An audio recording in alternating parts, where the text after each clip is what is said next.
I'm from out the gutter, middle fingers on six.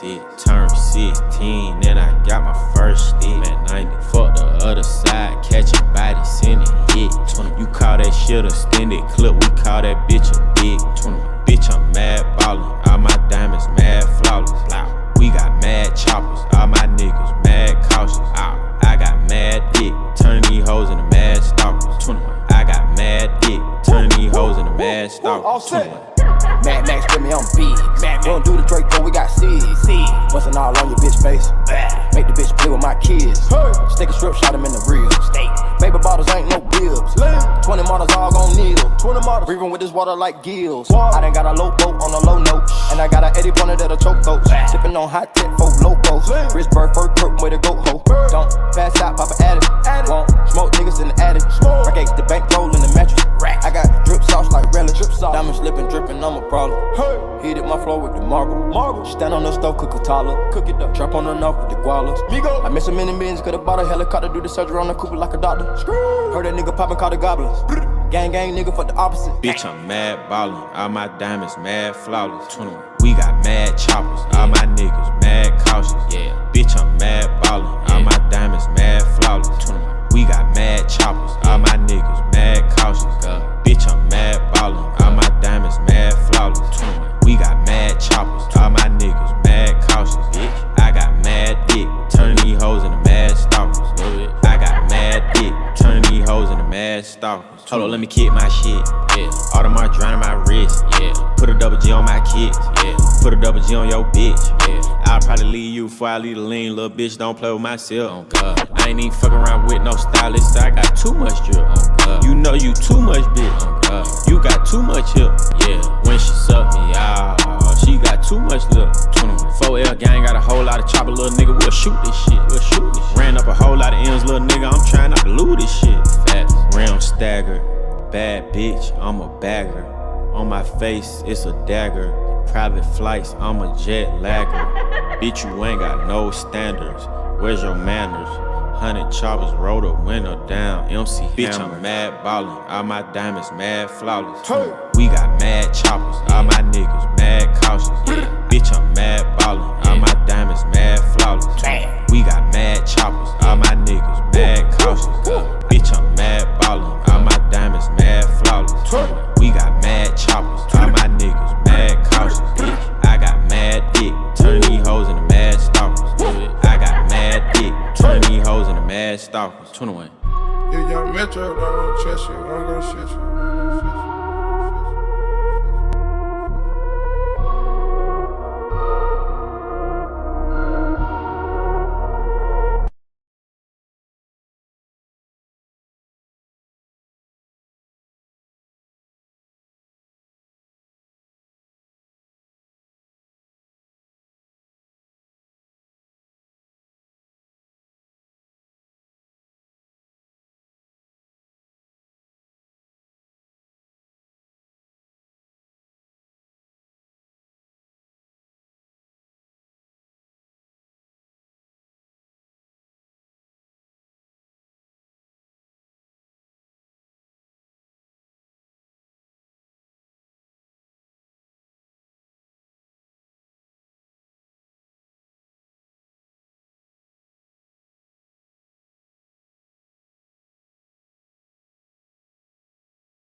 Sound check.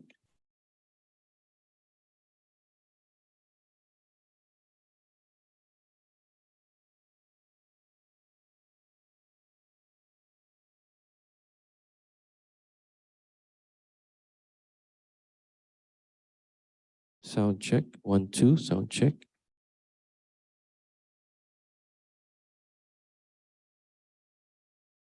Sound check.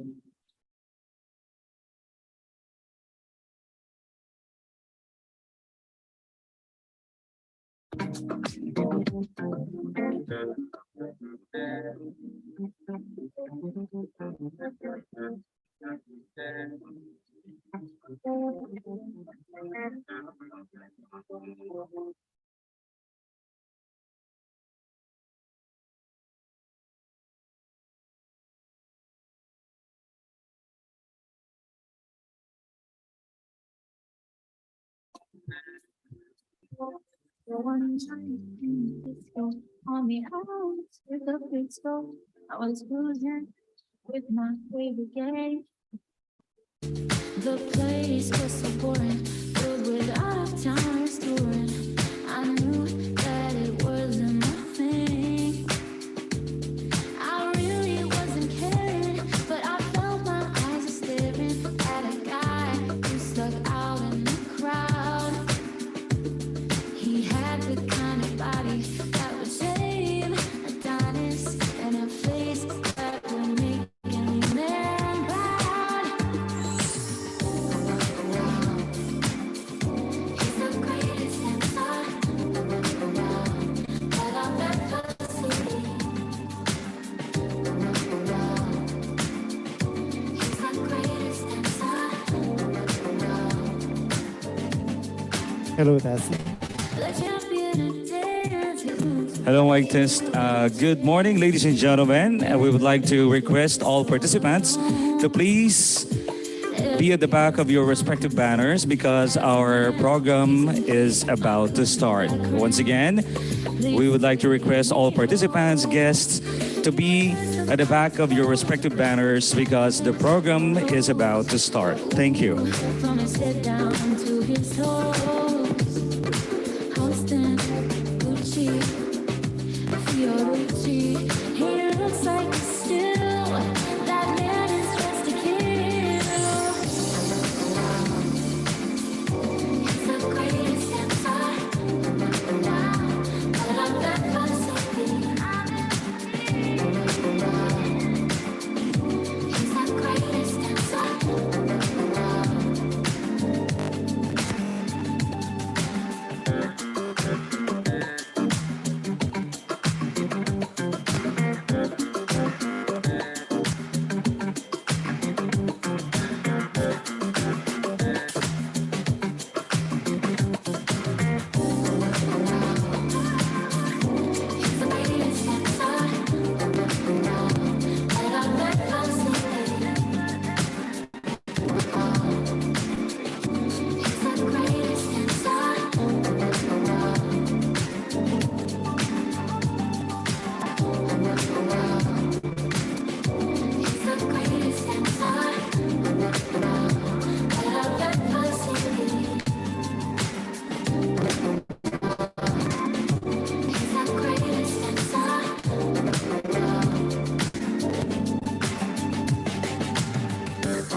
Hello, Mike. Test one, two. All right. Good morning, ladies and gentlemen. Okay, before we start, we would like to remind everybody for safety protocol.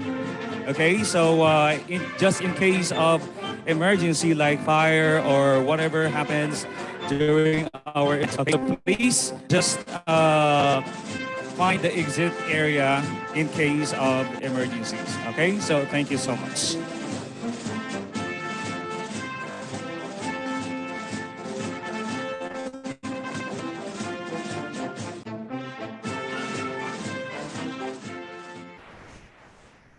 Honorable dignitaries, distinguished guests, sponsors, technical presenters, participants, ladies and gentlemen, I warmly welcome you all to the 9th Institute of Integrated Electrical Engineers of the Philippines Incorporated Foreign Regional Conference with the theme, Leadership, Rising Above Adversity Through Passion and Commitment, Leading on the Road to Recovery.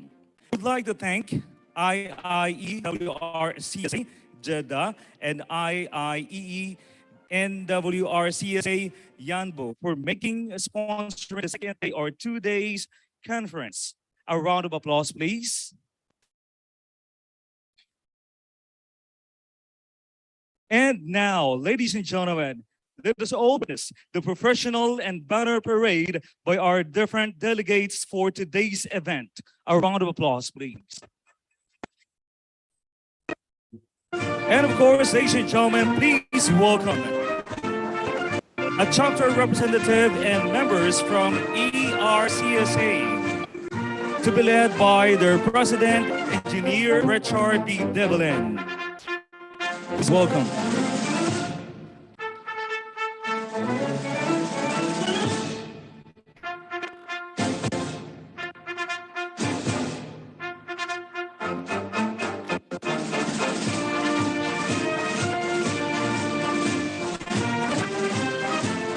And of course, please welcome, ladies and gentlemen, CRCSA, headed by their president, Fridelino M. Fortaleza.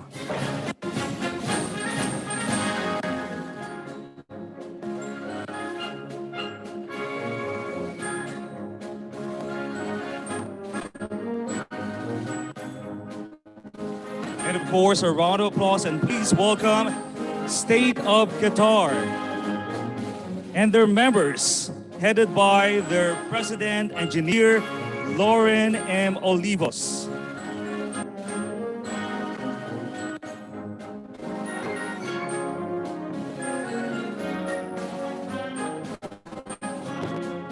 Please welcome UAE Dubai, headed by their president, engineer, Andy E. Vilgoza.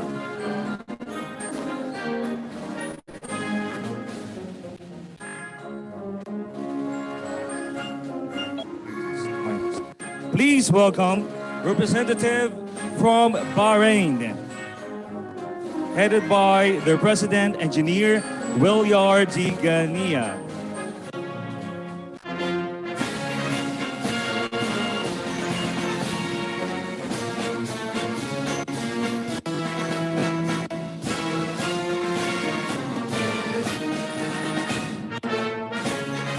Thank you so much, and please welcome to the representative of, please welcome, ladies and gentlemen, head by engineer Alanito A. Andes.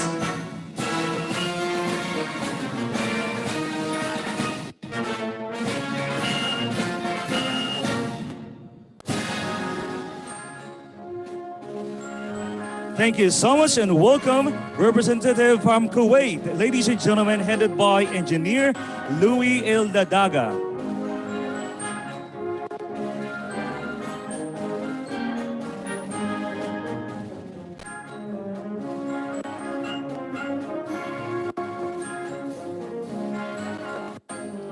Please welcome representative from UAE again, Abu Dhabi, headed by engineer Arnolfo Eitan. A round of applause, please.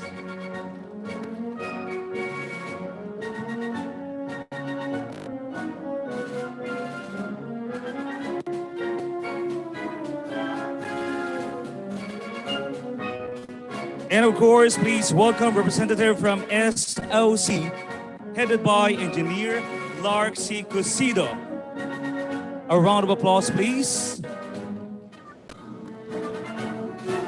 And of course, please welcome representative from CIC, headed by engineer Jose C. Liaton Jr.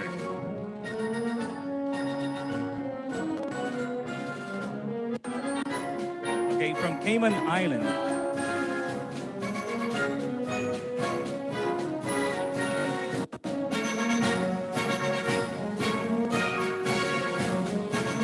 Please welcome representative from NWRCSA, headed by Antonio A. Lusle.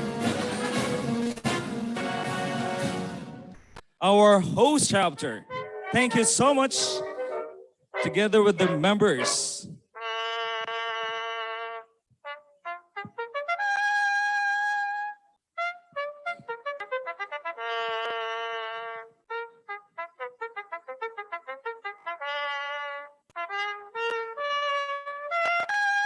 And of course, ladies and gentlemen, the last but not the least, please welcome our host chapter also, representative and members from WCRSA,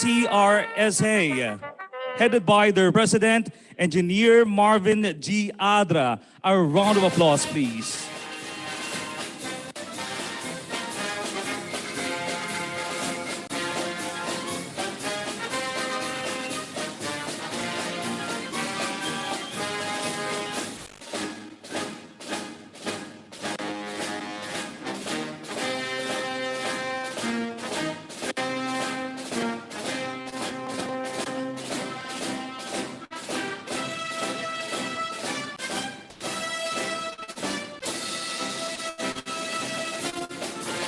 And of course, we would like to welcome Foreign Region Governor, Engineer Jerin B. Talam, PEE, and 2021 Foreign Region Governor, Engineer Orlando T. Villapena, Jr.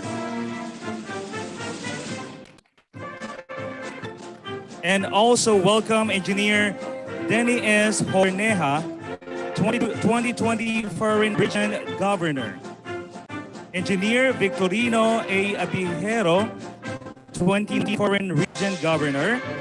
Engineer Robert B. Mabuhay, Founding Governor of IIEE Foreign Region, or MER.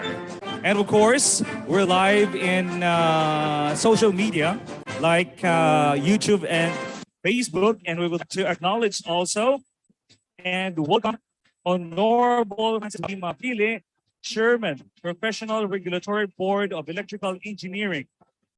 And also welcome to Honorable Jaime V. Mendoza, Member of Professional Regulatory Board of Electrical Engineer. Engineer Feliciano F. Padua III, IIEE National Reside Executive Officers and Board of Governor. And we would like also to acknowledge the presence of our Vice Consul General in Jeddah KSA, Honorable Jeremiah Atento.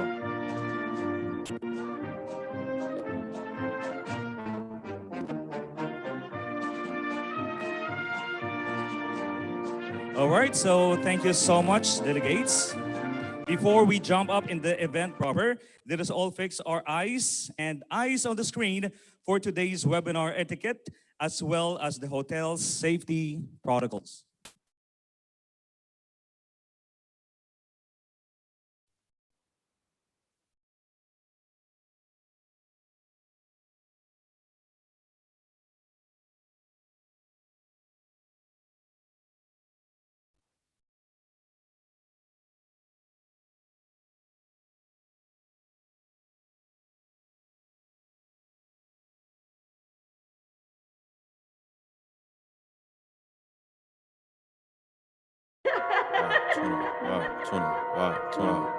I'm from out the gutter, middle fingers on six. Turn 16, then I got my first stick. Man, 90, fuck the other side, catch a body, send it, hit. 20, you call that shit a extended clip, we call that bitch a dick. 20, bitch, I'm mad ballin', all my diamonds mad flawless. We got mad choppers, all my niggas mad cautious. I got mad dick, turning these hoes into mad stalkers. 21, I got mad dick, turning these hoes into mad stalkers. 21. Mad Max with me, I'm big. We don't do the Draco, we got seeds. Bustin' all on your bitch face. Make the bitch play with my kids. Stick a strip, shot him in the real. Baby bottles ain't no bibs. 20 models all gon' kneel. 20 models. Breathing with this water like gills. I done got a low boat on a low note. And I got a 80 pointer that'll choke goats. Sippin' on hot tip for locos. Wrist bird, fur, crook, way to go ho. Don't fast out, pop an addict. Won't smoke niggas in the attic. Rack H, the bank roll in the mattress. I got drip sauce like relish. Diamond slippin', drippin', I'm a problem. Heated my floor with the marble. Stand on the stove, cook a toddler. Cook it up. Trap on the knob with the gualas. I miss him in the bins, could've bought a helicopter, do the surgery on the Cooper like a doctor. Heard that nigga poppin', call the goblins. Gang, nigga, for the opposite. Bitch, I'm mad ballin', all my diamonds mad flawless. 21, we got mad choppers, all my niggas mad cautious. Bitch, I'm mad ballin', all my diamonds mad flawless. 21, we got mad choppers, all my niggas mad cautious. Bitch, I'm mad ballin', all my diamonds mad flawless. 21, we got mad choppers, all my niggas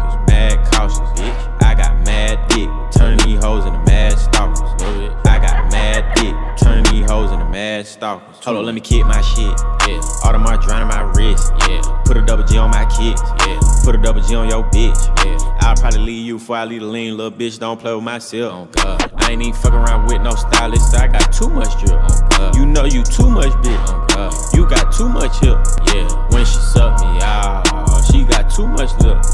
4L gang got a whole lot of chopper, little nigga. We'll shoot this shit. We'll shoot this shit. Ran up a whole lot of M's, little nigga. I'm trying not to lose this shit. Fast. Rim stagger. Bad bitch, I'm a bagger. On my face, it's a dagger. Private flights, I'm a jet lagger. Bitch, you ain't got no standards. Where's your manners? 100 choppers, roll the window down. MC bitch, I'm mad ballin'. All my diamonds mad flawless. We got mad choppers. All my niggas mad cautious. Bitch, I'm mad ballin'. All my diamonds mad flawless. We got mad choppers. All my niggas mad cautious. Bitch, I'm mad ballin'. All my diamonds mad flawless. We got mad choppers. All my niggas mad cautious. I got mad dick. Turn these hoes into mad stalkers. I got mad dick. Turn these hoes into mad stalkers. 21. Yeah, young Metro, don't trust you. I'm gonna shit you.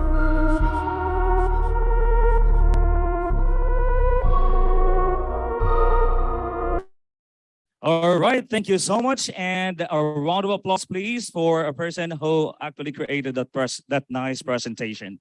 And of course, I would like to request everyone to please stand for an opening prayer. And please remain standing for the singing of Saudi National Anthem, followed by the Philippine National Anthem and the IEE hymn via audiovisual presentation.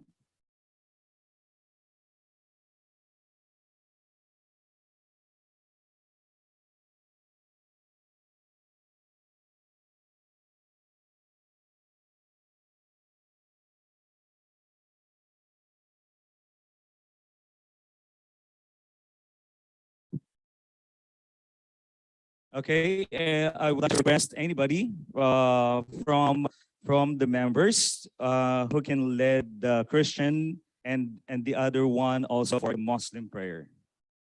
Anyone who can lead the prayer, please join me here on stage.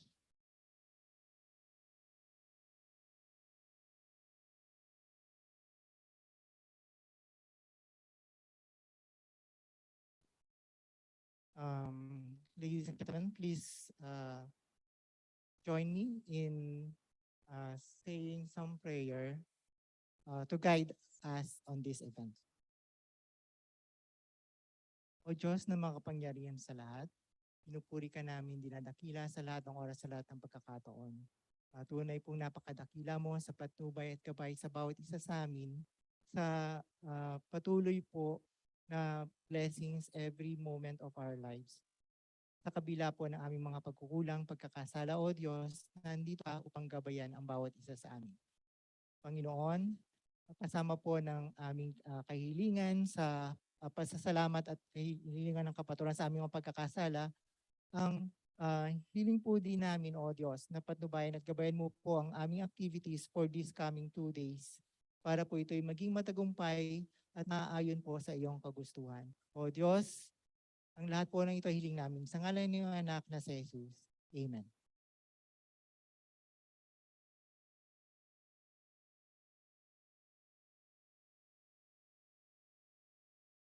أعوذ بالله من الشيطان الرجيم بسم الله الرحمن الرحيم. In the name of Allah, the most beneficent, the most merciful. Alhamdulillah Rabbil Alameen. All praises to Allah, Lord of the worlds and mankind. Ar-Rahman Ar-Rahim, the entirely beneficent, the especially merciful. Maliki Yawmiddin, sovereign of the day of recompense. Iyyaka na'budu wa iyyaka nasta'in. It is you we worship and you we ask for help. Ihdina as-siratal mustaqim. Guide us to the straight path. Siratal ladhina an'amta alayhim. The path of those upon whom you have bestowed your grace and favor. غير المغضوب عليهم, not of those who have evoked anger. ولا الضالين, nor those who are astray. Allahumma karimna binuril fahmat. Ya Allah, honor us by the light of understanding. وخرجنا من الظلمات الوهم. and take out from the darkness of doubt. وافتح علينا أبواب علمك, and open upon us the doors of your knowledge. وانشر علينا خزان معرفتك, and open upon us the treasure of your recognition. Allahumma ja'al lana fi qalbina nuran. O Allah, fill our heart and mind with true enlightenment. وفهما وعلما وبصرا, with discerning intelligence, quick understanding, and knowledge. إنك على كل شيء قدير. Verily, you are able to do all things. Walhamdulillahi Rabbil Alameen. All praises to you. Amen.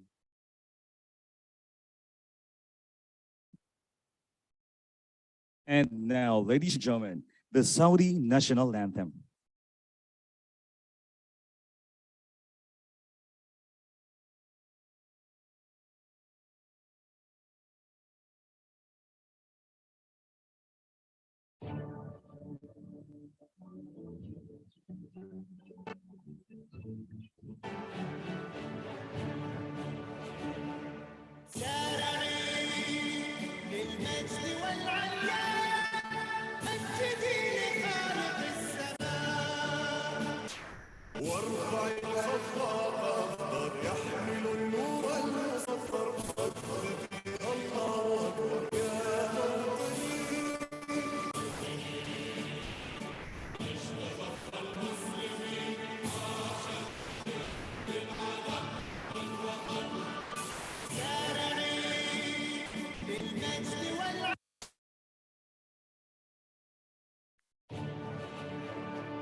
And now for the Philippine National Anthem. Mga kababayan, ang pambansang awit ng Pilipinas.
Instilling excellence in electrical profession, heavy power dynamic professional association,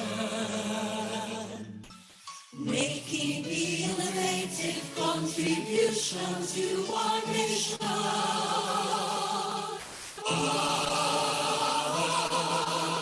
Our army members were stronger than chain and more, rising to any challenge, involving wars, bombs and wars. B-E-R-E-E-N-R-M-E, connecting industries by the electric circuits.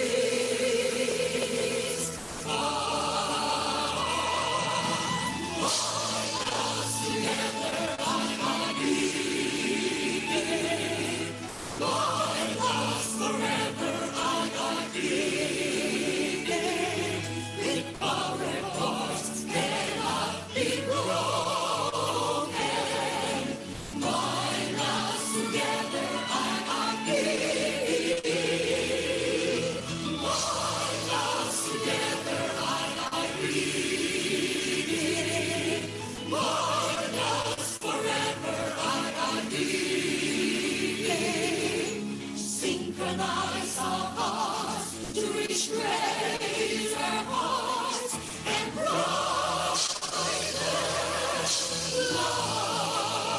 lives.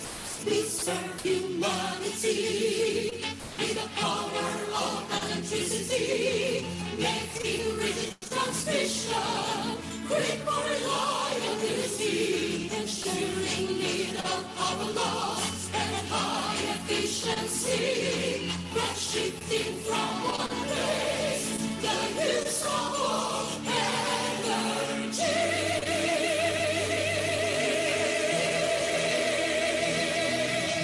Bind us together, IIB.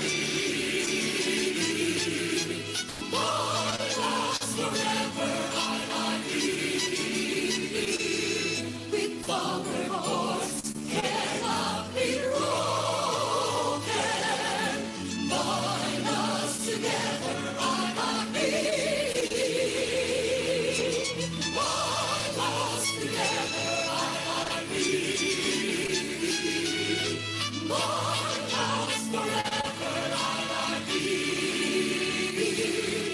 Synchronize our hearts to reach greater heights and brighter light.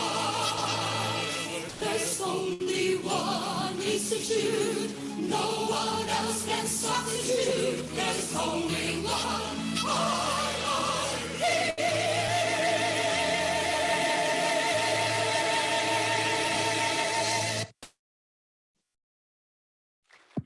All right, thank you so much. A round of applause once again. And of course, you may now be seated. And to our banner bearer, you may now place the banner on the table where they belong.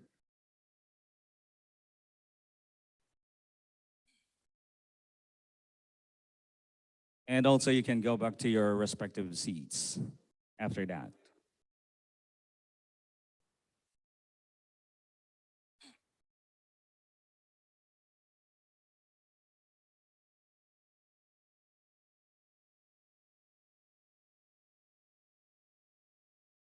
And of course, we would like to acknowledge also the presence of our audience online, live via online, Facebook and YouTube. Okay, good morning to all of you. And of course, ladies and gentlemen, once again, good morning.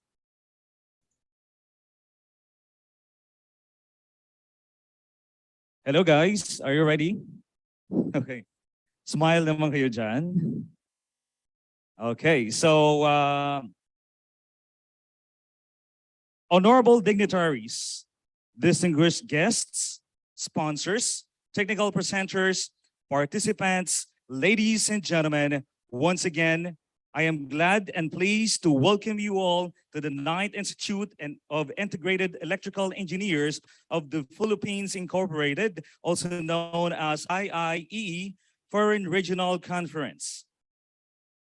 Please allow me to introduce myself. I'm Ronnie Mark Silapides, former president of Philippine International School Teachers Association, and I will be your host until tomorrow since this is a 2 days conference. To start with our program this morning, I would like to call on Engineer Jordan Dial, our EE, for the IIEE mission and vision statement.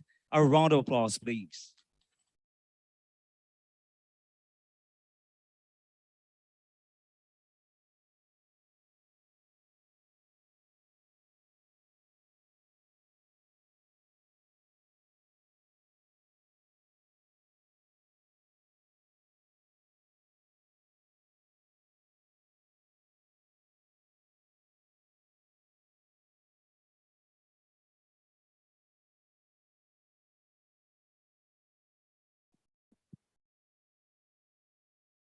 Good morning, everyone.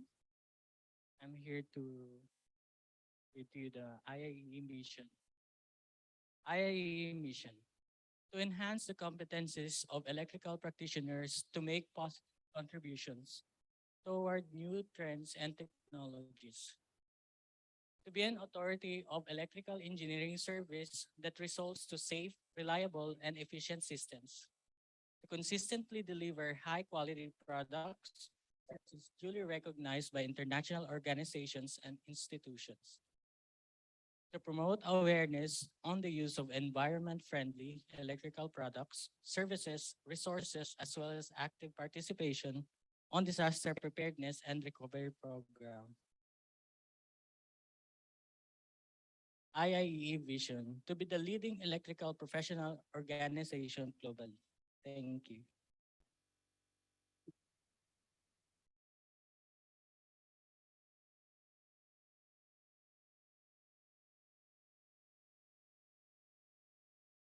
Thank you so much, Engineer Jordan Dial.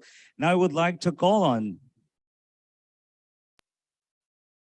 our 2022 NWR CSA Chapter President. Yeah, to call the order, I would like to call on our Foreign Regional Governor 2022, Engineer Jeren D. Talam, PEE, to call to order.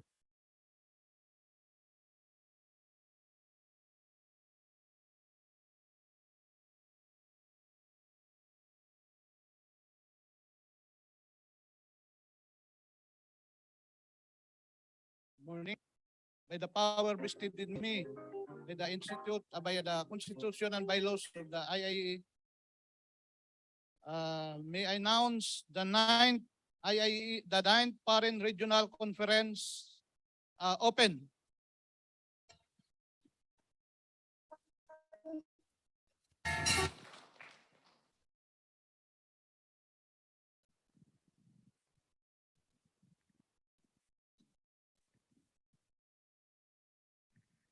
All right, thank you so much, Engineer Jeren Talam, to give us his welcome address.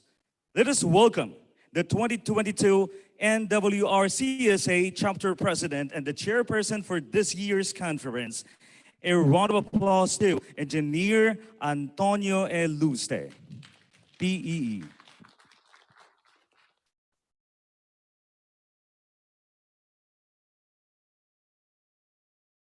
Thank you, MC.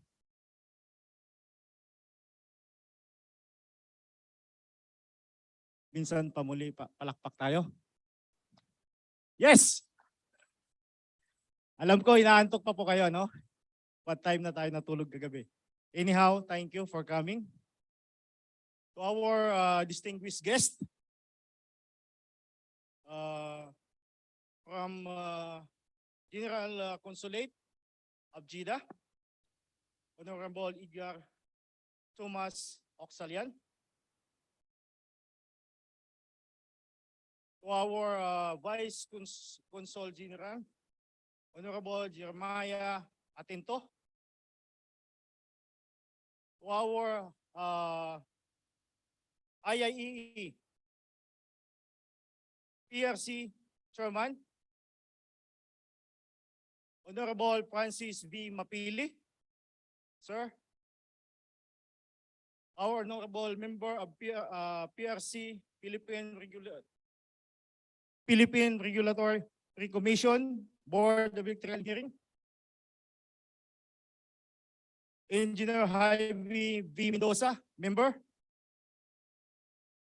Our IAE National President, Engineer Feliciano F. Padua III. Our foreign governor, 2022, Engineer Jirin B. Talam. Our former governors, who is with us today also, Engineer Orlando P. Bellopina Jr., 2021 Foreign Governor. Welcome, sir. Thank you for coming. Also, who is with us, maybe in Zoom, our former Governor, Engineer Dini Espania. Thank you, sir. Former Governor Victorino Abierro, 2019 Foreign Governor. And last but not the least, former Governor Engineer Robert B. Mabulay, the founding governor of IAE Middle East region, who just called me today, a while ago. Thank you, sir, for coming. Foreign region presidents, Engineer Richard Dibilin from Eastern Region, who is here with us also today. Engineer Marvin B. Adra from WRCC, who is also with us today. From Central Region, Engineer Freddy Limo of Fortaleza. From State of Qatar, Engineer Lauren M. Olivos. From UAE Dubai, Engineer Andy Vergosa. From Bahrain President, Engineer Willard G. Gania. From Singapore, Engineer Analeto A. Andes. And from Kuwait, Engineer Lowy A. Lagada. From Abu Dhabi, Engineer Arnolfo A. Tan. And from State of Oman, Engineer Lark Cosido. And last but not the least, from Cayman Island, Engineer Jose C. Labat.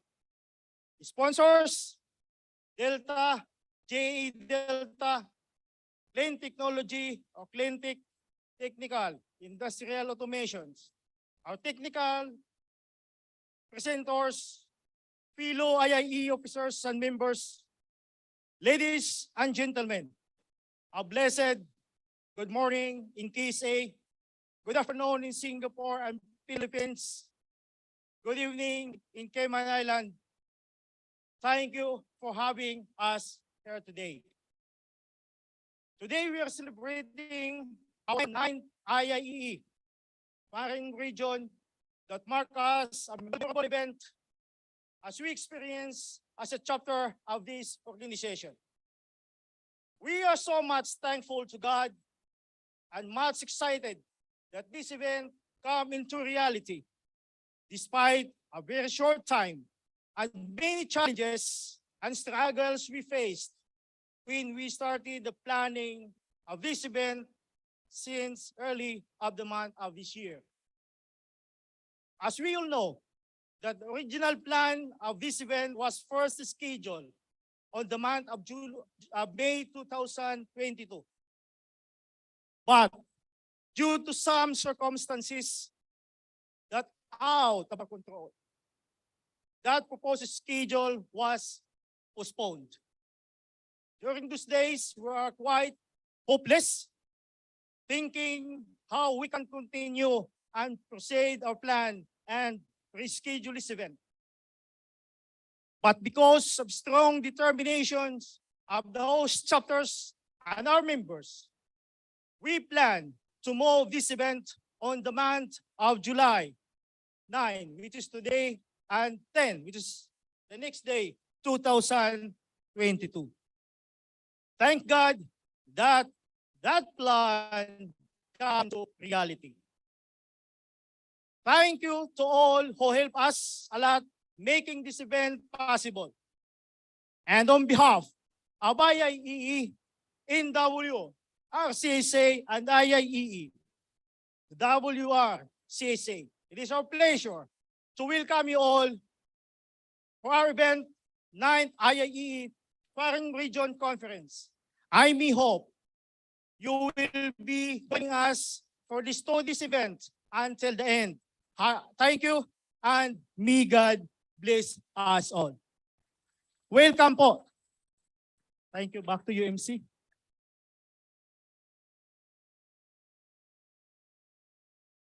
All right, once again, professional electrical engineer, ladies and gentlemen, Mr. President, Engineer Antonio Luste. Thank you so much, and a round of applause, please, once again. At this juncture, ladies and gentlemen, I would like to acknowledge the presence of the people who make this event possible. Okay, so thank you so much. And I would like to acknowledge Honorable Jeremiah Atento, Vice Consulate General in Jeddah. Is he here or not yet? Okay, not yet. Okay, so I would like also to acknowledge the presence via online, Honorable Francis V. Mapili, Chairman, Professional Regulatory Board of Electrical Engineering. A round of applause, please. Okay, Member, Professional Regulatory Board of Electrical Engineer. Please welcome Honorable Jaime V. Mendoza. IIEE National Preside Executive Officers and Board of Governor. Please welcome Engineer Feliciano F. Padua III. And of course, we would like to acknowledge also Foreign Regional Governor, Engineer Jeren D. Talam. A round of applause, please. And the 2021 Foreign Regional Governor, Engineer Orlando T. Villapena, Jr. And of course, we'd like to acknowledge also 2020 Foreign Regional Governor, Engineer Denny S. Horneja. 2019 Foreign Regional Governor, Engineer Victorino A. Abejero. Founding Governor of IIEE Foreign Regional MER, Engineer Robert B. Mabulay. And of course, we would like also to recognize the presence of foreign regional presidents. Start from the chapter ERCSA, Engineer Richard B. De Belen, together with their representatives. And of course, from WCSA President, Engineer Marvin G. Ada. CRCSA President, Engineer Fidelino M. Fortaleza. SOQ, or from Qatar, President, Engineer Loren M. Olivos. UAE, Dubai, Engineer Enre Andy Evelgoza.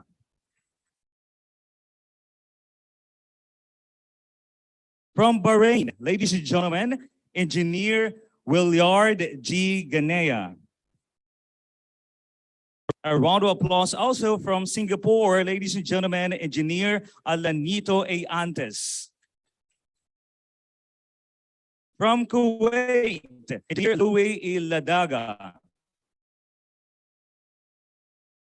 From UAE, Abu Dhabi, Engineer Arnolfo A. Tan. From SOC, Engineer Lark C. Cosido. And also from NWRCSA, Engineer Antonio A. Luce. Engineer Jose C. Labiton Jr. from CIC.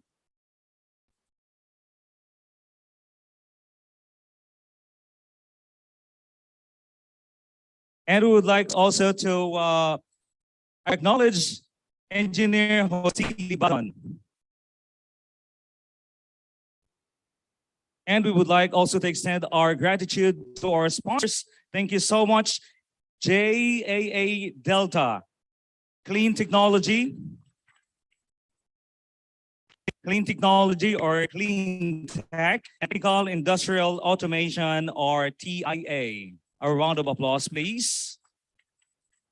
And also we would like to recognize the effort of our technical presenters, fellow IIEE officers and members, guests, and of course, to all of you guys. Thank you so much for being here in this event.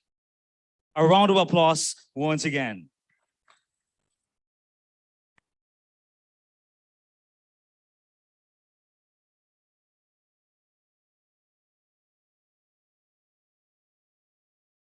And at this point, ladies and gentlemen, okay, to introduce to us the IIEE Foreign Regional Governor, I would like to call on this year's IIEE Foreign Region Executive Secretary, Engineer Jimuel Ismadarcos. A round of applause, please.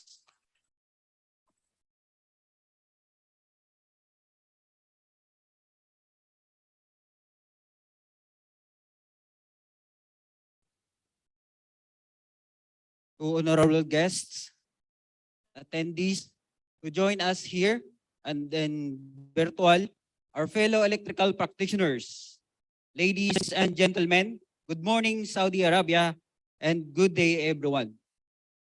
It's my great pleasure to introduce to you all the 2022 IIEE Foreign Region Governor, Engineer Jirin Bitalam. He is a graduate of Bachelor of Science of Electrical Engineering from University of Negros Occidental, Recoletos. He started his profession as Electrical Design Engineer 2 at Meralco Industrial Engineering Service Corporation, year 1992 to 1995.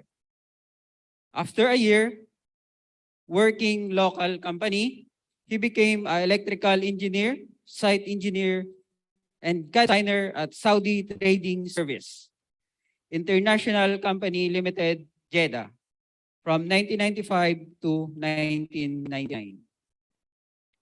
He was also an electrical design engineer, site engineer at EA Jifali and Brothers, also here at Jeddah. He became also a senior inspector, Inspection Unit Engineering Division, Yanbu Gas Plant, Saudi Aramco, from year 2022 to 2007. He was also the senior electrical engineer at Telke Partners Consulting Engineers and Architects, Abu Dhabi, from the year 2008 to 2029. He is also the project site superintendent, Saudi Aramco Project Management Team, Pipeline Communication Project Management, Saudi Aramco from 2009 to 2014. He is a professional electrical engineer since 2001, an IIEE senior member. He was also part of the Board of Director of IIEE WRCSA Saudi Arabia from the year of 2000. Chapter Secretary from the year of 2021.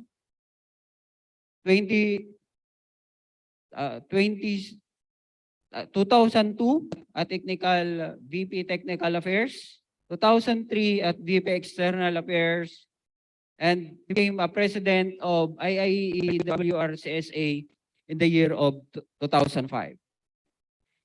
He is now the advisor and committee of IIEE ERCSA in the year of 2003. He was now our chapter advisor of IIEE and WRCSA since 2006 to present. And currently working as Senior Inspector 3 at Inspection Division Technical Service Department of Yanbu Aramco Sinopec Refinery, Yasref Company Limited, Yanbu, Saudi Arabia, from the year of 2014 to present. Let's welcome Engineer Jirin Bitalam, our 2022 Foreign Burnout.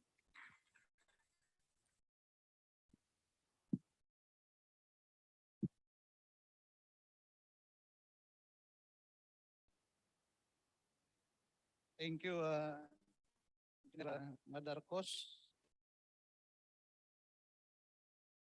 Good morning, everyone, and good afternoon, Philippines, sa mga nandyan sa virtual.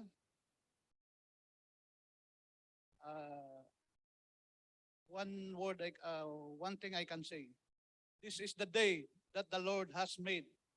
Let us rejoice and be glad in it. As our chapter president na convention chairman, na-move ito from the date na May 4 and 5. And then, dahil sa mga problema, face, and with 9 and 10. At last, natuloy our convention. We made it today.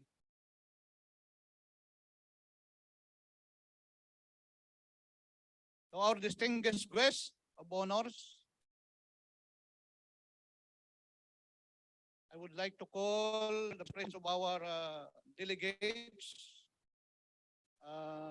engineer from ERCSA, engineer Richard Belen, with this group and PE aspirants. Thank you, sir, for coming and be with us today.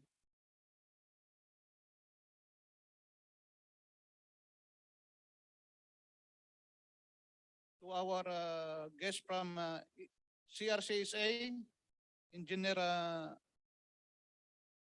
led by Engineer Ramoncito Gamboa and his team, PE aspirants, welcome.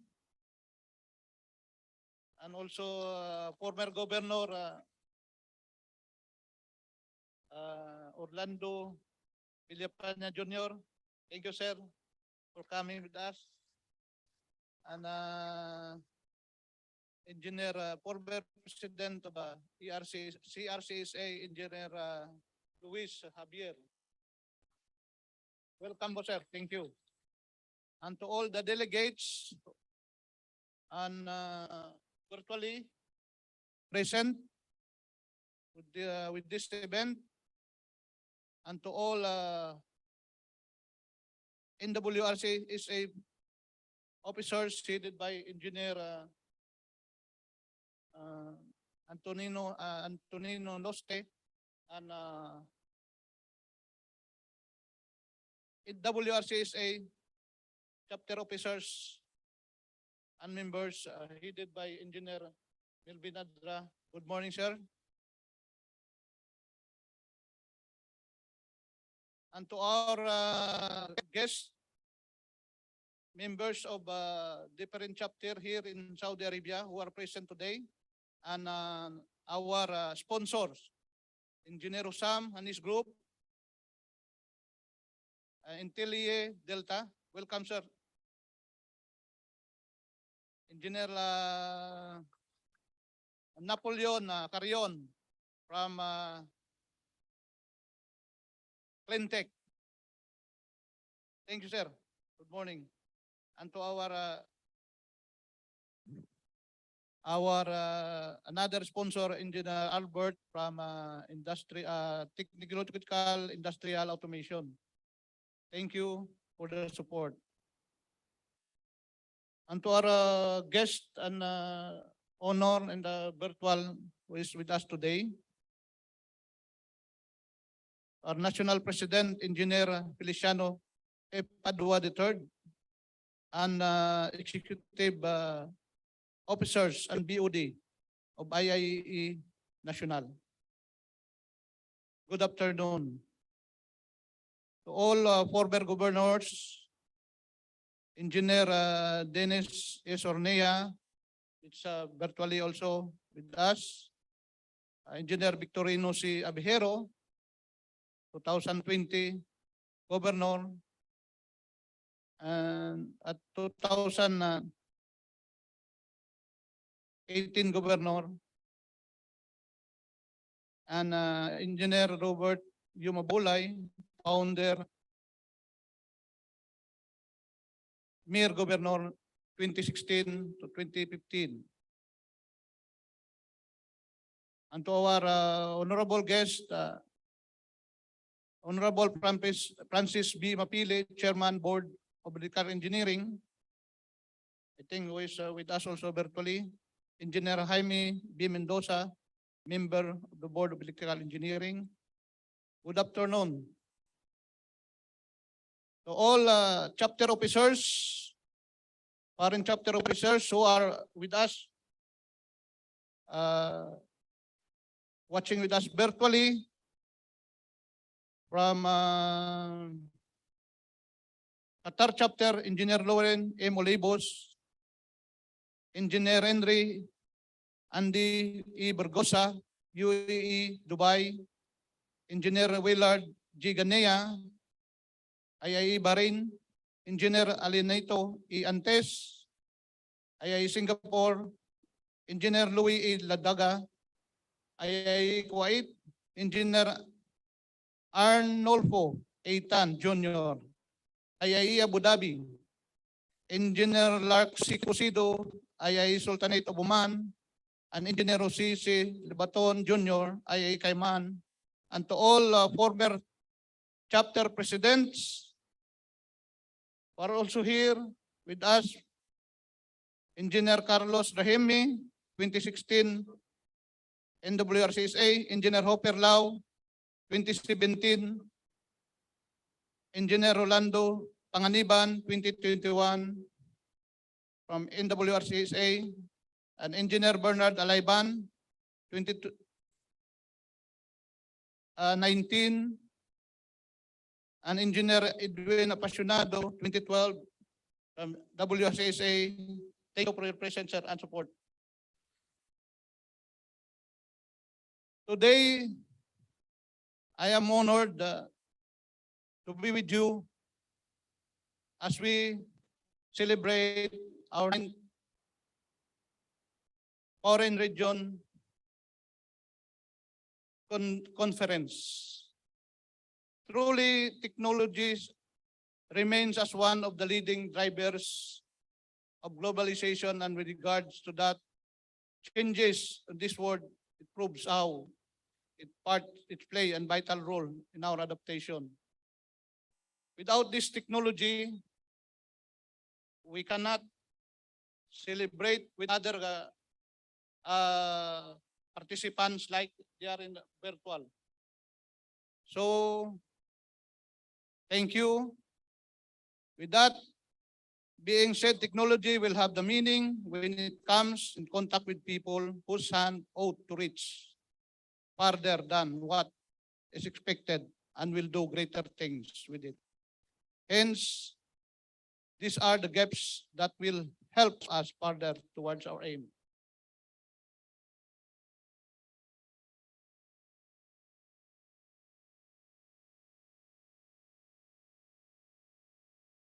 Truly, we are blessed to be here today to gather as one, having ability to create opportunities to live amidst adversities towards recovery. Every year, difficulties in our minds remains constant, making us face different levels of challenges in our way.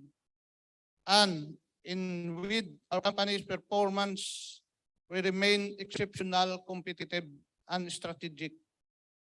Yan po tayo, mga IAE. Thus, in reaching our aim, we should not take only what is necessary, but we should also indulge ourselves in new things and use our minds to open up new opportunities for the betterment of our organization and displays consistency in our work and performance.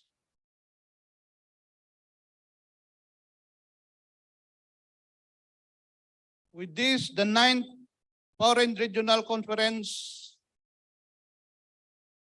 IIE team dove as leadership rising above adversity through passion and commitment, leading on the road to recovery. It emphasizes that we are called to fulfill skills of leadership as well as to reveal the new sides of leadership that no has ever demonstrated before, exceeding all the previous course that we're already taken. By this, it means that we should have willingness to go beyond than what is only expected of us and have the ability to bring positive changes within our society, company, and ourselves. For technology alone is not enough. It requires action, leadership, service, passion, commitment, and perseverance. From our previous encounter brought by this pandemic, those trials become an eye-opener for all of us on how it is important for us to stay well-informed, knowledgeable, and educated in preparation for the unexpected, unnecessary uncertainties that we may encounter along our way, especially in our line of work where we serve as well as extend our hand to find alternatives and solutions for the needs of the people facing for these unforeseen events. As the world expects us to elevate the level of our services, increase our competitiveness, and deliver that exceptional and durable products, let our mind be fixated towards our goal, whether it is for our organization or in our personal life. For in this world, innovation, creativity, and countless forms of technology, not only one skill will be tested, but also our commitment and passion to race against adversity will be measured. Thus, as we go through each and every process, we should remain exceptional, innovative, authentic, strategic, flexible, and versatile to obtain global recognition and excellence. Bring out our best version in every aspects of technical production, transmission, and distribution. With that, I will say congratulations. Thank you to our sponsors, technical speakers for our events, and to all support of the chapters and foreign region. Good afternoon, good morning, and good afternoon once again. God bless us all. Thank you very much.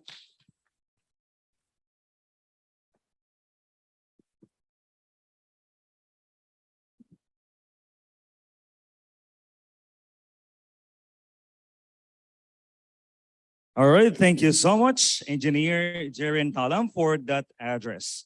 Now, to introduce to us the IIEE National President, let me call on the IIEE WRCSA Board of Director, Engineer Gamahel T. Apilado. A round of applause, please.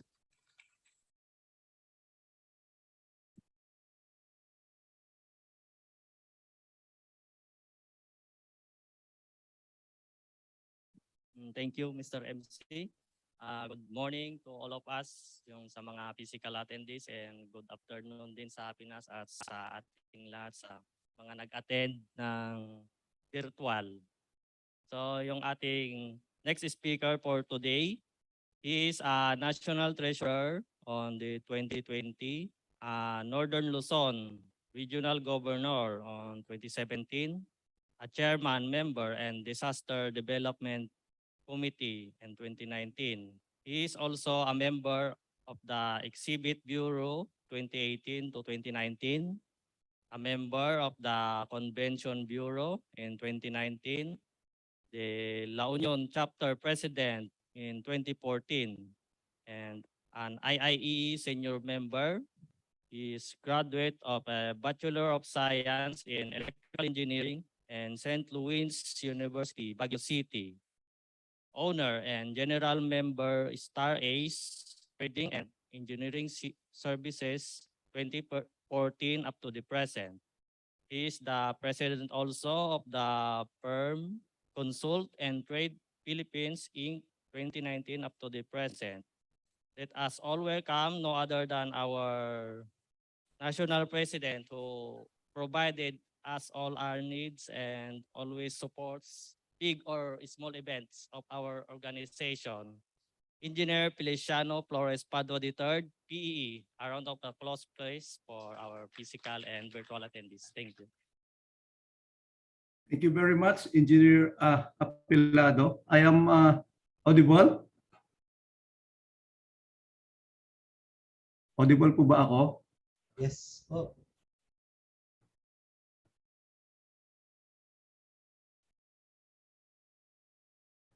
Mr. MC. Sir audible Padua, ba? there's no audio. Can you please unmute your mic? Thank you.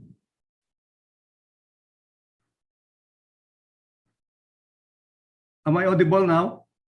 Sir? Audible po ba ako? Naririnig po? Ito sa Zoom, sir. Audible No po kayo. audio, sir. Audible.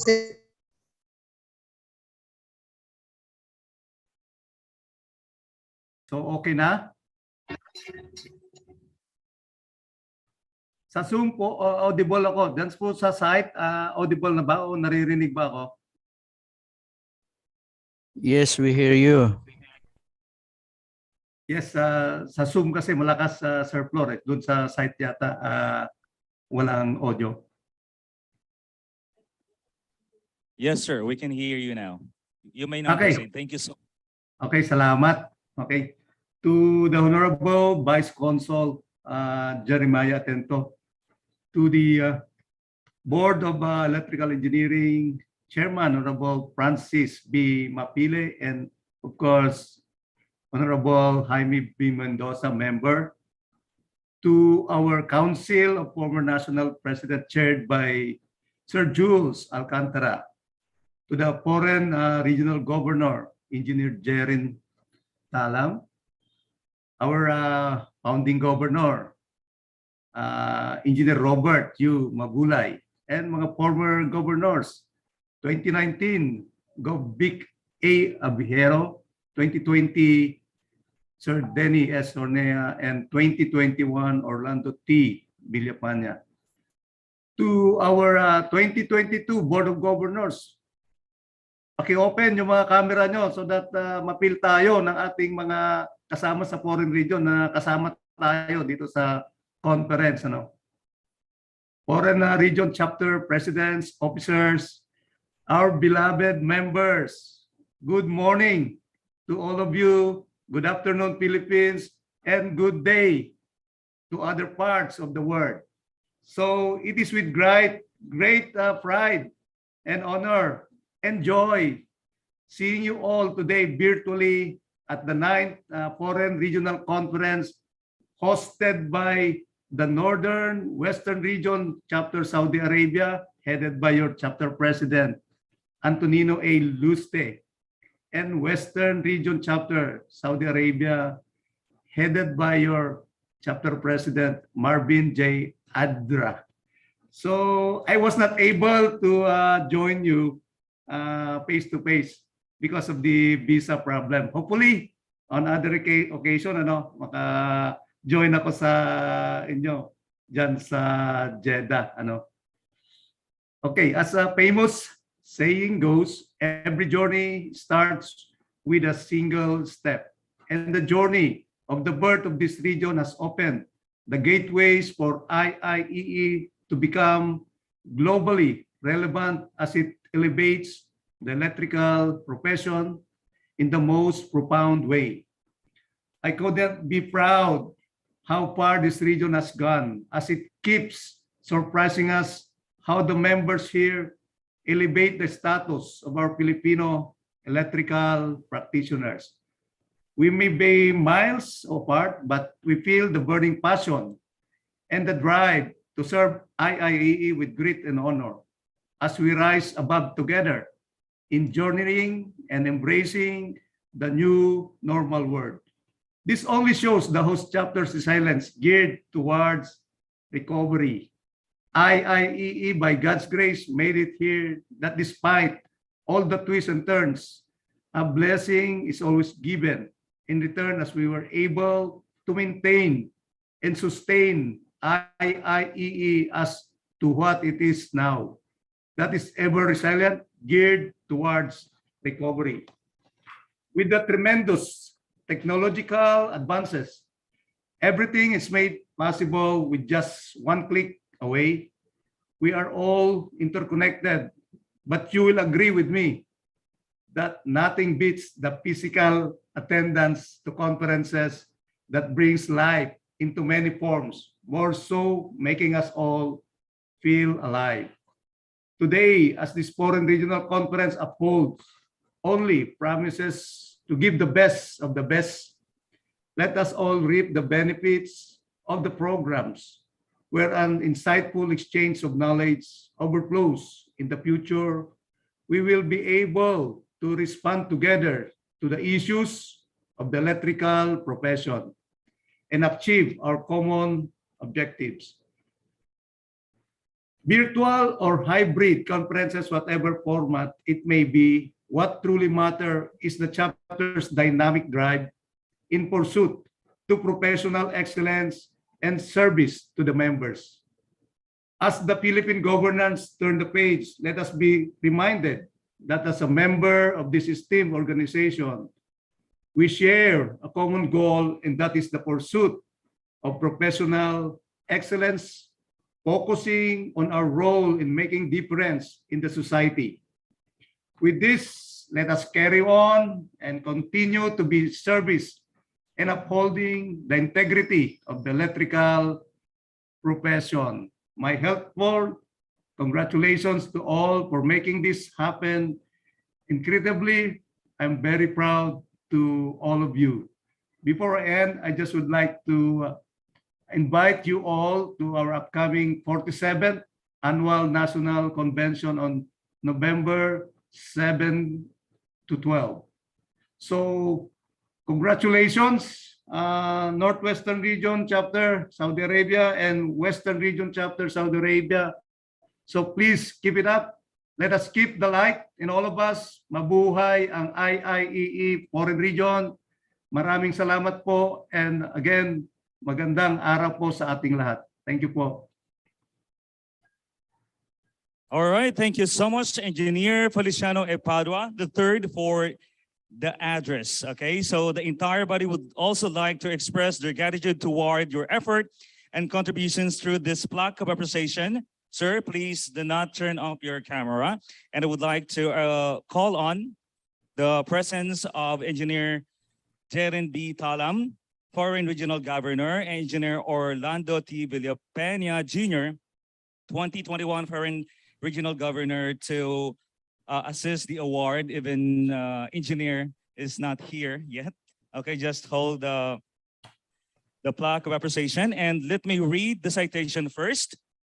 IIEE Foreign Region proudly presents this plaque of appreciation to Feliciano E. Padua III, PEE AER 2022 IIEE National President, and recognition for his distinguished and invaluable support and inspiring message as guest of honor during the opening ceremonies of the 9th IIEE Foreign Regional Conference hybrid event, co-hosted by IIEE and WRCSA and IIEE WRCSA with 2022 theme, Leadership, Rising Above Adversity Through Passion and Commitment, Leading on the Road to Recovery, held on 9 to 11th of July 2022 at the Meridian Hotel, Jeddah, Kingdom of Saudi Arabia. Signed, Antonio E. Loste. Signed, Marvin G. Adra. Sir,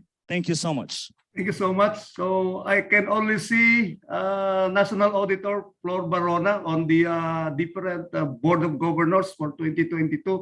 Siguro naka-on lang yung mga laptop and cellphone nila. So we need to open and fill the conference ng ating foreign region, mga kasamang Board of Governors. And we will gonna send you the plaque soon, sir. Thank you so much for your effort. Once again, a round of applause to IIEE National President, Engineer Feliciano F. Padua III. To introduce the guest of honor and speaker for this year's conference, I would like to call on the 2019 IIEEWR CSA Chapter President, Engineer Bernardo M. Alayban, REE. A round of applause, please.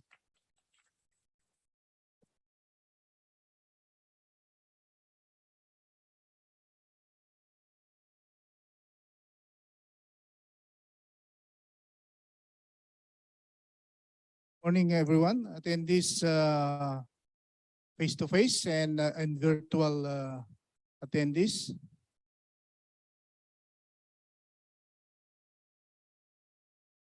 Thank you for everybody who attended today.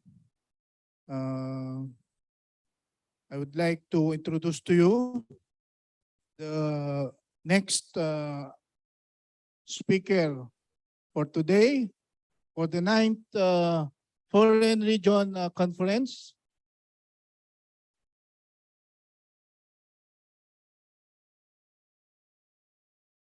He is our Vice Consul from PCG, Philippines Consular General Jeddah, Saudi Arabia. He possesses experience and a relevant degree on matters involving international affairs. Also has experience in the shipping and the business process outsourcing industries.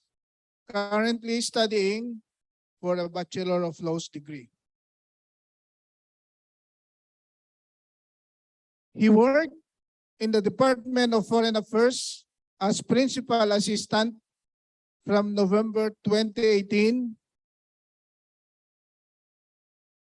for 3 years and 2 months. And he became an office of the Undersecretary for Migrant Workers Affairs from 2018 to 2019. He also became the Foreign Service Officers Cadetship Batch 26 Hinabi from January to June 2019. Submitted a policy paper on how the Philippines should adapt itself to its role as a rising middle power. Oversaw and participated in consular operations at the Department Consular Office in Misamis Occidental.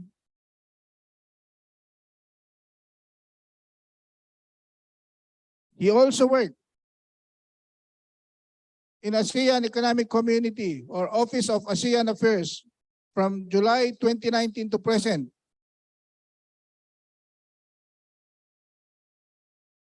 Prepares briefing notes and talking points for ASEAN matters. Prepare inputs for use in ASEAN official documents. Attend conferences on matters related to ASEAN Economic Community. Coordinates with sectoral agencies and other government departments in obtaining inputs for submission to the Philippine Mission to ASEAN. Performs other related tasks as may be required.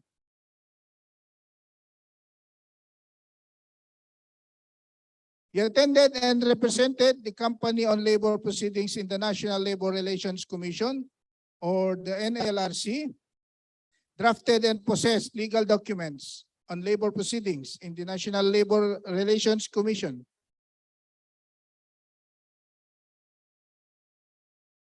He also worked in Global Solution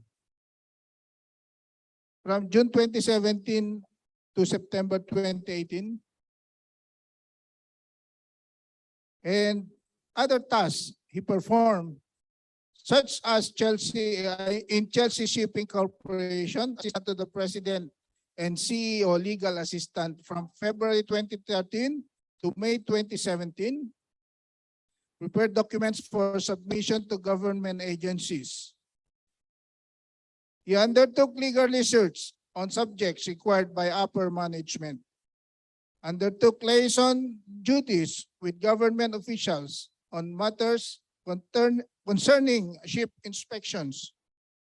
Performed duties required of a secretary to honorary consulate of Kazakhstan to the Philippines.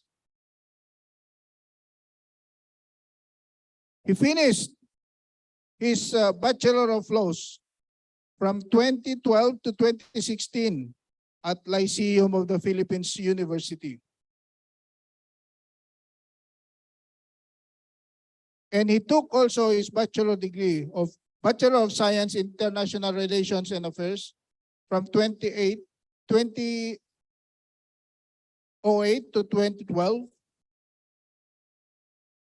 It is my honor to introduce to you and present to you our next speaker for today, no other than Vice Consul Jeremiah Atento.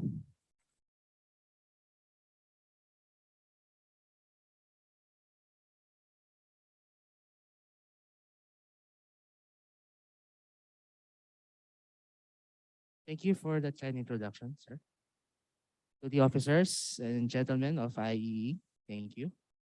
For distinguished guests all over the world and in this room, good morning, ladies and gentlemen. If I may be frank, I'm going to begin my speech by saying that I am not an electrical engineer. Although my father is an electrical engineer, but most of my experiences in engineering were my dad repairing appliances. The closest I got to electrical engineering was when I made a science project and my teacher told me, Mr. Atento, titignan ko pala yung circuits mo, makukuryente na ako. So that's how I was that's how terrible I was in electrical engineering. I am a graduate of a science high school where we had 3 science subjects and 3 math subjects every year. And yet that did not make me inclined toward engineering. I don't know why I wasn't inclined towards engineering, although I did quite well in math. Maybe it's because numbers have their own kind of perfection, and as someone who has studied and prefers history, I think people are not exactly that perfect, unlike numbers. What I cannot deny is that engineering, in particular electrical engineering, has contributed a lot to our progress. If I remember correctly, one American writer and science historian said that electrical engineering is the bridge which was created to bridge mathematics and engineering. And it is correct. If it weren't for electrical engineering, we wouldn't have this conference right now. We would be having Zoom. We take a lot of things for granted. Smartphones, computers, video games, washing machines. And yet all of these are products of your studies. And for that, you should congratulate yourselves. You come from a long line of engineers. Some of them have not even been credited. And maybe we will never even credit them. But their work stays with us. And here is where I begin most of my statement. I remember this quote somewhere I read about electricity. Enthusiasm is the spark of creativity among ourselves. As engineers, you should never stop being creative. I mean, without your creativity, you won't be here right now. Yes. And also, I remember this one quote as well.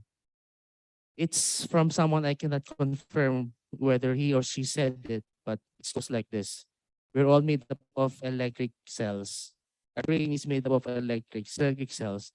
That's making communication a million, very fast, million light years per second. And when we die, I like to think that these cells, when we die, we become part of the larger electric energy all over the world. Well, some of us here, engineering is, let's say, a work that really isn't a lot glamorous because having seen my dad at work, he barely got a lot of credit. Or if he did, it would be in the form of good job, good job. No awards. He never got any awards. He never got any promotions. But the reward is seeing the appliances work. Nakita niya yung mga setups na gumagana, umiilaw. They are allowed to communicate with people from all over the world. That is the reward itself. And so most of you engineers may be forgotten by your own companies or employers. But what matters is these systems will outlast you. And even if they may not remember you, at least it's a part of your work that will live on longer than you are. I am apologizing for cutting my remarks short, given that I have a very pedestrian understanding of electrical engineer. But I sincerely hope your discussions will be more fruitful. Thank you and good morning.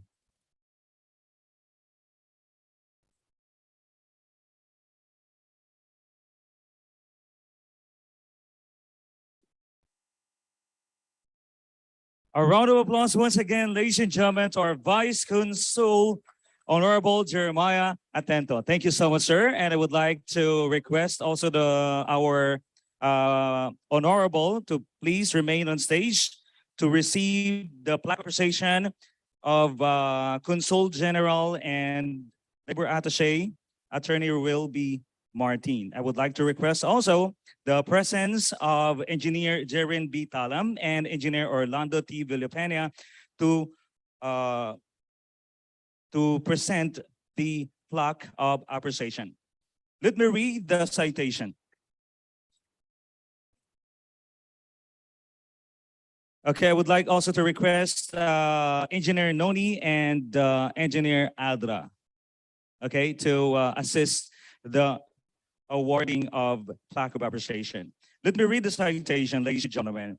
Plaque of appreciation is proudly presented to Attorney Joel B. Martin, Labor Attaché of Polo, Jeddah, and Honorable Edgar Thomas Q. Auxilian, Consul General of Philippine Consulate General in Jeddah, in recognition of his distinguished and invaluable support and inspiring message as guest of honor during the opening ceremonies of the 9th IIEE Foreign Regional Conference hybrid event co-hosted by IIEE NWRC and IIEE WCSA with 2022 with the theme Leadership Rising Above Adversity Through Passion and Commitment Leading on the Road to Recovery, held on 9th to 10th of July 2022 at Le Méridien Hotel, Jeddah, Kingdom of Saudi Arabia. Signed, Antonio A. Luste,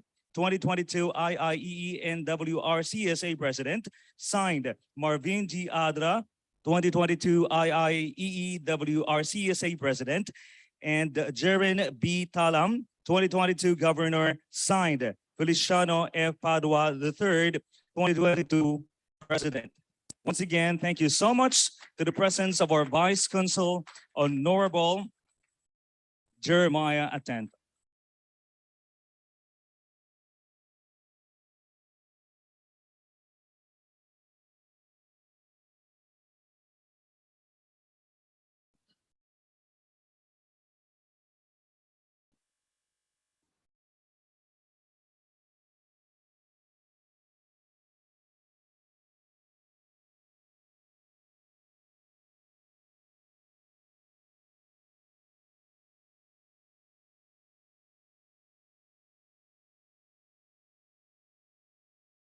All right, thank you so much. And once again, a round of applause to our Vice Consul, Jeremiah Atento. Sir.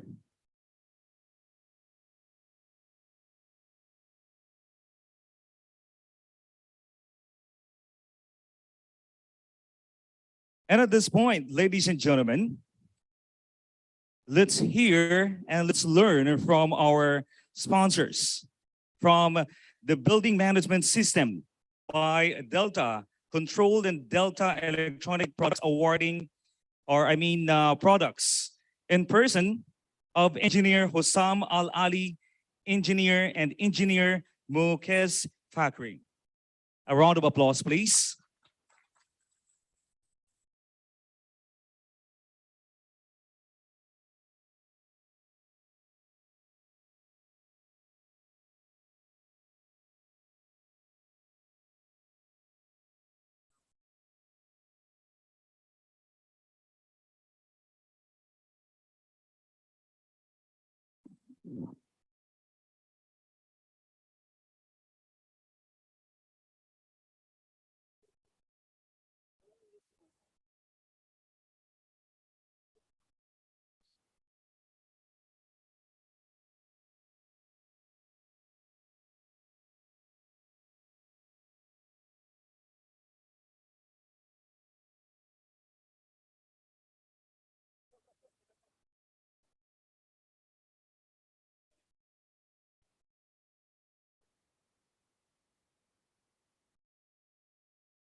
Good morning, ladies and gentlemen. We are glad to share this event with you and to be here and share our solution and products with you. Welcome Saudi Arabia, Jeddah. Mahina yung sounds. We will introduce ourselves as Intel AI, Delta Group partner in Saudi Arabia. We will present our solution and products. Let me start with the video introducing our solutions and systems for all our solutions to save time and give you clear picture for our systems and solution.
Sound check.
As a leader in electronics and energy efficiency solution, we have many branches around the world. We are for switching to our supply provider.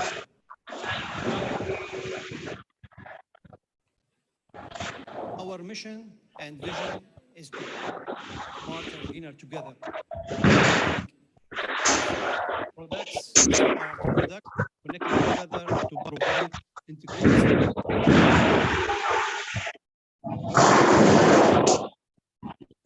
smarter, greener together. And this is our target. We commit ourselves this solution integrated together. As a total solution, and as we are focusing on smart solutions, we have full range of products from field device up to the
Of energy management report we can generate it by our platform, and it's full customized.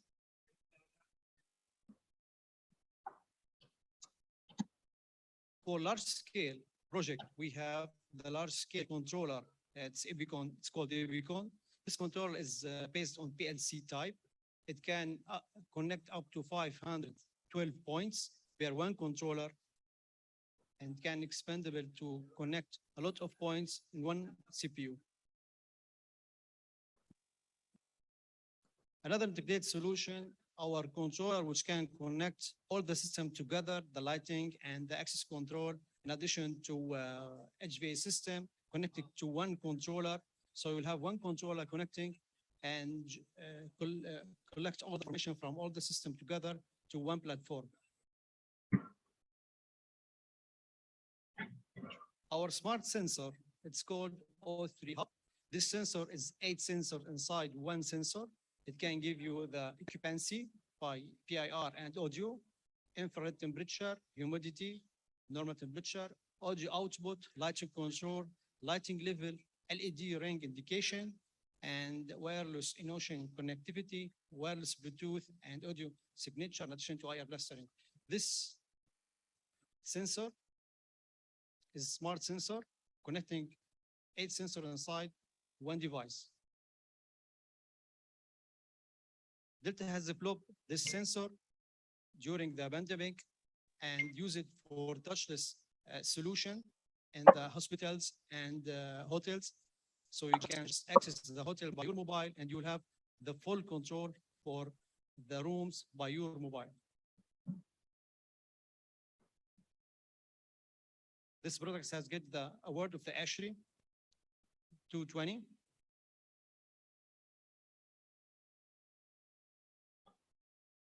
Our system is connecting together. So we have the controllers the BMS controller and the HVAC controller can connect direct to the camera for 3 counting or for LPR recognition or for face recognition. This is the power of the products. It's integrated in the controller level, not at the server level. So the camera can communicate and talk to the controller direct without server.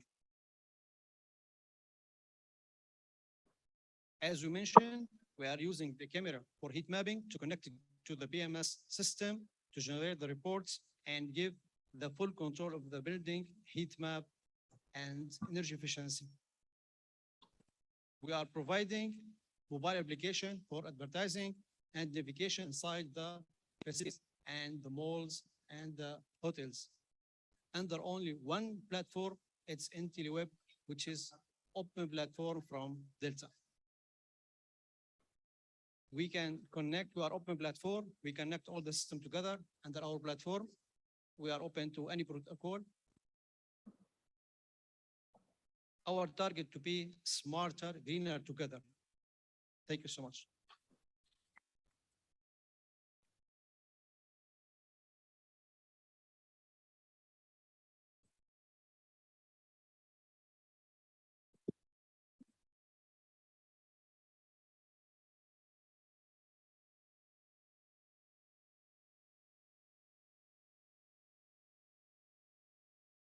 All right, thank you so much for our first presenter. And sir, please join me here on stage for a while. Sir, our presenter, someone please call him.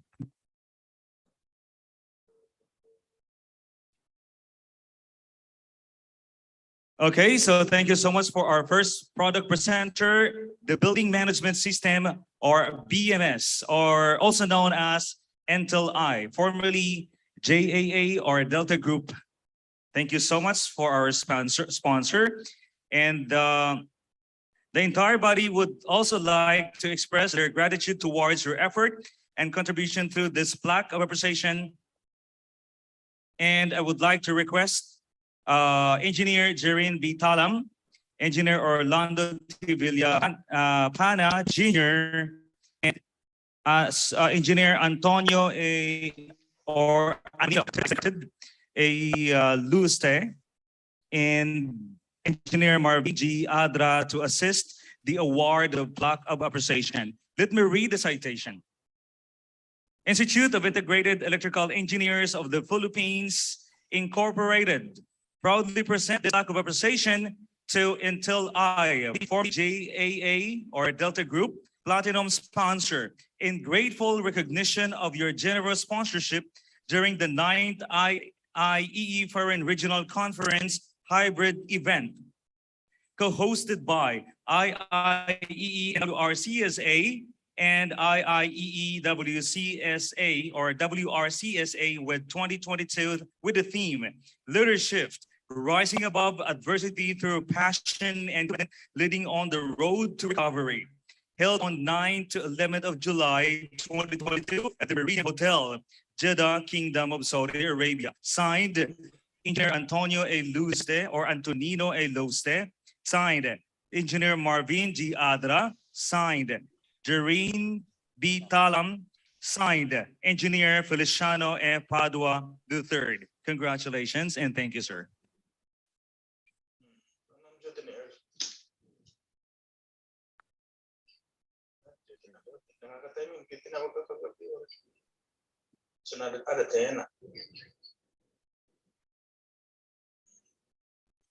All right, thank you so much once again. Until I thank you for the support, sir, and for making this event possible. And of this, ladies and gentlemen, I think it's lunchtime, if I'm not mistaken. Gutom na po ba kayo? Hindi pa. Tuloy natin. Okay, palakpakan naman pag gutom na. Okay, so it's lunchtime now, ladies and gentlemen. So feel free to serve yourself. We have I think, buffet on the other side of this hall.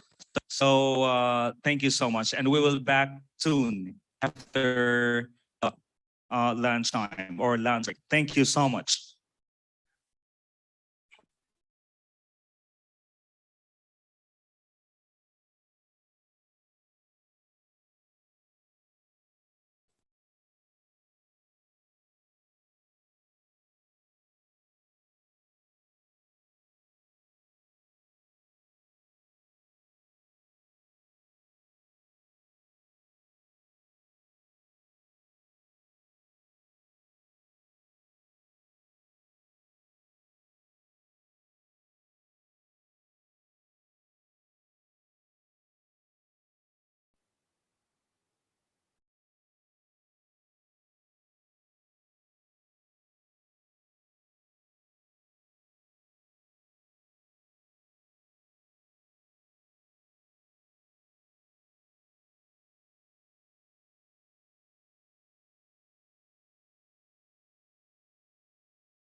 Videos. My name is Joey Palmers, and I'm a commercial filmmaker where I break down my shoots and creative processes through behind the scenes and tutorials. I've been using Artlist royalty-free music and Subtext platform on all my commercial and non-commercial projects for years. And oftentimes it is also a place I go to if I'm seeking for inspiration for my videos, because you know, a good video always starts with a good song.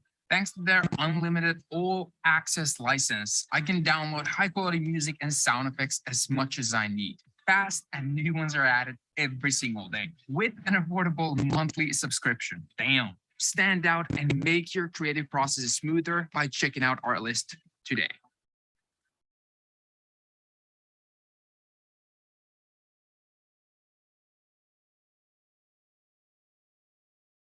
Want to know how to create awesome videos? Check out MosheRay.com. You can do it too. Titles easy, intros easy, kittens, bridges, just so easy. Heartbeats like ninjas or pop. Fast and simple, drag and drop. I'm in love it, it's so cheesy. Video creation, can't believe it's so easy. Music, colors, templates too. Every day there's something new. Music with ads, easy. Social stories, so easy. Play it rock, play it cool. Dive into the motion pool.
It's about the sun, it's about the world.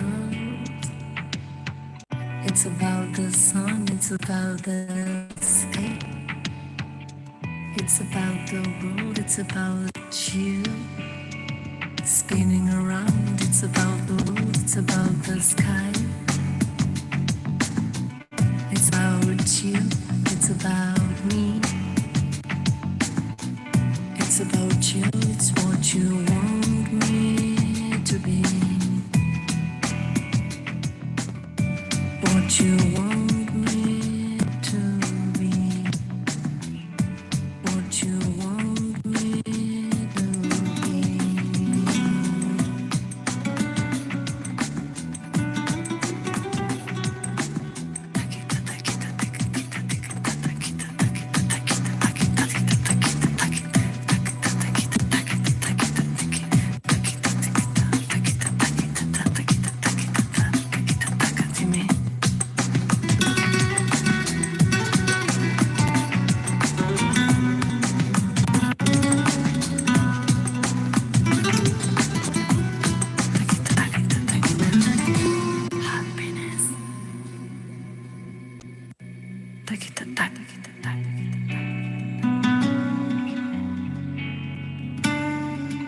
It's about the sun, it's about the world.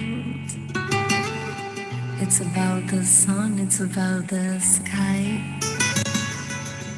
It's about the world, it's about you. Spinning around, it's about the world, it's about the sky. It's about you, it's about me. It's about just what you want me to be. What you want me to be. What you want me to be.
honey, ice are melting.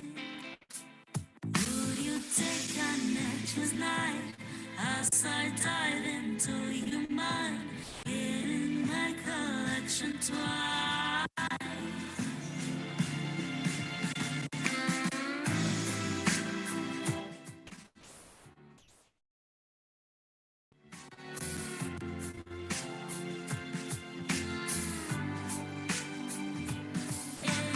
How could I be blind for such a fool? My wound is growing every day.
All right, good morning, ladies and gentlemen, once again. Okay, so we would like to call on all of your presence here in 5 minutes because we will going to hear another speaker. So you have still 5 minutes break before we resume our program.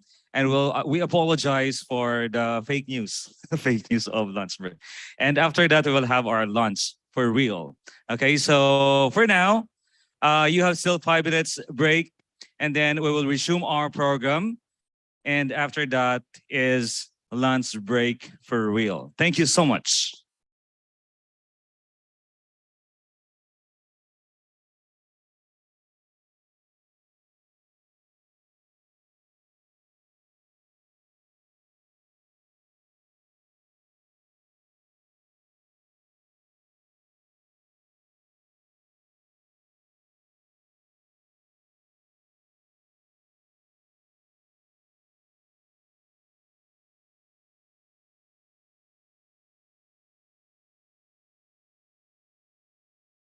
Accept responsibility in making sound engineering decisions consistent with the safety, health, and welfare of the public, and to disclose promptly the factors that might endanger lives and the environment.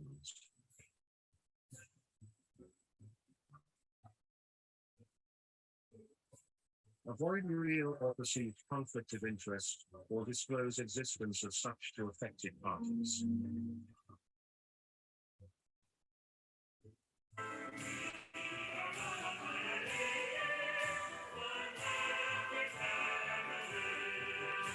Be honest, objective, impartial and realistic in stating claims or estimates based on available facts.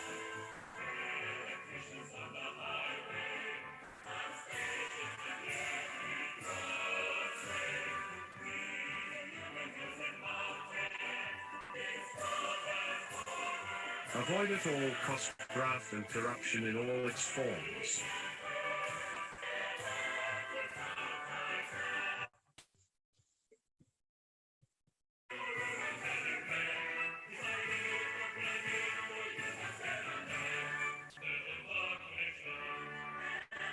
Improve the ethical understanding of technology and its appropriate application.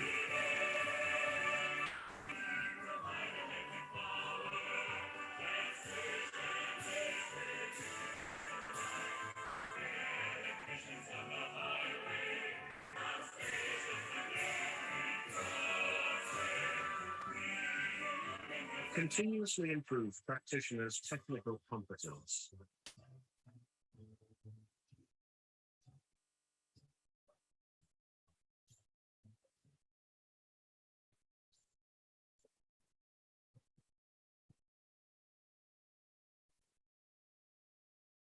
Disclose for pertinent professional and technical limitations.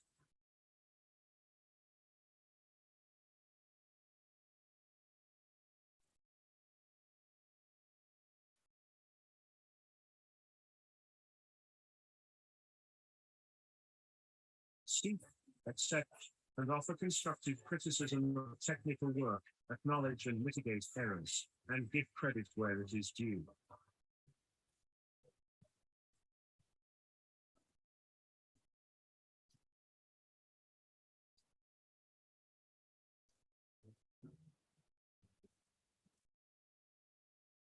Equally treat all persons regardless of race, gender, physical condition, age, or national origin.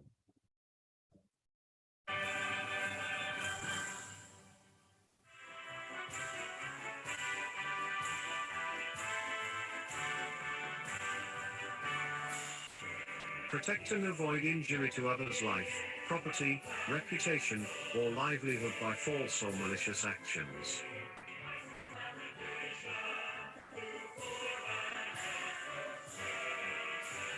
Observe utmost transparency, responsibility, due diligence and fairness, and accordingly, not manufacture, spread, or disseminate false, incorrect, unverified or misleading information or data against any co-member, or the IAE, its officers, employees and representatives or agents, in any form whatsoever, whether verbally, in writing or published or whether through electronic means or otherwise, especially if such tends to discredit, besmirch the honor or integrity or impute a wrongdoing on the part of a co-member of the IAE, its officers, employees and representatives or agents. Support colleagues and co-workers in their professional and technical development, and assist them in complying with this code of ethics.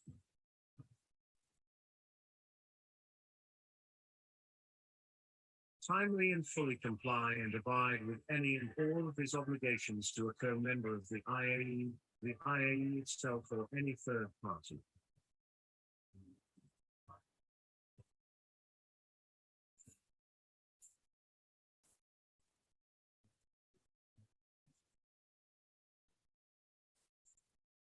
Does not engage in or commit anti-competitive, fraudulent, and deceitful practices in any form, and uphold free and fair competition.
All right, so I would like to request everybody to please settle down.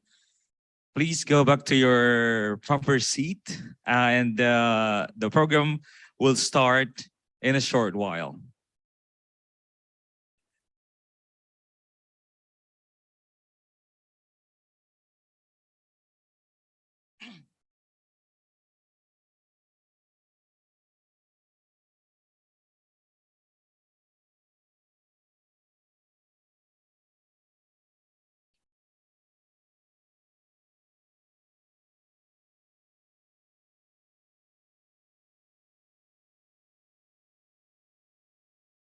And of course, I would like to acknowledge also the presence of our Honorable Vice Consul, Honorable Jeremiah Atento, for having us here today. Thank you so much, sir.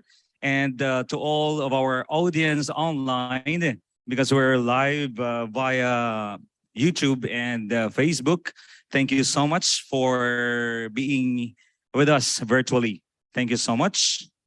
And of course, I would like also to acknowledge the presence or the support of our sponsors. Okay, the clean technology. And of course, the technical industrial automation for making this event possible. And of course, ladies and gentlemen,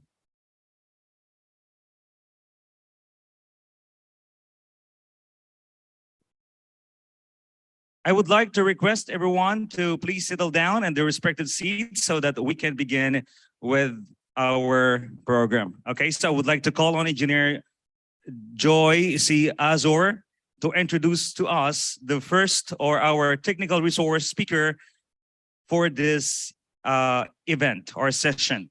Please give him a round of applause.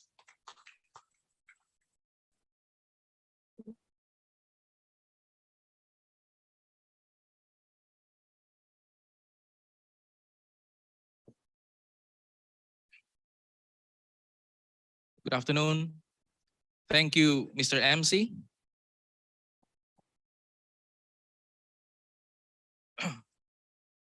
So this afternoon, I'm going to introduce to you a very important speaker, a great speaker, honestly.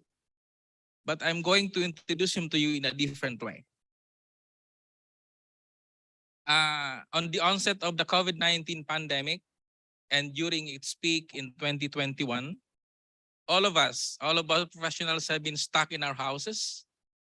But then even though we tried to make ourselves dynamic and we tried to look for things in which we will be able to enhance our knowledge and make use of our time a little bit worthwhile. So I was among the engineers who were looking for webinars, for seminars, could be free or with fee online. And it happened that I came across Metro Central announcement that they are conducting a seminar that was in June 2020. And it was so happened that this great speaker was the one conducting the webinar. And because he was so good, I was one of the 3 professional engineers, I was one of the engineers who got the perfect 10, the most fastest way during the webinar. It was in June 2020. So the title of the webinar was 10 Most Overlooked Requirements of the PEC and the Fire Code. Now, but then even during the pandemic, WRCSA continued a restricted modality on its meetings and webinars. And in one of our webinar, I have recommended to Press Marlon, to source out technical speakers outside of Jeddah in order to be versatile and in order to, to experience greater knowledge from other, from other people. And so Press Marlon drafted a letter and we sent it to him, and right away he accepted. Actually, this great speaker is now the 3rd time that he will be speaking in front of us. So let me go to his professional profile. This great speaker has experience from local, international scene in both design and construction. His most notable projects in Manila or in the Philippines is Robinson Malls, the Walter Mart Malls, SM City, Santa Mesa, and many others. He's a graduate of Technological Institute of the Philippines as a Bachelor of Science in Electrical Engineering. He's a life member of IIEE and also a member of IEEE or IEEE. This is the US standard for electrical engineers. He's been conducting webinars, technical presentations, and seminars both in professional and academic scenes, in schools and other, organizations. Most importantly, this great technical speaker is the son of the father of 400-volt system in the Philippines. Listen to this again. He's the son of the father. Of course, if there's a son, there should be a father. But in order for us to understand more, his dad, his father, was the founder of the 400-volt system, three-phase in the Philippines, which we know that this system is more economical and cost-effective.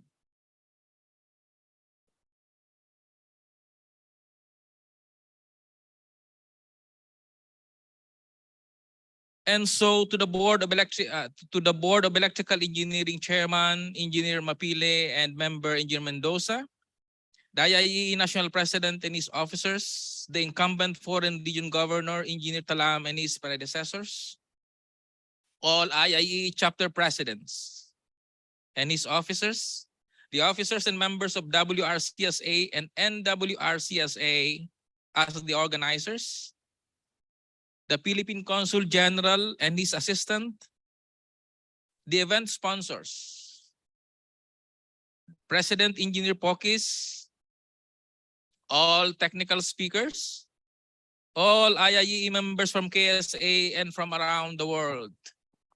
It is my pleasure and privilege to introduce to you Engineer Jesus Jesse Santos. Thank you.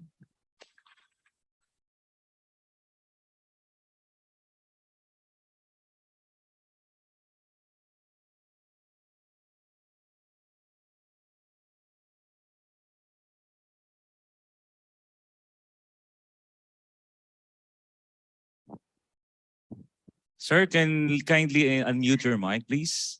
There you go. All right, thank you, Yeah, sir. Trying to find. Just let me know if my audio is not clear. Just you could interrupt me anytime. Yeah.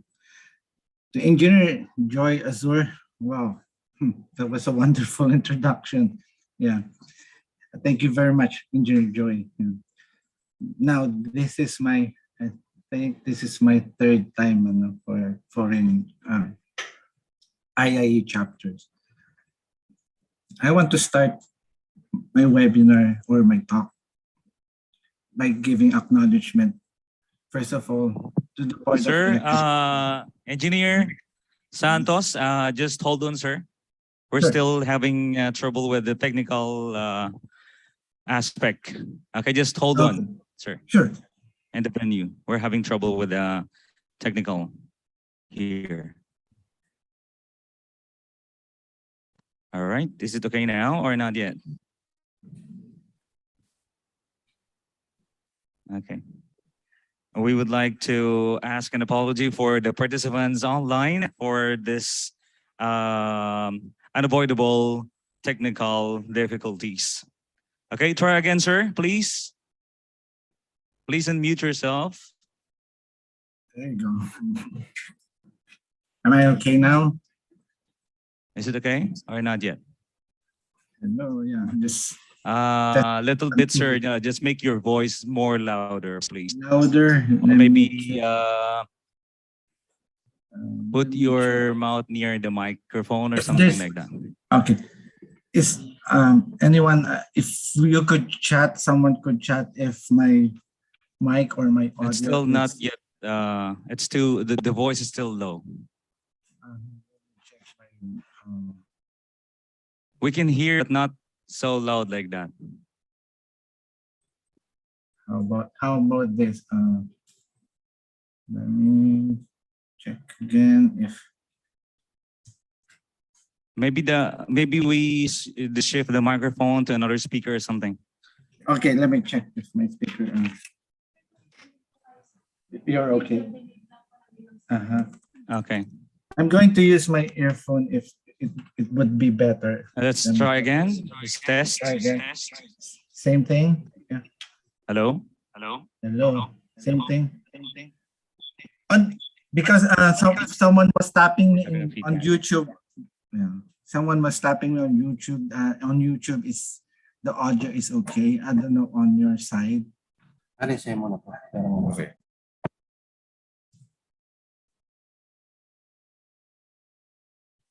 That's mic 1, 2, 3.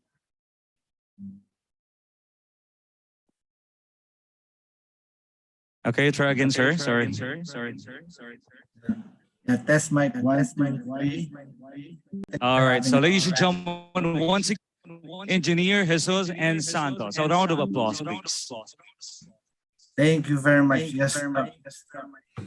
So I'm receiving right now a feedback, but I could bear with it. Yes, but on your side, that is the most important. If you're having a feedback or you're having a good audio, just if there's no good audio, just let me know. Anyone could tap me. Yeah. Let's enjoy this after this. I think it's morning, wherever your time zone is. So to continue my acknowledgement, I would like to to give honor to Honorable Francis Mapile, okay, and Engineer Jaime Mendoza, our BEE, of course to our Engineer Padua, to our IIE National President and his officers, to incumbent Foreign Region Governor Engineer Talam. I heard him this morning, was such a wonderful, inspirational talk. To the Foreign Regional Founding Governor Engineer Mabulay, all IIE chapter presidents and his officers. Not to forget, of course, the officers and member of WRCSA and NWRCSA. As the organizer of this event, this thing will not be possible without them. The Philippine Consul General and his assistant, the event sponsor, that is very important to us, those sponsors, the PPOWRCSA President Engineer Paul Chris, all technical speakers, okay, though there might be some a little bit changes on the schedule, but some are maybe not available, or that's why I'm here now. And maybe I'm a little bit early of the schedule. All IIE members from KSA and from around the world, and all students, members, and all listeners and who joined this one, good afternoon or good morning, wherever you are. I'm going to start my lecture by the title Fire Pump Power Supplies, Codes and Standards. Again, diesel engine driven fire pump is not included here. There's a disclaimer that this is only for general information. This is not for professional advice. Any views, okay? This is not the views of the Institute. So this is my opinion, my lecture. Any in doubt, just consult with the authority having jurisdiction.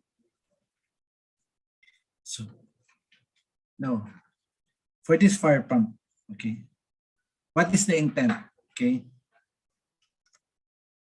The fire pump sources and component must be reliable. So for a fire pump, maybe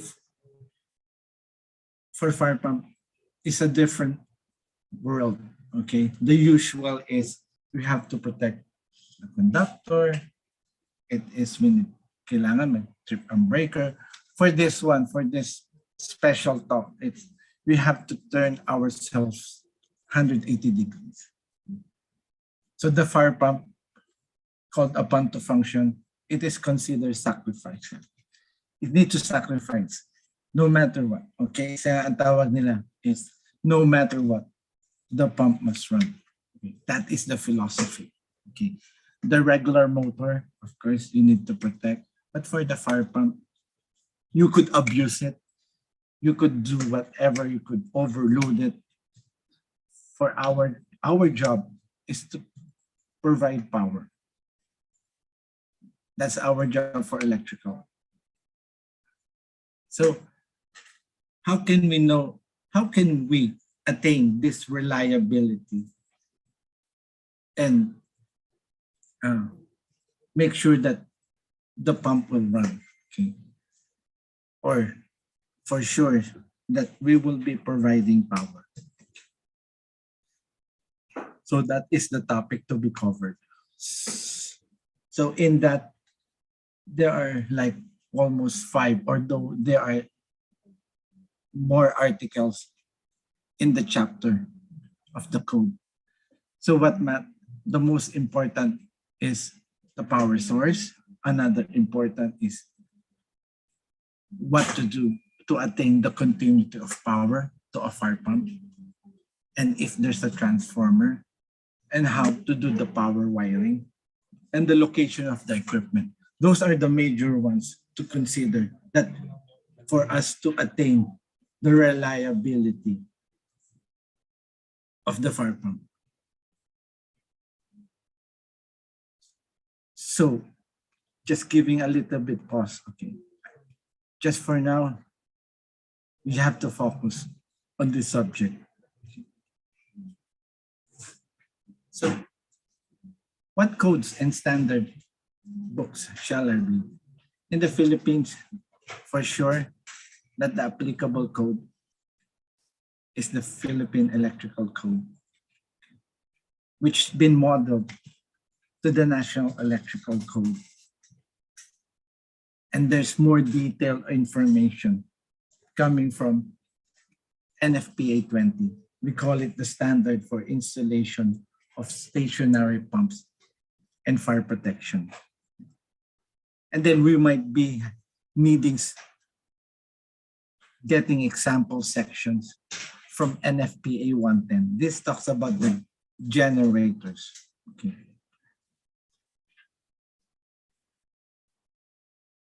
I may be interchanging some code books, but the concept is the same. Okay.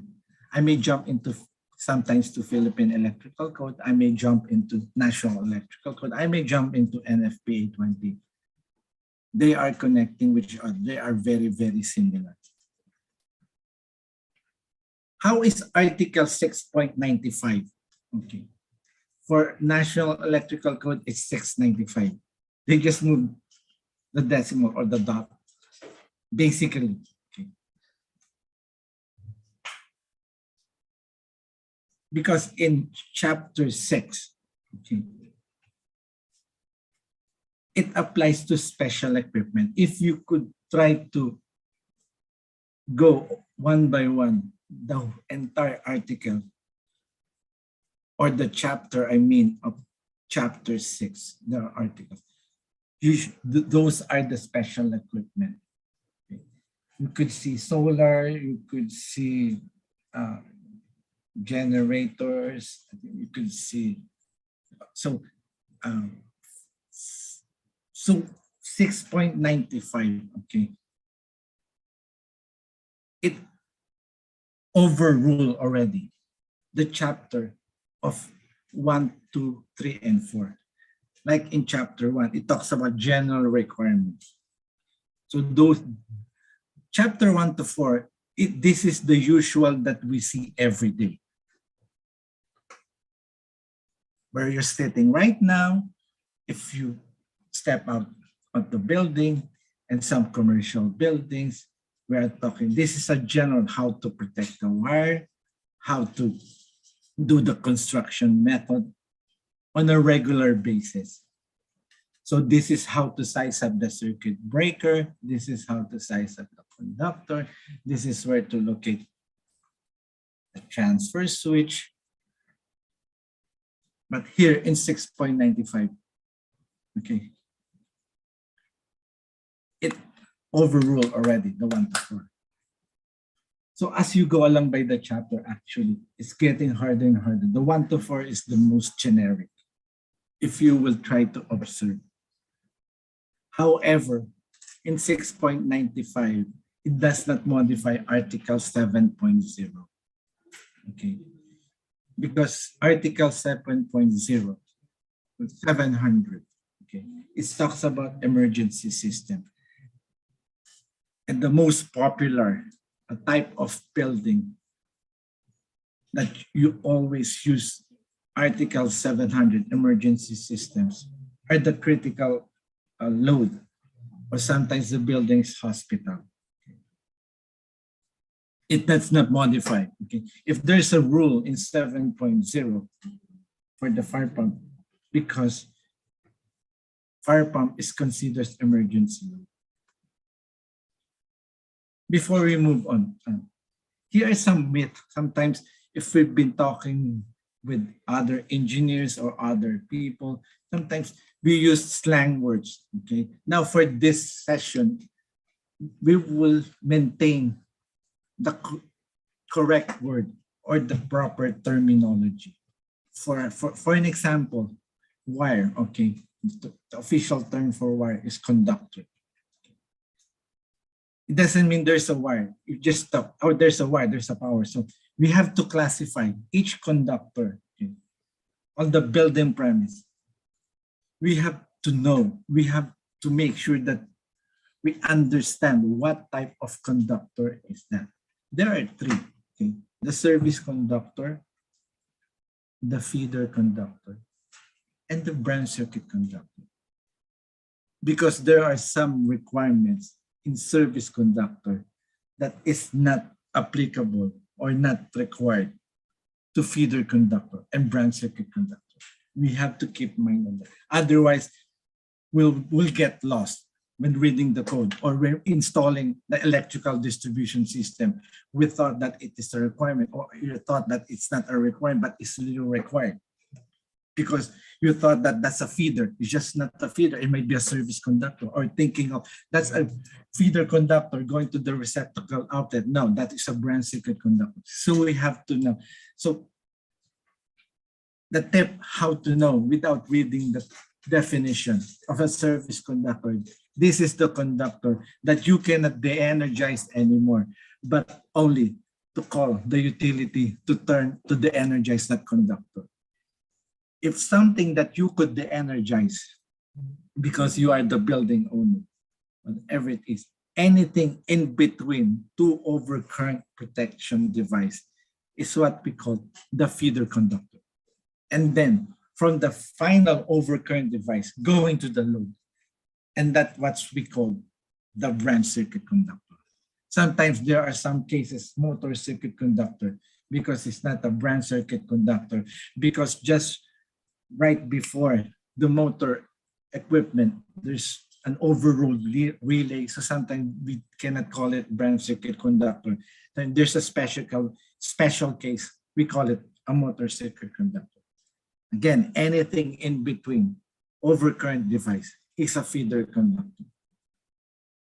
Just to give you a glimpse, so that moving forward, we could easily to comprehend my statement or whatever the code section stated. So we begin, of course, with the power source. This is one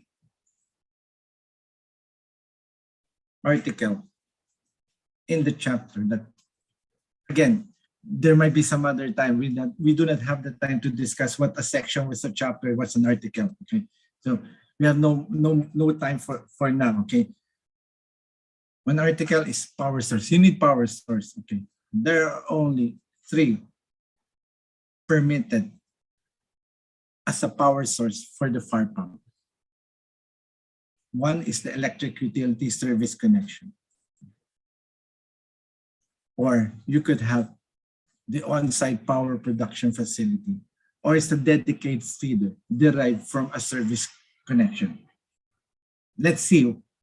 It's easy to understand. It's a straightforward, the first two, but the third one is a dedicated feeder. Okay. He's a little cute, okay, smiling. He's nodding for no, okay. So why? Okay.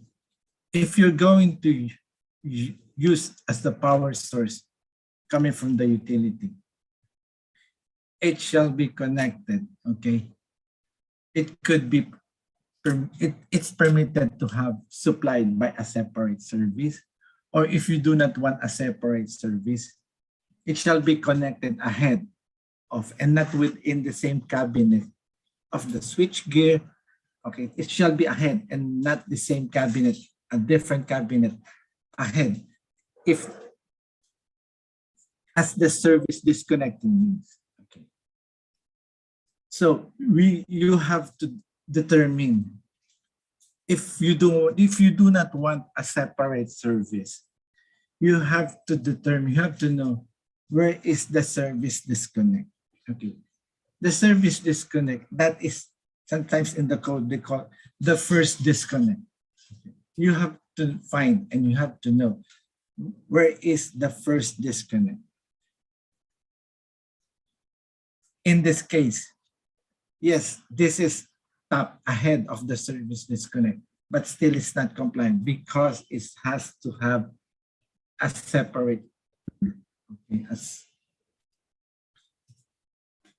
something like this. I snip it from National Electrical Code.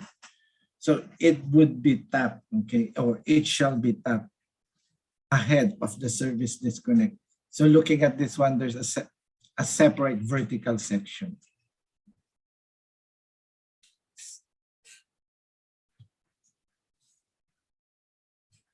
For this one, can a fire pump feeder circuit supply loads other than associated with the fire pump? The answer is no, okay? So that supply conductor from the source going to the fire pump controller, you cannot mix with other loads such as jockey pump, light fixtures, and other loads. Okay. So this is not allowed. Okay. The plans for a fire pump installation show the building electrical service powering the fire pump. It is permitted? No, because it is being tapped after the service equipment. It is easy to understand going to the fire pump controller, or if there's an ATS ahead of the fire pump controller for the fire pump, it shall be classified as service conductor. So in this case, going from the service equipment, going to the fire pump controller, it is classified as feeder conductor. So it is not permitted. I have here just a sample projects which I have done early last year during the pandemic. Looking at this one, I have designed that in this project to have a separate service. Okay. This is, the building has a in the Philippines they call it primary metering, okay? It's a medium voltage. The utility voltage is 13.2 kV because there are some, even in other parts of the world, okay, there might come to a point because your power demand is so high that you will be buying your own transformer, stepping down to low voltage. So the utility, even in Saudi Arabia, there might be some instance, I believe, that they will just provide you the medium voltage, or sometimes if it's a high voltage, if that's the case, maybe. So for this one, the utility voltage provided by the utility is 13.2 kV. So for this one, I prefer to have a separate service. So we applied for a separate service. For this one, the transformer for the fire pump, it's been a utility owned, okay? But you have to deal with the utility. There might be some electric utility. You just buy your own transformer. is how you deal with the utility.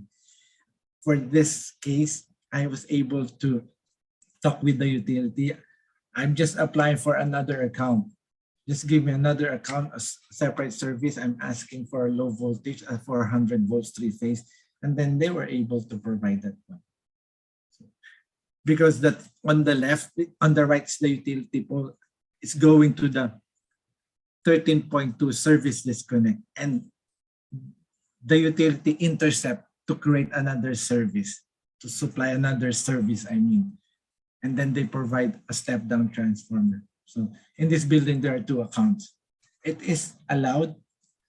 The Philippine Electrical Code, the National and the National Electrical Code, there are some exceptions that you could have another service for emergency loads, I think, for fire alarm, for hospitals is very, very common. Okay, it's the code says it shall be permitted. So when you say it shall be permitted, if you requested, when you say shall, it is required. The utility is now required to provide you another service. It's not an option because the code says it shall be permitted. Why the code does not permit at the feeder to tap for the fire pump power supply? So maybe, of course, that's a good question. Again, if you're reading the code, okay, before questioning the code, try to understand the context behind. Because even especially in the United States, don't you know, like in NFPA, before they implement that section, which I also want to advocate to all our engineers, the Filipino engineers, you contribute, you give your opinion, like as what they are doing in NFPA. Thousands of engineers, okay, brainstorming, having a healthy discussion, argument, okay, all practitioners as much as possible, so that the best will come out. I'm not saying that this is all right. The code is the best right now. No, of course, there are some flaws. My intent in this code is not to say that, oh, the code is perfect, okay? But as of now, it is the code right now. Nothing we can do. We have to comply. And you have some comment, I advocate that you share it. Okay. So why cannot be tapped at the feeder? Because during fire condition, okay, the fire pump supply shall not be disconnected. So imagine, because normally if there's a fire ready, of course, you're going to turn off the first disconnect or the service disconnect, we call it. We do not want the fire pump to lose power. That's the normal situation. Now, another type of source of power is the on-site power production facilities. If you do not want the source of power coming to utility, another one is if you have the on-site power production facility. This is rare, but still there are some facilities that they have their on-site power production facility. Be mindful, this is not a standby generator. This is type of power is a continuous of power. This is not the backup power. This is the prime power. I mean, the master power. There are some, maybe on some, I believe there are some remote areas that we cannot apply because they're far away from the utility. So they have their own production facility. Is this only a type of like a genset? It could be a solar, whatever type of power it is, as long that is the power production of the facility. And yes, you could use this as a source of power for your fire pump. So a production of one-site power production facility, a facility that produces its own power, so continuous space, as what I have said. Of course, it's located and protected to minimize the risk of damage by fire. So if you're going to use the utility source of power, it shall be reliable.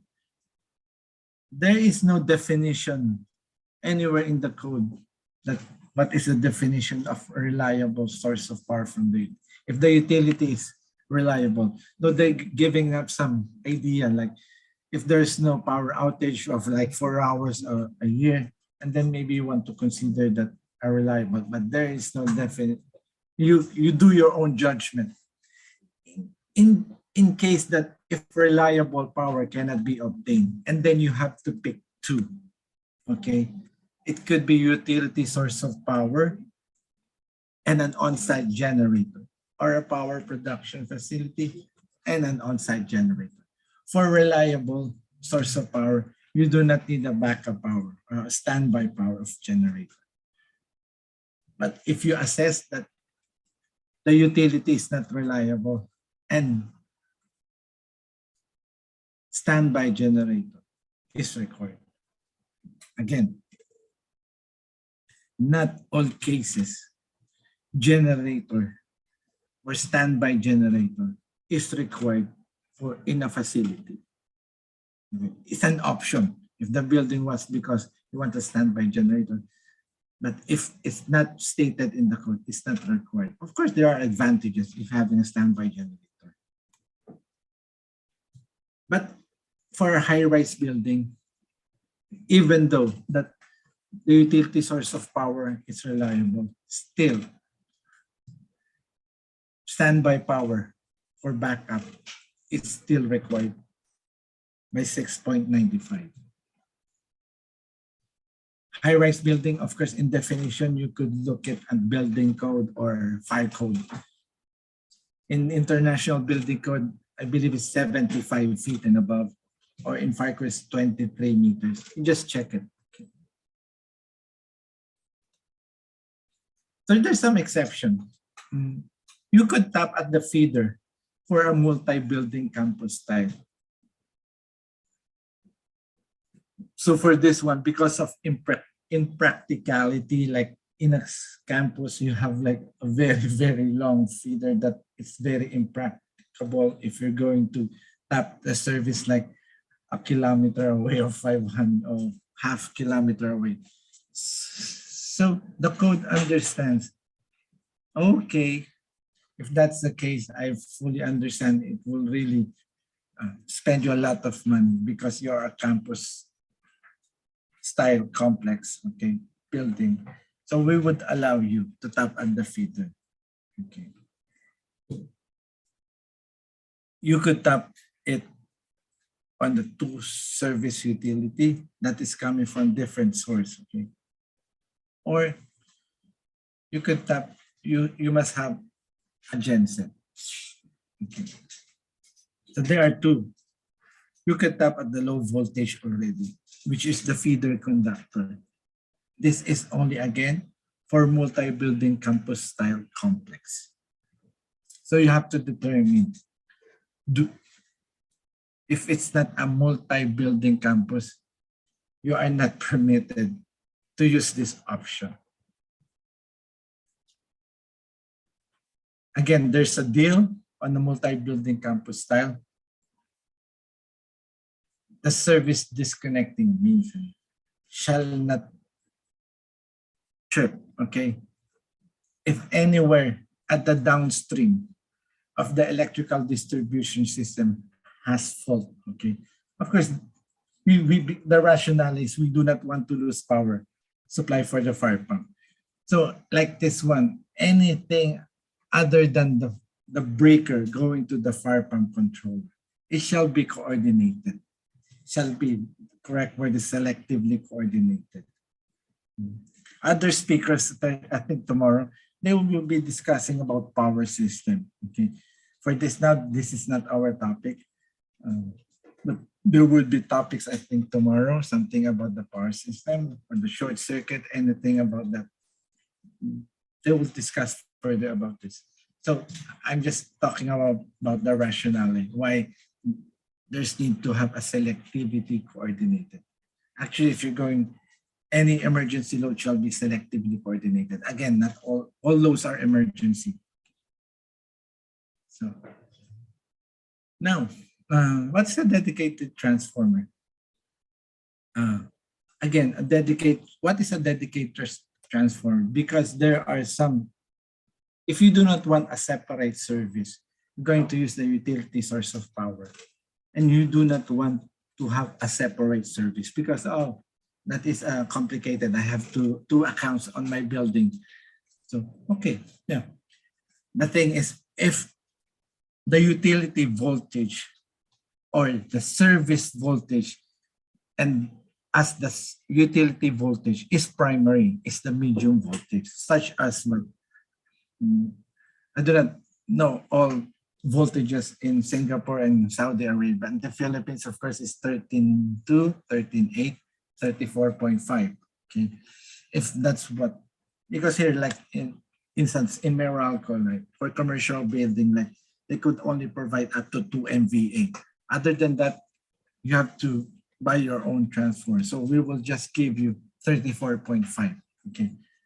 So because the service disconnect is the medium voltage. For an example, 34.5. So you're going to tap there at the service conductor. So the service conductor going to the first disconnect. Of course, there's a 34.5.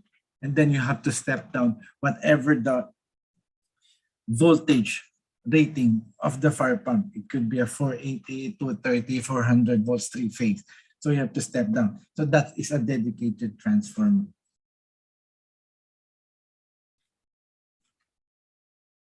So when you say dedicated, there is no other loads going to this on the transformer. Same thing with the dedicated transfer switch. The transfer switch shall be only for the fire pump circuit. There's no other load, even the jockey pump. Okay. So that's a dedicated. Again, it's a little bit, we have to explain to our client how important. I know it's costly, but that's what the code says. Okay, you cannot say that value engineering or we are budgeted so that we could cancel the safety. Okay, cost is not an exception for safety. This for an example. Okay, for this one, it's just a little bit overwhelming, but you could see that the transfer of power, or known as the ATS, has a dedicated just for the fire pump. Since this one, the service voltage is medium voltage, such as 34.5 at the pole. Okay.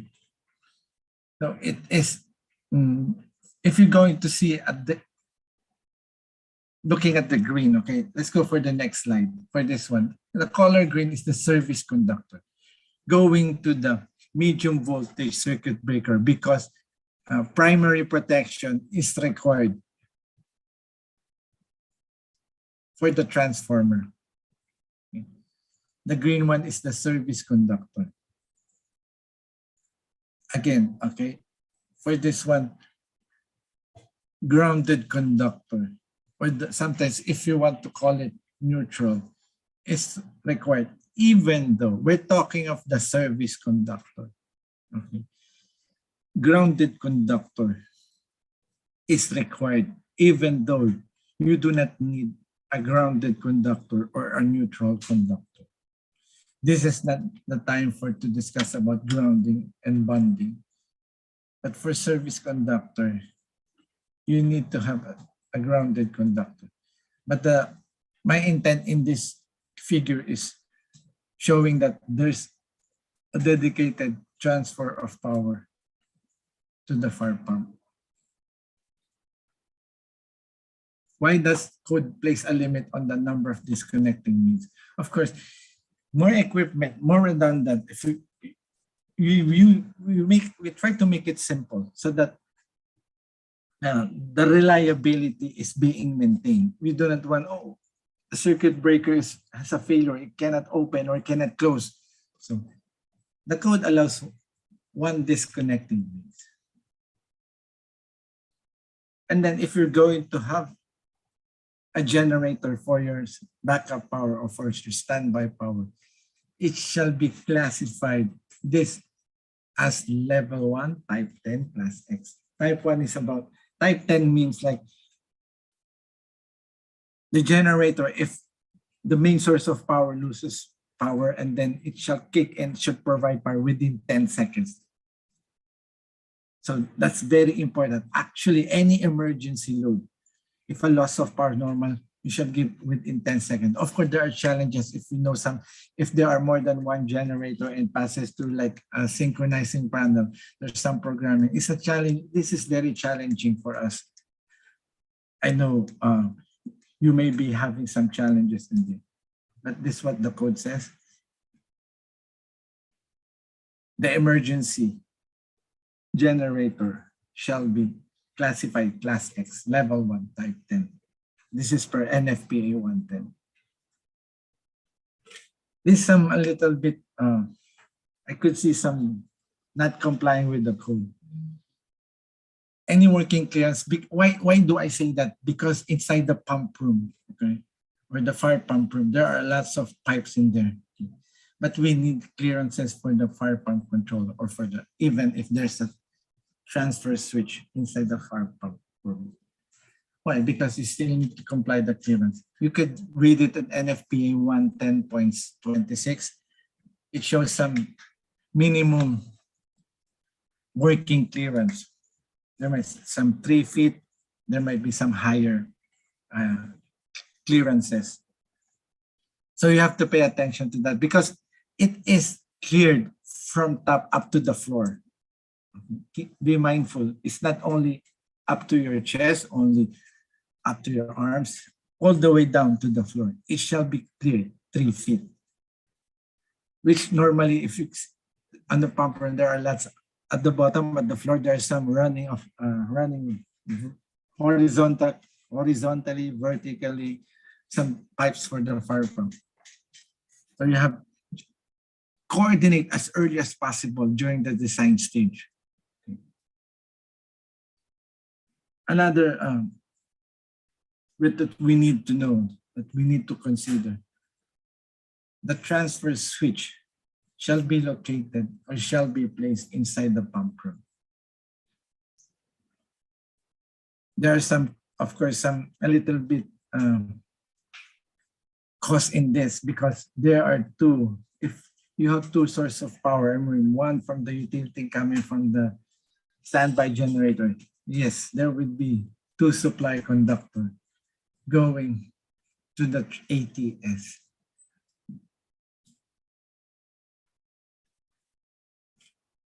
(10.8.3.11). Wire fire pump transfer switches are not allowed to have integral overcurrent protection device. Again, if you're going to have ATS,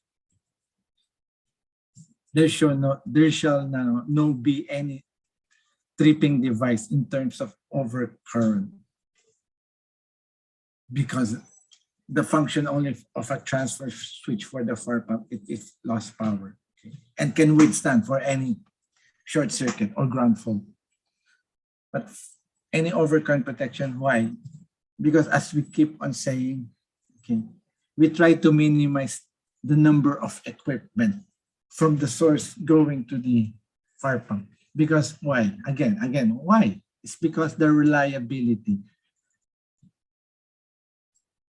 More equipment, more maintenance, more chances of failure of the equipment, of course, decreasing the reliability.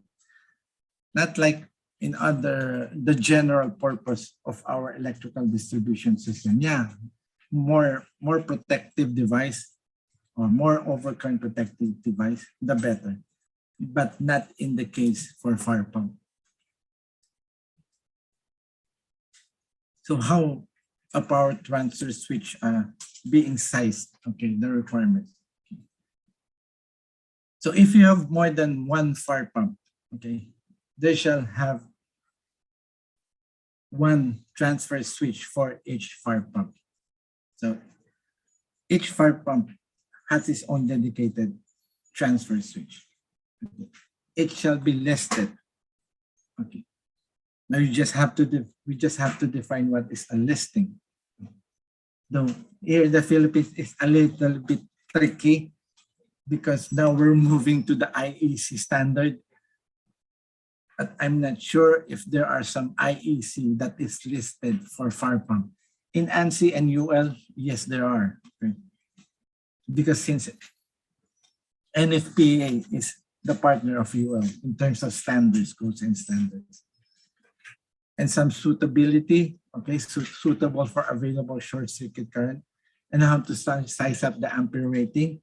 It's the transfer switch shall have an ampere rating not less than 115% of the full load current. Though there might be some cases that you have to size up more than 115%. And suitable for motor lock rotor current. But it is not said that it shall be sized to lock rotor. Okay. It says suitable for switching. But the rating does not say that it shall be sized to the lock rotor current. So I remember, okay, Engineer Joy Azul, this was his question. Since we minimize, ideal way is the service conductor from the utility straight to the fire pump controller. What if I want to have a maintenance on the conductor? Can I have one disconnect with associate overcurrent device? Yes. The answer is 6.95.1.4. Okay. It is allowed to have one, okay, disconnecting means an associated overcurrent protective device. When there's an overcurrent protection device, it shall be rated to carry indefinitely the sum of the lock rotor current. There is another way to do it. If not, rule of thumb, everybody knows it, like times 6, okay? But there's some instance that there are some technologies on the circuit breaker. The intent is even the pump burns down because of the lock rotor, even the burns down, still the breaker will stand still and it will not trip. For the circuit breaker, if there's a circuit breaker inside the fire pump controller, it could be sized to 125%.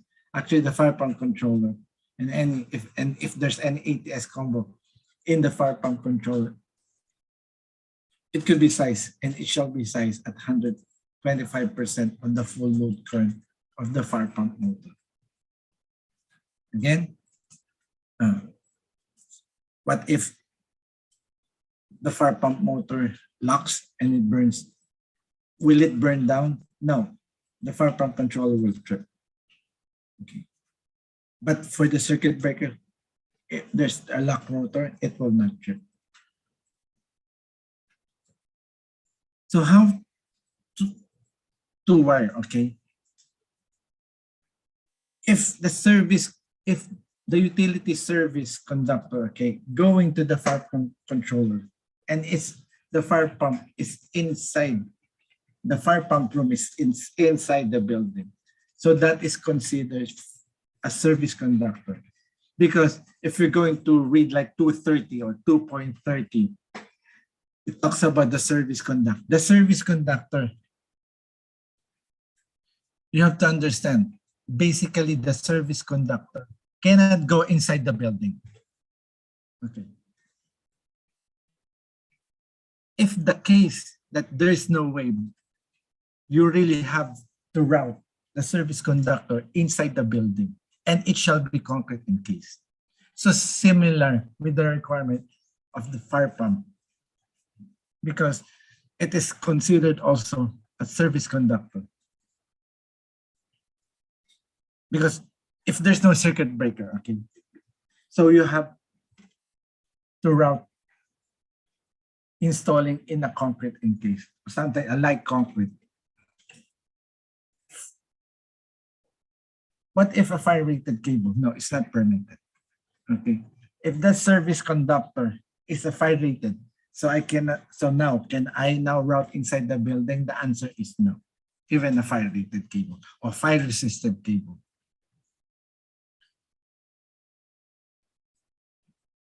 Now, if we're going to have a one circuit breaker, as you could see here, right?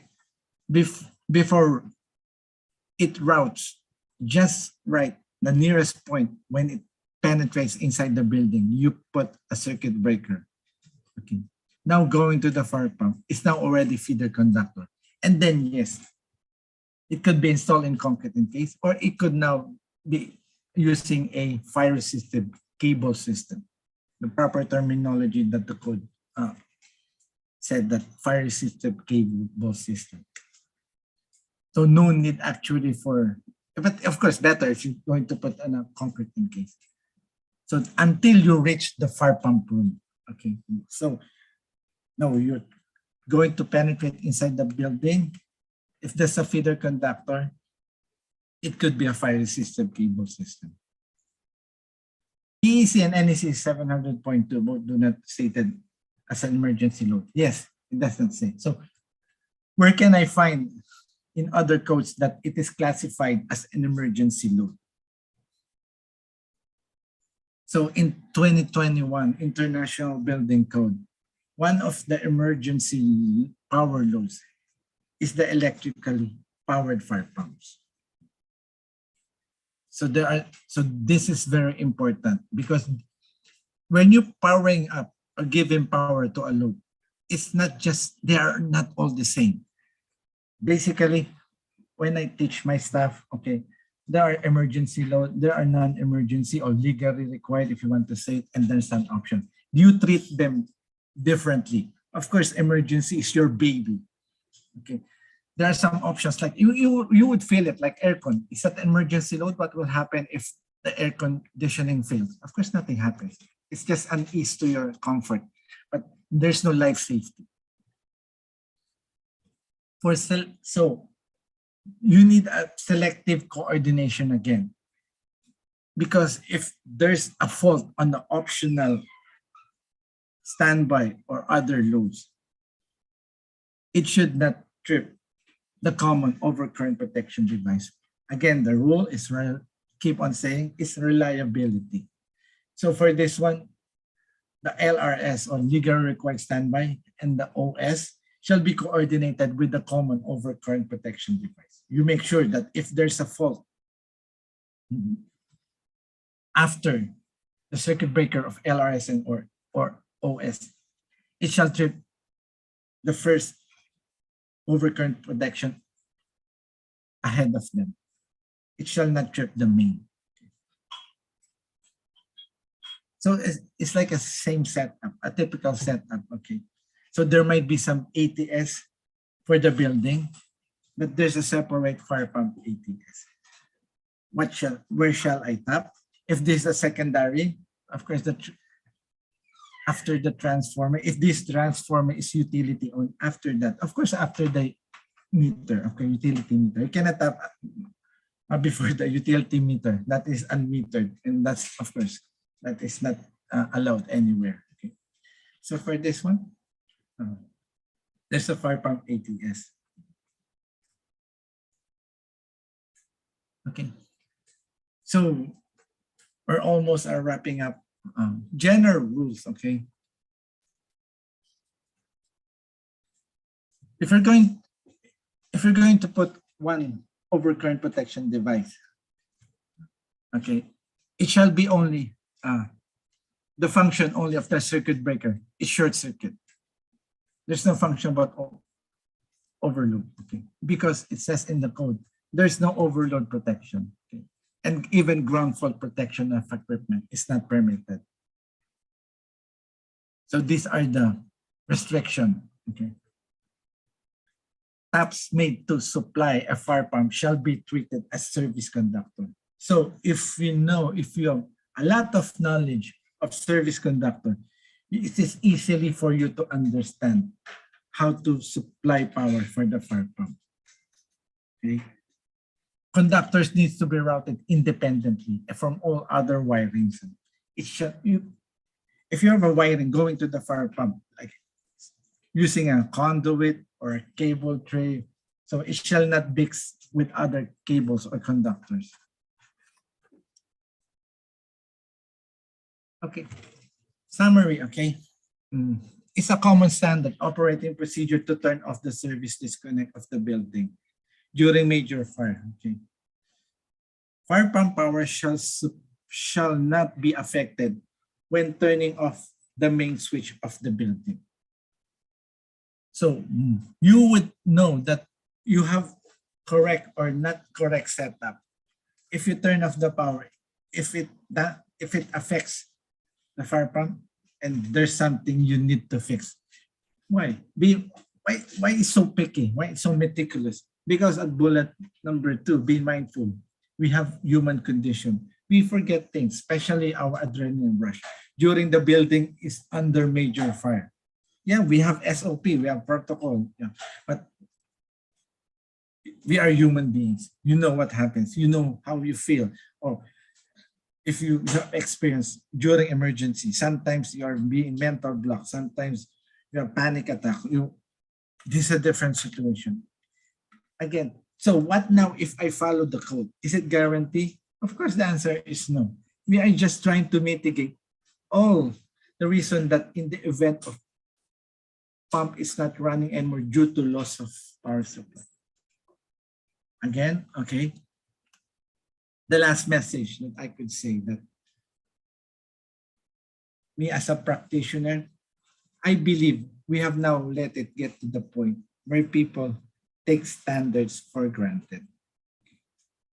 But here, okay, I really, really appreciate all the listeners here or the attendees because we at IIEE are trying to raise the level of awareness surrounding these standards by constantly providing information and by staying relevant to today's issue. Again, this is my presentation.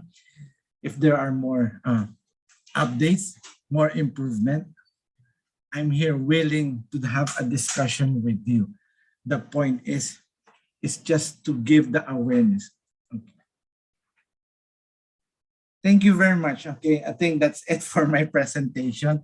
And then if you have some question, I'm willing, again, to all attendees, thank you very much for your time and listening to me.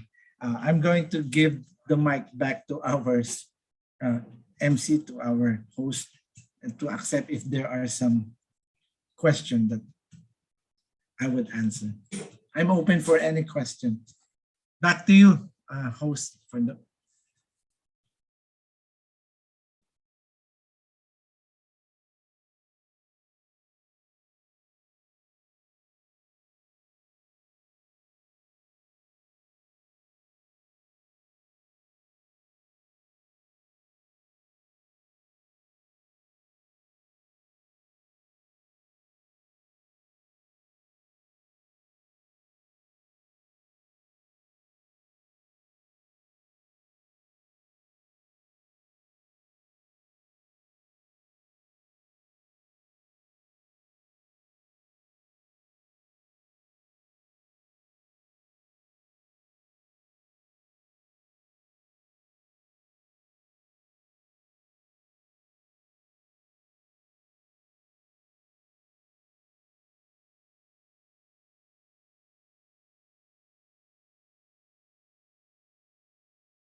Yes, maybe I'll try to read if there are some questions.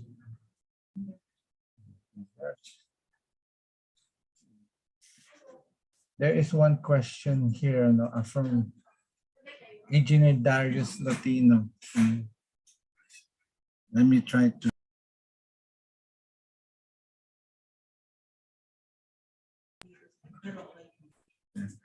Here from Engineer Darius Latino. If the electric fire pump is backed up by a separate diesel fire pump, is the PAC code allowed to connect the power of electric pump at the feeder conductor, except in the multi-campus? Right. So, Engineer Darius, to answer your question, if that diesel fire pump is your primary source of power, and then yes, it is already allowed, okay, to tap that electric fire pump at the feeder.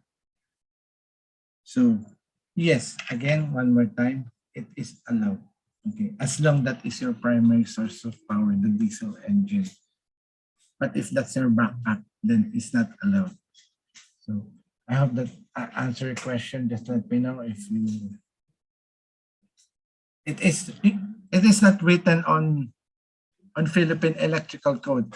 It is specifically written in the NFPA 20. So you just search for the NFP 20. You can just stop me or email me if you cannot find it. This is on NFPA 20. That because in PEC and NEC, it is only the code only says about the electric. Of course, they don't cover, electrical code does not cover the diesel engine driven fire pump. But for NFPA 20 is the entire code standards of a fire pump, which covers the diesel engine driven fire pump. So again, if you're going to use a primary source of power, the diesel engine driven fire pump, of course, it's costly because you have to consider it's a bigger room and there's some exhaust needed. Then it is permitted. Okay. I hope I answer your question, Engineer Darius. It is in NFPA 20. There's another question from Engineer Nicasio Pablo. The question is there a specific guidelines how to rate the circuit breaker for an emergency electric fire pump when we are on the premise that the circuit breaker is only for short circuit protection? Okay.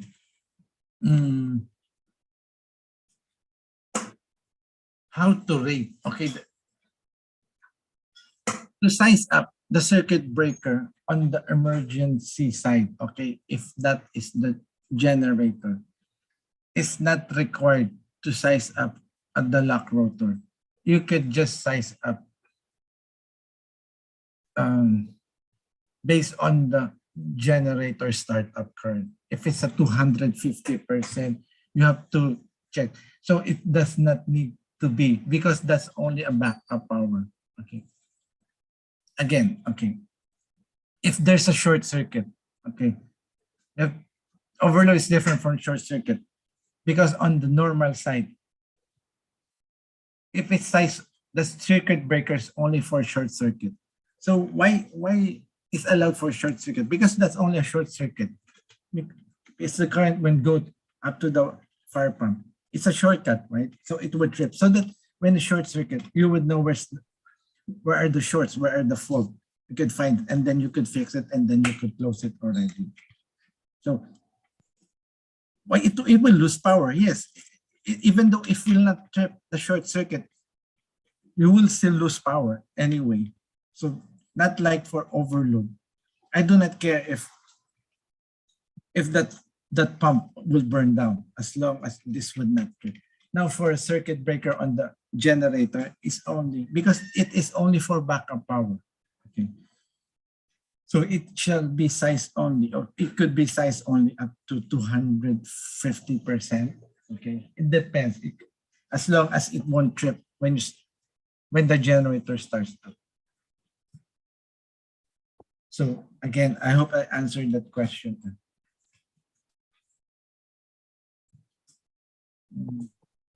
Hello, sir. Yes. Can you hear me?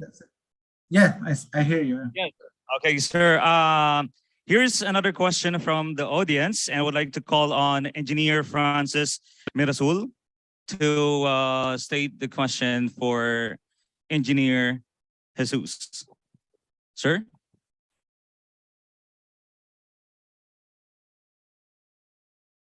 Sir, good morning. Good morning dyan. Good afternoon dito, Sir Francis. Okay, sir. Thank you for your informative sharing.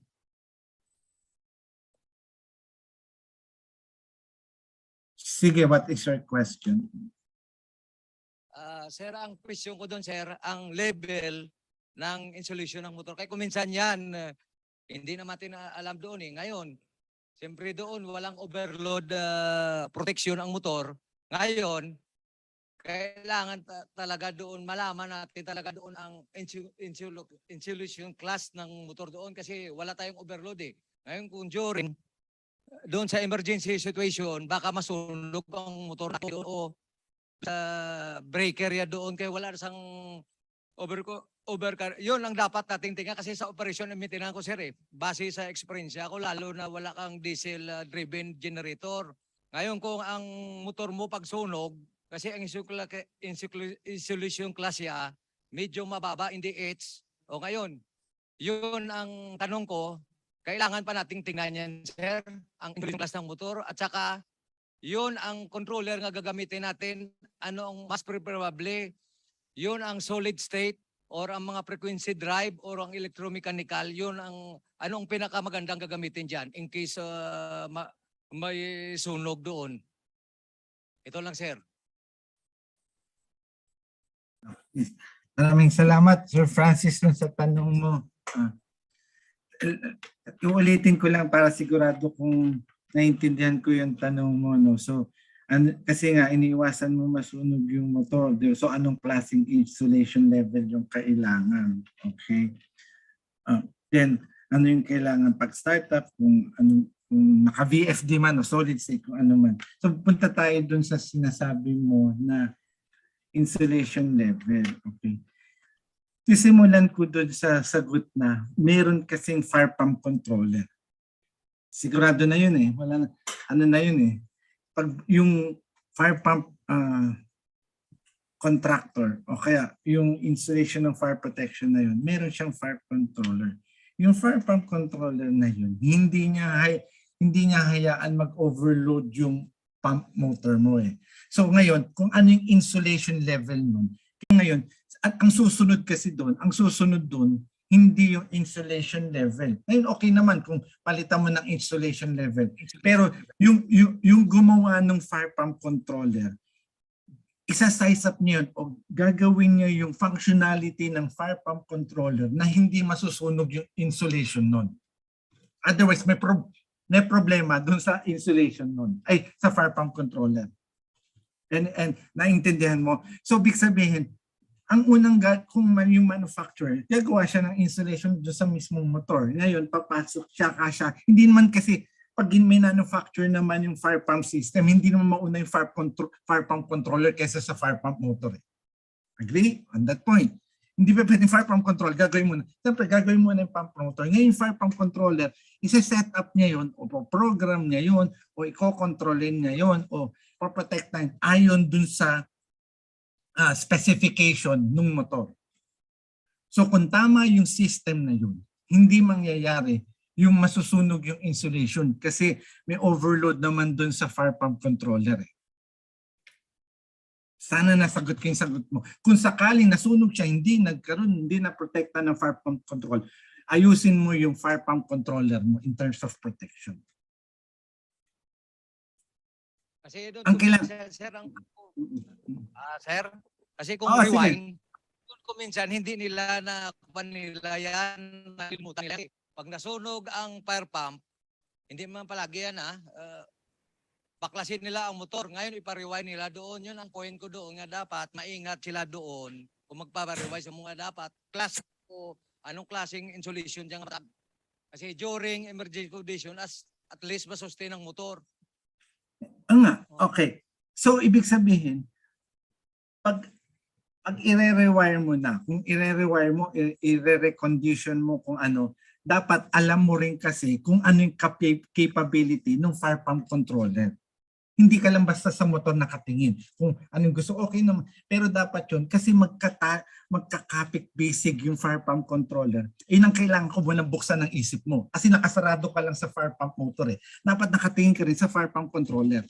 Kung meron ka lang i-rewire, halimbawa, kahit sabihin mo meron ka lang i-rewire dun sa fire pump motor, dapat pag nag-rewire ka, kinoconsider mo, sino ba yung nagpo-protekta nito?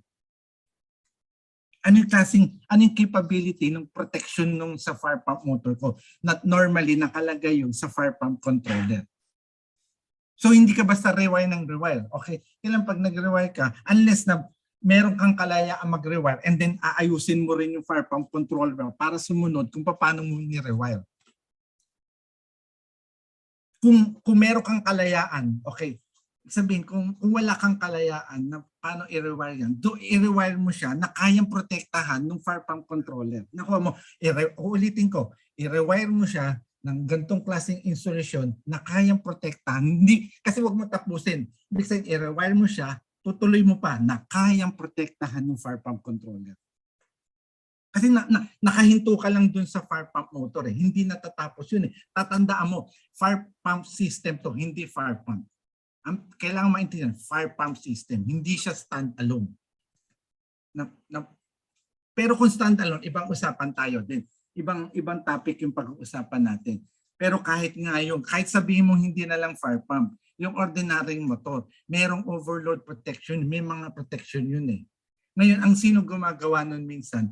Yung mismo manufacturer ng motor. Kasi pag gumawa ka ng aircon, lalagyan mo rin ng protection yung ano mo, yung ginawa mo. Okay? Ang pinoprotekta ng electrical, yung short circuit. Pagka sinabing short circuit, kung kailangan umattend ka ng day 2, iba kasi yung short circuit sa overload. Ang pinoprotektahan natin yung feeder papunta dun eh. Yung papunta dun sa aircon, yung papunta sa motor, yung feeder, yung cable na yun ang pinoprotektahan natin. Kailangan makuha mo yung boundary. Nasa hanggang saan tungkulin ba ng electrical? Hanggang saan ba yung tungkulin niya? Ang tungkulin niya ba nandun din sa motor? Add-ons din naman yun. Kasi yung air conditioning, yung fire pump system, meron din electrical yun eh. May electrical engineer din yun eh. Ang trabaho niya, paano niya maproprotektahan. Ngayon, yun na nga yung sinasabi ko na yung sa system ng fire pump, kapit-bisig dyan sa fire pump controller. So paano mo i-rewire? You will rewire it based on hanggang saan kayang protektahan ng fire pump controller. Again, uulitin ko one more time, titignan mo rin yung fire pump controller. Natignan mo na ba? Ang tanong ko kasi, na-assess mo na ba yung paano magprotekta yung fire pump controller? Kung hindi, tignan mo muna, then balikan mo ko. Okay tayo, sana nasagot ko yung tanong mo. Oo.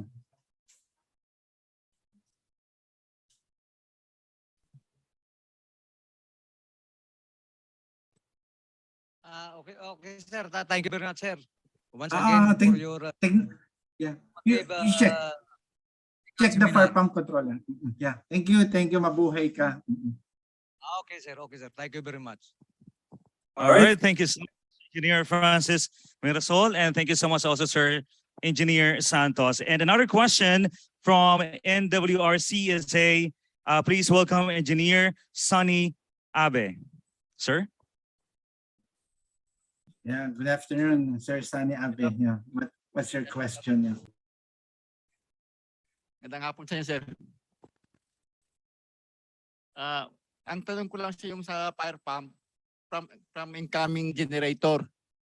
Instead, usually standard practice, kung meron kang breaker sa generator, kaya kabit natin ang supply ng fire pump from the load side. Pwede ko pa ikabit from the line side of the generator to parallel with the cable from the alternator to the breaker. Maraming salamat sa tanong mo, Sir Sonny. So, ang tanong mo, ulitin ko lang kasi para naintindihan ko lang. Then sabihin mo kung hindi ko nakuha ng buong buo. So meron kang generator, okay? Meron kang generator, yung power supply. So ang I assume and I expect yung generator na yun for backup power. Okay? For backup power. So kasi mas lenient naman ang requirement, mas maluwag naman ang requirement ng backup power, yung standby generator. Ang tanong, kung meron circuit breaker yung generator, inimagine ko ngayon yung circuit breaker na yun, nakalagay yun doon sa generator. Yung circuit breaker nakalagay yun sa generator na bago bumiyahe yun, tama? Bago bumiyahe yun, ngayon pwede ko ba itap sa line side? Wala naman kasi sinasabing hindi pwede. Kaya ang magiging sagot ko sa iyo is pwede kasi wala namang sinabi. Diba? So ang point nga doon is, nakuha ko yung punto mo, siguro ang intent mo lang kasi nakuha mo yung mensahe ko na reliability. Wala naman sinasabi hindi pwede. Okay. So walang ko nakalaw na not permitted siya. Yes, ang tanong ngayon, the question is, paano ko nagkaroon ng short circuit dun sa kable mo? Di ba? Ngayon baka masira lang pati yung genset mo kasi nga walang magde-energize. That's the danger of it. Okay? Yun lang ang the danger of it. Pero ni reliability, okay, talagang nag-bypass na siya dun sa circuit breaker ng genset. Pwede naman. Tama, sir. So wala nagsabi na code na not permitted siya. Walang sinabi sa code. Yeah. Okay, Walang thank you. sinabi sa code. Okay, thank you. All right, thank you so much, Engineer Santos, for that wonderful answer to the question. And of course, since we're running out of time, ladies and gentlemen, I know. Ladies and gentlemen, of course, if you have more questions virtually or here, just email or just send your question to the email, I think, sir, and the IEE email, and then we try to forward it to Engineer Santos. And of course, we have last question from CRCSA Engineer Romancito Gamboa. A round of applause, please. Good afternoon, Sir Romancito. Yeah, what's your question? I have two questions regarding the standards. My first question is, I know the disconnect switch is actually required on site based on the fire pump motors. If the fire pump is installed beside the power pump, is it necessary to provide disconnect switch and is still within the compliance? And the next question is, this fire pump for overcurrent protection. Now we introduced the VFD or variable frequency drive so that we cannot use about the 600% at the lock rotor and not compromise the 125% of the feeder. So it's still within the compliance of the NFPA regarding this requirement that we introduce the VFD. That's the question, sir. Thank you very much for your question. So there are two questions. Question number one, since again, miss, yung unang statement mo, your first statement that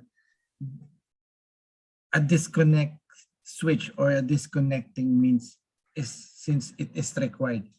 I want to straighten up. It is not required. It is permitted. Okay, again, I will repeat what I have answered. You have said that it is required. No, it is not required. It is permitted. Required is different from permitted. Okay, it means ideally speaking,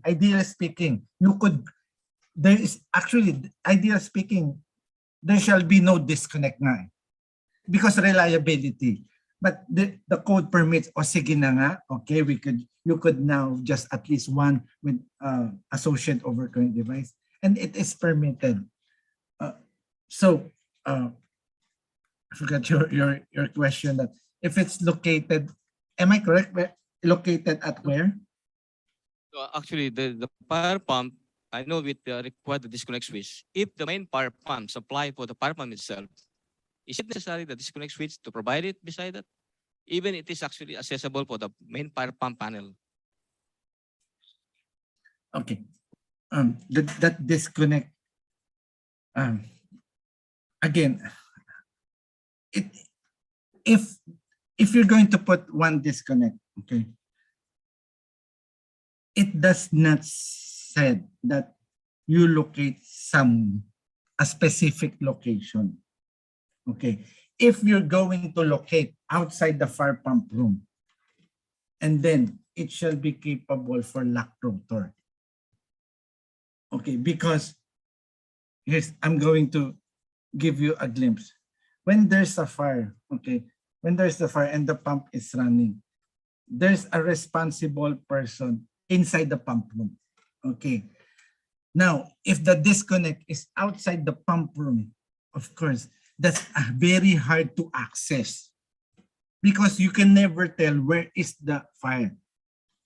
I hope you are following where I'm coming from, because the disconnect, the location of that disconnect, maybe it's not accessible. We cannot guarantee that the location of the disconnect outside the pump room is accessible during fire condition.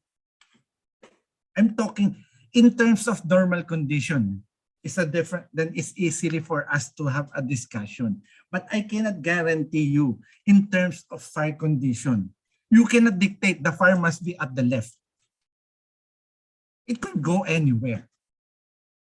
So I cannot, so the code does not says that the disconnect shall be accessible because we are talking of during fire. Even though under normal condition, the disconnect is readily accessible, but during fire, no one could guarantee. You cannot access, there's a fire already. There might, I hope you got my point. So the code does not mandate the exact location of the disconnect outside the pump room. The location of the disconnect might be still is either outside or inside the building, but is outside the fire pump room. Now the question, what if I'm going to locate the disconnect inside the pump room? Is it permitted? There's nothing in the code that said you cannot put the disconnect inside the pump room.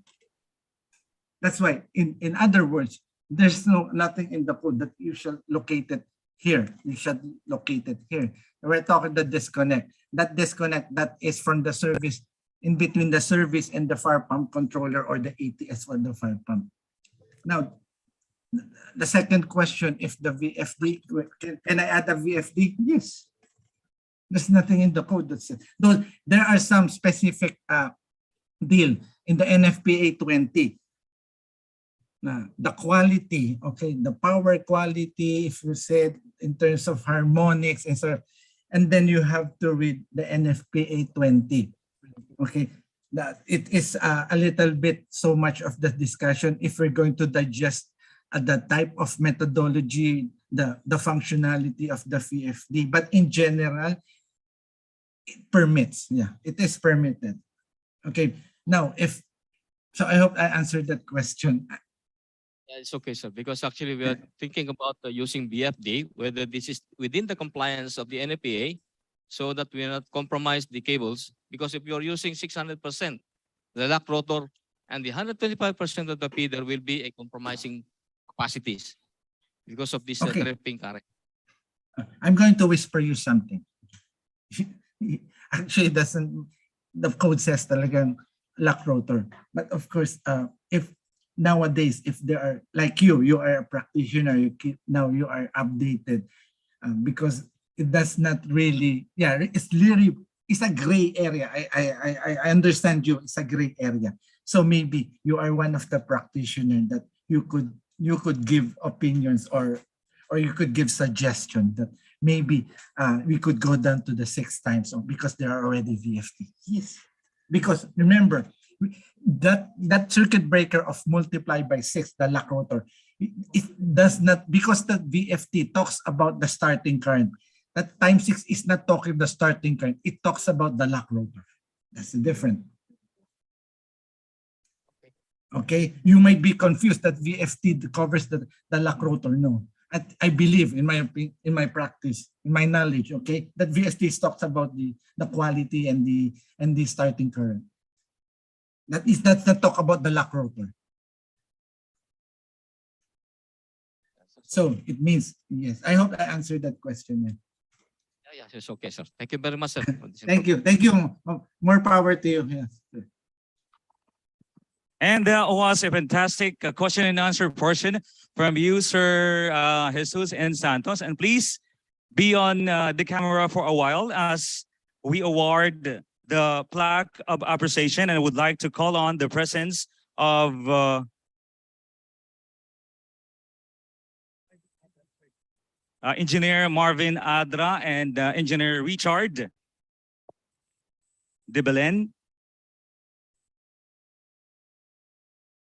Okay, to award the plaque of appreciation. Let me read the citation. Institute of Integrated Electrical Engineers of the Philippines Incorporated proudly presents this plaque of appreciation to Jesus N. Santos in grateful acknowledgement and recognition of his invaluable service rendered as technical resource speaker on fire pump power supplies, code, and intent during the 9th IIEE Foreign Regional Conference or hybrid event co-hosted by IIEE and WRCSA and IIEE WRCSA with 2022 theme, Leadership, Rising Above Adversity Through Passion and Commitment, Leading on the Road to Recovery, held on 9th to 10th of July 2022 at Le Meridian Hotel, Jeddah, Kingdom of Saudi Arabia. Signed, Engineer Antonino Eloste, 2022 Conference Chairman. Signed, Marvin G. Adra, 2022 Conference Vice Chairman. Signed, Engineer Jeren B. Talam, IIEE Foreign Region or 2022 Governor. Signed, Engineer Feliciano E. Padua III, 2022 President, IIEE National. Thank you very much, everybody. Thanks for having me here, and then I hope I was able to help you like general information. Thank you very much. Yeah. Okay, thank you so much. Once again, Engineer Jesus and Santos. A round of applause once again. That was a very resourceful knowledge from you, sir. Thank you so much. And of course, ladies and gentlemen, before actually the lunch is ready for real. Okay, so before anything else, of course, you will going to receive, or all of you guys, you will receive a souvenir package from, of course, from our sponsors and this group. And content of this package is a flash drive containing the information and, of course, the products of from Vivotech, I think, sir. Yeah, Vivotech, Delta Group Company, and a nice black ball pen from Technical Industrial Automation. And wait for a while. Okay, let's see. A mug. Okay, a nice mug. I think this is a flash mug. I think you can just actually put your coffee here. This is from Regional Commission Facility, including souvenir magazine and a t-shirt. And we would like to remind everybody that this t-shirt should wear later in our gala night, I think. Yeah, in our gala night. So I hope to see you again later for that awesome event.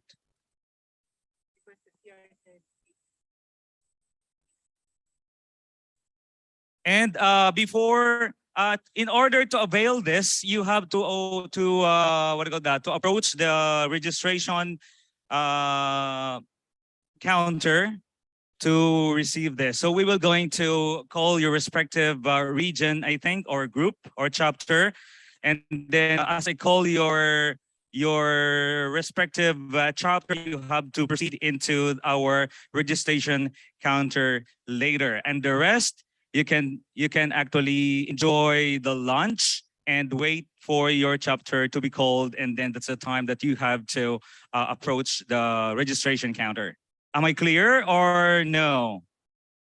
All right, thank you so much. Okay, so please proceed to the counter reception, ERCSA and CRCSA for now. And the rest, enjoy your lunch. Thank you so much.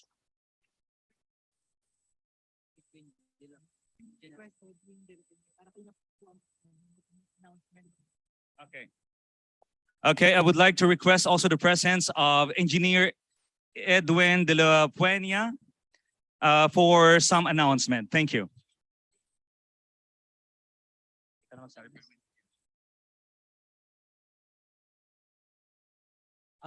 Hello sa lahat, kung sino po ang gustong magkuha ng ticket natin kasi marami pang sobra para kung manalo kayo marami pa tayong premyo. Salamat po. Yun lang.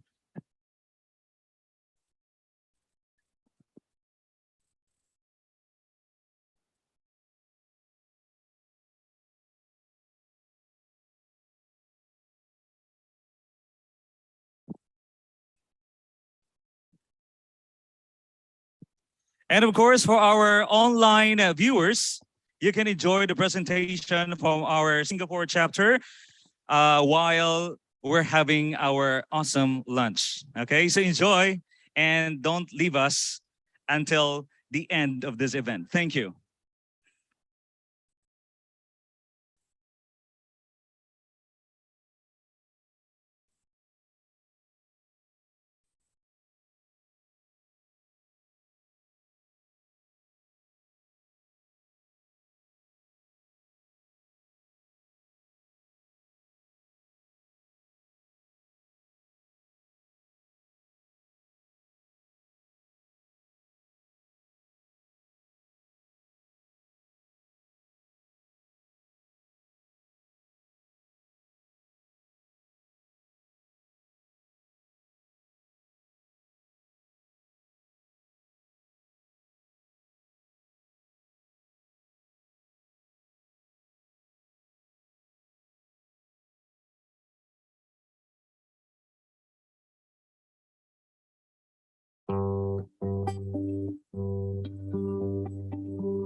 Tigas aking katawan. Pag-uwi ko na ang lakad. Patay sa kembot mo, ganun. Tunay na iyong ganda. Umiliwag na ang buhay. Habang tayo'y magkakabay. Dahan-dahan tumulas. Ako sa pag-ibig mo raso.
Lipas ang maraming taon.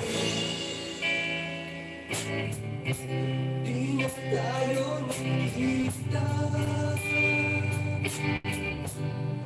Kita ko'y may kasama. Walang asawa. Sa akahugas ako. Nabibigyan sa may erita. Sa tuloy at pagsaan. Sa mali at seskin. Lahat ng pangarap ko'y nilalang na.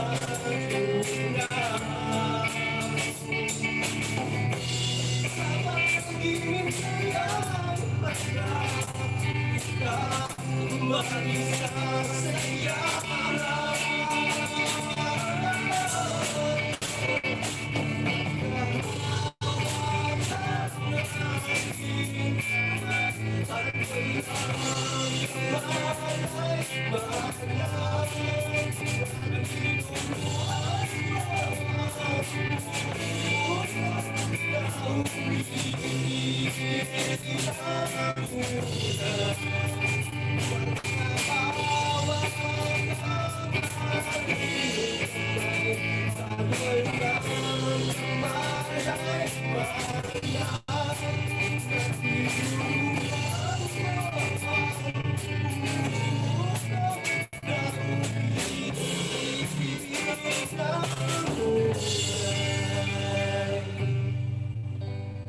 La la la la.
At tayo'y magkasama muli. Salamat sa pagbawi ng buhay ay darating na araw. Ay kami na laging samahan sa lungkot at kaligayahan.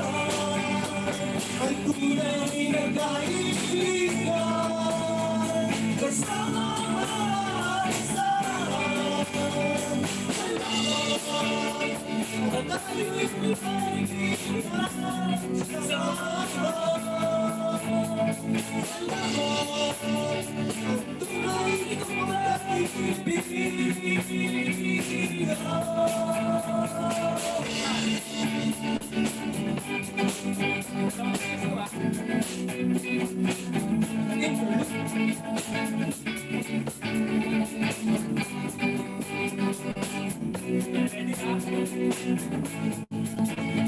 ay kami na laging samahan sa lungkot at kaligayahan.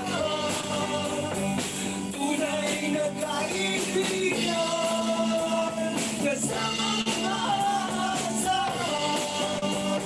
Salamat at tayo'y maintindihan sa samahan. Salamat at tunay kong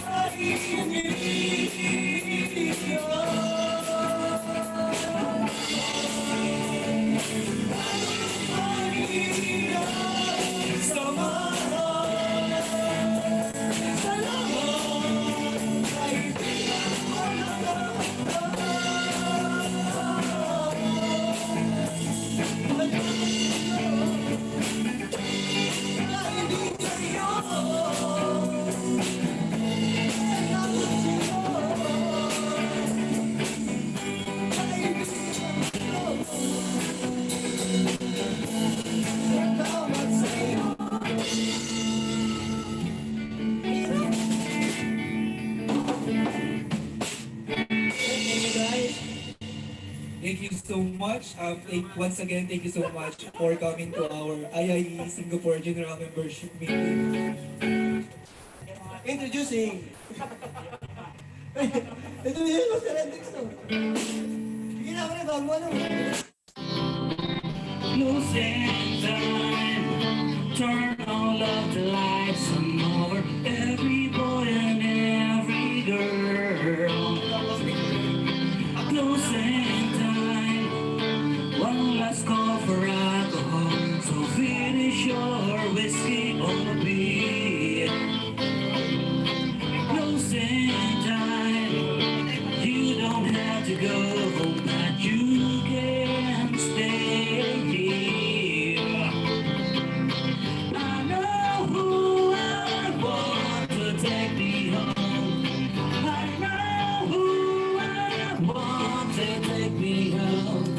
I know who I want to take me home. Take me home. Losing time. Time for you to go out to the places you will be from. Losing time. This room won't be open till your brothers or your sisters come. So cover up the jackets, move into the exits. Hope you found a friend. Closing time. Every new beginning comes from some other's beginnings. Yeah. I know who I want to take me home. I know who I want to take me home. I know who I want to take me home. Take me home.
close in time. Every new beginning comes from some other's beginnings. And thinking that will be our last song. Wala nang video lang.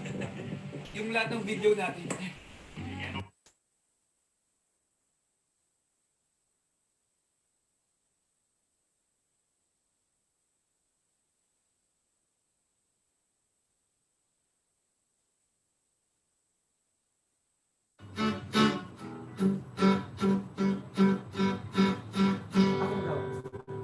Kung sa'yo ikaw ay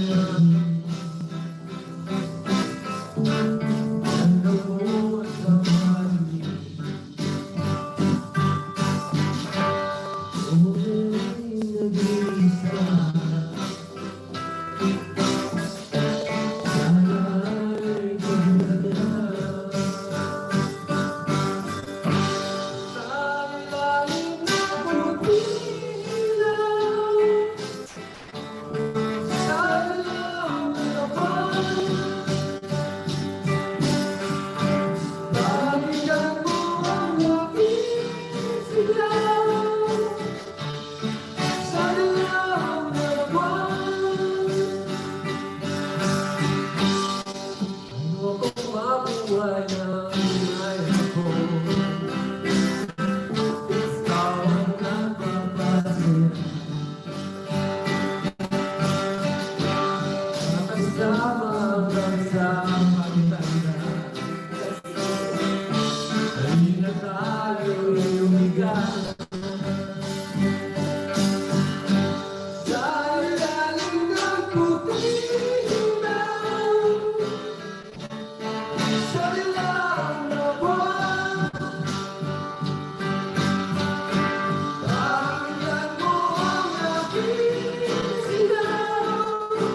Okay.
Thanks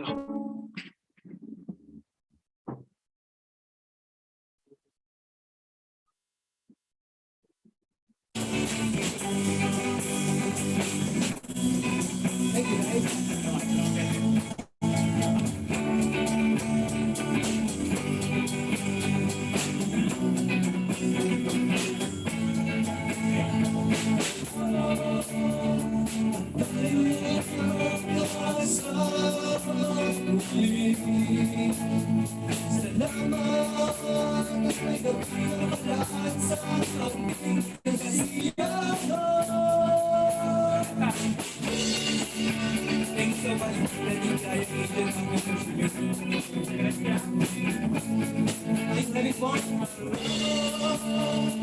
at tayo'y magkasama muli. Salamat sa pagbawi ng buhay ay darating na araw. Na maging samahan sa lungkot at kaligayahan. Ang tunay na kaibigan kasama sa at tayo'y kaibigan kasama. Salamat ang tunay na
Thank you so much. Once again, thank you so much for coming to our IIE Singapore General Membership Meeting. Introducing. Introduce mo si Red Dixon. Bigyan ako na bago ano. Losing time, turn all of the lights on over every boy and every girl.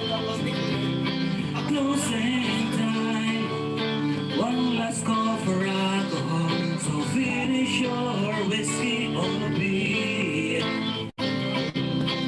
Sing time, you don't have to go home, but you can stay here. I know who I want to take me home.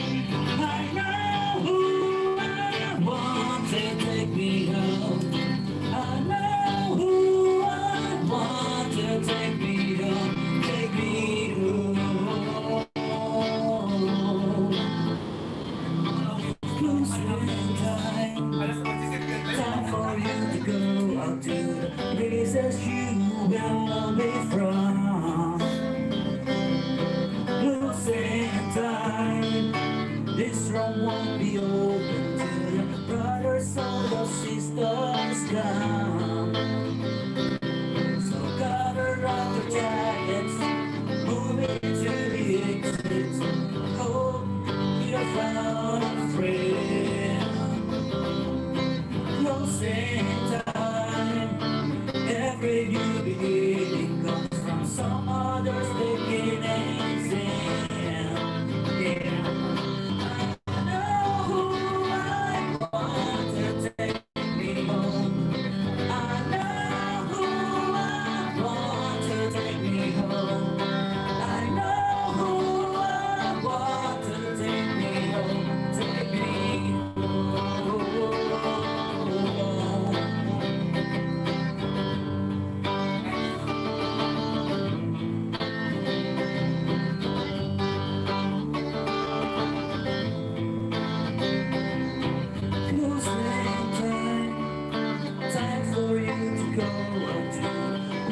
All right, good evening, good afternoon, ladies and gentlemen. Okay, so we would like to request and call the attention of WRCSA,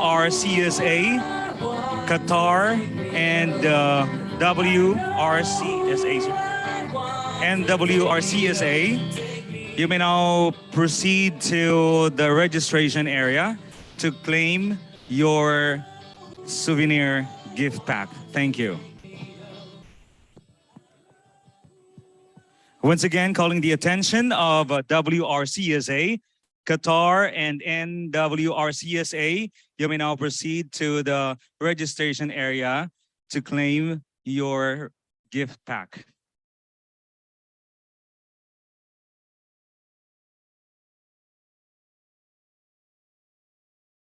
And also another thing, ladies and gentlemen, okay, so we have remaining 5 minutes to enjoy our lunch break or break time. And of course, our program will resume after that. So we would like to request everybody to gather here in this area so that we will start after 5 minutes. Thank you so much.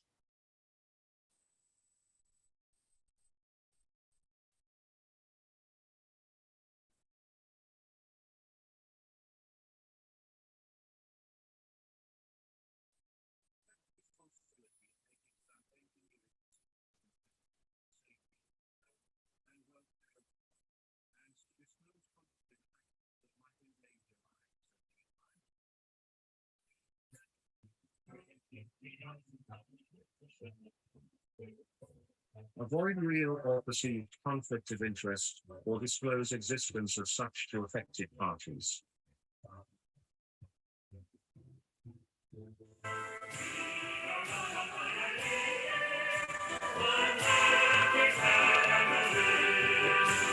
Be honest, objective, impartial and realistic in stating claims or estimates based on available facts.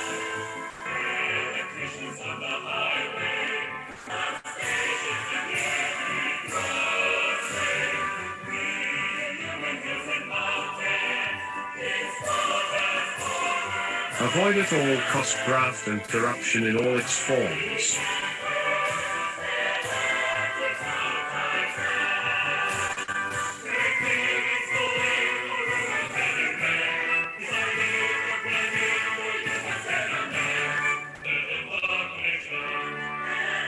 Improve the ethical understanding of technology and its appropriate application.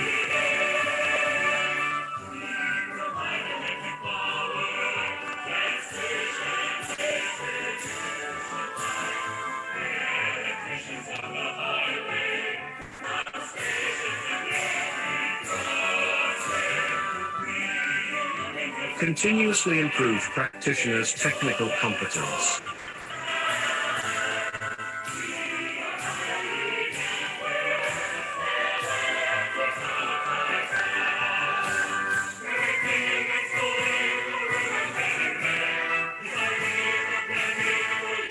Disclose full pertinent professional and technical limitations.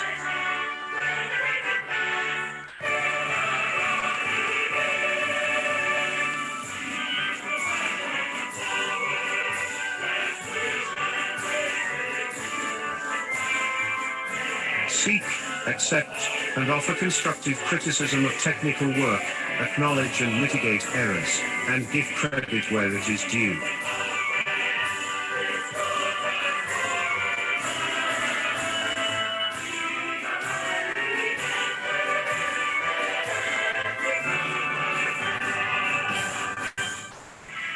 Equally treat all persons regardless of race, gender, physical condition, age, or national origin.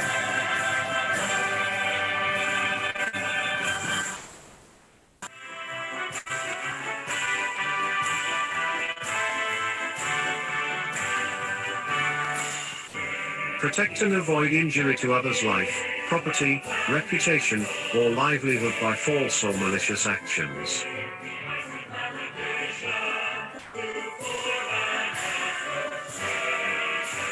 Observe utmost transparency, responsibility, due diligence and fairness, and accordingly, not manufacture, spread, or disseminate false, incorrect, unverified or misleading information or data against any co-member, or the IAE, its officers, employees and representatives or agents, in any form whatsoever, whether verbally, in writing or published or whether through electronic means or otherwise, especially if such tends to discredit, besmirch the honor or integrity or impute a wrongdoing on the part of a co-member of the IAE, its officers, employees and representatives or agents.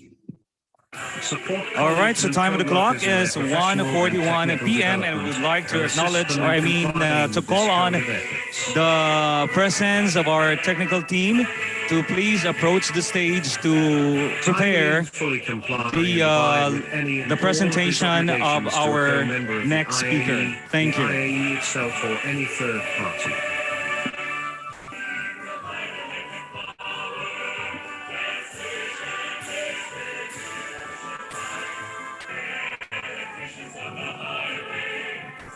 Once again, Does not calling the engage in attention of our ill-fated, technical support, anti-competitive, technical team fraudulent, to and please deceitful practices in any approach form, the stage and uphold to free and prepare fair the competition. presentation of our next speaker. Thank you.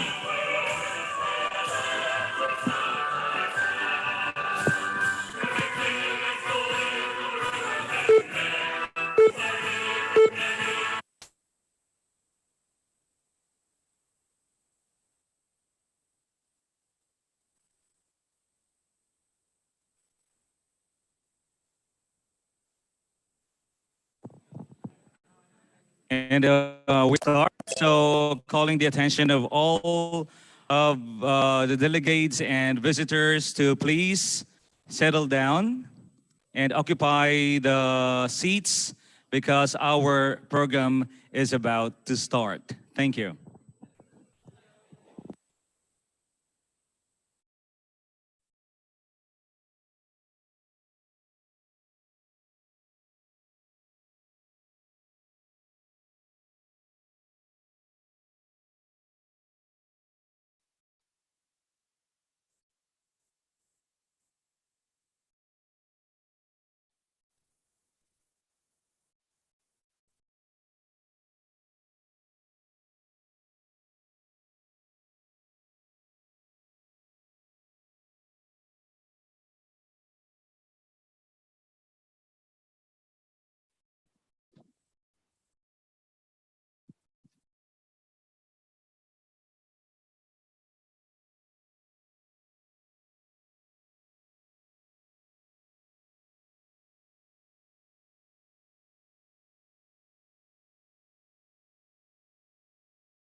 Hello, good afternoon, everyone. This is Primo Beltran. I have a quick question for the organizers. I'm originally scheduled at 2:40 p.m. to 3:55 p.m. If I start early, does it mean I still have up to 3:55 p.m., correct?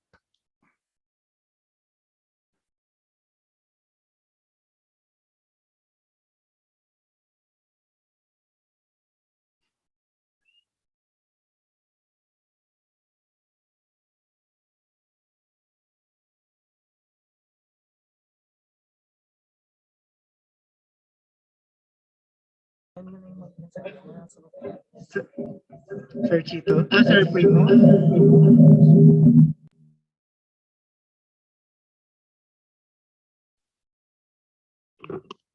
Hello, I didn't catch that. I was originally supposed to start at 2:40 p.m. And I think I'm gonna be starting earlier. Does it mean that I still have up to 3:55 p.m.? The reason why I asked so I can present the material in a slower pace, and probably would be able to entertain more questions because I have a longer slot time now. Is that acceptable?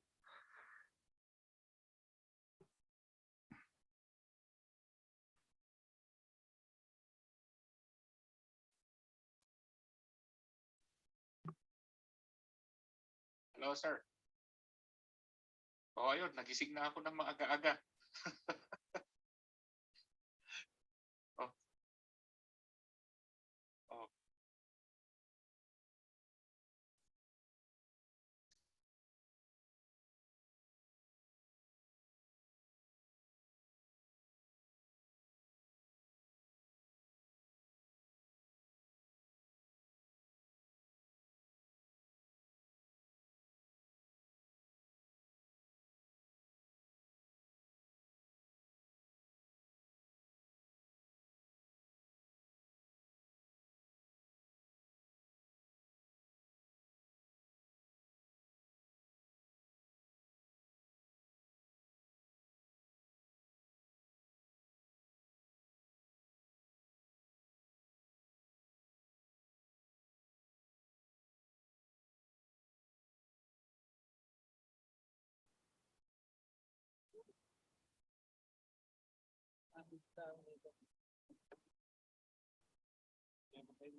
Okay, so ladies and gentlemen, we apologize for the delay because of the technical problem.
Okay, so we're waiting for the presentation to be ready.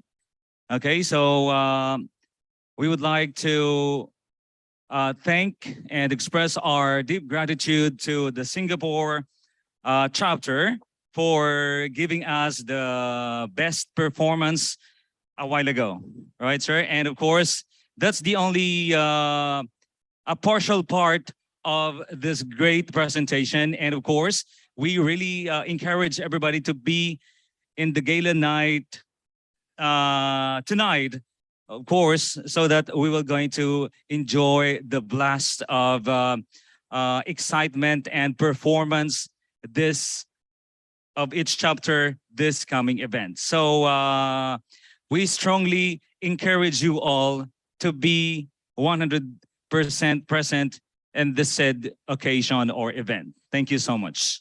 And of course, we would like to again ask your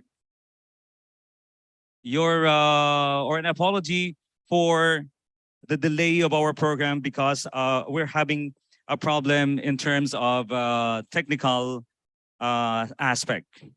And we would like also to acknowledge and express our gratitude to our sponsors for making this event possible.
Okay, good afternoon, everyone. Hello.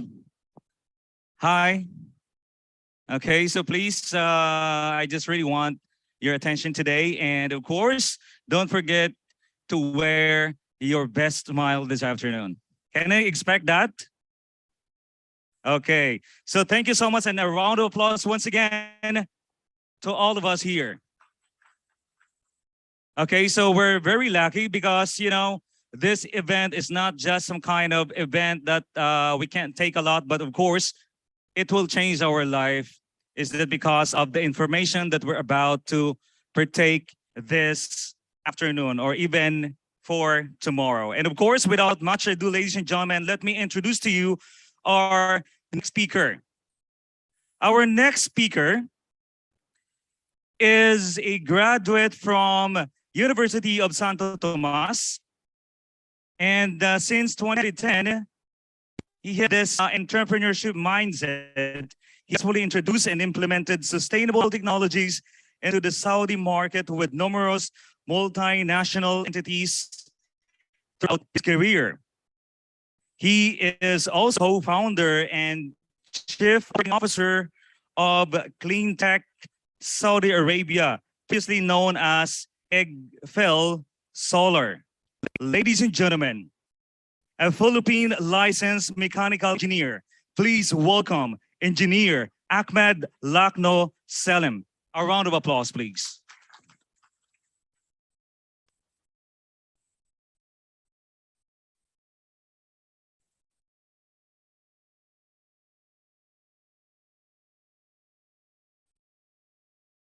Good afternoon.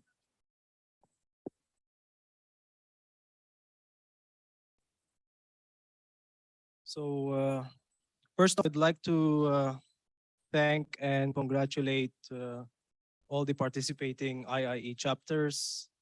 Needless to mention also the organizers for making this event what I believe is quite a success.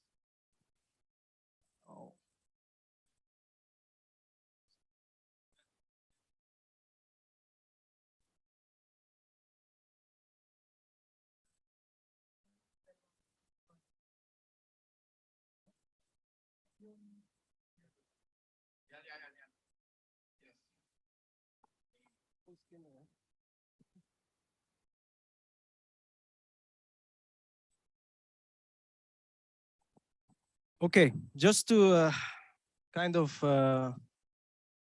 give you a trivia about myself, given that some of you might be wondering how does this looking guy graduated from University of Santo Tomas and a licensed Philippine mechanical engineer. I'm half Egyptian, half Filipino. I've been living in Saudi Arabia most of my life since '91. And yeah, I'm able to I was able to successfully create this company given my passion and my existence here. That's why the previous name was Egfil. Now that we have new license partners with us, new products, and we are expanding towards the region, we have given ourselves a new brand as of 2022. And yeah, I'm obviously I am naturally able to speak Arabic. By the way, given that today is Eid, so Eid Mubarak and kul aam wa antum bkhair. Of course, Tagalog din, marunong. So I will mix and match the languages throughout the presentations. Let me start since we're running out of time.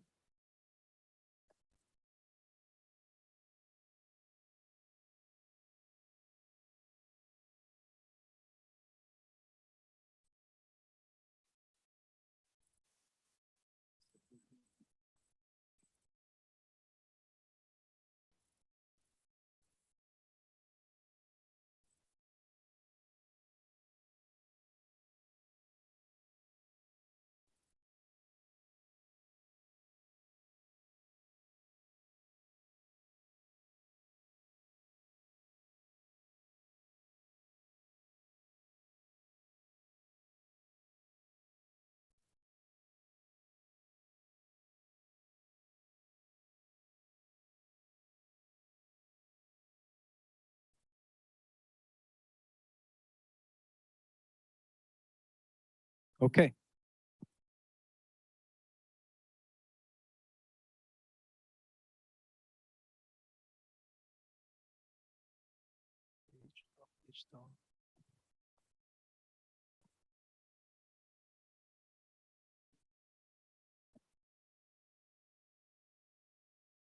Yeah, so our company was established in 2014 with a main office in Jeddah, Saudi Arabia. Technically, our business activity is engineering, procurement, construction. So we do not necessarily trade in our solutions, but rather provide a full turnkey solution.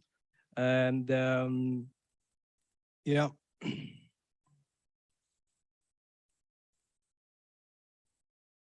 As I mentioned, since our solutions are mostly sustainable and renewable, energy efficiency and solar, all of which relate to long-term benefits with a high intensive capital investment.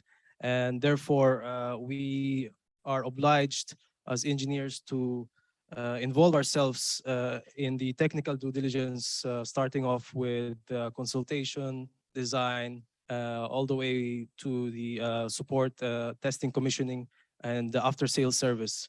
Otherwise, it does not make sense to invest in such solution early on that is very costly and find out later on that it's prematurely failed. Yeah, so we categorize our services into two main categories, one of which is the sustainability solutions and one is relevant to energy solutions. I'll be discussing each one briefly, and obviously this is not a very technical presentation, but I'd be happy to take a more in-depth technical requests or queries later on at the back. Our first and foremost solution is the solar tube daylighting system. So this is a tubular daylighting. It falls under category division 8 of architectural handbooks for skylights. It does not necessarily replace electrical lights, but rather supplements. So for example, if this hall had daylighting in it, which provided more benefits towards the quality of the indoor. This consequently improves the productivity and the ambience and the health of the workforce. And that's our main really sales pitch about providing daylighting into indoors where locations that are necessarily hard to reach thanks to its compact design. In addition to obviously the fact that it requires much lesser space than the traditional skylights. This is an example of how you can apply it throughout a residential property. Not so much used here in Saudi Arabia, but rather more into the attic space usage in the US and Europe. But yeah, just to give you an idea of the flexibility of the system. Nevertheless, most of our installations have been in the industrial sector and specifically with multinational companies, out of which they are starting to eradicate the use of conventional skylights, given the fact that they are not safe for the maintenance personnel or anyone who's walking on the roof. In addition to the fact that they produce a lot of heat, or they penetrate a lot of heat into the indoors. And that's where solar tube really makes sense. I mean, not sure if it's very visible, but the skylight here through the infrared imaging was having 50 degrees Celsius compared to an insulated single corrugated sheet of 39 degrees. And our solar tube unit only generated 38 degrees Celsius towards the indoors. So this is also one of the few products that is FOM approved and can help out in provision of important lead points if required. Some of the installations, quickly going through them, we have a Pepsi Jeddah distribution center, one of the earliest installations and was the largest, around 200 units of tubular daylighting. A lot of the gas plants of Saudi Aramco we've installed around the region. in addition to a residential photo.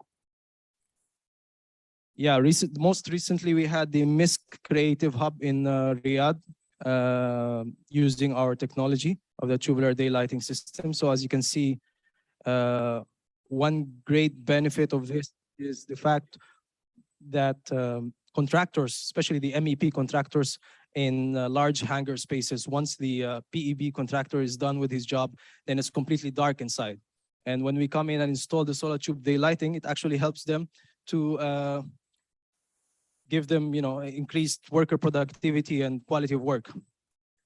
Some of them complain though, because it also shows a lot of the defects of their work. Yeah, some more installations we have here on the top right, the largest installation in the whole region, around 870 units. This is in Coca-Cola Sudair.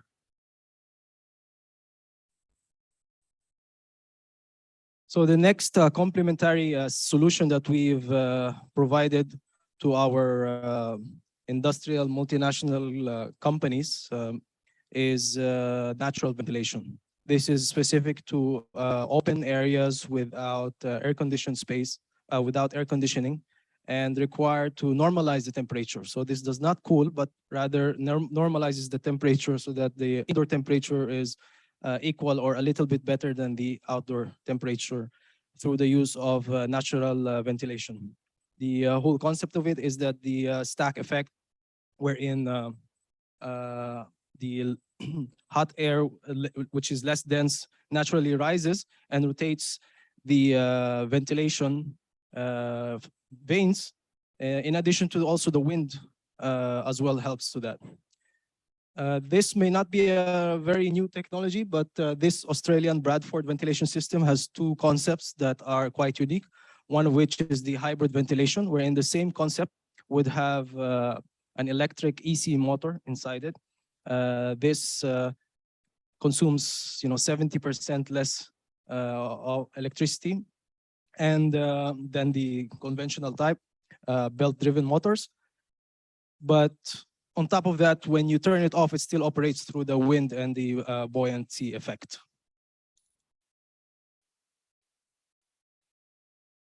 A couple of photos we've done with some work with Al-Marai and the SATS logistic in the MAM airport. Next, we're gonna go a little bit to water solutions. First off is Ishara Water. This is a Dubai, UK-based company, and it's basically producing water. So it's a reverse air conditioning system wherein it absorbs the humidity from the air, filters it, and provides it for drinking.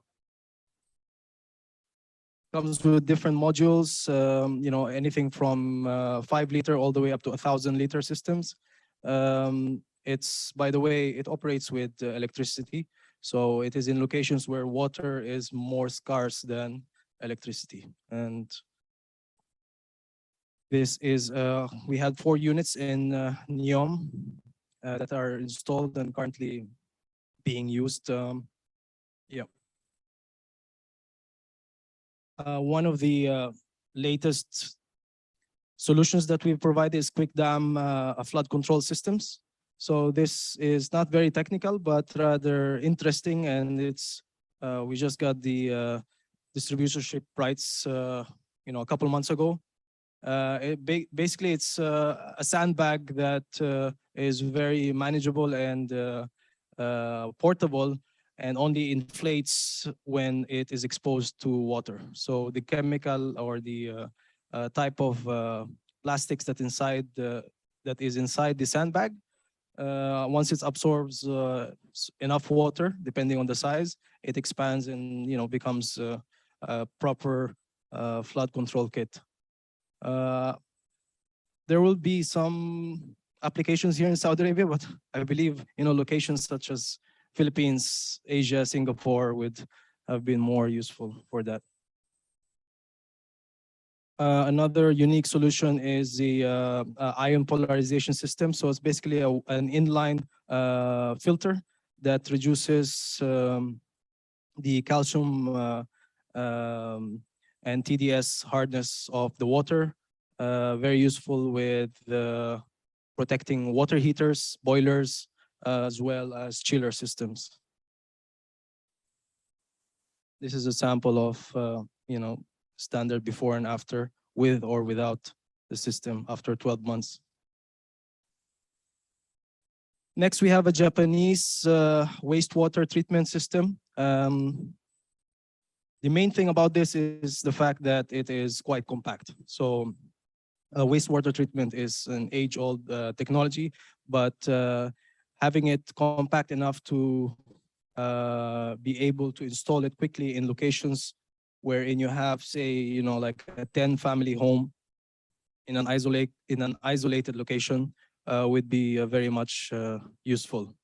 So we're talking about portability here with this Japanese wastewater system. Next is water heating systems. So I'm sure you must be aware of solar water heating, given that Saudi Arabia nowadays, most of the projects have specified solar water heaters, be it in residential, commercial. And one of our very unique system is the SunPad by Green One Tech. It's an Austrian system. It's one of these few unique, all integrated in one system. So what happens is you have here the heat exchanger and the tank and the collector all in one piece. Very easy to assemble as a one unit. It's basically just like a big iPad with a hot and cold water inlet. And yeah, it starts heating the water and you use it. This is a sample of how it looks. A lot of it has been installed in NEOM compounds, Maca bus stops. Yeah. The other two types here is what most of you are aware of, wherein the collectors and the tank are separate. But what we kind of promote nowadays is the SunPad solution, given the fact that it reduces also the on-site installation errors that occurs with conventional type systems. On a more complex note, we also design and integrate active pump systems that is anything up to 100,000 cubic meters per day. It's not an issue for us. In addition to being able to integrate it with boilers, systems, heat pumps, and all the other equipments that is required, sometimes even chiller heat exchangers as well. Yeah. So no necessarily a specific brand that we use here, since we basically use our engineering background to properly design a system that suits each and every case by itself. A couple of installations here in Saudi Arabia, Cambridge Medical Center, Millennium Hotel here in Jeddah, Crown Plaza as well, the one in Malik Road. Yeah, electrical. So solar PV systems or photovoltaic systems. I'd be surprised if you guys are not aware of this, but yeah, basically the difference between solar thermal collectors is it converts light into thermal energy, and meanwhile the solar photovoltaic converts light into DC electricity. We are system integrators, so these are the brands that we work with, but not necessarily exclusive or distribute. It's just our preference, given the fact that they're also mostly pre-approved in most of the major projects. A grid connected system is basically a system that is connected to the grid. The standalone off-grid system is a battery-based system, and the hybrid system is when you have both the grid and the batteries. We have one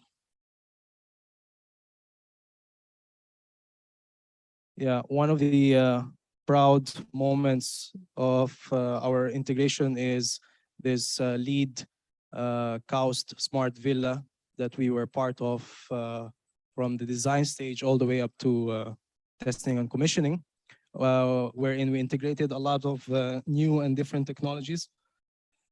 One of which is, for example, the conventional PV system had robotic dry cleaning that cleans the panels at least twice a day, and therefore you do not need water or manual cleaning anymore. We integrated the BIPV system, or building integrated PV solutions, into pergolas. Also, we have a residential battery box that saves the excess energy and provides also a backup of 9 kilowatt for 2 hours for the emergency load panels.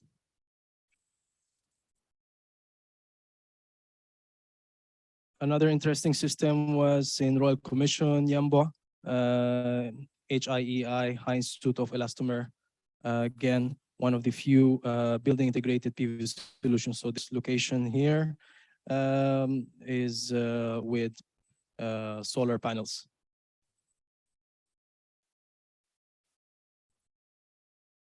A lot of our off-grid systems are mostly for the oil and gas sector. We are actually contracted also with the time-lapse cameras, solar systems for Red Sea Development Company. So yeah, anyone who wants to see an access to the projects, just call me.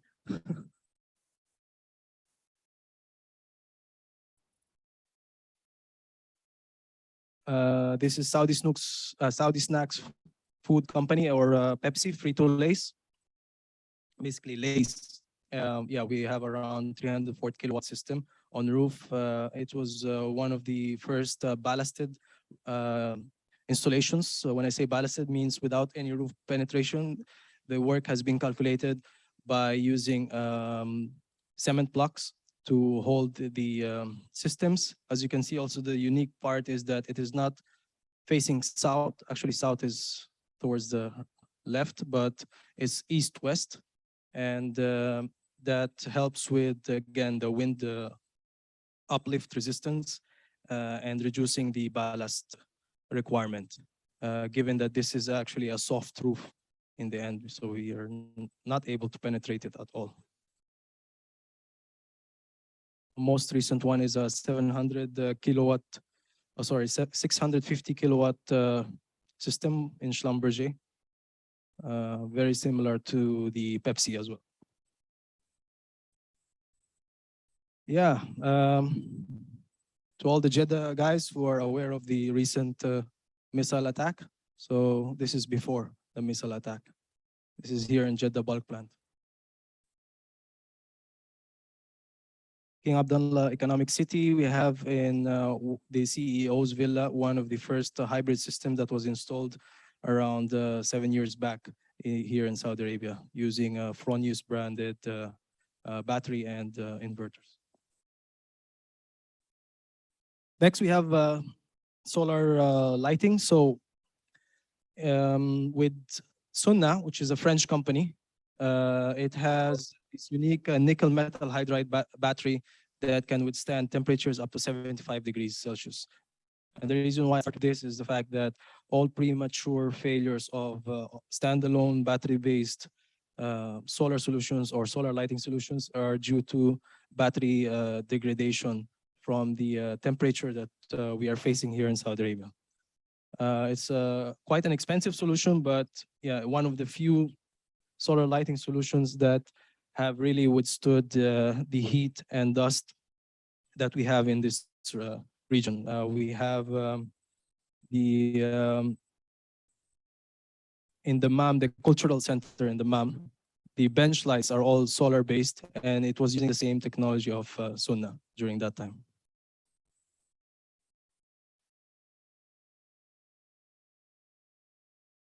Next is a Korean Gigaterra industrial lighting system. So the main unique thing about this product is the fact that you have wireless control technology without actually needing to rewire an existing facility. It also has indirect reflection technology, and the fact that Gigaterra is one of the few companies that has a fully vertically integrated LED lighting manufacturing facility. So most of the LED manufacturers use Philips LED modules, say, and Meanwell. There's a brand called Meanwell drivers from Taiwan. But no, Gigaterra, develops its own. I would say only the LED modules is from Samsung, but it's still Korean. But everything else, from the body to the drivers to the heatsink design, they're all manufactured in-house.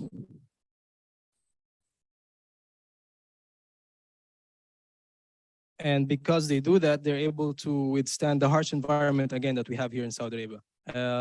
The Baila San, King Abdullah Economic City area, starting from the large roundabout, if you've been in Cake, all the way until the beach, in addition to any LED lighting high mast around Logi Point in Jeddah Islamic Port.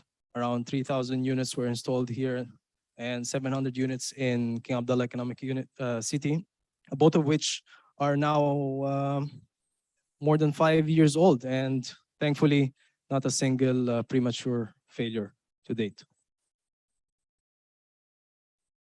So to give you a feedback or an overview of our client portfolio, this is basically the division of our work with whom we concentrate with, one of which is the FMCG group, and then the commercial basically are more than half of our project-based applications. And then we have logistics, industrial facilities, oil and gas, and a very portion of our work was with the residential sector. This is a brief note of our end clients, some of which are direct, some of which are subcon. And yeah, maybe one of you gentlemen here might either be aware or working with or in these facilities already. Similarly, contractors, consultants we've worked with and are still working with to date. So that's all. Thank you. And I'm happy to have a couple of questions, given I believe I have some time. But any of you guys are shy, you have the barcode to scan my contact details. Please. All right, thank you so much. And once again, a round of applause to Engineer Salim, or Selim, I think. Yeah, one of our major sponsor from Clean Tech. And we would like to request sir to please remain on stage for a question and answer portion. And of course, ladies and gentlemen, both virtual and physical audience, our chat box is now wide open to cater your questions and clarifications to our speaker. So if you are here in this hall, you may approach the stage to ask the question. And if you are online, you have to send your message in our chat box via Zoom. So we are going to cater, I think, 3 to 5 questions, sir, because our time is also limited, and the rest will be sent through email, and then the speaker will send back the answer. All right, so let's call on our first person to ask the question. It's Engineer June B. Manuel from IIEERCSA,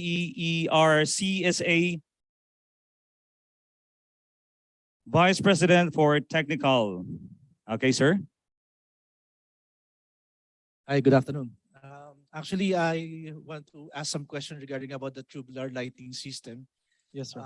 It has a promising position in comes to competition with the LED, I think.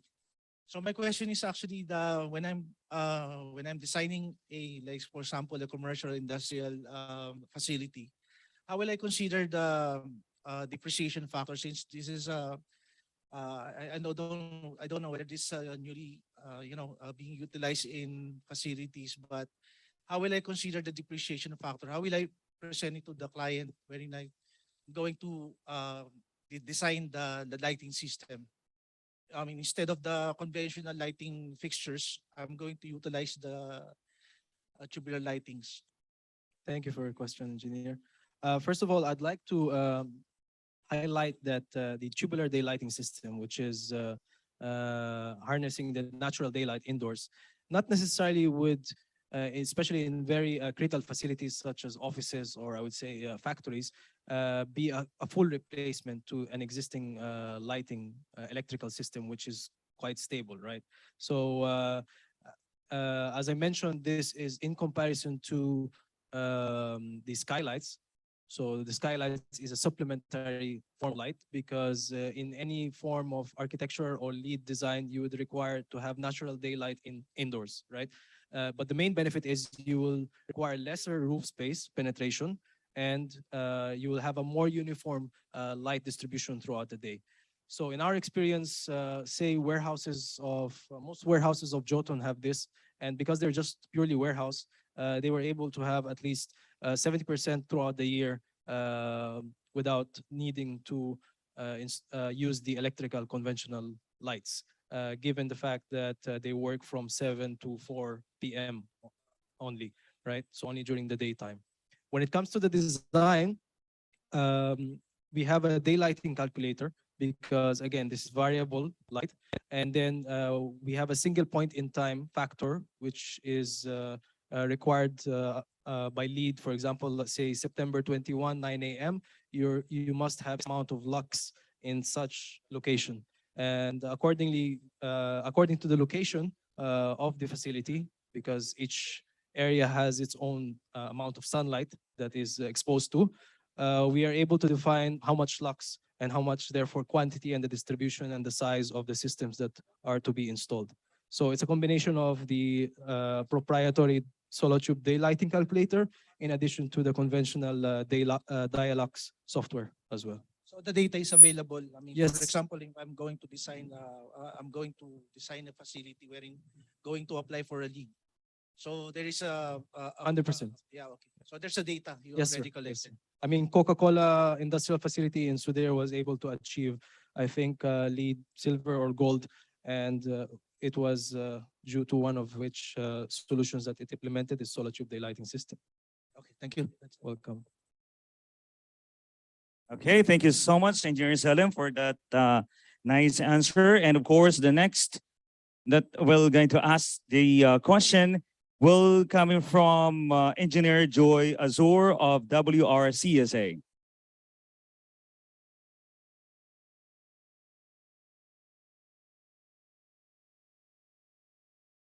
Hello, good afternoon, engineer again.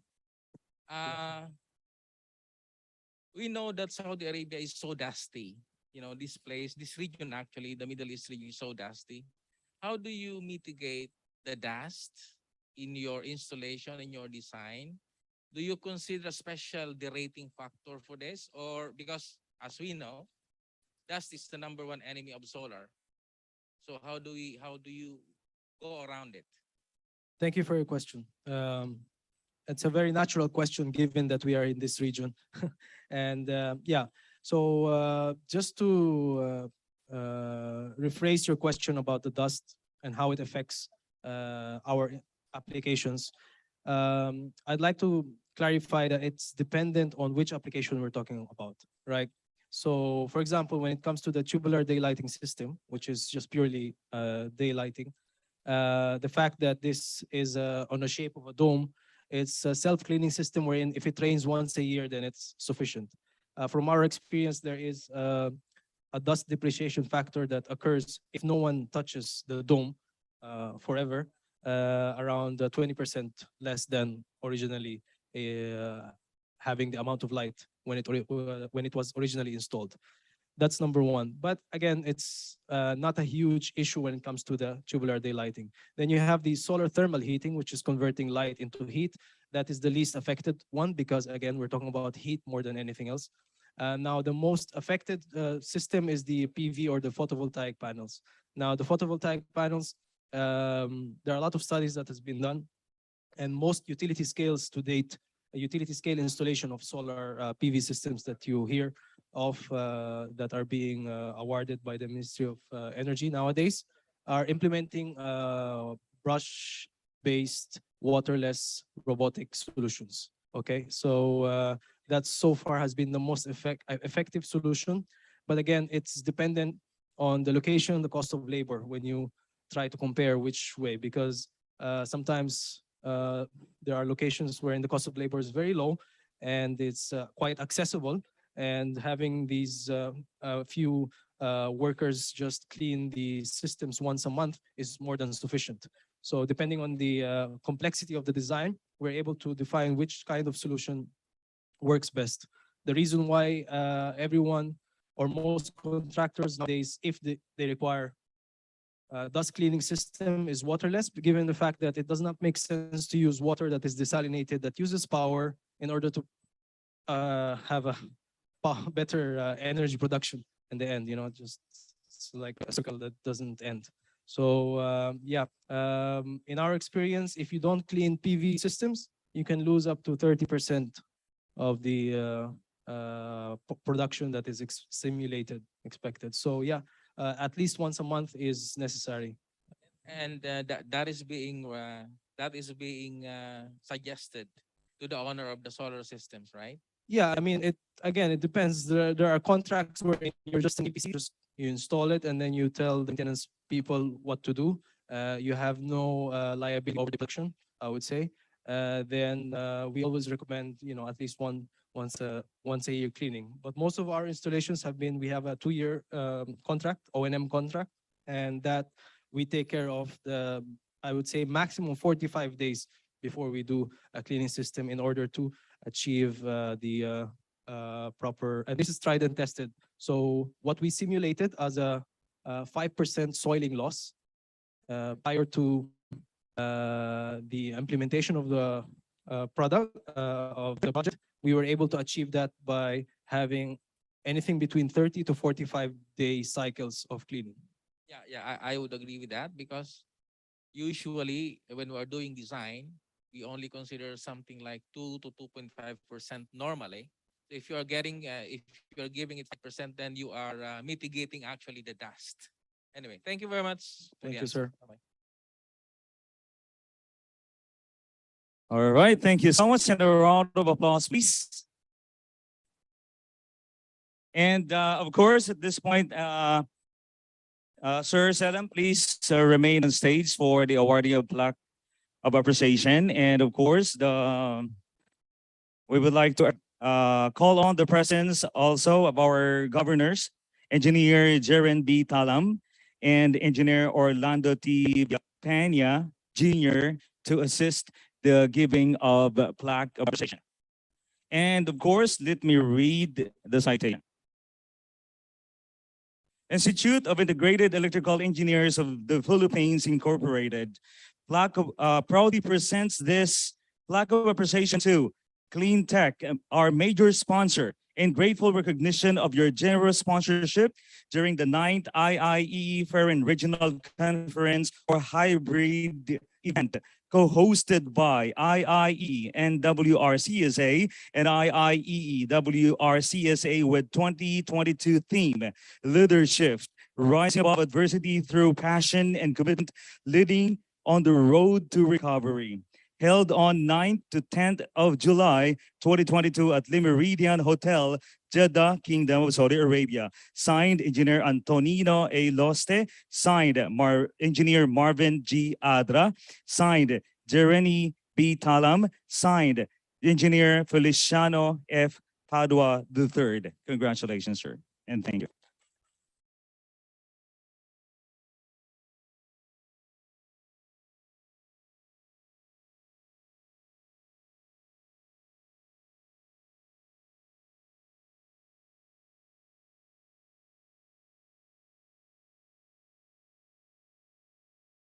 All right, once again, a round of applause to Engineer Ahmed Salim. Thank you so much, sir, for that wonderful presentation. Thank you so much.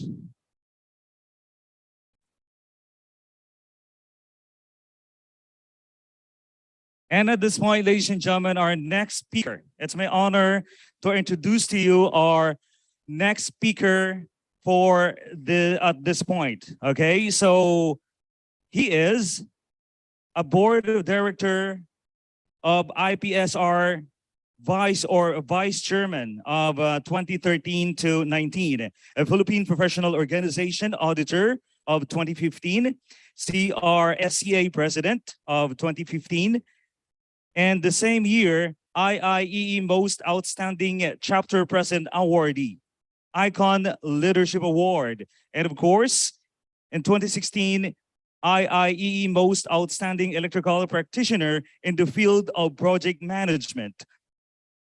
Alumnus of the month of January in the University of Perpetual Help Rizal, or known as UPHR, in 2019, and in 2021, Governor of Foreign Region, and 2021, same year, IIEE Most Outstanding Regional Governor. Ladies and gentlemen, BEE, AER, SCE, senior members of IIEE, please welcome and give him a round of applause, Engineer Orlando T. Villapena, Jr.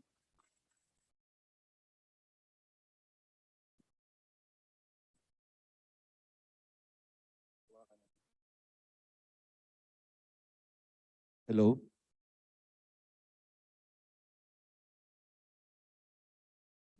Good afternoon, everybody. Am I audible? Also through the virtual, am I audible? Yeah. Yes, audible ka, Gop. Thank you very much, Mark, for that introduction. Magandang hapon, mga kasama. Good evening, Philippines. Good afternoon, colleagues here in Jeddah. Good morning over there in the Cayman Island. It is now morning time. And I would like to do a small message for each and every one of you. First of all, I would just like to quote some small quote from Greg Kincaid. No matter how much falls on us, remember this, we keep plowing ahead. That's the only way to keep the roads clear, by Greg Kincaid. Ladies and gentlemen, once again, good afternoon. To our IIEE National President, Engineer Feliciano Padua III, 2022 IIEE National President, together with the IIEE Board of Governors of 2022, to our Regional Governor 2022 of the IIEE Foreign Region, Engineer Jeren Vitalam. Sir, good afternoon. To all the chapter presidents of the IIEE Foreign Region chapters, especially and notably the hosts of this conference, Engineer Noni Loste of the NWRCSA and Engineer Marvin Adra of the WRCSA. And to all the committee to all the committee members, the men and women of the host chapters, good afternoon.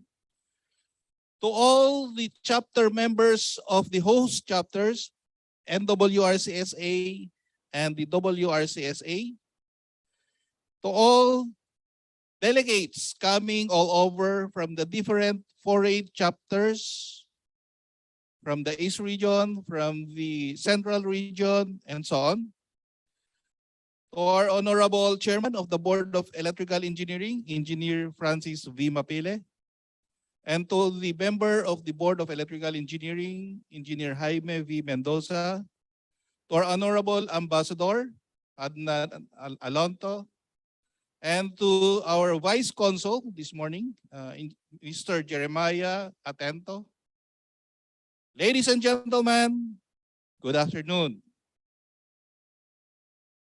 Welcome, delegates, to our 9th Foreign Regional Conference today, the 9th and the 10th tomorrow of July.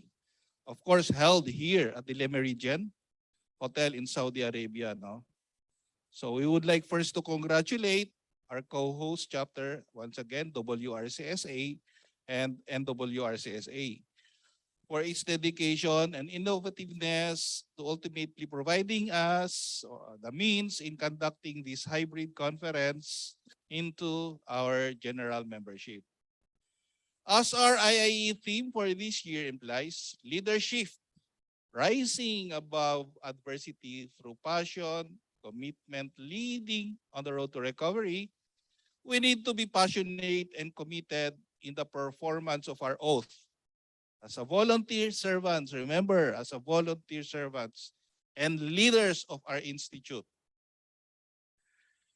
As the global pandemic brought about by the severe acute respiratory syndrome coronavirus, otherwise known as what? The SARS-CoV-2, popularly known as the what? COVID-19, starts to wane out, we need to start creating and implementing programs that will return back, okay, the enthusiasm and spirit of learning and camaraderie amongst the members of the Institute. Kailangan po natin bumalik, no, sa pre-pandemic time. So we need to shift into a higher gear, no? So we can cover lost grounds. Really, we have lost a lot of grounds. So we need to recover. We all need to join hand and work together as one team. Bind us together, ay. Because if we bind ourselves together, then definitely we can successfully achieve our goals and objectives. Leader servants, members alike, are all equally responsible. No? So we must do our part, no matter how small or your portion is. We must do our part really. And together we can all overcome these adversities. Before I leave, I would like also to encourage everybody, the leadership of the foreign chapters, as well as its members, to recognize also these or those small or newbies. As we all know, we are gathering here in this conference to what? To learn. Because we understand that every minute and every hour of the day, upgrades are coming. Changes are there. It's a never-ending cycle of changes coming our way every time. So we need to accept those changes and we need to learn them para hindi po tayo mahuli. So also, it's also true to our newbies or newcomers.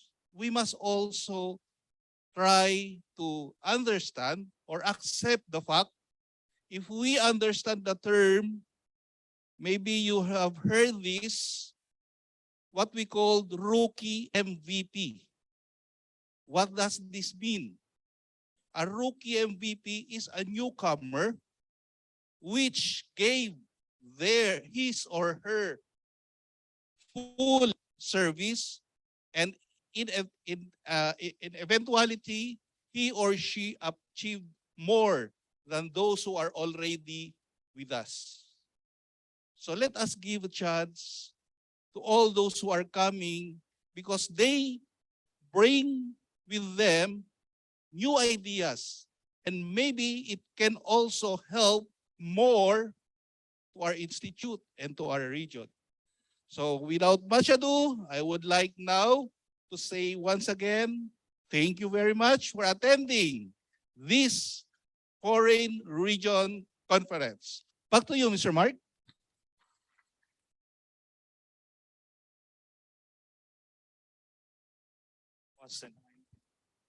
That was a nice message from you, sir, Engineer Orlando T. Villupena, Jr. And of course, I just want to request you, Engineer, to be here on stage for a while to receive the plaque of appreciation. I would like to call the presence of Engineer Jeren D. Talam and, of course, Engineer Antonio Luste.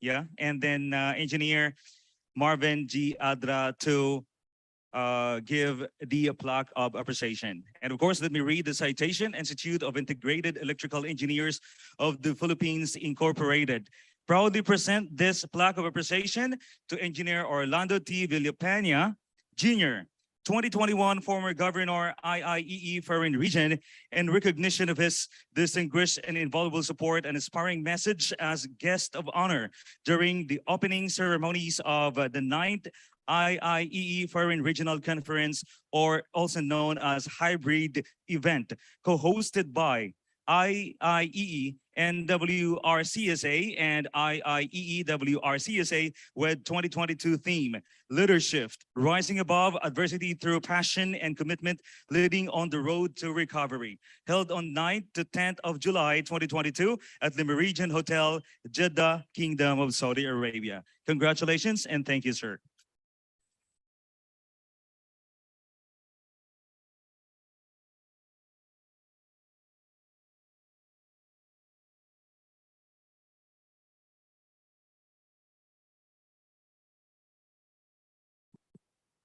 All right, a round of applause, please, once again.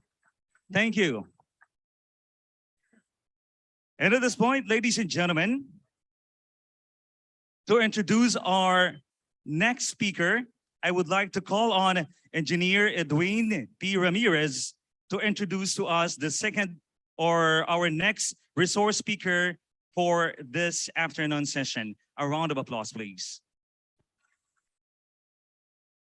Thank you, Mr. MC. Good afternoon, Saudi Arabia. Good afternoon, Middle East. Good evening, Philippines, and maybe good morning, Canada, where our next speaker is based right now. Ladies and gentlemen, I am very honored and privileged to be introducing to you one of the best minds of IIEE. Our speaker is an electrical engineer with over 27 years of combined experience in engineering design, power system studies, discipline lead on project delivery and management, construction technical support, and field engineering pre-commissioning. He has worked 25 years overseas.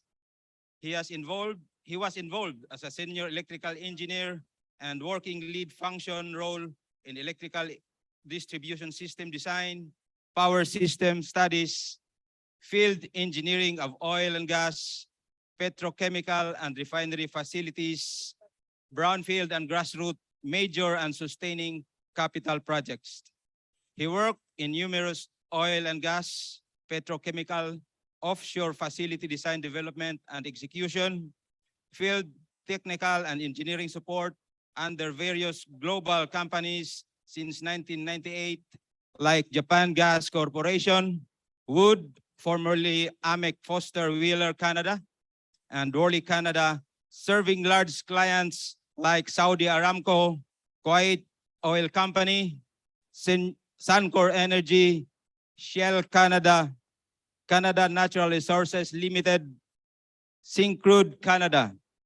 His scope of experience and exposure is widespread, ranging from design activities like load estimation, equipment sizing, various electrical layouts, wiring schematic diagrams, specifications, to protection system design, power system analysis and studies, feasibility studies, project execution, technical leadership at scoping, DBM, FEED, detailed engineering and field engineering.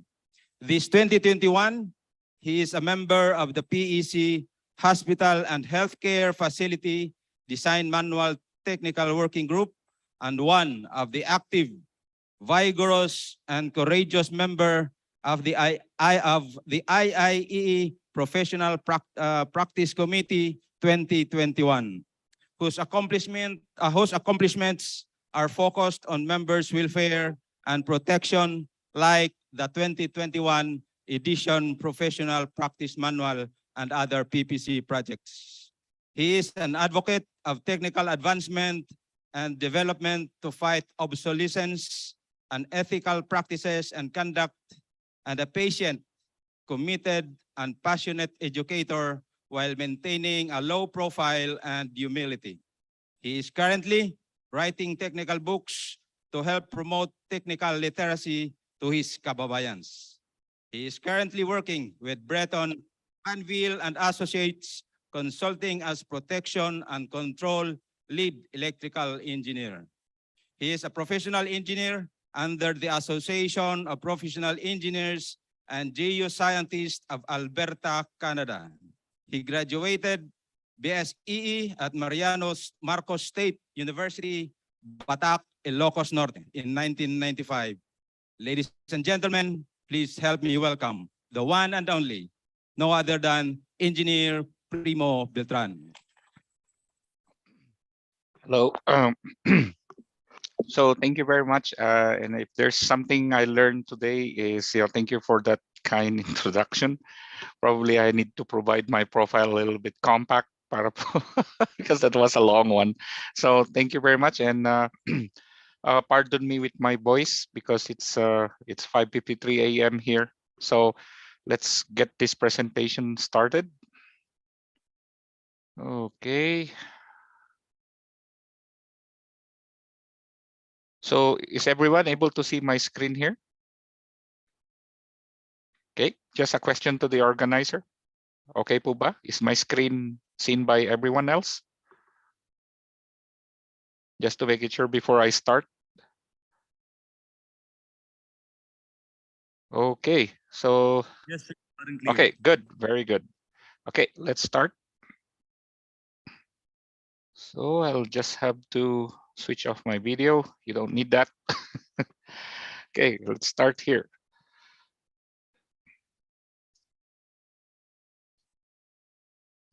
So let's cut to the chase here. So before I start, the topic today is about arc flash mitigation strategies. And I'm still going to tackle some old ways of doing it. And there's also already a little bit of advancement on how we do things. Some of the things that we have to consider is safety, reliability, and at the same time, when we do mitigation on arc flash, we need also to consider economics. Okay, there are cases where in some of my projects that the client has decided and opted to spend a bit of money because they want to have the design inherently safe.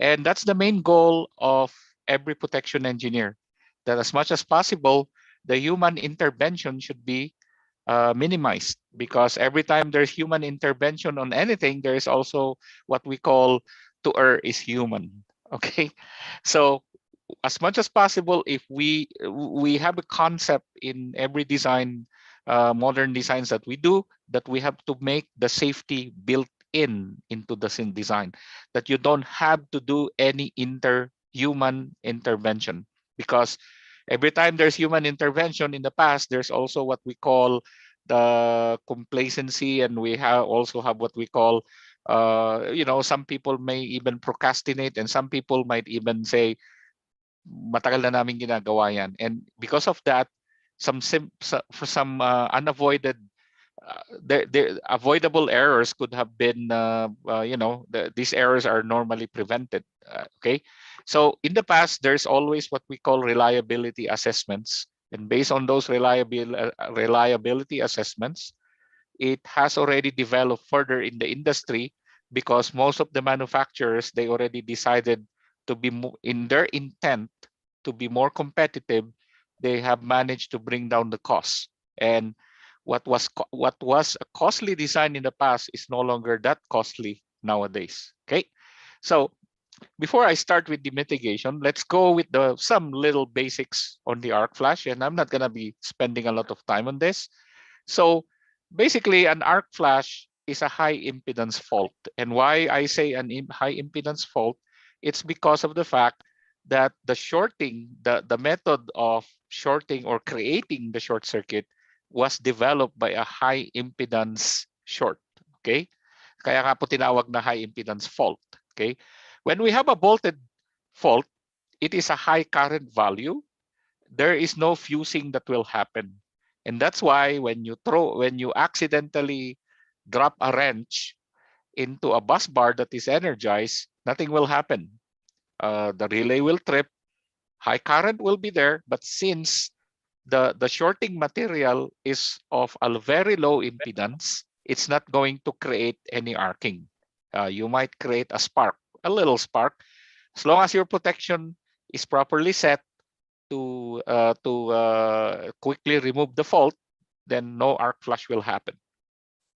Now just imagine if you drop on the, let's say, you know, for our purpose, for our discussion purposes, just imagine you drop the same shorting material, but now it's a number 12 AWG. So now a number 12 AWG will have significant impedance to it in such a way, and since it's not even rated for the short circuit that will flow through it, it's gonna fuse. Ibig sabihin, it will gonna melt and it will gonna create an arc, and this is a high impedance fault, and the arcing effect will be will create a lot of hazardous impacts to any person in front of it. So there will be the heat impact, the blast impact, there will be the shrapnel impact, and all these things.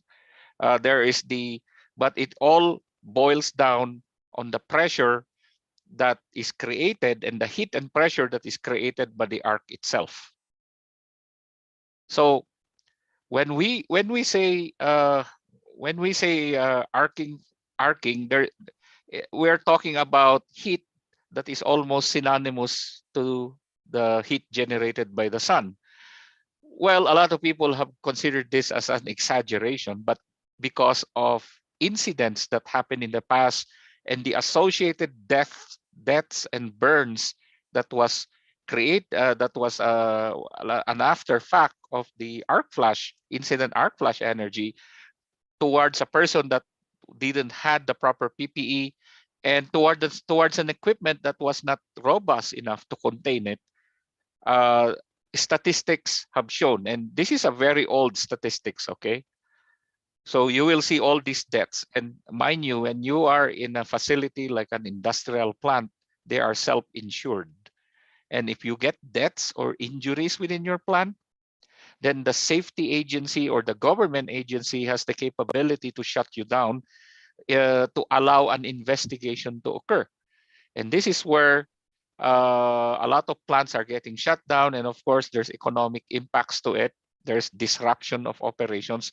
And at the same time, the industrial plant insurer might raise the stakes for the industrial plant owners. But what matters here is the loss of life, okay? That's what matters here. It's not solely on the part of economic impacts to the plant itself. So when you have a pressure, when you develop an arc flash or an incident arc flash energy in a contained environment, and most of the arc flash problems, of course, on contained environment, you know, not much on a, you know, when you go to a switch yard and you open a switch, you will see the arcing. Well, the environment itself, because it's in open air, not that much damage occurs there, okay? However, when you have a contained, if you contain the arc flash, then it will create all sorts of problems, okay? Because you have heat and pressure that is developed within that arcing system, okay? So the problem with containing it is, just imagine when you hold a firecracker. Okay, nagsindi kayo ng, you hold a firecracker, you lit up the firecracker, it blew up while you are holding it, but you are not containing it. So you're just holding it in open air. Probably your injury won't be that much. Of course, I'm talking about, you know, a small firecracker. But the same firecracker, if you are going to contain it, and meaning to say, you're going to clasp your hand and put the firecracker inside your hand and hold it and clasp it tightly. And then it blows up. What will happen to your hand? It will have a different impact. It will have more negative impact to your hand. Chances are you might lose your hand. Why? Because you contained it and it is releasing the pressure towards that containment. And this is what happens when you have an arc flash inside the switchgear, inside an MCC, or inside the panel board. There is tremendous heat and pressure that has to dissipate. And if you contain it, good luck. It's either gonna melt everything there and then it's gonna blow up anyway. So you have the heat as the first primary hazard there. And of course, because of the pressure combined with that heat, you will have pressure waves, sound waves, but more or less intense light that's gonna blind you. The heat is gonna burn you. Or if the equipment is not actually robust enough to contain it and there is no release points for the pressure, then the pressure will go towards you. You will have the doors knocked out, you know, and then it will act like a grenade. Okay, so you got shrapnels and everything. So there's a lot of hazards there. It's not only the heat, but it's also the consequential physical impacts or the consequential physical injury that you will get from the secondary hazards to it, which is the sound wave, the pressure wave, molten metal. And so there is really a concern to keep the arc flash low, and in combination of release the arc flash if it does happen. You have to release it to somewhere so that the pressure gets diverted towards somewhere else instead of the pressure getting diverted towards you. Okay, so we have the heat hazard, the objects, the pressure, the sound. Well, not much of the sound, you know. I would rather get a hearing impairment than get like a huge burn, right? And most of the causes of all these arc flash incidents are accidental contact with live parts. Okay, or if you say contact, you might have dropped something that is of high impedance. You may have a loose racking in mechanism, and then it created an arcing between the stubs. Okay, wiring errors is one culprit there. Mostly dirty wiring or loose wiring. Of course, improper work procedures as well. Some people becomes irresponsible and less cautious about it. You know, most of the people, when they do this all the time, when they say, "Oh, I eat that for breakfast as a work," I can do that with my eyes closed. These are the type of people you don't want to hang with if you're in front of an electrical equipment. Okay, lack or insufficient maintenance, one culprit. Just to mind you, the arc flash calculations in IEEE 1584 is based on the fact that the breakers are properly maintained. So if you don't maintain it, then your calculations there is not even representative of what the hazards would be in front of you. Okay. Inadequate short circuit ratings. Of course, this is really, really seldom done because most of the time when we design the system properly, this is the first thing we should look at, that the withstand rating of the equipment and the incapability of the protective clearing device to interrupt the fault current should be sufficient and adequate enough. Okay, so majority of the typical causes involved is interaction of personnel to energize equipment. So wiring errors, well, that's interaction, right? Improper work procedures, okay? Drop energized conductor, drop tools to energize conductors, you know, depending on what tool that is. So there are three major, you know, you can look at it as a triangle, wherein the topmost will be the most effective one and the bottom one would be the, you know, it's still effective, but it is less compared to the others. Hazard elimination is the best way to eliminate the arc flash or reduce or eliminate the hazards associated with it. Elimination would require you to shut it down, to shut down the equipment, of course. If you say eliminate the hazard, you shut it down. That means you have to open the circuit breakers, you have to open the switch, whatever you want to do, just de-energize the equipment. Use of equipment inherently designed to eliminate the possibility of arc flash occurrence. So if you say arc flash elimination, it doesn't necessarily mean that you have to shut it down. You may have some kind of device or equipment that you can effectively contain the hazard, or probably it will not allow the hazard to occur at all. And what are these devices? These devices can be your gas insulated switchgear, because it is SF6 insulated within a hermetically sealed pipe. Then you're actually eliminating the hazard, because there's no way you can create an arc flash inside a vacuumed or hermetically sealed gas insulated equipment, right? Unless you deliberately screw it up, of course. There's also what we call encapsulation. So nowadays, this is very frequent on hazardous locations. Stall products, if you know those products, they have fuses and breakers that are self-contained, and they are basically, you can actually touch them without getting a hazard.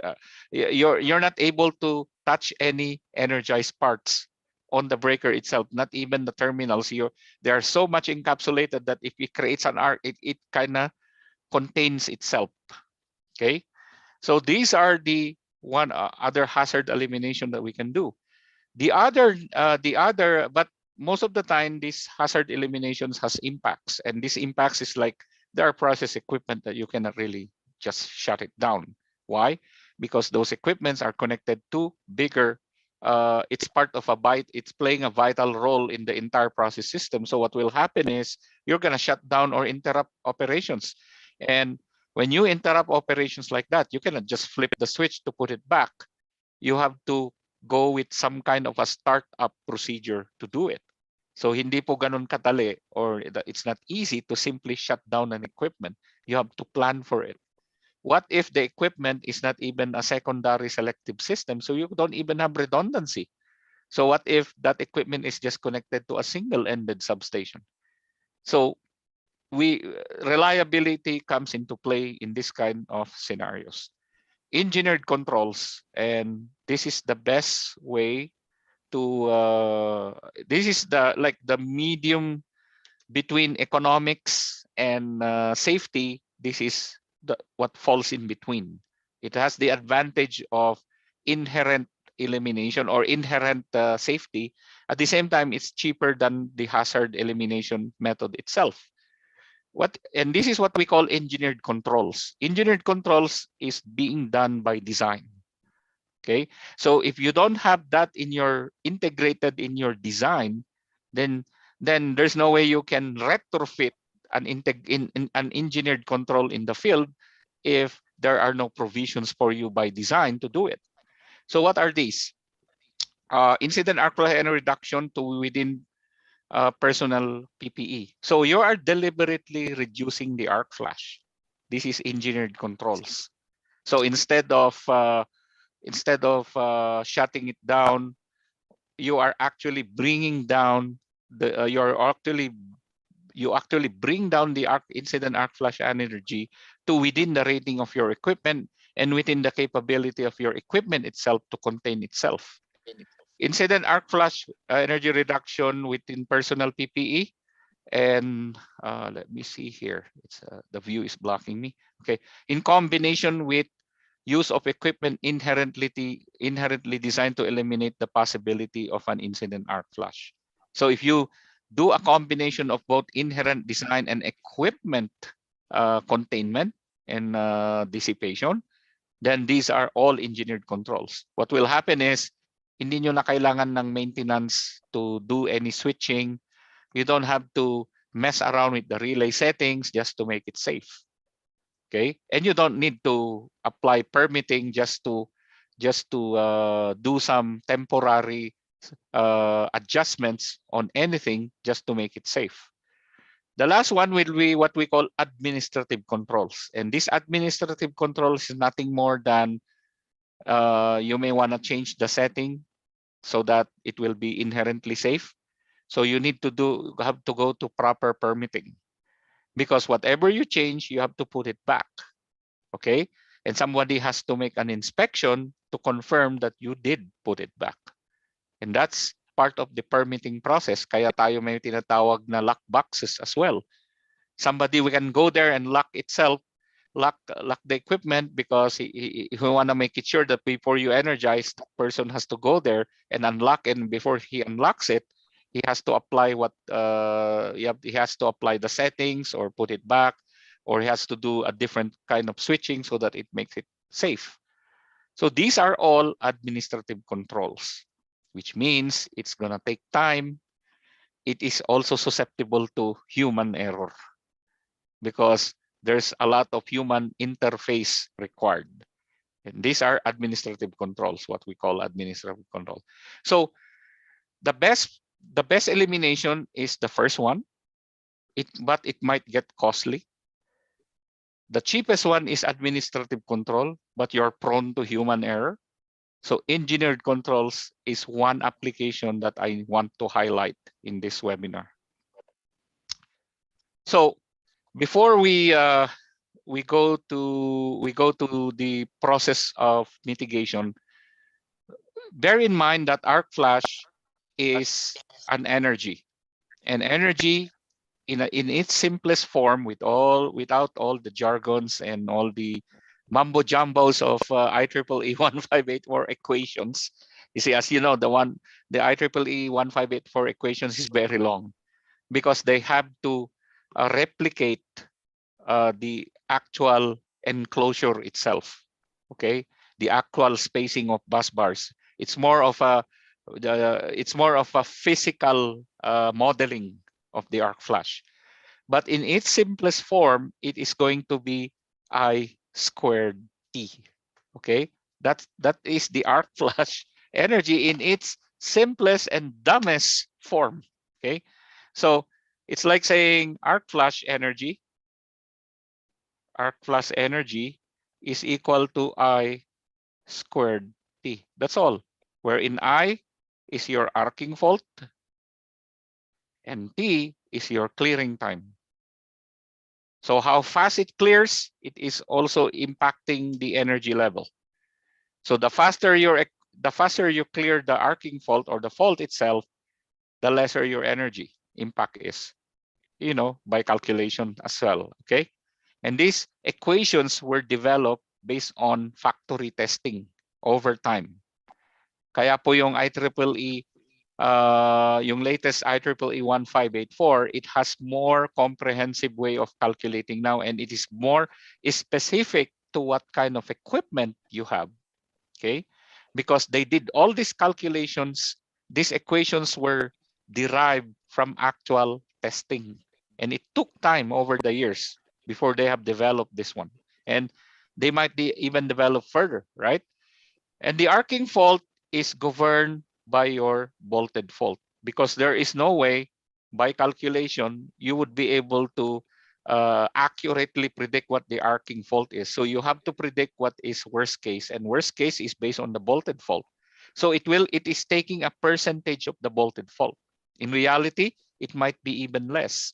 So now, if you're looking at this TCC curve, it is a combination. Arc flash energy is directly proportional to the square of the current, and it is also directly proportional to how fast your equipment will clear the fault. Having said that, if you have, for the same amount of fault current, if your time is slow, then what will happen? Okay, if your equipment is it takes time for your clearing device to clear the fault, what will happen? It will increase your energy level. So there are cases where your arcing fault is lower, but it went part to the curve that it will act slower, and this is very eminent, and it's very apparent when you are dealing with fuses, because fuse curves are very steep. So just imagine if your T1 here, so let me use a different one. So if your T1, let's say your original time based on your maximum fault falls under here. So if your maximum fault falls under here, then it will have a specific time like a T1. However, if your fault current or your arcing fault or the resulting arcing fault to it is lower, one might think that, okay, it's better because I squared T, right? Square. So if I bring down the fault, then it should, the energy, arc flash energy might go down. Yes, yes or no? Because your arc flash energy is directly proportional to the square root. So the rate of reduction for a fault that is lower, you will think that it will be of a lower reduction than your clearing time. However, if you're using a fuse and you get this minimum, then your T jumps from T1 to T4. So now it takes your fuse longer to clear the fault because the fault is lower. And why? Because it's because of the nature of the characteristic of the fuse curve. Wala tayong magagawa doon. We cannot do anything about it. It is by design by the fuse. You cannot adjust it. If you want to adjust it, you might just as well select a smaller size fuse. But there's also a limitation when you use a smaller size fuse because you're going to end up hitting your inrush point of your transformer, or you're hitting your motor starting curve, right? So now it will nuisantly trip. And this is why having a relay that has a settable curve and pickup time for its inverse time is ideal than the fuse. Okay, but the good thing about fuses is when you hit it on this region, then it will instantaneously, it will clear the fault faster than a circuit breaker.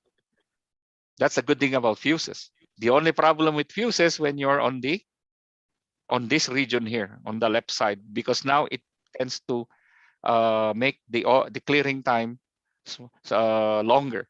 So there are cases in my arc flash studies where the fault currents were lower, but the energies were higher. It's just because the clearing time of the fusers are longer.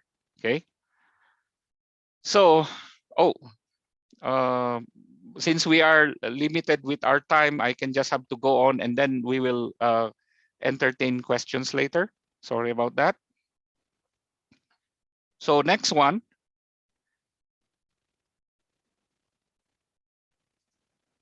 Okay. So now if you go to a circuit breaker, it's a different story.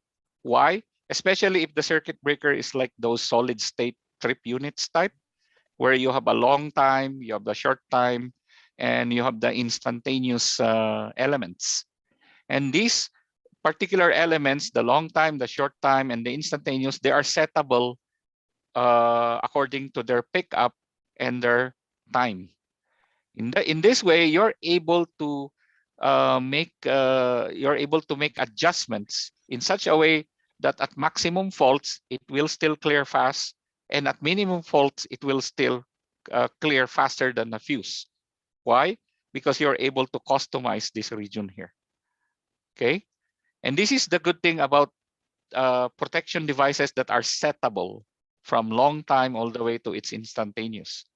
Okay, so if you see here, now if you're using a circuit breaker, now you're able to bring before your fuse curve is somewhere here, now you're able to adjust it in such a way that your clearing time for the same amount of fault is going to be having a shorter duration, right?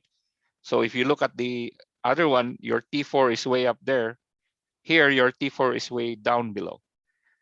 And imagine this as a relay as well. So this is what I can say. If you have a higher fault, you may not have any problem, although the fault is high, but the clearing time is fast. Your energy is somewhere to a value that is less.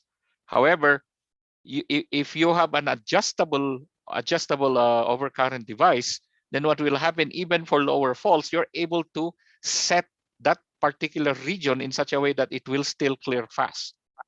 So in that way, you're able to strike a balance between minimum and maximum faults. Okay, of course, you have to deal with coordination as well when you do that. So that's why nowadays, when we set relays, we also consider arc flash considerations.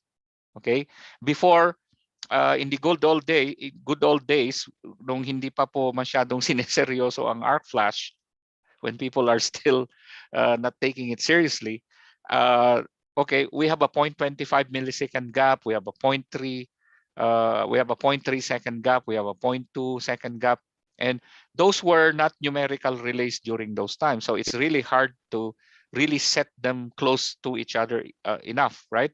Unlike today, those numerical relays, you're able to create smaller coordination time intervals because you're able to predict by equations how will this relay operate, what's the operating time on any specific fault.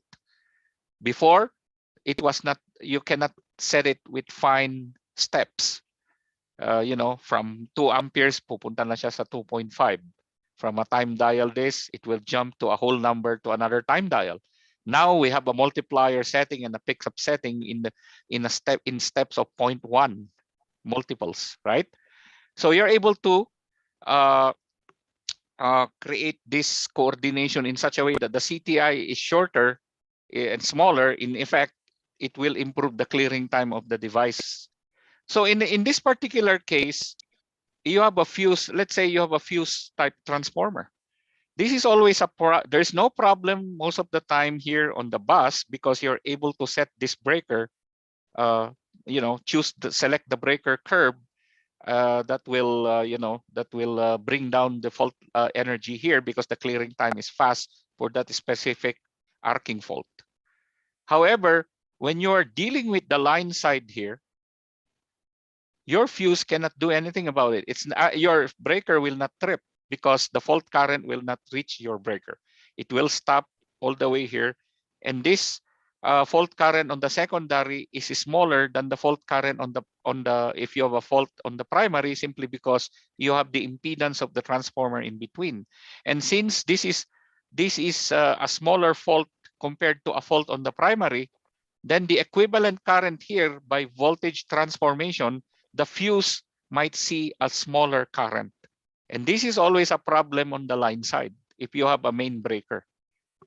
You know, it gets worse if you don't have the breaker, because now if you don't have a breaker here and you only do lugs only, what will happen is you're gonna end up having a large arc flash on your bus because it will heavily rely on the clearing time of your fuse upstream for a fault in the bus. So it will be slower, then the arc flash will be bigger, right? Of course, if you have a fault on the primary, that will be way larger than your secondary in terms of voltage transformation, right? So the fuse will interrupt, but the fuse might act slower if you have a line side circuit breaker arcing fault. And this is why when you have a main breaker on your switchgear, your stickers should show a line side arc flash and a bus side arc flash, so that people are aware that if they're standing in front of the main incomer, they need to properly suit up for it. Okay. Same thing here. Okay. So I would say in a configuration like this, it's always the line side that is giving you the problem, because you can control the incident energy on the bus side because your breaker, you're able to set it, right? But the fuse you can't. And this is why it's good if you have a breaker on the primary, because now you are able to put a relay that can be set so that it will coordinate with the secondary breaker, secondary protection with a small clearing time interval. Okay, so what are the arc flash reduction strategies? So I talked to Sir Noni a while ago. I have to request an extension because I said I feel that this material cannot be explained properly in less than 1 hour. So I asked for an extension for the benefit of everyone else. Okay. Well, one traditional way of doing it before, because again, I always want to emphasize the arc flash energy is equal to I squared T, right? So you cannot do anything much on the current. Okay, it is what it is. Unless you become crazy and you have to put a reactor to it, you spend that much money and space, eat some space and adding more maintenance asset because you want to bring down the fault current. You know, sometimes you have to do that on your short circuit calculation if you want to bring it down. But sometimes if you're within equipment rating, who cares, right? However, in the arc flash, this is something you can manipulate time. Okay, and this is very cheap and effective. One way of doing it is when you have a circuit breaker, And let's just say it's a main circuit breaker. So if the main circuit breaker, you're not supposed to activate any instantaneous element, okay? Unless your breaker has an instantaneous override, you cannot do anything about that. That's manufacturer thing, right? But if you're able to set the maintenance, if you have, so that means you don't, you're not supposed to set any instantaneous element there, because it has to coordinate with downstream devices. Although there's a strategy that you can activate a maintenance setting and still coordinate, but you have to push that instantaneous element way to the high enough so that it will still coordinate, but it will hit that maximum fault current that will give you the highest arc flash. Okay, so one way is to activate a maintenance setting. That means the breaker will not coordinate to any downstream devices. If we're talking about here, we're talking here feeder breakers and main breakers. Okay, that means, of course, the branch circuit breakers or branch fuses, they don't have to coordinate on anything because they are connected directly to the load. So they have to trip instantaneously. But the breaker on top of them or upstream of them has to coordinate with them for a fault on their load terminals, right? However, if you can do that, one way of doing it is set a maintenance setting that you only activate when you are maintaining the equipment or you are in front of the equipment. Okay, so that is a temporary setting. So you define what setting you need in your arc flash calculations to bring down the arc flash energy from a value to a way lower value within the PPE rating. Okay, so in that particular case, we call it a maintenance switched arc flash reduction, or they call it minsan they call it arc flash reduction maintenance switching. Your Eaton has a circuit breaker wherein it has you can specify it to have an arc flash mitigation switching system. So it only needs a contact close, and then it will automatically enable its maintenance setting. Okay. Now, when you do this kind of switching, this is administrative control, because after you're done with your maintenance, you have to put it back. Okay. You're just doing this for you to be safe in front of the equipment. So you have the responsibility to put it back. So there will be a permitting system process for it to make it sure you put it back. There are cases in the past where maintenance went there, they switch it, finish, they didn't do any permitting, no checking, no verification. Suddenly it tripped. Then when people went there, oh, the instantaneous is set, is enabled.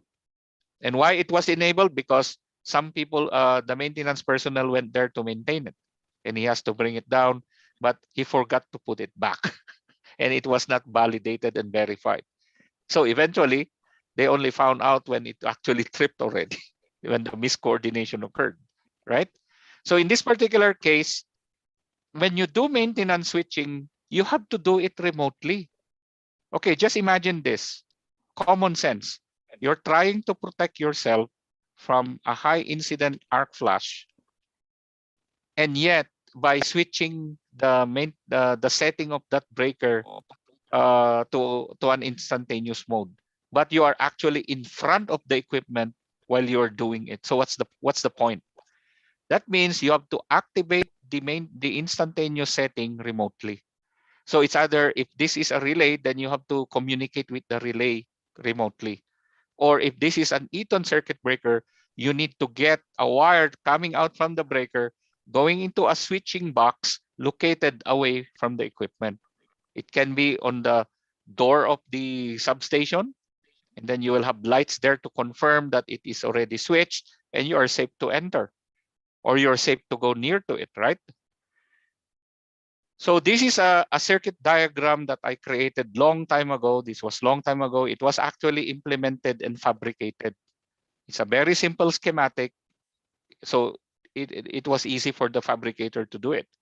But if you see here, we were using an Eaton circuit breaker, and then we have to switch it. Now for switching it, you're not supposed to be in front of the equipment. So we created a little control box just beside the door of the substation. If somebody wants to go there, it will have tags and labels, of course, so that you know what what breaker you're actually switching. And you need confirmation lights. So one is located outside the building and one is located inside where you're in the control box. Simply because the client wants everyone to do that safely from the outside before they even enter it. So it means this switch gear was just located just beside the door. So when you actually open the door and go in, you're already exposed to the switch gear itself. And that's why we put this control box outside and there's lights and beacon there. You know, it's crazy. Or there's also that little lambda that will confirm. Okay, so there should be a feedback coming from the breaker to confirm that it has successfully switched itself. Because why? Sometimes your switching may not work. It's mechanical, right? Especially if you expose it in the weather or you don't maintain it. Okay, so switching it makes sense, but you have to do it remotely. Oh, if you have a DCS system that communicates your relay, then your control room can even do that for you. But you need to have a feedback signal coming from the relay to tell the control room that it has successfully switched itself. There should be a confirmation, not people going there just to find it out to confirm and exposing themselves if the relay didn't work. Okay, so that's one. Enable sensitive instantaneous. So again, this is just another single line diagram that will show ARS is arc flash switch. You know, you can have the less this is one thing I always try to tell people. If you're able to directly switch it, that's the best one. Don't put any interposing relay, because the interposing relay can be a point of failure too, and that is another asset you need to maintain. However, if you can help it because you need to multiply the contacts, then you can. It is what it is, right? The other traditional way of doing it is using a relay dedicated for arc flash, and I think everybody knows this one already. But this one will have an optical sensor to actually see a light coming from the equipment that will confirm that there's an arc flash, because arc flash is light, so it creates that flash of light too, right? So each of these sensors are supervising a dedicated relay for it. So these relay are instantaneously set, but it will require two things. It will require an overcurrent to occur, okay, and then it will require that sensor to activate. Okay, so it goes to an unlogic and trips. So this is very reliable because it acts like a voting relay. It has to have the sensor. Now the problem is, what if the sensor fails?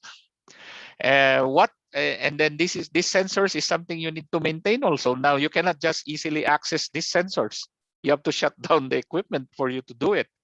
You know, if you have in viewing windows and you accidentally put your camera flasher or your light, tinamaan siya ng ilaw sa labas, then it might noisantly activate. But of course, you need to have an overcurrent to do that. So it is secure because it needs both quantities to be true. Okay. However, this is also expensive, and you have to maintain it. And there's no way for you to access these devices to test it. You have to test these devices from time to time. So that means you have to shut down the equipment from time to time as well. So this is one reduction strategy, but it has its own disadvantages as well. But it is reliable. Okay. There is also what we call the zone selective interlocking, and this is one of the most I would say frequently used worldwide. This is not really used here in Canada because we have our own way of doing things as well. Well, at least to the projects that I got involved with. The zone selective interlocking is more on reducing, it's time, right? Everything boils to time. So what is this time in this arc flash, this zone selective interlocking? You are actually reducing the CTI. Okay, but it is it is something different that iba yung ginagawa natin dito.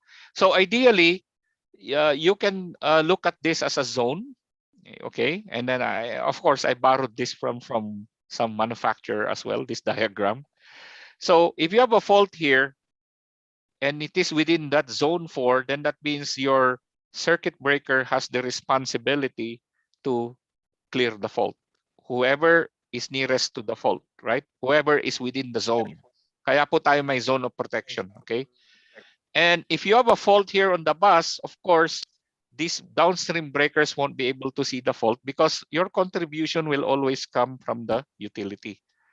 And less lang po yung mga contributions ng motors. So in this case, if you have a bus fault here, then this feeder breaker here should trip first, and secondary or sa backup, your main breaker trips. So if you're doing this traditionally with no zone selective interlocking, what will happen is this breaker will trip for a fault here, will trip instantaneously. So you can call this 0 seconds.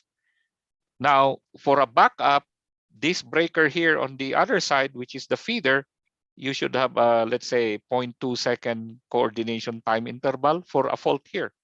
Of course, if you have a fault here on the bus itself, this feeder breaker should trip. Ideally, it should have trip instantaneously, but you can't do that, right? Because you have this one will already have an inherent time delay. So if this is 0.2 seconds, then this is set at 0.2 second to operate for a fault on the downstream. Now, if you have a fault on the bus itself, you call it fault number 2, and this is fault number 1, for example. For fault number 2, ideally, this one should trip faster. However, you can't do it because you already set this one to operate for downstream, to coordinate with the downstream. So now there is already a delay here, although the fault is just near to him. Same thing when you have a fault, then this breaker here will coordinate, say, 0.4 seconds. So you're always maintaining 0.2 second gaps between them. So this will be 0.4 second. Now, what if I have a fault on that bus where the main breaker is? I don't need to have a time delay because it's already in my zone of protection and it's already on my zone. It's already within zone number 2. Okay, so I should not trip in 0.4 seconds or less, slightly less than that. I should trip immediately because that's in my zone. Because the breaker here won't see the fault, the feeder breaker won't see it, the MCCB there won't see it. So it's useless. These two breakers downstream are already useless for that fault on that main bus. Sorry. So in this particular case, you don't need to have a time delay. You can trip it as fast as you can. However, without the zone selective interlocking, there is no way for that breaker to distinguish if the fault is within his responsibility or not, right? So what does the zone in selective interlocking do? It kind of sends a blocking signal to the upstream breaker so that it does not operate for a fault that is not within its jurisdiction. That means within its jurisdiction, it can trip immediately. He doesn't have to wait, okay? So that's the very simple, and it's not adjusting its tripping, but it's just sending a blocking signal. So if I'm going to have this one here, let's see, I think I have a photo here. So this one here. So regardless of what kind of breaker, or either we're using an IED relay. So communication wise, it's just if you have a relay, then those relays will just communicate to each other. If you have a breaker with a zone selective interlocking feature, like those guys from Schneider Electric, then you can wire these breakers to communicate with one another. It's very challenging if you're in an MCC because you have small breakers, right? But you don't need to communicate there because those breakers are going to trip instantaneously anyway. They don't need to coordinate anything because they're already branch circuit breakers. What you want is the feeder breaker, okay? So assuming this is the feeder breaker here. So if you have a fault in F2, So disregard the MCC breaker. If you have a fault 2 here, what will happen is this breaker will see it. And since it sees this, and it is wired to the main breaker, then it will send a blocking signal to this main breaker. Okay, so it means it's blocking it in such a way that now this guy can trip immediately. Although in traditional relaying, traditional protection, this has a time delay. The curve itself here, or whatever it is set for, it will have like a 0.2-second time delay. However, because you have a zone selective interlocking scheme, and you don't get any blocking signal coming from this downstream breaker, then it can trip instantaneously to the time that you have set. Okay, it can be less than 0.2 seconds.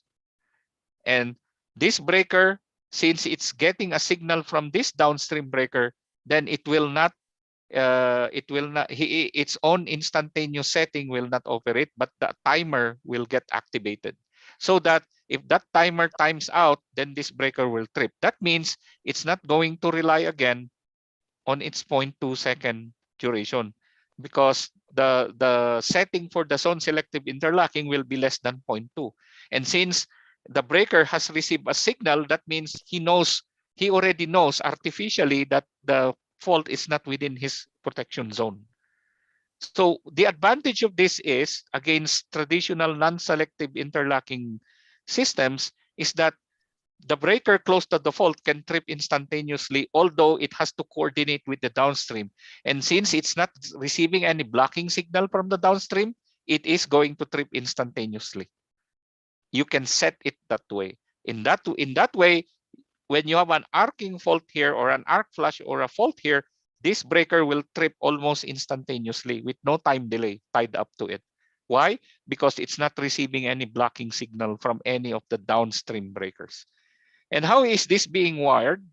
Is if you have multiple breakers, is that you have communication links to them. Okay, so that's the only drawback. That's extra wiring, extra circuitry. Of course, the breaker will not be it will be a bit expensive than the ordinary breaker. And most of the time they use twisted pair communication. Sometimes they use Ethernet only as to communicate, because these breakers are solid state. This is a sample from Siemens wherein they are able to retrofit some modules to their existing breakers. But of course, their breakers should have some form of a shunt trip internally or an under voltage release so that these modules can act on them. You can also, if you have multiple breakers, especially when you have a secondary selective system where you have a tiebreaker, they normally put some blocking diodes to redirect the current, the signal, not the current basically, but the signal for the communication. So they're analog and they communicate. They use blocking diodes to direct. So this is more self-explanatory. Once you get this PDF with you will know that the blocking signal is selective. So sineselect lang niya kung saan siya magbe-block, and you're redirecting traffic by using a blocking diode or a group of blocking diodes. Okay, so I don't want to explain this. This can be easily interpreted. Okay. There is also, if you're using a multilane, you know, Saudi Aramco is very fond of using GE. Okay. We are also fond of using GE here, by the way, but we use Cell as well and Siemens relays. The zone interlocking system for this kind of relays is also the same in concept. The only thing is they are using communication cables or Ethernet cables or Cat6 cables. Yun lang po difference nun. And these relays have built-in logics. Okay. And of course, you don't want the zone selective interlocking. For example, what do I mean by logic? They got interlocking systems against their breakers. So what will happen? Bakit ko kailangan, why would I need a zone selective interlocking activated on my relay if my breaker is open and racked out, right? So there's no point. So that means you should create logics like that in such a way na kapag naka-open yung breaker, if your breaker is open, it's racked out, your selective zone interlocking should not get enabled because your breaker is not there anyway. So you have to create logics of interlocking within these relays, and that's the good advantage of this, because you're able to create Boolean logics within them. But again, you do fiber LAN, and you can also have a ring system para maputol man yung isang communication, the other communication still flows. You can either have a redundant communication or a loop or ring communication. So that's one. It's mostly, these are traditionals, but they got improved over time. Okay, so there were lessons in the past that led to their further development. Okay, so, these are just simple explanations.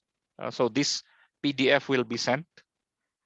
By the way, I also presented this in the Central Luzon region. So for those who attended that and attended this session, it might, but I had less time there. So this one, I have more time to explain things. So these are just things that needs to be, when doing the zone selective interlocking system. Well, as an observation, when feeding transformers with fuse contactors, Bedio, sometimes you use an MCC to feed a step-down transformer. Okay, so probably it's a medium voltage MCC 4.16 kV, and you have a transformer there 4.16 to 480 volt. Then you don't need a switch gear. Probably you want to use a fuse contactor. The resulting problem arises on the transformer secondary side, again, because of that fuse slow operating condition on a fault on the secondary. So the line side arc flash might be high, as the primary fuse will be slower to act on it, of course, right? The primary contactor is not designed to interrupt short circuits. Therefore, it is recommended that you use circuit breakers, okay, if that's the case. If you're not able to select your fuse low enough to mitigate the secondary arc flash, and it is not high enough at its melting point that it will not noisantly blow when you start up the transformer because of inrush, then you have to consider using circuit breakers. Okay. Of course, the ZSI, in an advent of arc flash control, protection coordination strategies have changed to employ both protection sensitivity and reliability, more of an arc flash perspective. So nagbago na po yung the way we do protection coordination. You have to put arc flash built into your safety design, because safety is priority. Okay, I think I reached my 3:55 p.m. now, so I'm already on my extension. Okay, so here's the case. Ano ba ang lessons learned natin dito before I go to the other way of doing it? The lessons learned nowadays is safety has already evolved over time. The best way for you to design a system is to design it inherently safe while you keep the reliability and continuity of power in your system. So shutting it down is your last resort. That's hazard elimination by itself. However, you have to buy a very expensive gear like a GIS so that your arc flash is eliminated, is category like it's already zero while your equipment is energized. However, not everyone can afford a GIS. If your system is not that really critical and the hazards there, economic impact of that hazard cannot justify, you cannot have a business case to justify a GIS, you're stuck with an air insulated gear, right? In this respect, engineered control is the way to go, because you don't want to shut it down and you want to eliminate too much administrative control that is subject to human error. So you have to design it inherently safe. There is a lot of cases when I see arc flash studies, I reviewed some TER before. Some people gave me their TERs, and when I look at it, okay, or some projects I have seen, because here in Canada, you're supposed to exert effort to bring down the arc flash to an 8 cal per centimeter square. That is category 2 PPE. And the category 2 PPE is your normal FRP2 PPE. You can walk with it, very comfortable. It's not heavy. You can move, your mobility is not impaired. That's FRP2. And for you to use that, your arc flash incident energy should be within 8 cal per centimeter square. So it's not like you calculate, you make protection coordination, and here's the arc flash, and sorry guys, it is what it is. No, you have to exert effort to bring down the arc flash. That means you have to modify your coordination settings to a CTI that is lower enough to bring down the arc flash level. Okay, so with the advent of electronic solid state trips and numerical relays, you're able to bring down the CTI. You don't need 0.2. You don't need 0.3. You can bring it down as close as 0.15 seconds or even 0.1.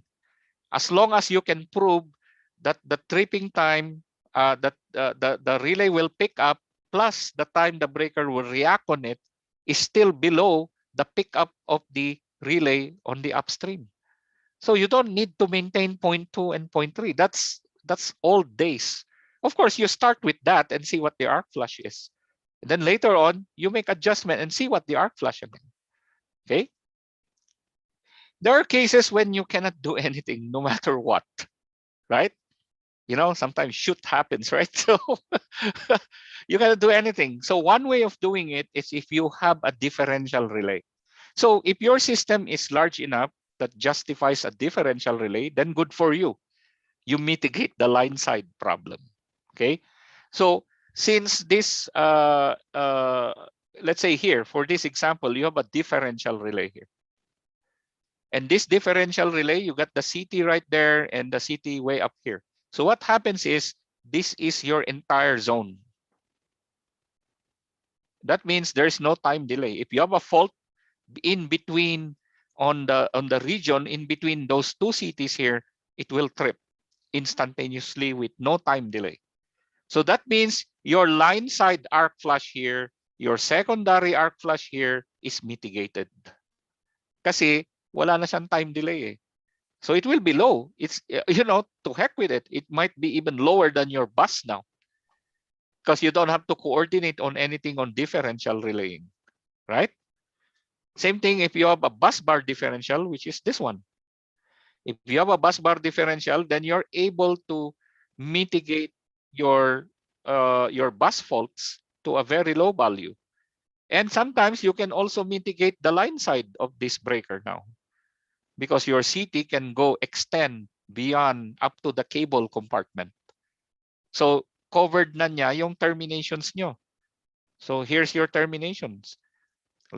Ano ba yung sabi ko last time? Most of the arc flash is caused by faulty wiring or improper wiring. And that includes terminations.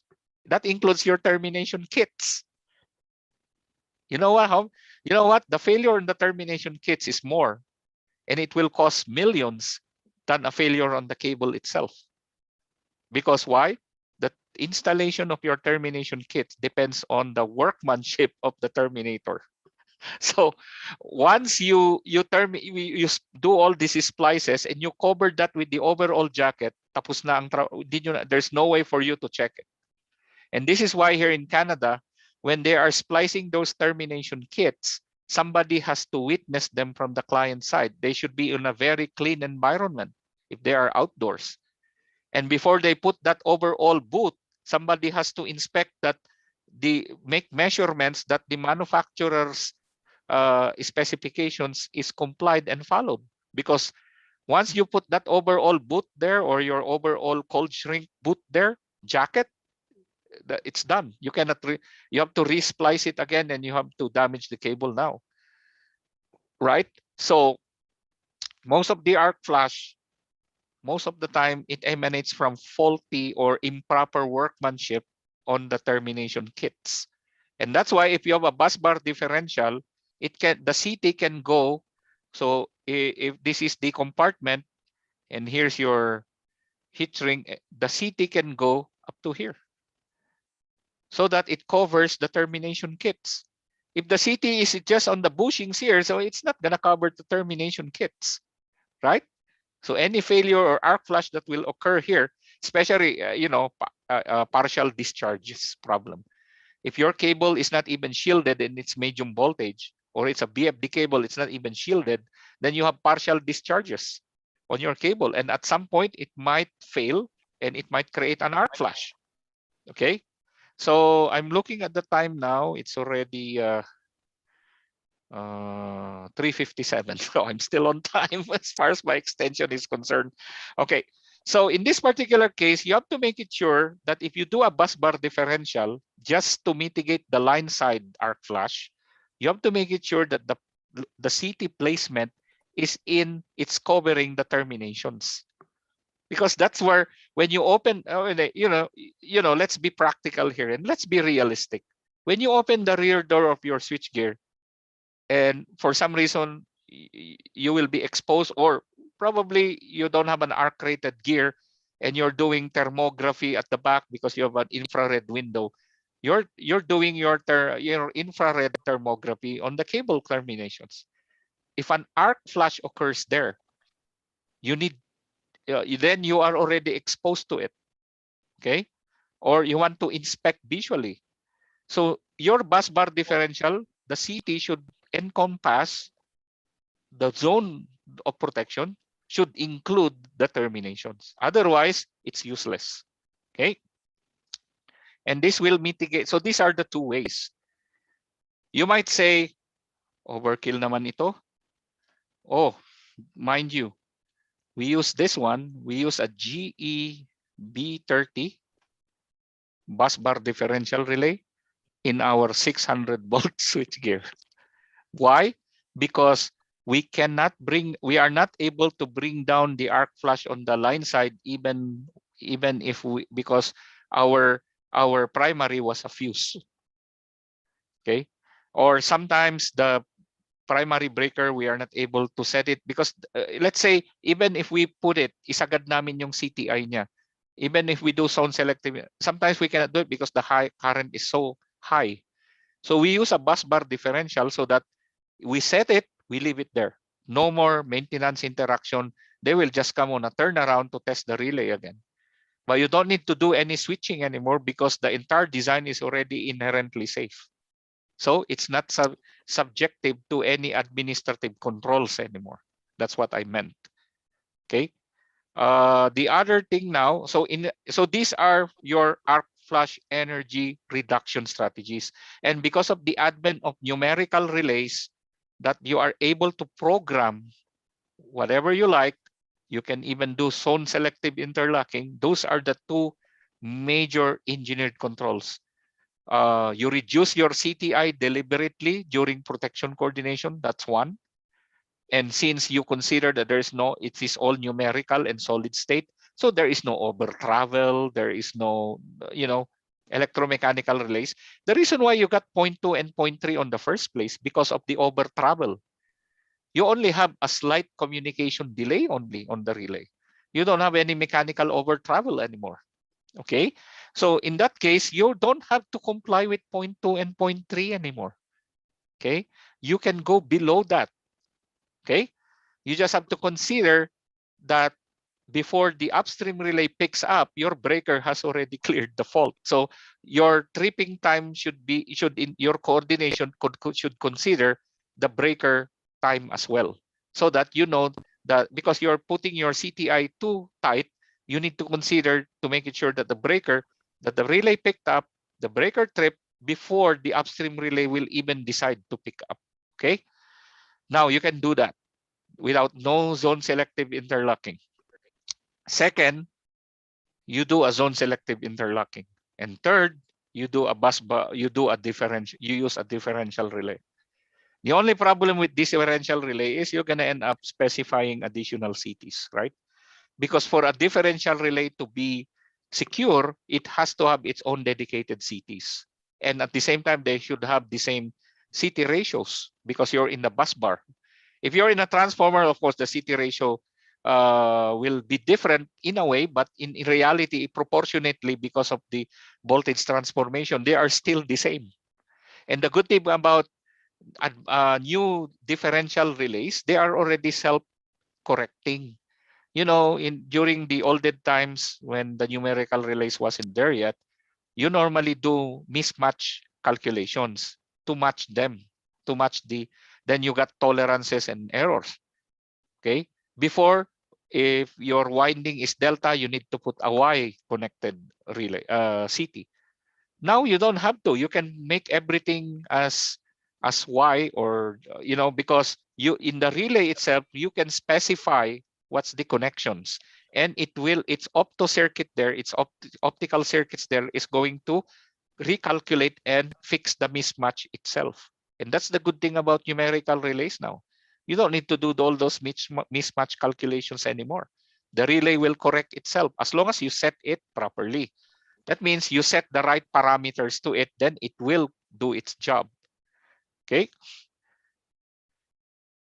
And in combination of your arc flash reduction, if you're able to make the equipment also safe. Okay. So like I said, your arc flash reduction will mitigate or reduce the incident energy. It's not an assurance that it will mechanically protect you as well, because like I said, you got the pressure, you got the blast pressure, you got the molten metal or the shrapnel, right? So if your switch gear is not even robust enough, then probably you will still get the after effects of some consequential hazards associated with the incident arc flash. But the main gist is the root cause for all these things is the energy itself.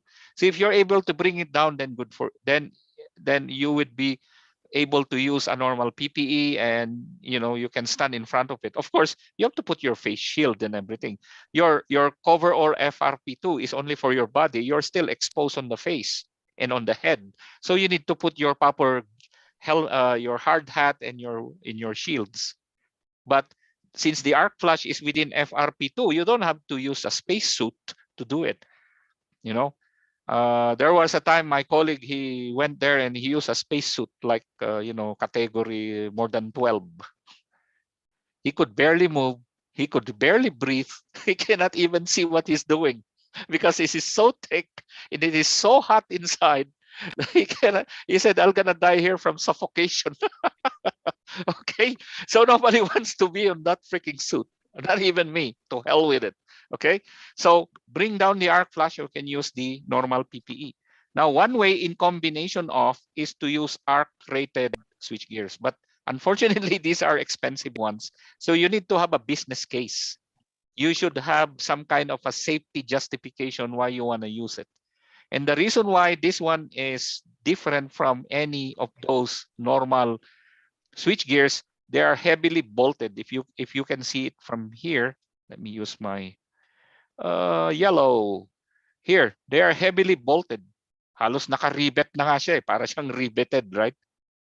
And the thickness of their panels are thicker than the normal one. And they are compartmentalized in such a way that the pressure that is generated by that incident arc flash will get directed somewhere.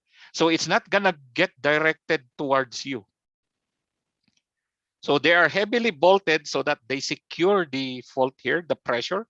And you will also have here what we call a plenum to release the arc flash, the arc flash energy. Okay, so you have here a plenum. So may ducting kayo sa taas. So this is not your air vents. Iba po yung air vent. Iba naman yung ducting. Okay, yung arc flash plenum na tinatawag.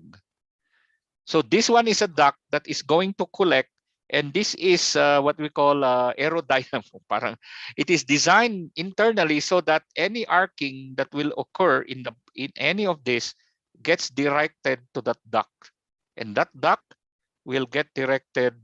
So something like this, meron na siyang, kumbaga sa sasakyan, meron siyang aerodynamic design. Okay, but you don't direct this one upwards. It gets collected and it gets directed somewhere, not inside the building, mostly outside, of course, outside the building. So here's a low voltage switch gear that we have in the plant. So here's the arc flush plenum. So all these things will get directed here. Okay. And these hatches here is for maintenance to clean it up if you have a residue from an arc flush event. And this will get directed. Okay. Ito naman yung medium volt.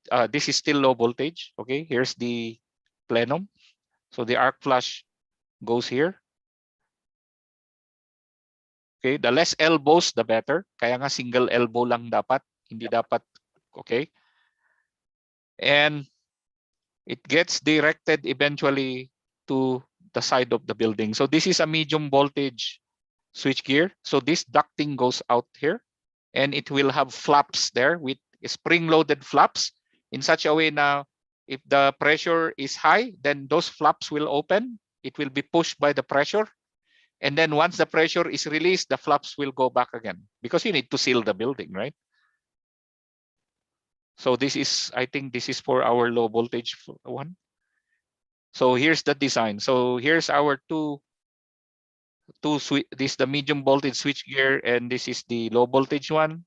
So if you see here, there's only one plenum for the low voltage and two ducts from the medium voltage. And here's where it is. This is for the flaps for the medium voltage switchgear, and this little guy here is for the low voltage. So it will release here. Kaya po namin binakuran ito para walang manigarilyo sa baba. But of course, we don't even need this actually because the blast radius will not reach the ground level. However, people might go here with ladders and everything. So we put labels here like warnings that you are already on the arc flush vent. So wear proper PPE. Okay. And since this is a release point, nobody wants to go there. That's why we are not putting anything below and above it. We are not putting anything that will make maintenance to maintain it. Okay. You have to clear it.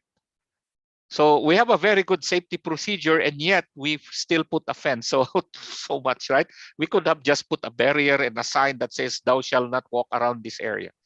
But again, some people are matigas ang ulo, so they said, "No, put a fence." That's the client preference. You don't have to put a fence, actually. You just have to put barriers and signs. That's all. People can still read, right? Okay. And these are HVAC systems, okay? So we put the lights in such a way that they're away from anything on this region so that maintenance will not go there. Of course, if you want to maintain that flap, then you have to de-energize the switchgear, of course, because you're already in the line of fire, right? Okay. Here's how it looks like in a testing laboratory. So if you see here, you don't see anything blowing up, going out here.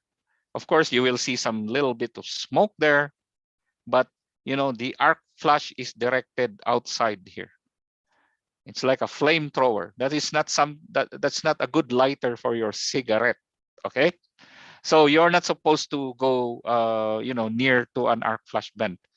Now, there are designs where they say there's no duct because sabi nila mahal daw ang plenum. Well, it's not. Okay, before siguro, but some designs they release it on top. Okay, that's fine. You release it on top, but don't release it inside the room. These gases are toxic, and if you have people around the room, they might inhale it. So you're not supposed to direct the energy inside the building. Otherwise, you have to design the ceiling you have to specially design the ceiling for it, or you have to put enough clearance on the ceiling that is going to make your building expensive. Second, pag nag-release kayo ng gases sa loob ng substation, guess what? Who is going to take care of it? Your ventilation. So what if your ventilation has alarms that will detect toxic gases? So it will pick up on those. So it's really, and you cannot run anything on top of the switchgear if you are venting it from the top. So you cannot put your cable tray, you cannot put your fiber optic. You can now your building becomes expensive. Okay, expensive that you will justify using something like this, which is safer. Okay. So this is like a mechanical mitigation now. Of course, this is PPE gas insulated, but it's expensive. Of course, I don't want to touch that much because this is just comparison. This is an ABB comparison. The other thing that you need to look at when you're doing arc flash mitigation as well is to put barriers. Here is a UPS system A and B with this is a parallel redundant because it has a common battery system. Kapag dalawa po yung batteries niya, one for each, then that is not a parallel redundant system. It is a split redundant system. Of course, I think this is our bypass switch here, this one here. Okay. So look at the battery. We provided a transparent barrier. Again, we provide arc flash shock label and arc flash label. Shock label, arc flash label, all over the place on the equipment here. See? Okay. And why it's transparent? So we can see the terminals. Okay. And bakit may barrier? Para walang aksidenteng makalapit sa kanya at mahawakan niya, and then you create the arc flash yourself. And this is a very compact design because it's vertically mounted. It's maintenance free actually. So wala na yung traditional na yung horizontally laid na flooded type. So kailangan mo pa ng neutralization pit if it's not a maintenance free type, right? So these are the other way also of physical barrier is you encapsulate the arcing device itself. And this is one of them, right? You see here that there's no way you can put your finger in the connections. It's barriered, and the arcing here is encapsulated. So there's no arc that will be generated because it's in encapsulation. This is a stall, it's a stall product. And most of the time, this is applied in hazardous location. So imbes na gagamit kayo ng explosion-proof zone 0 or zone 1, pwede na yung zone 2. Bakit? Because your arcing devices inside that enclosure, zone 2 na lang yung enclosure because your arcing devices inside the enclosure is already encapsulated. This one itself is already a zone 1 or a zone 2 rated equipment. The device itself. So you don't need. So this is an expensive option, but if your arc flash is like super high, you can mitigate. Probably you protect by location. It might sound crazy. You might specify a zone 2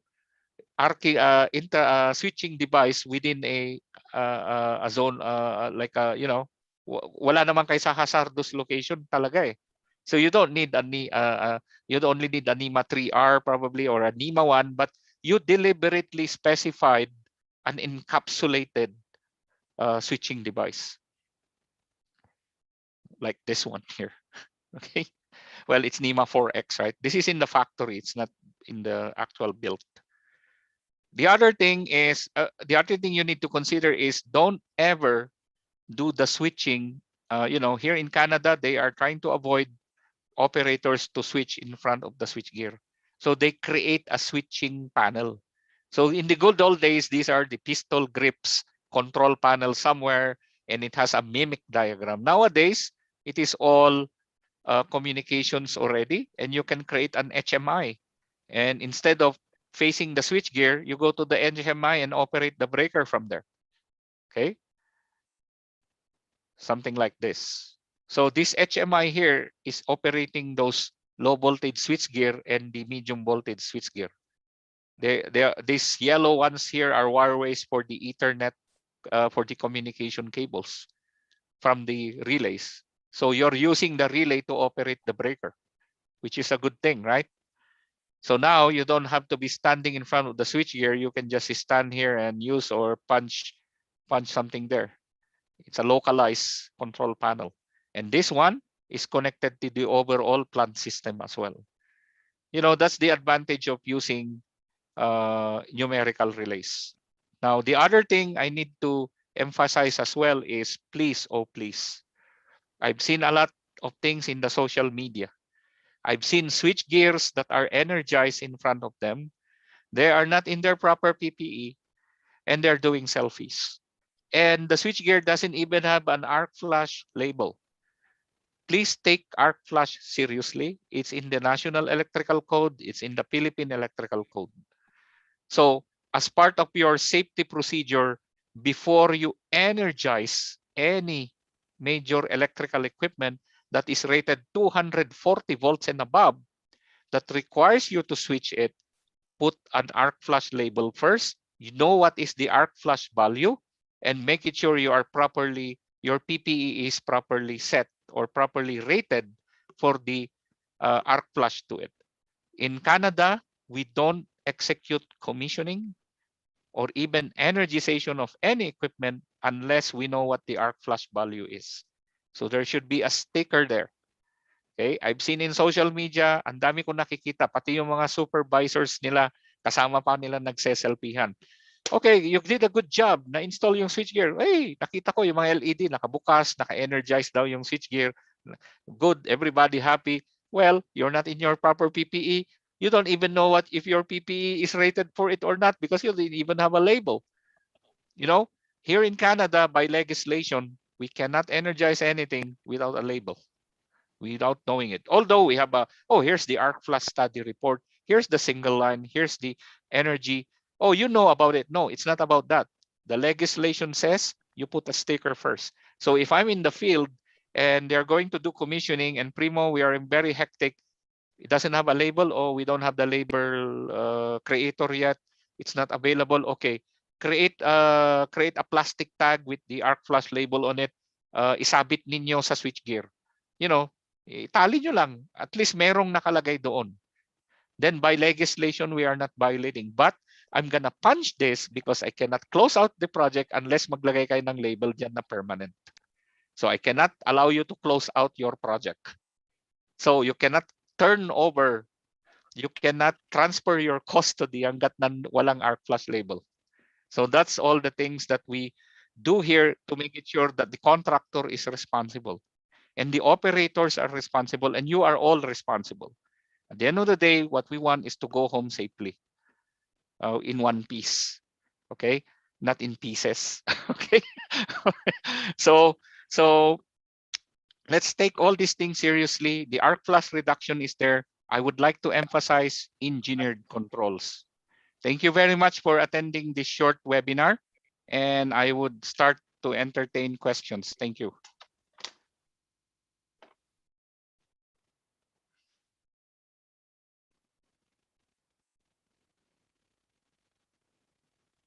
Okay, any questions? Oh, well, I have no Q&A questions here. Doesn't mean that walang questions, right? Yeah. All right, You thank have you to so ask much. me. Okay, Yeah, ask once me. again, ladies and gentlemen, Engineer Primo G. Beltran. A round of applause once again. And of course, as engineer said that it's time for the question and answer portion. Our chat box is now wide open to cater your questions. And of course, we have one question from Engineer Jonathan Capistrano. Hello sir, magandang umaga po dyan. Ang tanong ko po is, what category po needed the arc flash plenum? At number 2 is how to size the arc flash plenum po? Basically, the arc flash plenum is just to divert the energy coming from the switchgear to a certain location, which is basically to the outside, right? Not inside the building. So basically, whether kailangan nyo ng arc rated or hindi, that is based on your client's reliability and safety groups to decide. You don't decide that. It has to be them.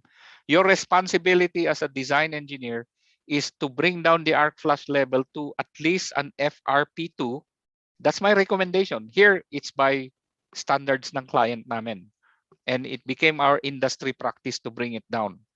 You know, hindi yung yan yung na-calculate ko. That's how what I calculated and everything is cool. You have to live with it. No, you have, as engineers, you need to do something about it. You already know that it's a calorie 40. And then you tell your client, oh, we need to shut it down. Or you you exert an effort to bring it down so that it goes to a certain level of PPE that people are comfortable in using it safely. So that's category 2 or FRP2, that's 8 cal per centimeter square. Now, if you have a switch gear that is arc rated, that is more dictated by your client, not by you. You can offer it, but you have to bear in mind that the arc rated gear is more expensive than the normal one. If your client wants to have an extra protection aside from you bringing the arc flash down, then he has to spend money for it. This is not something you will design. This will be designed by the switchgear manufacturer based on the short circuit level of the switchgear itself. So kung alam na nila yung short circuit level ng switchgear, then they would be able to design the proper estimate, the proper arc plenum for it. Kasi it's their warranty, it's part of their equipment. You don't really design it. It's the manufacturer who does that. What you have to do is specify the short circuit rating or the short circuit values where that switchgear will get exposed on. And based on that short circuit rating, they're going to design the plenum. They have their own software to design that. If it is 65 kA, ganito kalaki yung plenum. Kapag 42 kA, ganito kalaki, and that also depends on voltage. So you don't really design that for you or yourself because that is part of the equipment manufacturer's design. What you are responsible on doing is whether do you want it or not. Everybody wants to be safe, but not every client is willing to pay for it. So it's your responsibility to bring it down. Para mag-arc flash rating man sila o hindi, you already design it inherently safe for personnel. You know, if you put it down with an FRP2, it doesn't mean hindi kayo mau-hospital. It's just putting the impact to a 1.2 cal per centimeter square. The impact. Kasi properly PPE rated kayo eh. And you don't wanna de-energize the switchgear because it's critical switchgear. You know? So de-energizing the switchgear requires permitting, locking out, tagging out, requires a lot of things with human interface. So if you're able to bring it down to a level that you don't need to have any human interface, that's the best design. That's what we call safety by design. So hopefully I answered your question, sir. Thank you.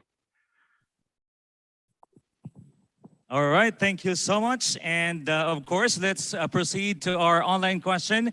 From Engineer Armando Ardias, ano name ng toxic gas na byproduct ng arc flash?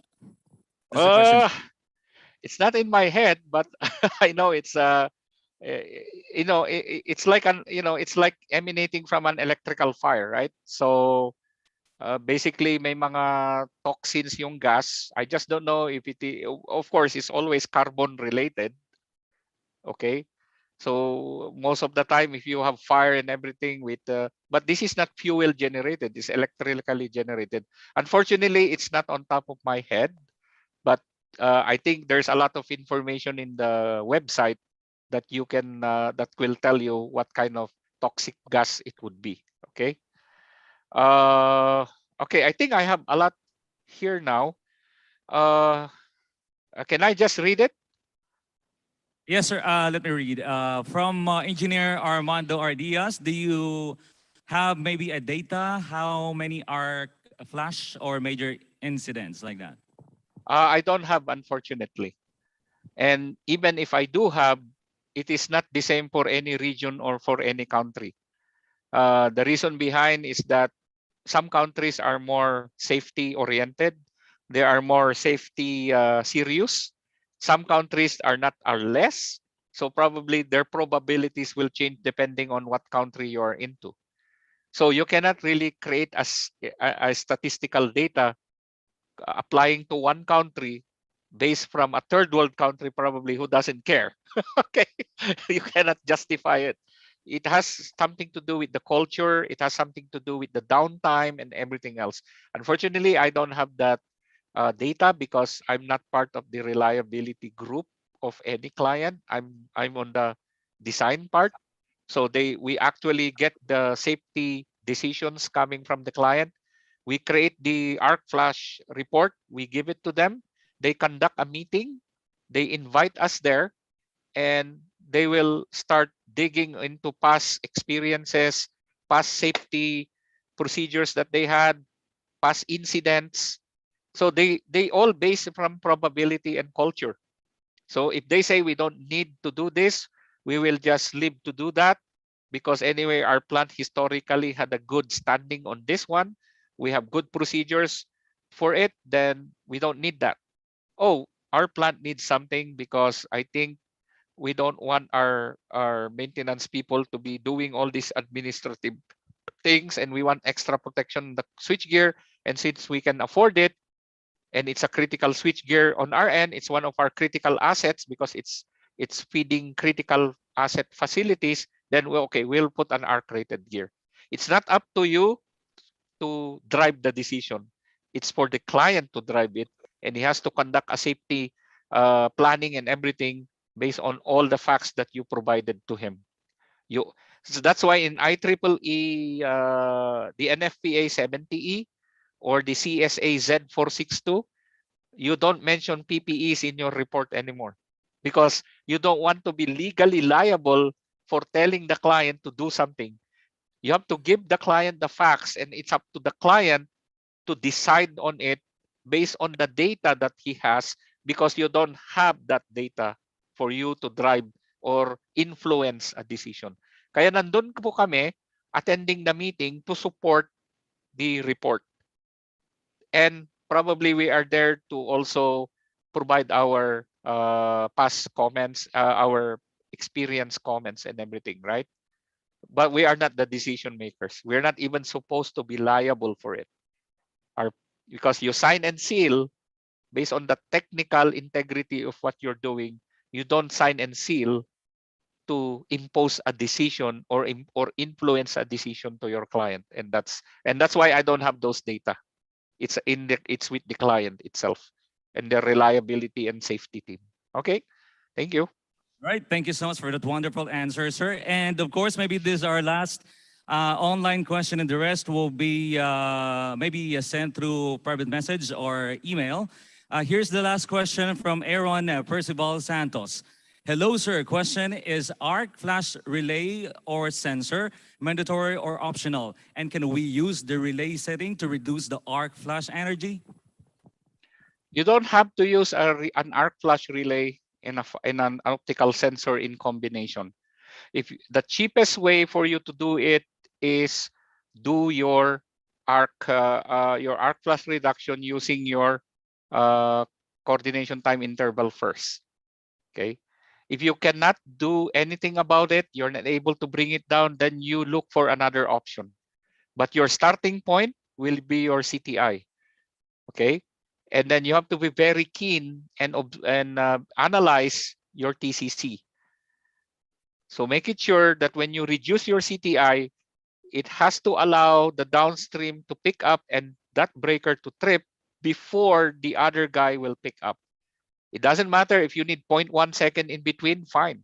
I find that always effective, 0.1 to 0.15 second. Okay. And if you can't help it, then you might go for a zone selective interlocking, because that's cheaper than if you put an arc flash relay with a sensor, that's additional equipment because that's a separate relay. So use your existing relay to mitigate the arc flash. If your relay has communication outfit, then make your relay to communicate with the other relay. And it's only a matter of Cat6 cable. It's just, it can be a fiber optic or just an Ethernet cable. So you have to go for the cheapest option you can do effectively. And don't try to introduce new equipment or devices, because again, that's another maintenance asset. And you may not have even space for it, right? So sensors has always been a problem because it's hard to, you cannot access them, right? You have to shut down the gear to access them. Okay, so I don't really recommend those, but it's still an acceptable option in the industry, of course. But if you're gonna ask me, I'll go for the cheaper one and easier one to maintain. Okay. All right, thank you so much, Engineer Primo G. Beltran, for your time and, of course, for that very resourceful and informative talk. At this point, please remain on screen as we award the plaque of appreciation. I would like to request the presence of Engineer Marvin G. Adra and Engineer Antonino Lustre to award the plaque of appreciation. Let me read the citation.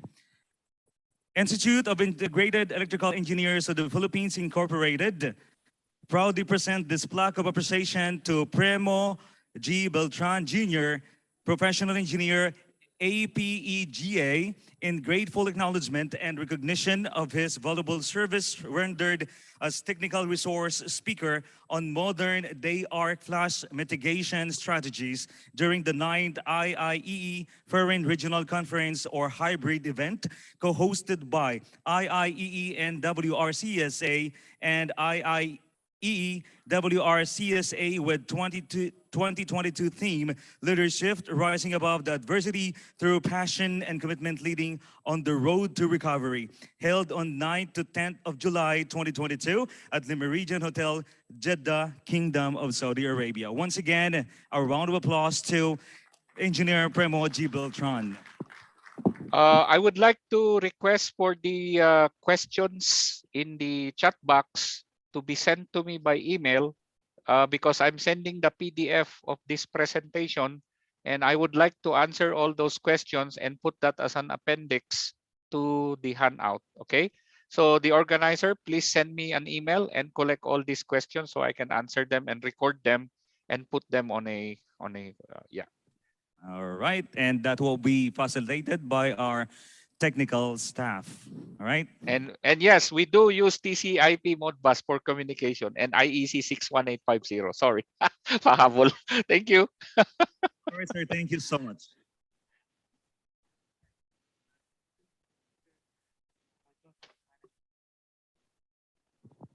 And of course, to introduce our next speaker, ladies and gentlemen, I would like to call on the presence of our 2022 IIEE and WRCSA Secretary, no other than Engineer Joseph Alan Bautista. A round of applause, please.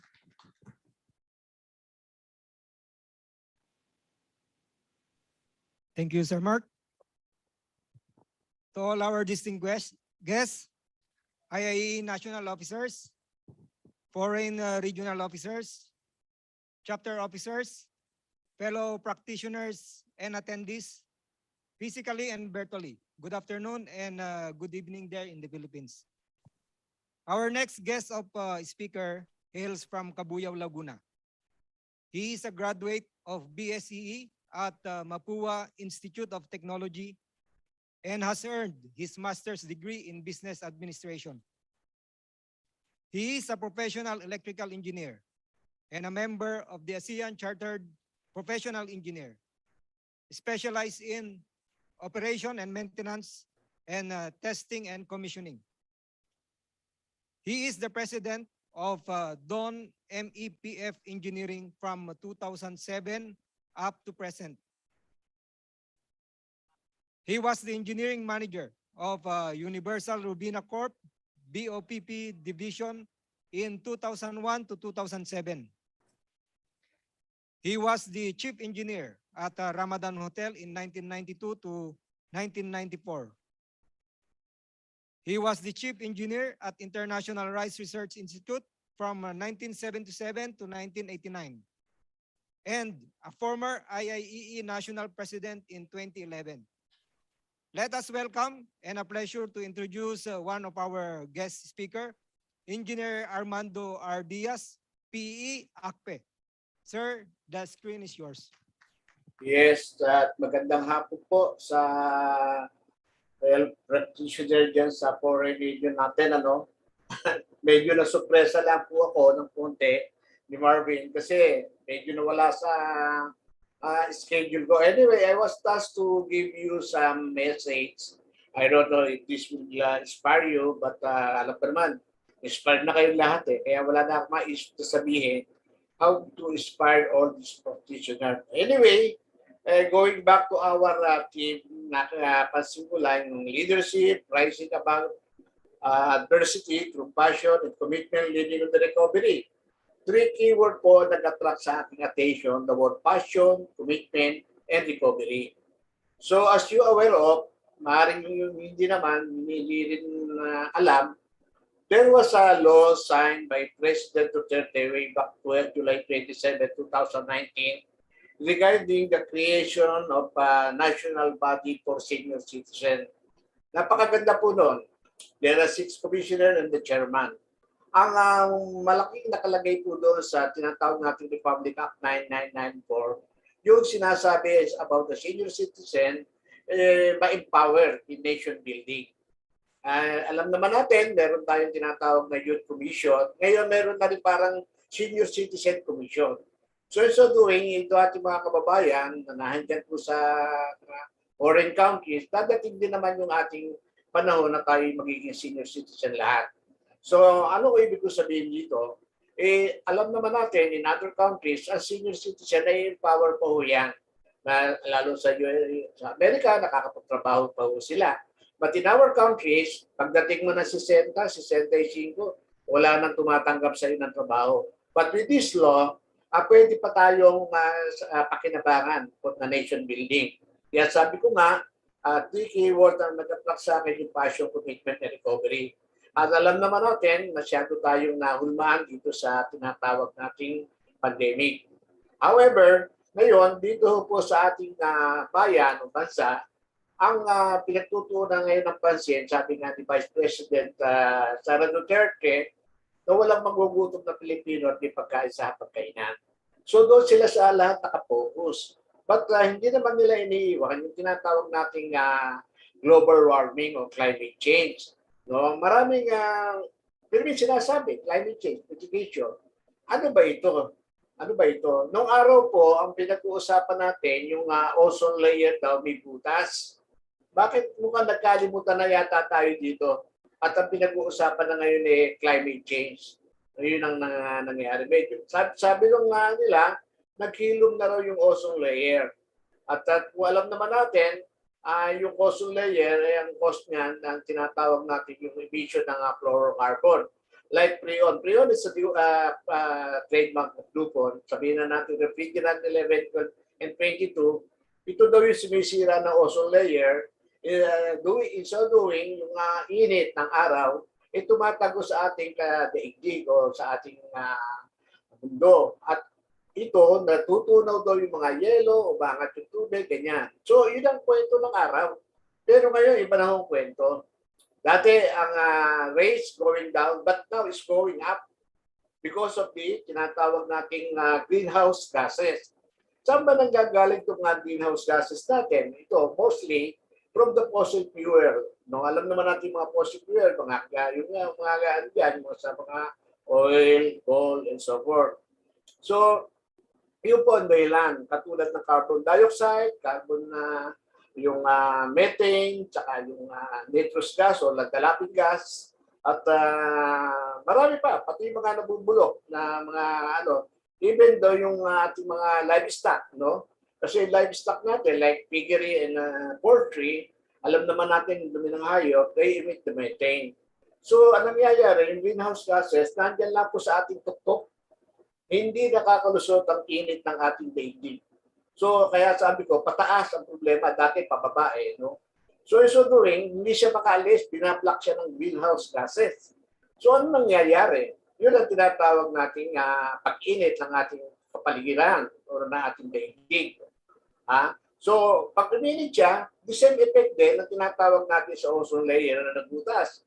But anyway, balikan natin yung ozone layer. Hanapin nyo kung sino nakatuklas doon at sino gumawa ng solusyon na para yung R11, 12, and 22 mapalitan ng 11, yung 12, 134A at 404, wala ng fluorocarbon. So yun ang challenge ko ngayon sa inyo. Alamin nyo sino nakatuklas at sino naka-invento ng ipinamalit sa tinatawag natin refrigerant 11, 12, 22. Anyway, going back to this, our topic, yung aking kinukwento, greenhouse gases, at everybody is talking, kaya mitigation, may spam, mabawasan. In fact, dito sa Pilipinas, ang contribution na natin dito sa tinatawag na greenhouse gases neto is only about 0.32%. Ay malaking contribution naman dito sa atin is coming from the energy sector. Kasi dito, almost 54% ang energy natin ang gagaling yung sa power sector natin ang gagaling sa coal power plant, about 54%. Pero gayon pa man, 0.32 lang ang ating contribution sa worldwide emission of greenhouse gases, but we are the 25% na nahuhulma. Ang dami nag-i-emit, pero ang parusa sa ating binabaksak sa Pilipinas. Alam niyo, abot-abot how many typhoon that we have in the 1 year. Aside from the typhoon, meron pa kung ano, mga daluyong pa, kung ano pang ano. At mabuti na lang at yung paglindol, although we have light of fall, but yun ang isang ano. So sa atin tayo nahuhulmaan, but our contribution, napakaliit. Ngayon, marami nagsasabi ng climate change. Eh, paano natin ma-expand? There's only two things na para natin mabawasan ito tinatawag na greenhouse gases. Dalawa lang ang solusyon. We go renewable power at reforestation. Bakit kamo yung, alam naman natin yung renewable, siguro hindi ko na kailangan ikwento sa inyo kung ano to, but magkukwento pa rin ako kahit paano. So tingnan natin yung reforestation. Ano ba may dudulot ng reforestation o pagtatanim? Almost all of us, tinatawag natin magtanim. Even all IIA chapter, may mga tree planting yan. But in so doing, natanong niyo ba sa sarili niyo bakit kayo nagtatanim? Yeah. No? Natanim. Tapos, yung ba itinatanim nyo, namili kayo na itatanim, yan ang mga dapat natin alamin. Dahil ang pagtatanim, nag-i-emit po yan ng oxygen sa ating kalawakan, no? Sa ating bubungan. Ano mangyayari kung mag-increase ang percentage level ng oxygen? So yung sinag ng araw, yung rays niya, madidisperse siya, hindi basta tatagos. Kung saan, para kami baso na tayo nag-aaral, reflection. So nababali ba yung parang ballpen, di ba? Pag nilagay natin. So nag-disperse siya. That's the purpose of reforestation, to increase the oxygen level of our earth. No? Yun po ang ibig sabihin. And so doing, ang alam lang man natin, para daw mapigilan yung pagbaha, gawa ng ugat, mapigilan. But balikan ang sinabi ko yung pagtatanim. Alam niyo ba dapat natin itanim? Ang pinakamaganda natin itanim ay yung kawayan, bamboo. Because the bamboo has very rich in oxygen emission. Ang bamboo po, hindi lang po yung kawayan na ginagamit pag piyesta na naglilitsyon kayo. At ginagawang furniture. Marami pong variety ang bamboo. May ornamental, lahat, everything. And their emission are almost similar. So, tanim tayo ng kawayan sa ating bakuran. So, makakatulong mo tayo. So, yun ang isa sa sabi ko, dahil lang ang paraan ng mitigation of climate change. Pero, meron po tayong hinaharap na malaking problema. No? At sabi nga ng ating Vice President, walang magugutom. Alam naman natin ang Pilipino, gumagawa yan ng paraan para hindi mamatay sa gutom. Nakakamukha naman pandemic. Ang daming mga tayo dito. Ako, nakatanim-tanim, lahat ganyan. Nakalaga ako ng tilapia, kung ano pa. So, mahirap magutom. Pero, dadating ang panahon, ito ang threat sa ating bayan. Kukulangin tayo ng power. Why? At yung pong ating mga coal power plant is due for retirement. Due for retirement lahat yan. Kasi ang tao nga namamahinga. How much more is the machine? So meron din yan, tinatawag na metal fatigue at tinatawag natin wear and tear. Sabi nga sa akin na isa, sir, may maintenance naman kami. How do you maintain the part tube, yung tube ng boiler tube? Pag re-tubing ka, nakakita na ba kayo kung gaano karami yung tubo ng boiler? Those are the things. So, yeah, kaya meron din siyang life sa madalit sabi. So ano ngayon ang solusyon natin? So renewable, pag-usapan natin renewable. So ang isang base load na pwede natin matawag dito yung geothermal. Philippines is the one of the largest geothermal second in the world producer of geothermal. Dito, other countries, ano sila dinidiscourage sila yung geothermal. Why? Although ang geothermal, pinukuha mo sa ilalim, pinapalitan mo naman yan ng tubig din Pero is not the 100% solution. So ginagalaw mo yung ilalim ng lupa Pag ginalaw mo yan, pwede ka magkaroon ng tinatawag nating lab subsidence o pagbuho. At the same time, baka ma-induce mo yung lindol o seismicity, no? Na tinatawag natin kasi ginagalaw mo yung ilalim. Kaya other countries not doing. Sabi nga natin dito, Philippines sa Ring of Fire. Ang dami ho natin yan. Pero dapat mag-ingat po tayo dito. At sabi nga natin, meron din tayo problema rito sa air pollution. Alam naman natin nakukuha natin sulfuric ang ano niyan yung emission halos niyan. Though wala naman relation sa ating tinatawag na greenhouse gases. But the pollution is very high. So, even yung ating coal power plant, alam niyo ba, so almost 1.5 million died every year sa coal mga power plant all over the world. Why? Because of yung tinatawag natin sa Catabaga, sa Hika. No? So, ito yung mga datos na yan, dapat naiintindihan natin na mga kailangan natin malaman. So, again, balikan natin yung sinabi kong we are compounding with a power process maybe 2 to 3 years time kasi magre-retiro na sila lahat Anong gagawin natin yung solution? Renewable. So, that renewable, alam naman natin solar is intermittent, no? At alam din naman natin ang wind intermittent. So, we need a reliable 24/7 reliable baseload power. Ang nakikita natin dito is nuclear energy. Almost all over the world, meron na silang lahat In fact, there's about 100 plus na ginagawa ngayon sa China. At sa Taiwan, meron na silang 6, hindi ginagawa pang 2. Hindi clear ng Taiwan. So, ano kailangan natin? Siguro, sabi nga natin sa ating tinatawag na tinsang IIE, passion, commitment, recovery. So, this is about time that IIE to do some advocate or advocacy on this particular what I'm telling right now. No?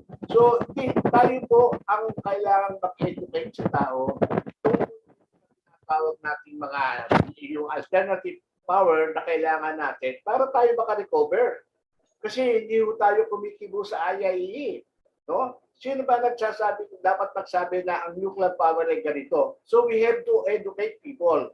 No? At the same time, a part of our advocacy, ito tinatawag natin, sinabi ko na, mitigation climate change. Sabi ko nga dito, sinachallenge ko nga kayo mga nakikinig sa akin, ay yung kawayan, hindi nyo alam. Yun pala yung maraming oxygen. No? At the same time, yung palang oxygen, malaki maitutulong. Kaya tayo tree planting, ang inaano lang natin para wag bumaha. Pero in fact, we need to increase the oxygen level of our Earth to mitigate climate change. No more, no less. This is all the two solutions. Again, I'm challenging the IIE to do all the advocacy. Kaya sabi ko, ito, kasama na nga yan, tinatawag natin yung advocacy natin sa nuclear. At hindi naman natin sila sabi dito na pabor tayo o hindi tayo pabor. Ang kailangan lang natin, ma-educate ang tao. What is all about? Unang-una, alam ba natin ng lahat na nakikinig ngayon sa akin, there are 2 types of nuclear power. Or power, kung tawagin natin is boiler water reactor. And the other one is pressurized water reactor. Ano ba kaibahan ng dalawa?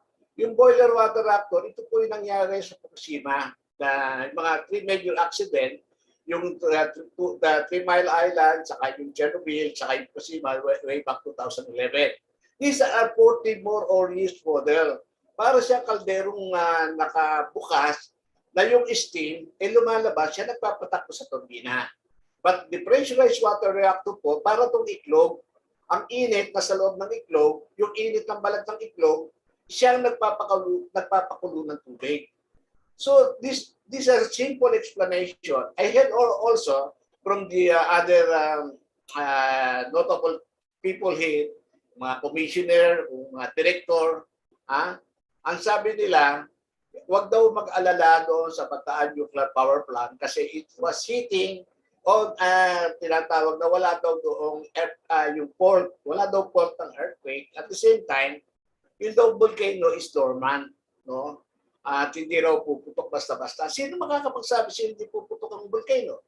Sino makakapagsabi sa'yo hindi nilid doon? Pero ako, kaya kong sabihin na yung aking tinayong nuclear power plant, earthquake proof and volcano eruption proof. These are the very simple words na dapat na sinasabi itong mga tao para maiwasan na natin yung tinatawag nating haka-haka o yung mga hula-hula o perception.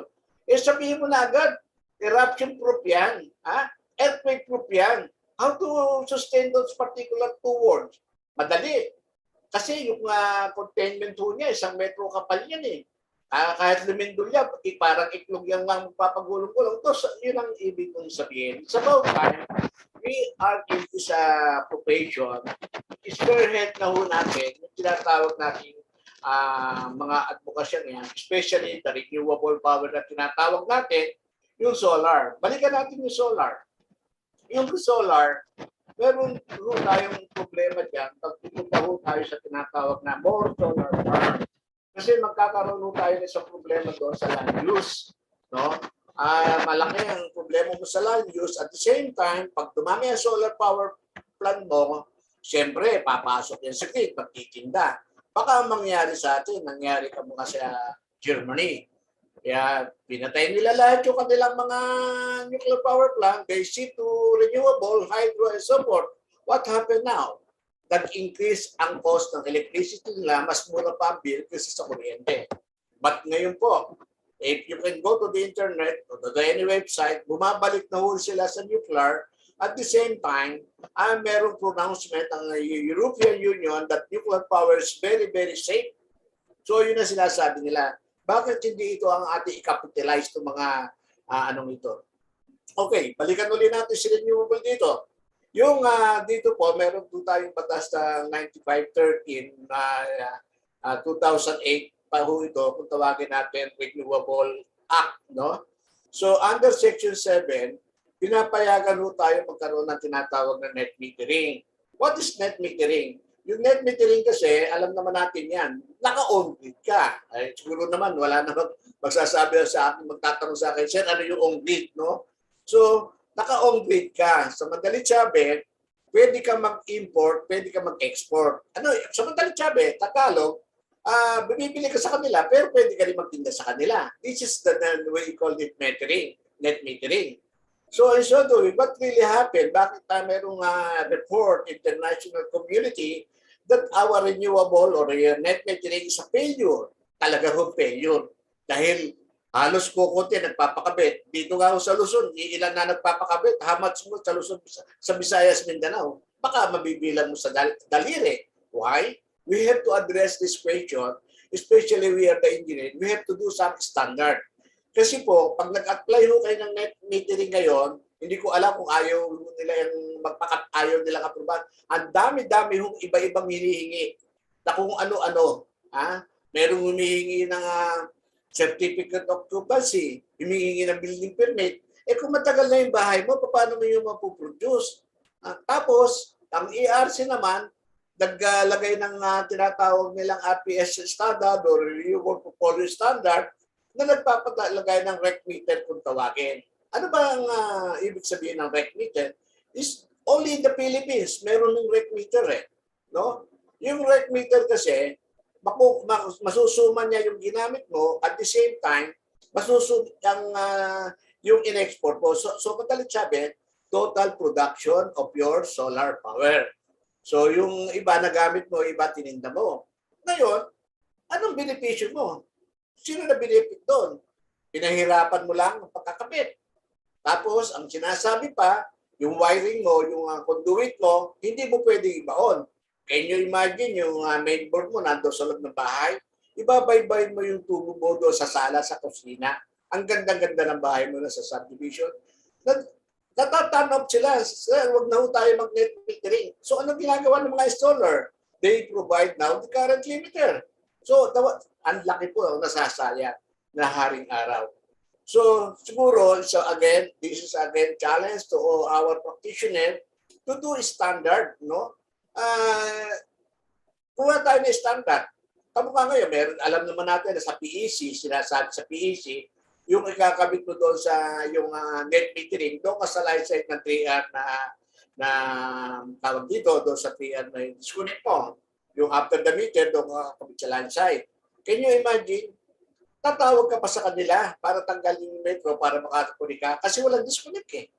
Why not on the load side? Although sa PEC yun. Ngayon, ang tanong ko, ano bang purpose? Bakit doon? So, siguro, may dahilan. Pero for practical purposes, what's different in tapping your grid o yung inverter mo to line side in the load side?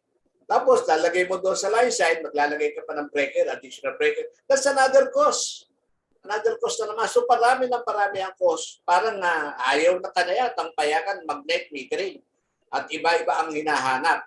Yung iba, pwede na PVC. Yung iba, gusto RSC. Yung iba, gusto EMT. So, ganon.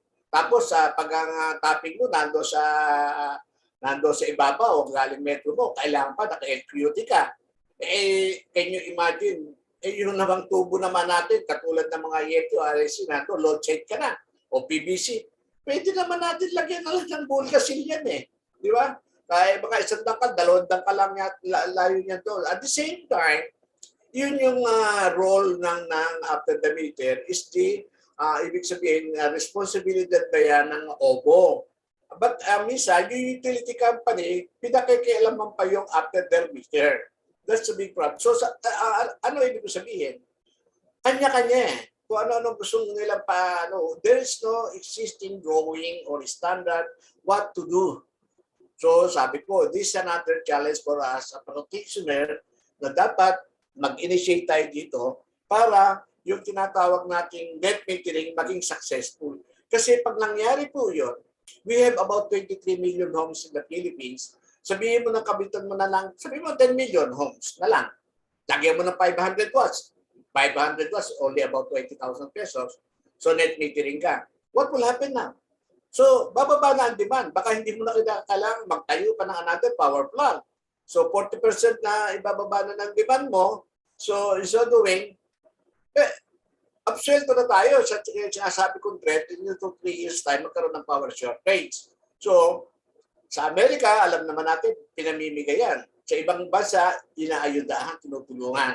Bakit dito, hindi tayo matulungan? Pinagkukwentuhan. No? Solar power, ipamigay natin sa tao. Tulungan natin bawat tayong mga bahay magkaroon ng kanya-kanyang solar power. Yun po ang ibig nating sabihin dito. Kaya huwag natin silang pahirapan pag nagkakabit ng this is the solution na nakikita ko para ma-preempt natin yung problema ng shortage ng power supply. Naka-base load ka. Sabi nga, kung bataan nuclear power plant ang patatakbuhin natin, sir, maraming resistant, lahat, baka hindi magkasundo. Win-win tayo. What is the win-win? We have about 7,000 island, no? 7,000 island. Kunin ko generator, kunin ko reactor, kunin ko turbina, kunin ko transformer.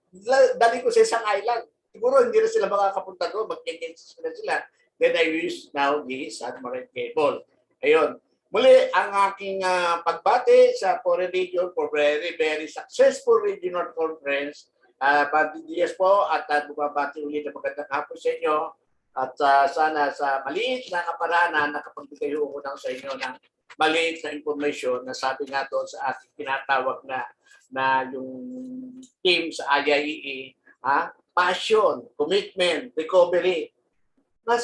Dapat that 3 keyword doon po tayo mag-focus. Yung leadership na sinasabi, yung leader magsiship, di ba? Hindi po, ang spelling kasi niya, ship hindi yung SHIP. Magsiship ng leadership, I don't know kung paano natin gagawin itong ano ba ibig sabihin ng leadership, no?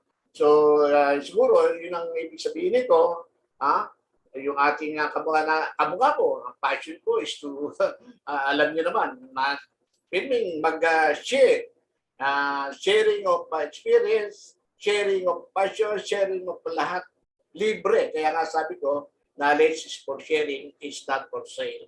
Salamat po muli at magandang hapon sa aking mga kababayan at kapwa IIC.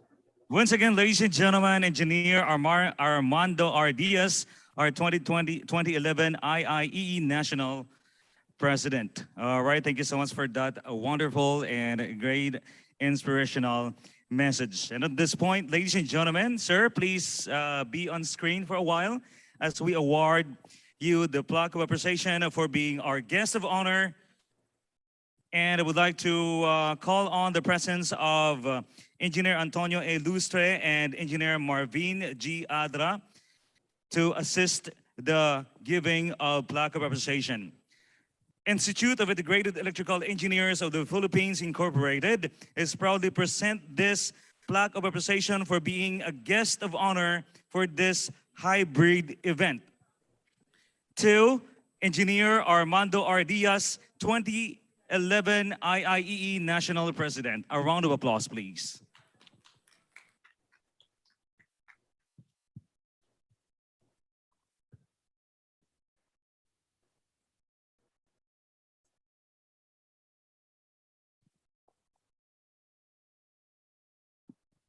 All right, thank you so much once again, sir, for your great effort and for that wonderful, inspirational message.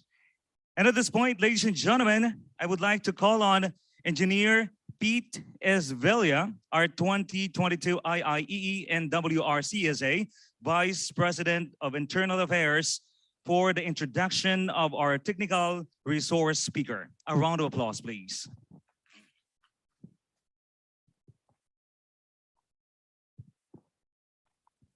Thank you, sir.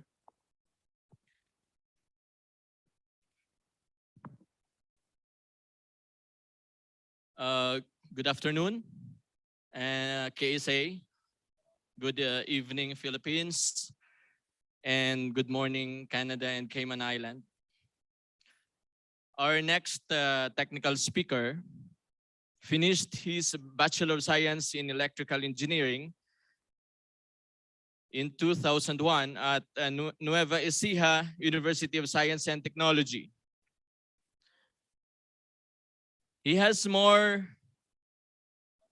experiences in various electrical related works for more than 20 years. Such were on the facilities equipment like generators, compressors, HVAC system equipment, medium and low voltage switch gears, motor control centers, transformers, motors, variable frequency drives, UPS, batteries, and distribution panel boards. He has also worked with several plants like nitrogen generation, wastewater treatment, sanitary and industrial waste treatment, sewage treatment, dust and mist collector, pure water system, and chiller system plant. He's been involved in testing and commissioning, operation and maintenance, and he has knowledge in electrical design analysis concerning electrical, high, medium, and low voltage power distribution system with the application of software like Electrical Transient Analyzer Program or ETAP. He has been employed by the following companies. In 2005 to 2008, he is Facilities and Plant Section Head at Rome Electronics Philippines, an Electrical and HVAC Supervisor at Saudi Oger here in Saudi Arabia from 2008 to 2012. An electrical engineer at Marafiq Power and Utility Company for Jubail and Dianbu here in Saudi Arabia from 2012 to 2015. He is a senior electrical and HVAC engineer at Marafiq Saur Operation and Maintenance Company here in Saudi Arabia from 2015 to 2021.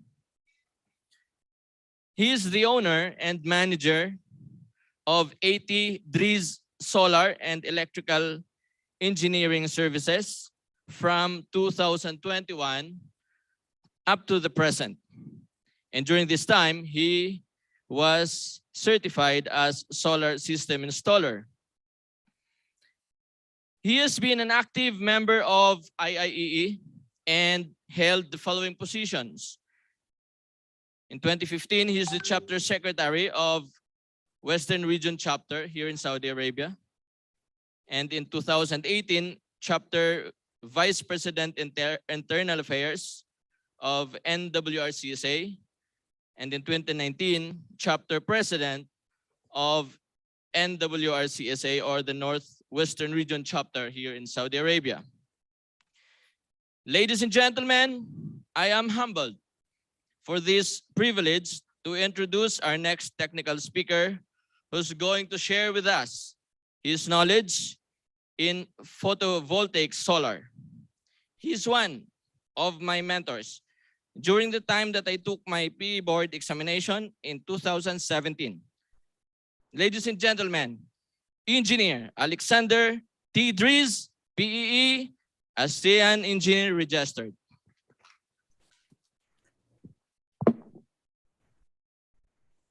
Okay, thank you for the introduction, Engineer Pete. Can I share my screen now?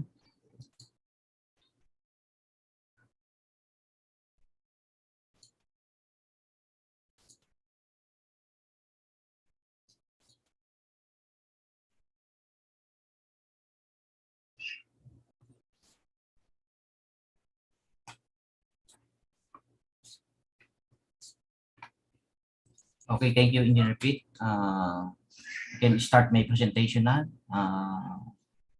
Good afternoon in Saudi and good evening here in the Philippines. So already 10 p.m. now. So my topic is about solar PV. So again, I want to introduce myself again. So my name is Engineer Alexander T. Dries, the owner of the A.T. Dries Electrical Engineering Service here in the Philippines, and also the 2015 board member of the WRCSA Jeddah and 2016 WRCSA chapter secretary, and also 2019 chapter president of our very own IIE and WRCSA in Yanbu. So the objective of my presentation is to provide the fellow practitioners, which is related dun sa kaninang binigay na topic ni Mr. Mandy about renewable energy.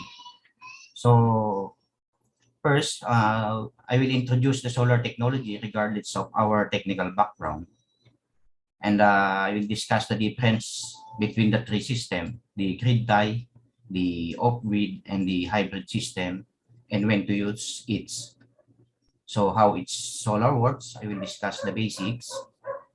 The DU interconnection and net metering program, which is the problem now here in the Philippines because of so many requirements.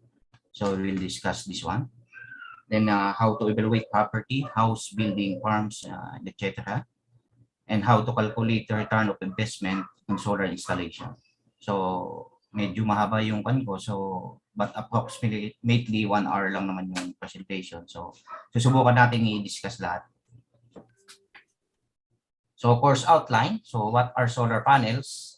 Factors that affect solar efficiency. Classification of solar PV system. The grid tie, off-grid, and the hybrid. And solar PV sizing, charge controller sizing, and battery bank sizing. Then we'll discuss the type of batteries. So solar energy conversion. So solar energy is harnessed and converted to heat or electricity using various technology. So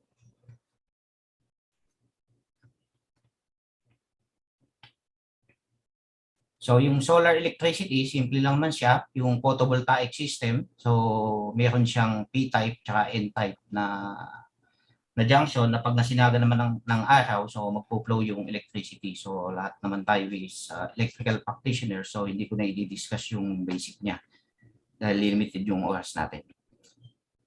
So how solar works, ito siya, kapag sumikat yung sunlight due to irradiance, magpo-flow yung electricity dun sa ating wafer. So, magge-generate siya ng DC electricity na magpo-produce ng kuryente para magamit dun sa mga load ng bahay natin. So, yung photovoltaic system natin ay consists of some of the following components. So, para makapag-set up tayo ng buong solar setup, kailangan natin ng PV panel, of course, load, the wirings, the inverter, the charge controller, and the battery. So yung three important parts ng ating system is yung PV panel, inverter, pagka mga grid tie system. Pero pag mga off-grid system tayo, may battery, mayroon tayong charge controller tsaka battery. I-discuss natin isa-isa yan. So yung photovoltaic system, yung isang solar cells ay kayang mag-produce ng 0.5 to 0.6 DC under open circuit and no load condition. So ito yung ating PV system. Makikita nyo dito sa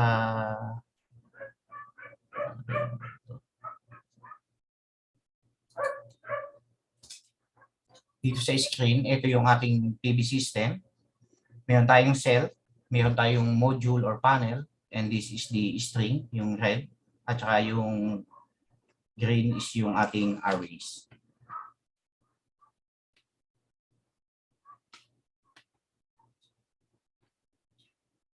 Siya.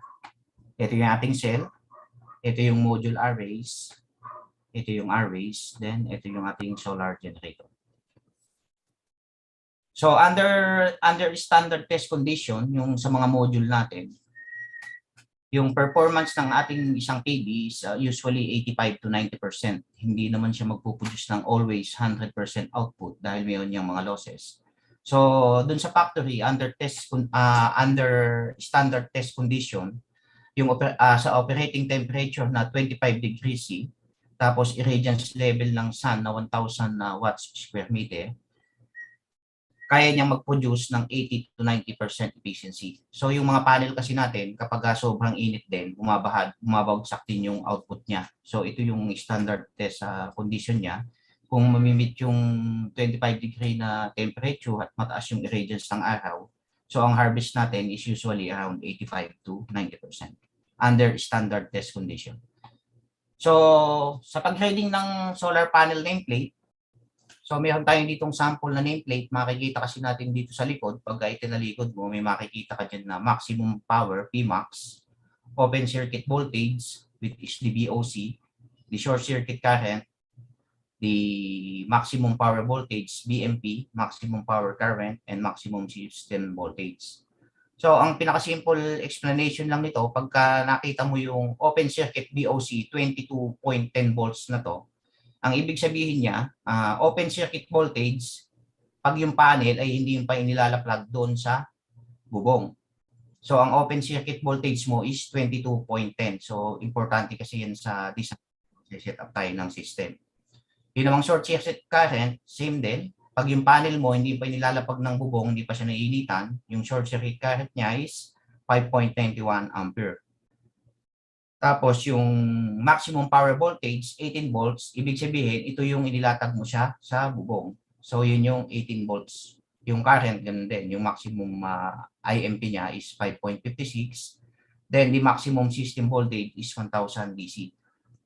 1,000 volts DC. So, yun lang yung kwan doon. So, kaya during design, doon tayo nagbe-base sa open circuit voltage. Siya yung pinakamataas kasi parang sa short circuit din. Kapag ka nag-set tayo ng protection, doon tayo nagbe-base sa pinakamalaking fault. Pero depende pa din doon sa kino-coordinate. So, common types of solar panel. So, ito yung mga common tanong. Pagka mayroong mga nag-i-inquire sa quotation, mayroon tayong monocrystalline tsaka polycrystalline. So, nalito din kasi yung iba dito kung ano yung mas maganda. Either mono ba o poly. So, si monocrystalline solar panel has a lower space efficiency. You can generally need to cover a larger surface to output the same electric power as you would with solar panel made of monocrystalline. So si monocrystalline, ang advantage niya dito kay poly, si monocrystalline is kailangan mo lang sa kanya is yung sa space, pag ang project mo is onti lang yung space niya, pwede kang magkuhan ng monocrystalline kasi nga yung monocrystalline is mas mataas yung kanya output efficiency compare doon sa poly. Yung polycrystalline, the process used to make polycrystalline silicon is simpler and costless. So yun yung diferensya niyang dalawa.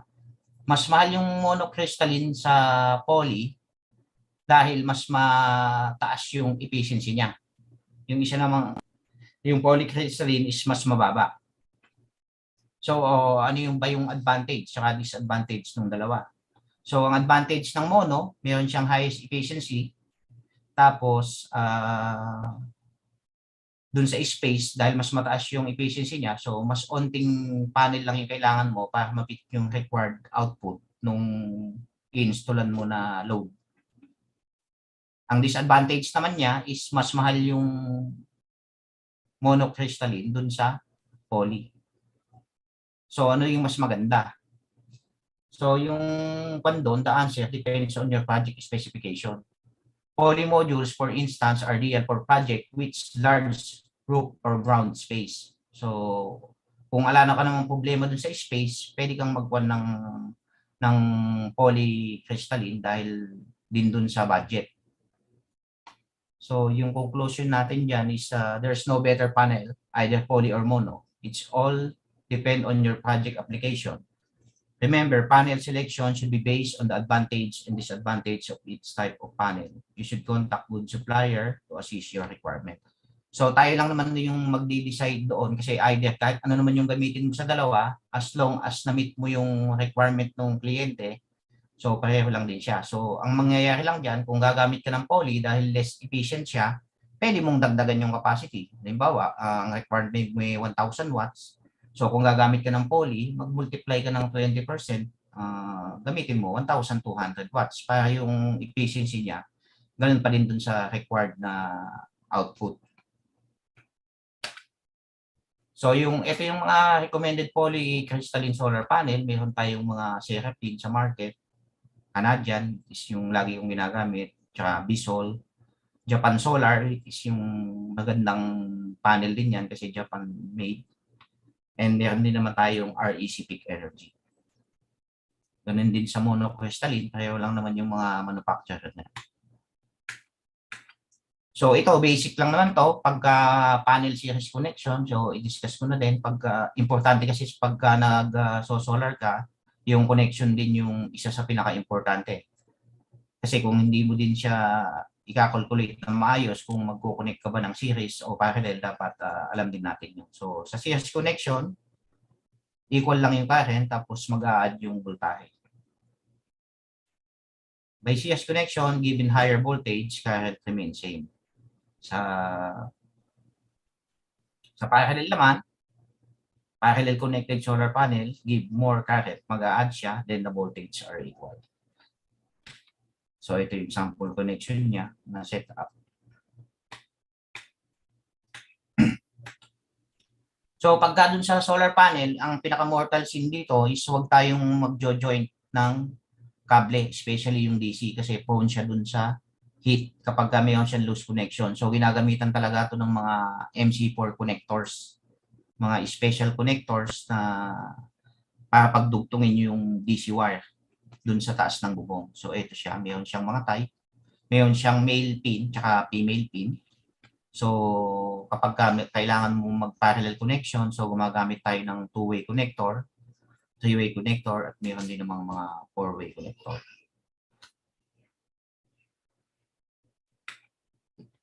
So ano ba yung mga factors that affect solar panel efficiency? Which is, kailangan din natin i-consider kung mag-i-install tayo ng solar panel. Either DIY ba yan o mangunguntata tayo. So yung factors na nakaka-affect saan niya is unang-una yung solar panel na ginamit mo. Pag gumamit ka ng monocrystalline, so mas mataas yung output mo. Pangalawa, pinaka-importante yung shades. Kasi minsan hindi natin maiwasan yung bahay natin, may katabi tayong bahay tapos madami siyang talim na puno. So malililiman yung one natin. So maapektuhan yung performance ng solar natin. Tapos yung orientation.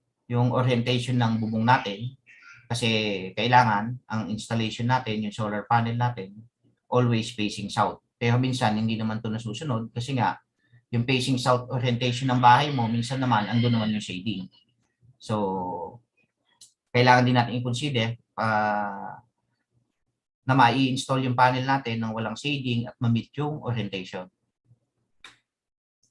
Pangatlo, yung temperature, gaya ng sabi ko kanina, under standard test condition, pag more than 25 degrees Celsius na yung temperature, so yung monocrystalline, is design lang yan dun sa mga hindi masyadong mainit na lugar, gaya ng mga Baguio. Mas efficient siya kasi hindi siya nag-i-exceed ng 25 degrees. Laging malamig, so mas maganda yung yung output, yung harvest. Tapos, latitude from the equator. Ito yung pag-ikot nung nagpapalit-palit din kasi yung direction ng sinag ng araw. Minsan pa iba-iba kung saan siya nagsisimula tsaka lumulubog. So, ito yung sun energy around graphical representation. So, yung solar natin is mas efficient siya sa buwan ng April hanggang September. Talagang malakas yung harvest niya. 70% of solar energy comes from the middle of the 6th month. So ito yung sinasabi ko nina, yung orientation, yung sun angle, the best position is always south. So tingnan nyo, during winter, yung araw, kung yung orientation ng bubong mo is laging south ang kwan ng araw. Pag summer, ganun din, south pa din ang best orientation. Maski during spring and fall, south pa din siya. Gaya ng sabi ko naman, minsan, pagka andun naman yung shading, yung mga puno, dun sa facing south. So, pwede tayong i-install, pwede tayong mag-west, basta dun sa mga walang shading. So, ito yung sample ng shading. Itong bahay na to, andun yung puno, sisikat ng south yung sunrise, so good chance for PV yan. Pero pagka mayroong puno, meron siyang shading. So, yan yung hahanapan natin ng best orientation ng installation natin na maiwasan yung shading ng puno, either putulin o bawasan yung sanga. Yung orientation for tilted hoop, north is not good. East is okay, and west is good, but the south is the very good. So, but pagka yung shading mo is nasa south, so pwede kang mag-ikot dun sa east o kaya dun sa west. O kaya ilipat mo na lang, gawan mo ng sariling structure para makuha mo yung maximum harvest ng solar. Isa ding factor yung weather and climate. So pagka kasi maulan, so bawas din yung natin, yung solar efficiency. Pero hindi ibig sabihin na kapag umuulan, wala siyang harvest. Kasi ang kailangan lang naman natin sa solar is yung irradiance ng araw. Local environment condition. Ito namang local environment condition, minsan yung installation solar natin, i-install natin sa tabi ng dagat, prone siya sa corrosion, o kaya sa may mga pollutant. Yung sa mga alikabok, lagi siya nadudumihan. So nakaka-apekto din yan sa efficiency ng ating solar system. So dito tayo sa charge controller. Yung charge controller is ginagamit natin para lang sa mga off-grid setup para i-control yung charging ng battery. So, meron siyang dalawang type, yung tinatawag na MPPT tsaka PWM. So, yung advantage ng using charge controller is to monitor the battery voltage para hindi siya mag-overcharge. Tapos, regulate the power from the solar panel, protecting the battery from overcharging. Then, the charge controller also protect our gadget. Disadvantage of not using charge controller, so it will damage your battery, damage electrical gadget, damage the solar panel due to reverse flow of voltage. Pwede kasi mangyari doon kahit may diode tayo doon, pagka bumalik, pwedeng masiha yung diode. Kasi doon sa likod ng panel, meron naman siyang diode to control the flow of electricity in one direction. Pero kung may reverse sa kanya, pwede siya masira kung wala tayong charge controller. So meron namang dalawang type yung charge controller, yung tinatawag nating pulse wind modulation tsaka maximum power point tracking. So, ang pagkakaiba lang niya, kung ikaw ay magdi-DIY, mayroon kang kubo sa bukid, tapos small setup lang yung gusto mo, pwede kang pumunta dito sa pulse modulation kasi itong mga controller na to ay mura. Mga 600 to 700, makakabili ka na. Pero itong maximum power point tracker, Ito yung sa malalaking setup na mga off-grid, kung nasa 2 kilowatt na yung i-install mo, ito ng maximum power point tracking yung gamitin mo. Kasi si maximum power point tracking, habang lumalaki yung voltahe dun sa solar mo, yung excess na voltahe, kino-convert niya sa current para i-charge dun sa battery. While si pulse modulation, 12 volts lang kasi siya. So kahit na madami yung production ng solar mo, yung excess harvest niya kino-convert lang sa heat. So nagiging loss, hindi niya nilalagay doon sa battery. So yan lang na may pagkakaiba niya. Yung PWM mura, yung MPPT is mahal. So laging ganoon. Pagka gusto natin ng mura, cheap cost, so hindi din maganda yung lifespan niya. Pagka naman mahal, so quality, mamimit yung gusto natin na setup.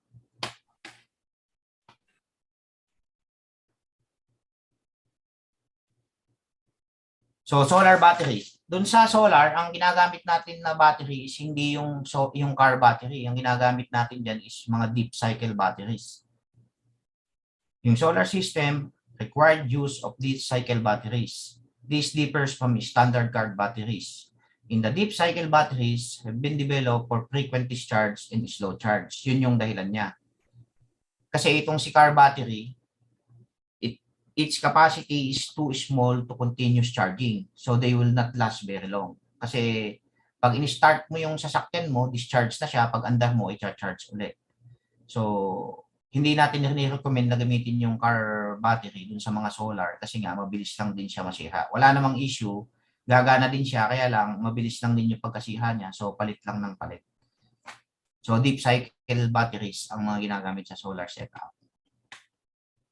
Yung mga common type ng solar battery, meron tayong flooded lead acid, BRLA, bulb regulated acid battery, AGM, gel cell.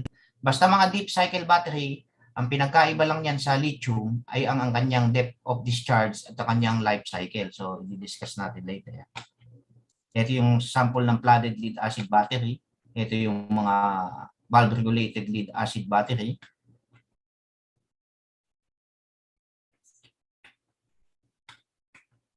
Yan siya. So, pag lahat ng mga lead acid battery, ang pagkakaiba lang siya, mayroon kang 50% DOD. Ibig sabihin, hindi mo siya pwedeng gamitin ng isasagad mo na hanggang 0% dahil mabilis siyang masisira dahil mababawasan yung cycle niya. Usually, yung mga lead acid battery, ang life cycle lang nito is around 1,000 cycle, which is around 3 to 4 years. Pero kung magagamit mo siya ng mga ayos, hindi siya na-discharge, hindi mo siya naisasagad na naikukuhan, hindi nababawasan yung cycle niya. So, tumatagal yung buhay niya hanggang 5 years to 6 years kasi hindi siya na-discharge frequently. Ito naman yung lead acid battery or like PO4. Ano ba yung mas magandang gamitin? So, dati, nung una-una pa lang yung solar, so dahil sa cost, siyempre, pag magpapa-install natin, laging concern yung cost. Dati kasi mahal yung mga like PO4 batteries compare dun sa mga lead acid. Yung price niya is halos times 3 dun sa lead acid. Pero yung advantage ni lithium kumpara kay lead acid battery, so tingnan natin si lithium, yung buhay niya is 1,000 cycle lang. So pag dinivide mo yun ng 365, around 3 years lang.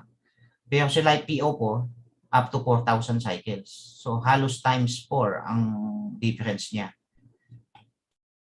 So, lead acid battery, yung discharge rate niya is 10 to 75% without causing damage. Pero si light PO4, discharge rate niya is 100 to 0%. So, light PO4 with the same amps have 4 times more capacity dun sa mga lead acid. So, ayan siya. So, ang katumbas ng 100 ampere hour mo na battery, pag lead acid, yung usable capacity mo is 25% lang, while dun sa light PO4 is 100. So, ayan yung pagkakaiba niya. Pagka gumamit ka ng light PO4, 4 times more life cycle, 4 times more discharge capacity, and 99% charge efficiency. Ito yung sinasabi ko rin na dati nung 2010 masyadong mataas yung presyo ng mga lithium ion na mga battery pero nagsimula nung 2014, 15, 16 hanggang 2020 nowadays, halos nagpaparehas na yung kanya, yung presyo. Kaya sa solar, mas kwan ko yung Light PO4 kasi nga yung lifespan niya is mas matagal kaysa dun sa mga lead acid. Ayan siya. Same capacity, 200 AH na 48 volts, lead acid 25%, while Light PO4 is 100%. So for a period of 10 years, by comparison, sa isang Light PO4 battery, katumbas na siya ng 16 lead acid battery. So ito yung ating battery connection. Dun sa battery connection, pag nag-connect ka ng parallel, yung voltage mo is equal, tapos tataas yung ampere hour niya. Sa series naman, tataas yung voltahe at bababa naman yung ampere hour. Pero ito, wala namang problema yan. Pag nag-parallel ka, sasabihin mataas yung capacity mo. Actually, hindi siya tumaas kasi pareho lang din naman to. Kung 200 AH yung capacity mo, mababa naman yung voltahe mo. So, pag pinag-multiply mo itong dalawa to, tsaka itong dalawa na to, yung sagot niya is pareho lang. 4,800 watt-hour yata yan. 24 times 2,400. Yan. Pareho lang din yung capacity ng yung watt-hour nung pan mo. Kasi sa battery, pag nag-connect ka ng series, tumaas yung AH mo, mababa naman yung system voltage mo. Pagka naman nag-series ka, tumaas yung ampere hour capacity ng battery mo, ay bumaba yung ampere hour mo, tumaas na may voltahe mo. Sa pag binultiply mo siya, pareho lang din siya. 2,400 pa din. So, wala namang problema kahit anong connection yung gawin mo sa battery, either series or parallel. Pero ang technique lang dyan, pagka nag-set ka ng off-grid, kung nag-series parallel ka sa taas, yung battery mo dapat series parallel din. Yun lang naman yun.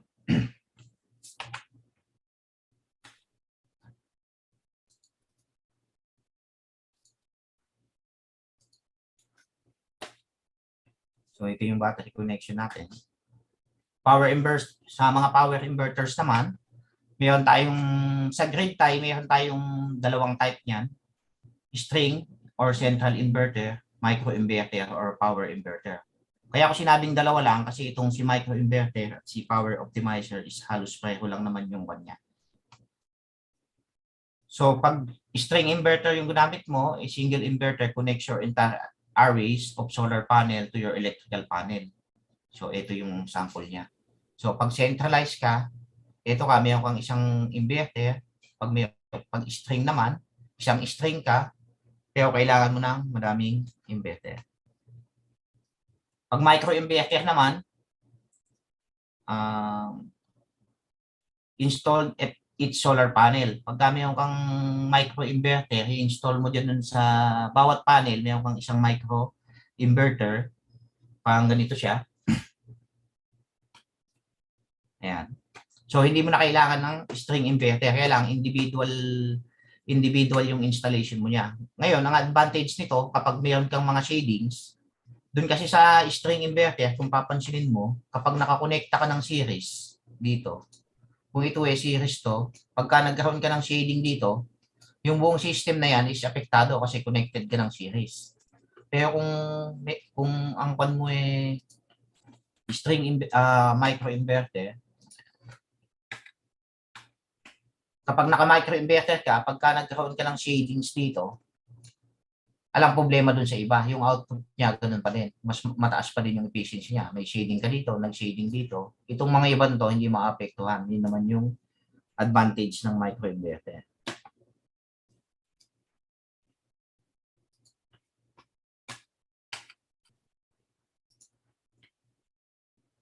Yung optimizer, parang ganun din sa microinverter, which is ino-optimize niya yung harvest ng solar mo, which is pinapataas niya. So pagka nagka-shadings din, pag nagka-shadings ka, isang panel lang yung maapektuhan. So ito yung sample niya kapag naka-optimizer ka, kung harvest mo 90% pag walang optimizer. Pagka nag-optimizer ka na, pwede mo ma-reach yung 100%.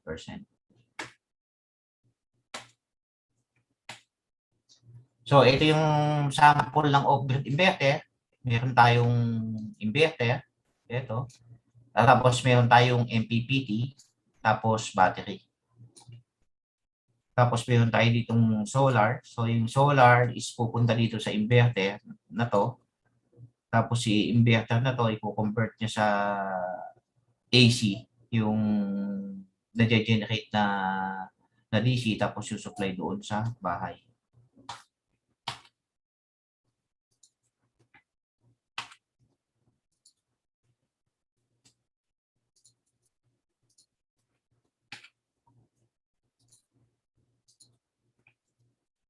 So ito yung sample ng mga off-grid inverters. Ito naman yung ating hybrid inverter. Dito sa setup na to, in-install ko to sa Isabela. Yung pina-install nila is hybrid. Ginabitan ko siya ng lithium ion na Pilot Tech. Tapos Solis hybrid. So hybrid setup siya. So yung hybrid setup, grid tie siya sa umaga habang charge yung battery. Tapos pag nagkaroon ng power failure, nagte-take over yung battery. I-discuss din natin mamaya yan in details. So advantage and disadvantage of grid tie and hybrid. So off-grid system, yung off-grid system is an independent power system which provide limited power where utility service is not available. So yung mga off-grid inverter, applicable lang siya dun sa mga lugar na hindi naaabot ng linya ng kuryente. Ngayon, kung may linya naman ng kuryente, hindi natin kailangan mag-off-grid kasi i-utilize natin yung grid.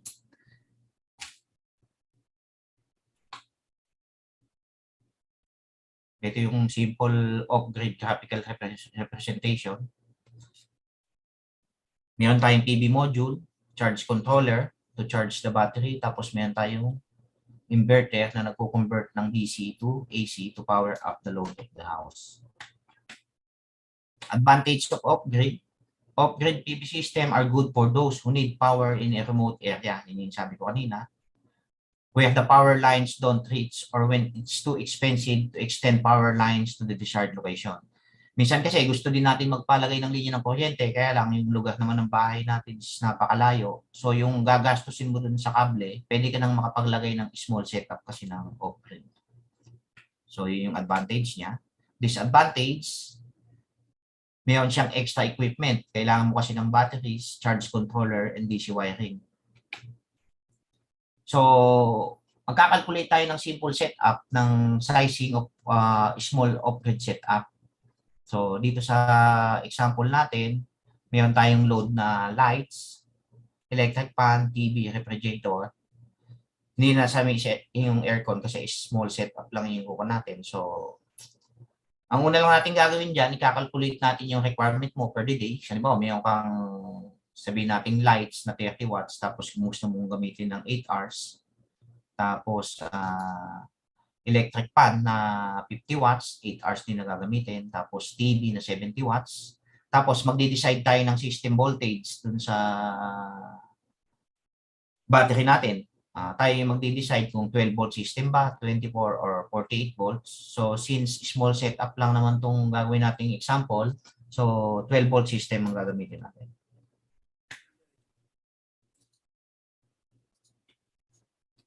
First, kakalculate natin yung kanyang load requirement. So, sample computation tayo. Always remember, energy in equals to energy out. So, energy consumption equals to energy required. So, energy that you are about to consume is equal to the required solar energy you need to harness. So, energy about to consume in a day, kakalculate natin. So, yung consumption ng ilaw natin is 50, multiply natin ng 10 hours, so makakakuha tayo ng 500 watt-hour. So, ganun din sa fan, multiply natin ng 8 hours dahil 8 hours lang natin gusto gamitin. Sa TV, 4 hours dahil 4 na oras lang ang nagagamitin. Siguro during pan lang to, night time, yung mga teleserye. So, 280 watt-hours. Pag nakuha na natin itong mga watt-hours na to, i-add natin siya, makakakalculate tayo ng 1,260 watt-hour. Ngayon, isa-size na natin yung kailangan natin na battery. Doon naman sa battery calculation natin, para makuha natin yung ampere hour capacity, so yung nakuha natin na total watt hours per day used by the appliances times day of autonomy. Itong days of autonomy, kung gusto lang naman natin na yung battery natin is magamit natin kung ilang araw, multiply natin ng days of autonomy, tapos divide natin ng 0.85 para sa losses, tapos multiply mo ng 0.6. Yung 0.6 is the depth of discharge of the battery, which is 60%, times the nominal battery voltage. Yung nominal battery voltage, siya yung sinelect natin na system voltage, which is the 12 volts.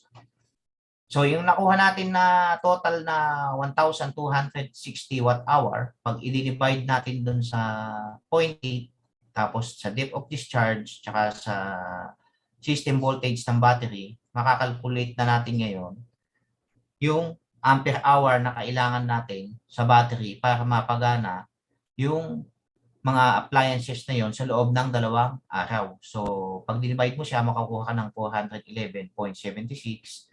Dahil wala naman tayong standard na size na 205 na AH na battery. So, yung kasunod niya is 250 na. So, 250 yung magiging size ng battery natin. Doon naman sa solar panel, sa size ng solar panel, so mag-assumption tayo na 4.0 hours panel generation factor. Ano ba yung panel generation factor? Itong inassume na 4.0 hours panel generation factor na to, it is pagka kasi buong maghapon, hindi naman tayo buong maghapon na mainit. Kung mag-umpisa ng alas 7 hanggang alas 5, hindi naman yung 12 oras na mainit. Mayroon siyang kumilimlim, mayroong sumikat yung araw. So, pinagsama-sama na doon, inassume natin na 4 hours lang yung maximum harvest ng panel. Kaya mayroon tayong 4 hours generation factor. So, ang pag-calculate lang siya, total energy consumption multiply by 1.3 para dun sa losses. So, yung nakakalculate natin na watt hour, multiply natin ng 1.3, tapos di-divide natin ng generation factor. So, ang size ng solar panel na kailangan natin is 410 watts. Since wala din naman tayong 410 watts na panel, so pwede tayong gumamit ng dalawang 250. Ngayon, kung mayroong 450 o 500, pwede tayong gumamit ng isang 500 watts. Kaya lang, ang magiging problema natin, kapag ginamit mo yung 500 watts na panel dito, baka naman hindi mo meet yung requirement ng voltage ng charge controller mo kasi mayroon siyang limitation. So, sa off-grid system, mas maganda na gumamit ka ng maliliit na wattage ng solar panel, lalo na kung maliit lang na may system mo, dahil yung habang lumiliit yung watts niyan, bumababa din yung VOC niyan, tsaka yung short circuit current. Kasi doon ka din magdidepende sa pag-size ng iyong charge controller.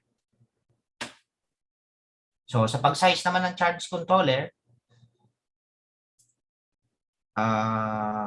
simple lang naman yung pag-size sa kanya. Yung total short circuit current ng PV array, multiply mo lang ng 1.3, which is andun sa in-explain ko kanina, yung I short circuit ng panel, multiply mo ng 1.3, yun na yung magiging size ng charge controller mo. Parang ganito. Yeah. Andito siya. Halimbawa, 250 watts panel. 250 watts panel. Yan, 250 watts panel. Yung short circuit current niya is 8.74. So, 8.74, dahil dalawa siya, dalawang 250. So, 874 plus 874 times 1.3, yun na yung size ng charge controller mo, 12 volts, 30 ampere. Ayan. Yan siya. Sa pag-size naman ng inverter, so i-add mo lang yung lahat ng watts ng appliances mo, tapos mag-multiply ka ng 2 para sa safety factor para naman hindi ma-stress yung inverter mo.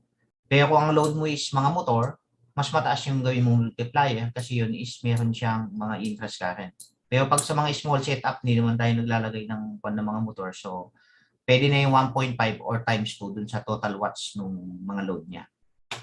So, ito na yung summary ng design niya sa pag-calculate. So, kung meron akong 50 watts na na ilaw, gusto kong gamitin ng 10 oras, tapos 60 watts na electric fan, gagamitin ko ng 8 oras, tapos 70 watts na TV, manonood ako ng 4 na oras. So, kailangan ko ng dalawang 250 watts na PV module, 2-piece na 210 AH na deep cycle battery, tapos 30 ampere na charge controller, tapos 500 watts na inverter, plus yung mga accessories. Siyempre, kailangan din natin ng protection dun sa setup natin. So, ang setup na to, is kaya na niyang paganahin yung bahay ko ng 2 araw kahit may bagyo, dahil 2 days autonomy yung kinuha natin. So, 2 araw kung may ilaw kahit na may bagyo o wala mang sikat ng araw. So, ito yung basic diagram of solar off-grid setup. Meron kang solar panel, meron kang negative at positive na terminals, punta ng charge controller. Si charge controller naman, iko-control niya yung charging dito sa battery. So, si battery naman, yung ma-generate niya, pupunta dito kay inverter, to-convert naman ni inverter from DC to AC, pa-power na yung load ng ating bahay. So, dito naman tayo sa grid tie PV system. Dito sa grid tie PV system, ito yung sinasabi ni Sir Mandy kanina, yung net metering, na which is yung problema ko din dito ngayon sa Pilipinas. Dahil yun yung net metering is napakadaming requirement. Sa bawat lugar ay iba-iba yung standard. Mayroong mga DU na nagsusupport sa net metering program. Gaya ng dito sa NECO, sa Nueva Ecija Electric Company, which is yun din yung problema dati kasi pag dumaan ng LGU, kapag ang bahay mo is matagal na at wala kang building permit, ang mangyayari, hahanapin ni LGU para umuling nagpagawa lang buong bahay para issuehan ka ng electrical permit for net metering. Which is hindi naman din kwan kasi mostly nung mga ancestral house nung araw, lahat yan walang kwan. Wala yung mga building permit. So nawalan na sila ng karapatan na mag-apply ng net metering. So ang ginawa ng NECO dito, ang ginawa nila, kinausap nila ang LGU. Ang LGU ng, halimbawa, sa Gapan, example, meron ako nung isang installation na ganun yung naging istorya na hindi ma-approvean yung net metering. Ang ginawa ng manager ng DU, nag-set sila ng meeting sa LGU na baka naman pwede na hindi nahanapin yung ganun ka lalim na requirement. Of course, through the initiative din sa atin eh. So, nag-initiate lang din ako, kinausap ko yung manager doon as a installer na yun yung nape-face na problem na in-explain sa kanila yung impact. Kasi madaming nagpapagustong net metering, hindi maigo dahil nahuhold dun sa LGU. So, ang ginawa nila, gaya ng ginagawa ng IIE, pumupunta sa mga OBO, which is magandang start ng implementation ng sa electrical. Ang ginawa nila, kinausap lang nila yung LGU, sinabi nila na baka naman pwede na kung ang issue is mag-apply ng electrical net metering, ang nangyari na lang, hindi na sila naghanap ng building permit, ang ginawa na lang ng OBO, puntahan nila yung bahay, tapos in-inspect nila kung safe yung installation, yung mga protection. Tapos after ng inspection, nag-issue sila ng certificate na yung installation ng solar is safe. So yun lang yung binigay nila. So yun lang yung issue nila, certificate na okay na mag-net metering, hindi na hinanap yung building permit. Kasi yung building permit is nanggaling din naman yata sa ERC yung requirement. Is hindi lang talaga na educate ang OBO about doon. Kasi most sad to say din dahil na yung mga OBO, wala naman din silang mga inspector. Ang mga inspector nila, yung sa totoong buhay is wala namang electrical practitioner doon. Minsan yung mga namimit ko doon na nag-i-inspect is mga civil engineer, maski master electrician nga wala. So minsan may pangyayari na re-rejectin yung design mo. Ang pag tinanong mo ano yung basihan, bakit reject, hindi naman nila may paliwanag. Tapos malalaman mo na yung inspector naman pala is hindi naman electrical practitioner. Tapos reject niya yung sign and seal no PE mismo. Nasasabihin na mali yung size ng kable, mali yung size ng breaker. Which is, yun din kasi yung problema. So siguro ang kailangan lang doon, tulungan lang din natin yung ibang mga practitioner na pag ganung may mga issue, pwede naman natin ilapit si DU, makipag-usap, kausapin yung manager na baka pwedeng pakiusapan nila yung LGU, i-explain nila na pwede naman yun. Kasi ang nangyayari, by na lang kung ano yung nakasanayan nila, yun lang yung nangyayari sa inspection. So, tayo naman yung naaapektuhan. Lalo yung solar industry, yung mga installer. Kaya napipilitan nga na maglagay ng limiter. So, ito yon. Solar energy, convert sunshine to electricity. Tapos number 2, electricity is used by appliances. Then, excess solar energy will sold to Tahelco, NECO, or Meralco. Yun yung net metering. So, grid-tie PV system, si grid-tie PV system, ito yung pinakasimpleng setup na pinakasikat na setup, lalo na dun sa matataas ang bill ang kuryente.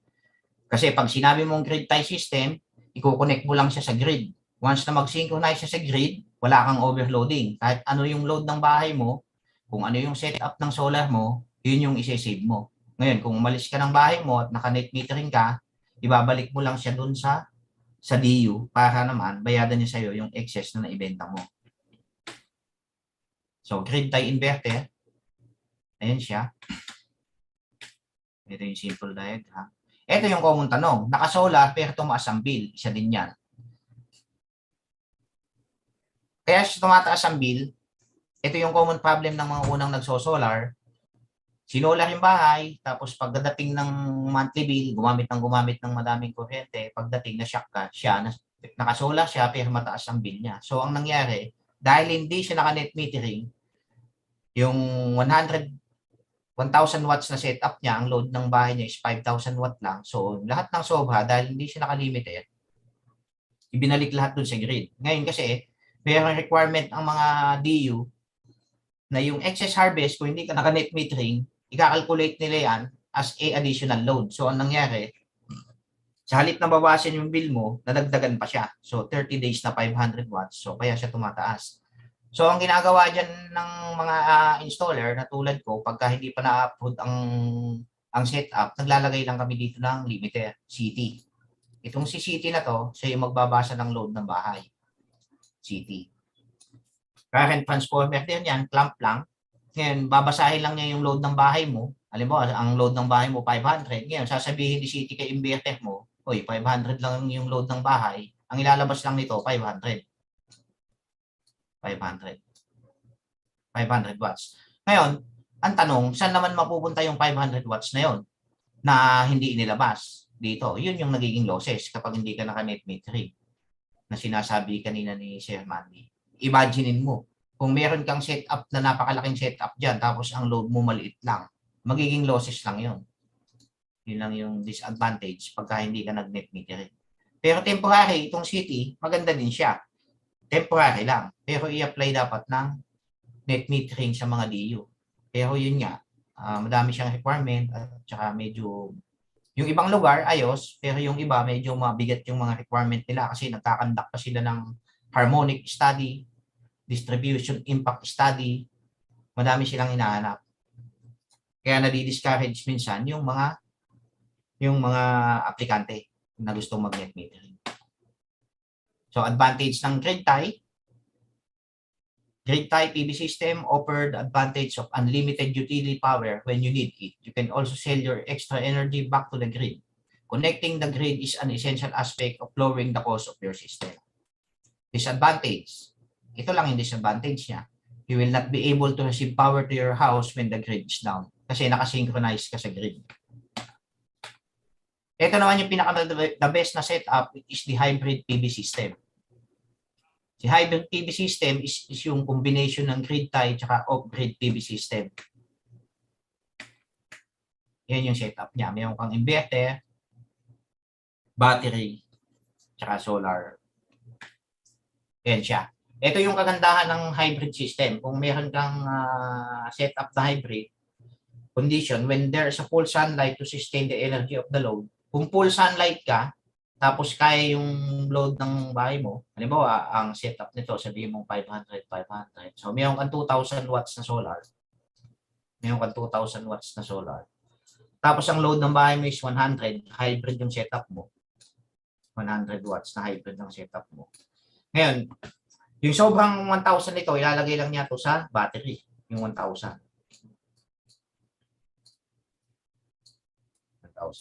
Wala kang kukunin kay Meralco.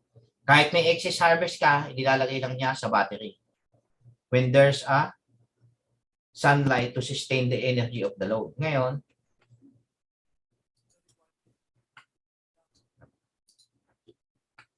condition 2. When there's a cloud, and solar power is not enough to power the load.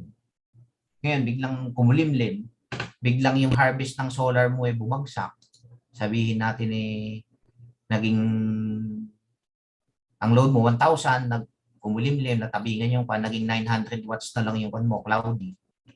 So, ang mangyayari, hybrid ka, yung kulang na 100 watts, isusupply lang ni battery dun sa load ng bahay. So, wala ka pa din kukunin kay Meralco nung kumulimlim.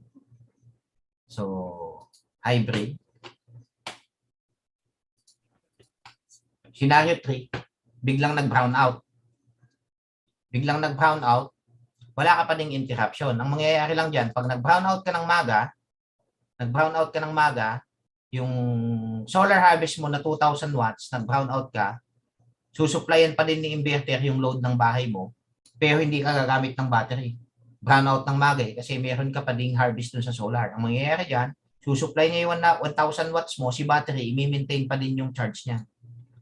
Pero, kung magba-brown out ka na ng gabi, wala ka ng solar, wala ka pa ding interruption dahil yung lahat ng storage dito sa battery mo, siya naman yung magsusupply doon sa bahay mo pagka nag-brown out ka ng gabi. So, napakaganda ng hybrid solar setup. Plus, pwede mo ding i-apply ng net metering si hybrid. So, dalawa yung function mo dyan. Ikinukonfigure lang naman dito sa inverter yung program na yon. Ikaw yung magsasabi kay inverter kung ano yung gusto mong setup. Pwede mong i-configure tong inverter na to na yung stored mo na power sa umaga dito, hindi magba-brown out ng gabi, pwede mo itong gamitin sa time of use.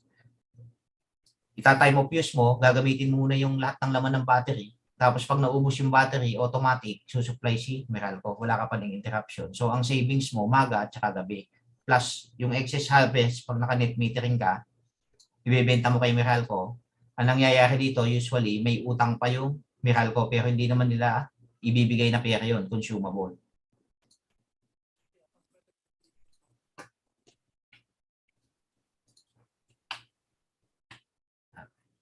Ayan yung hybrid graphical diagram.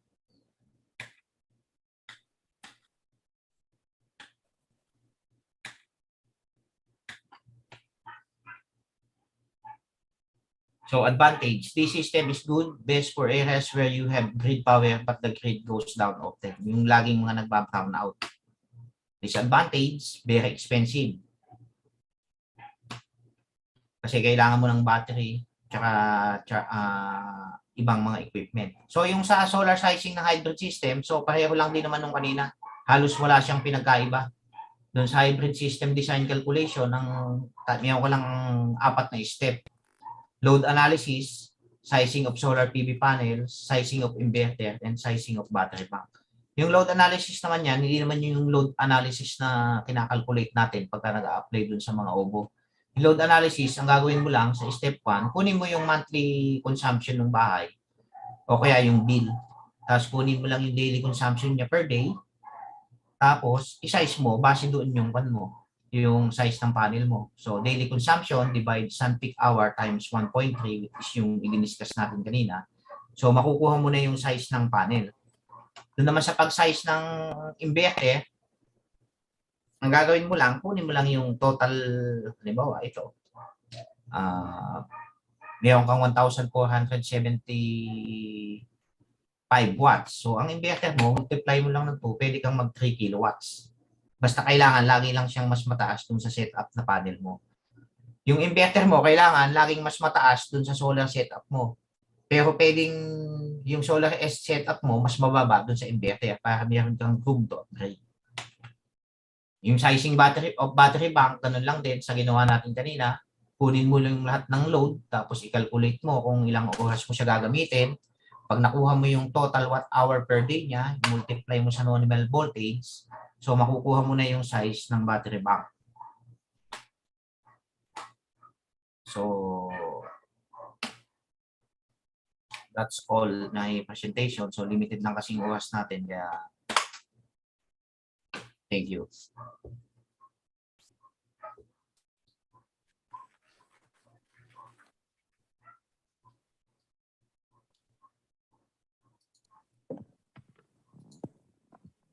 All right, once again, ladies and gentlemen, the General Manager of AT Dress Solar Electrical Engineering Services. Once again, a round of applause to Engineer Alexander T. Dress. Palakpakan naman dyan.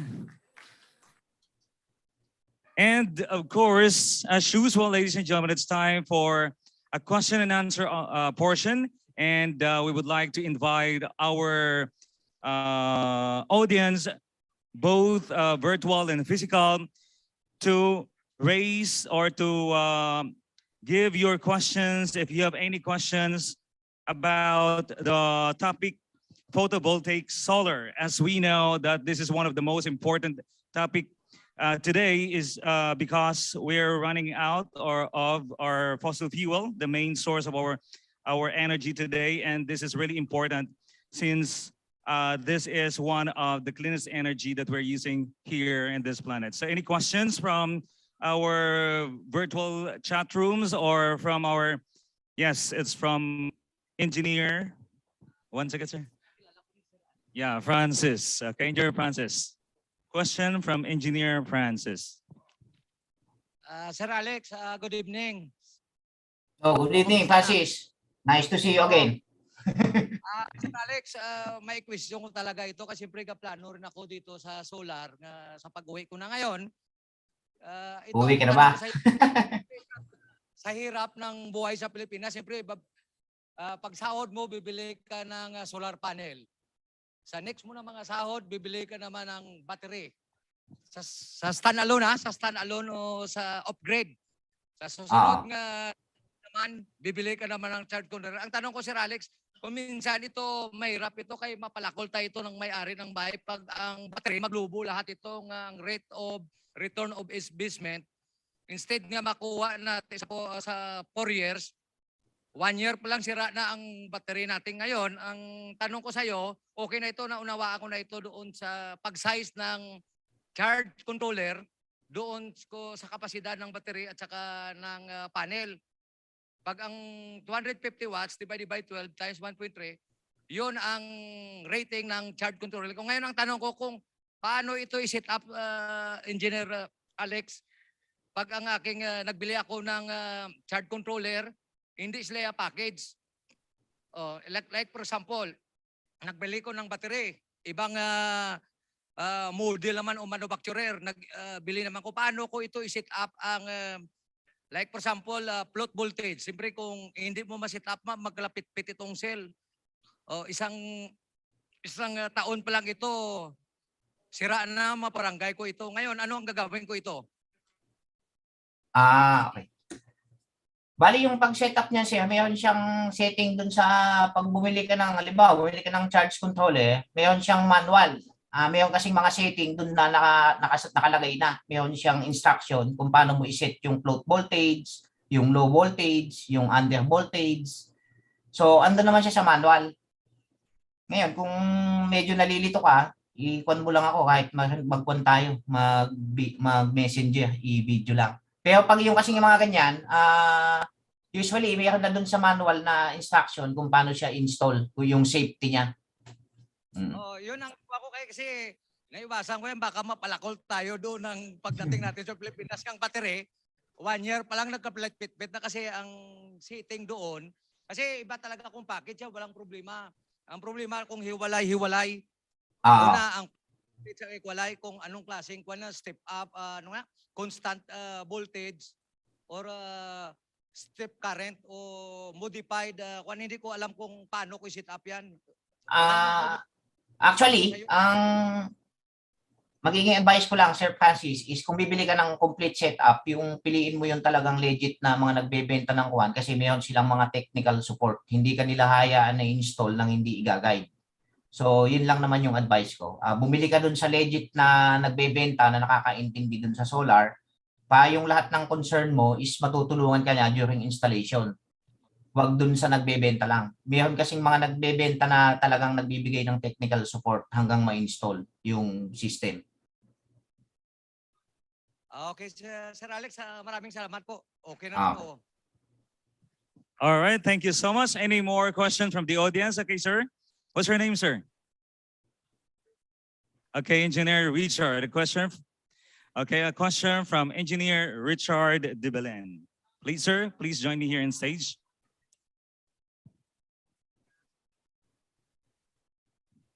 Kumusta, Abay? Long time Hello, no Sir see. Richard. Nice to see you again. 2015 pa tayo nagkita. Oo nga. Kamusta ka? Nasa Pinas na ako. Sir, kuwan lang, ang tanong ko lang po is sa setup ng ating solar panel. Sa setup ng ating solar panel, sa expansion, kasi as you said, no, mas magandang umpisahan kung meron kang maliit lang na budget, yung complete setup na, di ba? Kaya lang, let's say na pang 1,000 watts lang ang kaya ko sa ngayon. So later on, target ko is 10,000 watts. So anong suggestion mo about the expansion? Pwede bang 2 phase, 3 phase? Paano pwede ba ako magdagdag ng kada, halimbawa sabi nga ni Sir ni Engineer Mirasol, baka pwede kong dagdagan ng 1,000 kada meron akong budget. So mas maganda siguro yung complete setup tapos saka na lang mag-expansion, ano? Oo. Bali siya sa ganyan, so madami namin kasi kung na-install ng mga solar dito sa Pilipinas ngayon. Ang ginagawa ko diyan, pwede ka naman mag-set up muna. For example, lalakihan mo lang yung size ng inverter niya. Bili ka ng, halimbawa, 5 kilowatt na inverter. Pwede mo siyang lagyan muna ng 1 kilowatt na panel. So, ang expansion mo, pwede kang mag-expand kahit hanggang ilang watts. Kasi kung kukulangin na yung capacity ng inverter mo, pwede ka uling bumili ng isa uling 5 kilowatt na inverter. Pwede naman kasi siya iparallel hanggang ma-meet mo yung 10 kilowatt. So, ang strategy, ang gawin mo lang, mag-set up ka muna ng, let's say, from starting, yung 2,000 watts kasi, pag ninet metering mo yan, napakalaki na ng savings mo dyan. Lalo na kung hindi ka gumagamit sa maga. So, ang gagawin mo dyan, yung setup mo, which is hindi mo muna siya isasagad na setup, yung lahat ng nasa-save, ipunin mo, tapos yung lahat ng naipon mo, siya yung ipang-upgrade mo habang tumatagal yung panahon, which is magandang idea talaga yun. So, pwede yun. Walang tayong problema dun sa upgradable na system. Hanggang ma-meet mo yung...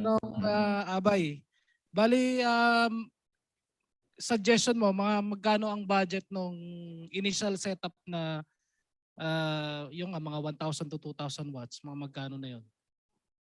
So, kung 5 kilowatt yung inverter mo, kakalkulate ko lang 30,000. Tapos, meron kang 2,000 watts. Siguro kung ikaw yung magkakabit noon, yung inverter kasi na 5 kilowatt ngayon, lahat na siya is 30,000 plus yung panel mo, meron kang 8 times 4. Ikaw ang magkakabit. Ikaw yung pinaka-supplier, halimbawa, ang gagawin ko lang is bibili lang ako. Wala akong gagawin, lahat sa iyo. Kasi okay. Yung setup na 1 kilowatt, yung 1 kilowatt ngayon, setup, pagka din sa kabaho na ganyan, ang nangyayari lang, ibebenta ko sa iyo, tapos tuturuan pa kita, kung ako yung mag-i-install niyan, lalaboran mo na lang yung mga tao, papadala ko doon. Ngayon, kung ikaw na yung mag-i-install, ginaguide ko yung nag-i-install, tinuturuan ko kung paano niya i-install, para matuto din siya, para yung solar is, ako siya yung installer na kahit na hindi ako kumita, basta meron akong ma-impluensyahan na gusto din mag-solar. Kasi nga, para tumulong din tayo sa kalikasan. Kasi isa itong sa reason. Kaya kahit na okay naman yung trabaho ka dyan, which is nung nakita ko yung solar, sabi ko, uwi ako ng Pilipinas at ikukuhan ko ang renewable energy. So ang advocacy ko, hindi naman din yung parang business lang din. Gusto ko lang din na may matuto pang iba na gumaya sa akin na magtayo din ng business ng solar para makatulong din sa mga unemployed dito, at the same time makatulong tayo dun sa global warming. So ang sa akin, kung sa akin ka bibili nun, susuplayan kita, tapos papadala na lang kita ng installer, ng mga electrician, ng mga train ko. So yun na lang din yung babayadan mo, yung labor nila. Okay, thank you. Magkasama ba kayo ni Engineer Centeno sa kanya? Kasi yan rin ang kanyang... Nagka-partner kami, which is kaya lang bumalik uli siya ng Red eh. So solar din yung business niya sa Tarlac. Dito naman ako sa Nueva Ecija. Thank you, Engineer Alex. All right, thank you so much once again, Engineer Alexander T. Dres. And I know there's a lot more questions from the audience, both online and physical, but we're running out of time. So your questions will be catered. And of course, surely we will, with the help of our technical support, we will going to address all of your questions. We will going to send it via private message or email. And at this point, ladies and gentlemen, sir, please be on screen for a while as we award this plaque of appreciation for your great effort. Indeed, it was a great message and talk. I would like to acknowledge, or I would like to call on the presence of Engineer Marvin G. Adra and Engineer Antonino Luste. Hindi na ako nagkamali. Okay. Yeah, to assist the award of Plaque of Appreciation. A plaque of appreciation for being our technical resource speaker on Phoebe Solar is awarded to Alexander T. Dress, PEEAER. Congratulations and thank you, sir.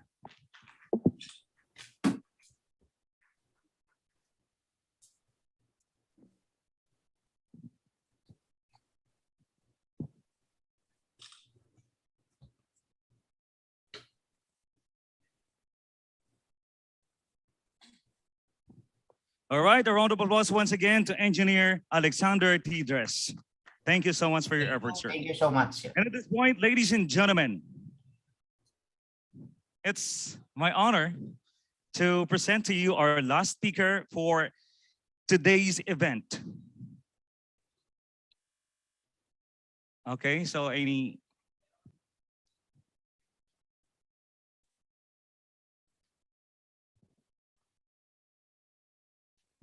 all right, so let me read what is on the screen. Okay, so our next speaker is a graduate of Bachelor of Science in Civil Engineering for National University, Manila in 1987 and passed the CE board in 1988. He started working in Saudi Arabia in 1990 as a young civil engineer until 1993. And it's proud to have experienced adventures during the first Gulf War while working for various military facilities along with the U.S. Corps of Engineers. In 1993, he joined a Riyadh-based French consulting firm and was the youngest resident engineer approved by the Saudi Ministry of Information at the age of 27. He worked there for 3 years and went on exit in 1996. Born in a family of public servants, he was elected municipal councilor of Malig, Isabela, and served from 1998 to 2001. During the same period, he studied at St. Paul University as was conferred with the degree of Master in Public Administration in March 2001. Supposedly, in preparation for a bigger role as a public servant, however, after a failed bid as a vice mayor in the May 2001 elections, he decided to return to Saudi Arabia in the same year. He joined Saudi Bin Laden Group as a senior civil engineer and held key position with portfolio and various special building and mega project with a total combined project costs of more than 6 billion Saudi riyals. In June of 2016, after 15 years, he decided to leave the company to secure his end of service benefits and accepted a Saudi friend's offer as operation manager of his business that manufactures and installs glass fiber reinforced concrete, where he works until this date. Engineer Pocas is happily married to Mrs. Nilda B. Pocas, the incumbent president of Philippine Institute of Certified Public Accountants, Western Region, Saudi Arabia chapter. They are blessed with 3 sons and are proud OFW parents of 2 medical doctors. He is the immediate past president of the Philippine Institute of Civil Engineers, Western Region, Saudi Arabia, or also known as PICE WRSA. And now president of the Philippine Professional Organization, Western Region, Saudi Arabia, or also known as PPO-WRSA. Ladies and gentlemen, it's been an honor to present to you our PPO-WRSA President of Fiscal Year 2022, no other than Engineer Dominador B. Pocas Jr., MPA. A round of applause, please. Thank you, the very handsome Mr. Mark Lapides from the Philippine International Schools Teachers Association, our former colleague at PPO. Our distinguished keynote speaker, guest of honor and speakers, Vice Consul Jeremiah Atento, IIEE National President, Engineer Feliciano F. Padua III, IIEE National Past President, Engineer Armando R. Diaz, IIEE Foreign Region Governor, Engineer Jirin B. Talam, different national governors who are present via Zoom, IIEE Foreign Region Past Governors present, led by Foreign Regional General Governor Orly Villapando, IIEE WRCSA officers and members led by their chapter president, Engineer Marvin G. Adra, who is also our vice president at PPO WRCA. Of course, IIEE and WRCSA officers and members, led by Chapter President Engineer Antonino A. Loste, who is also the chairperson of this event, the 9th IIEE Foreign Regional Conference here at Le Meridian Hotel, Jeddah. Palakpakan naman natin ang ating mga magigiting na dahil kung wala sila ay wala tayo dito. I know that they have put a lot of effort leading to this event.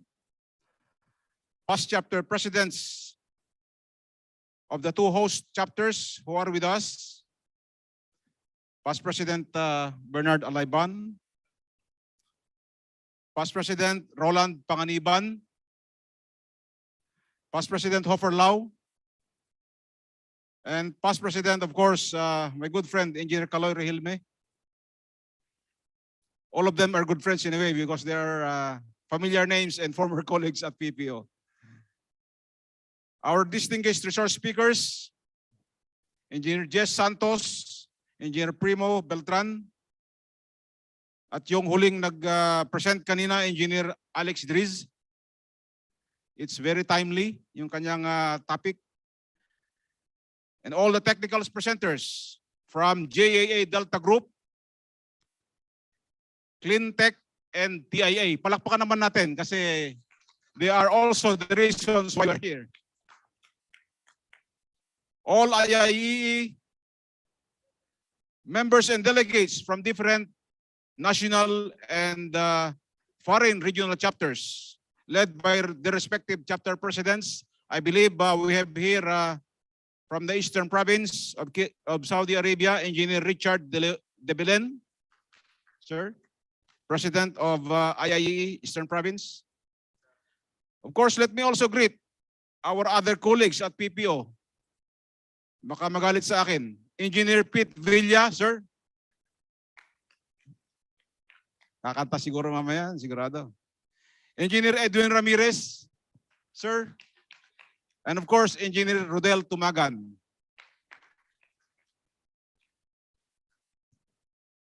Friends, guests, ladies and gentlemen, good evening.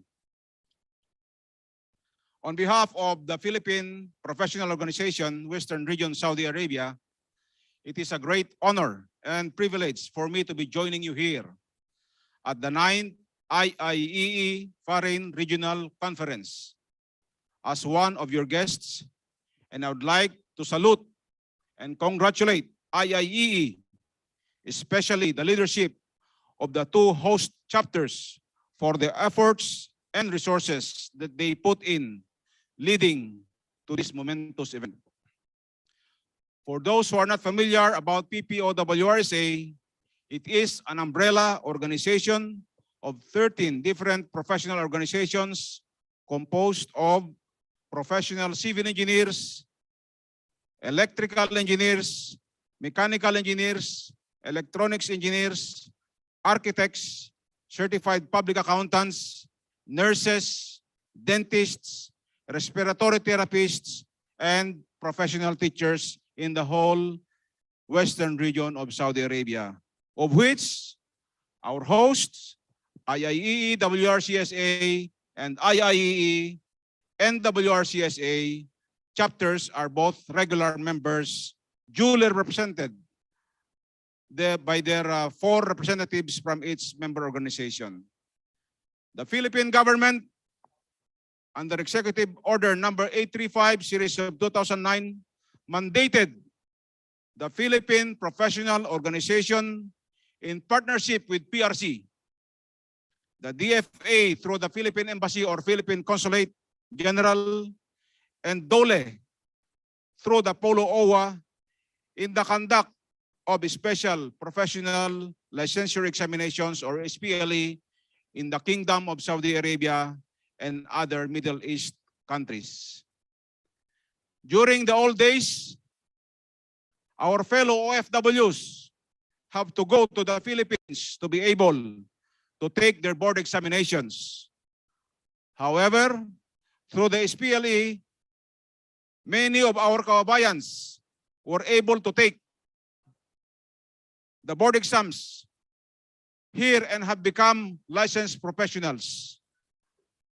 In Jeddah alone, thousands have already passed the board exams in different professions. I'm sure some of you are products of SPLE either as registered electrical engineers or master electrician or both. Pakitaas po ang kamay kung sino meron tayo dito, SPLE product. Okay, 1, 2, marami. Palakpakan natin sila. Of course, I'm sure that you are very proud of this program of our government.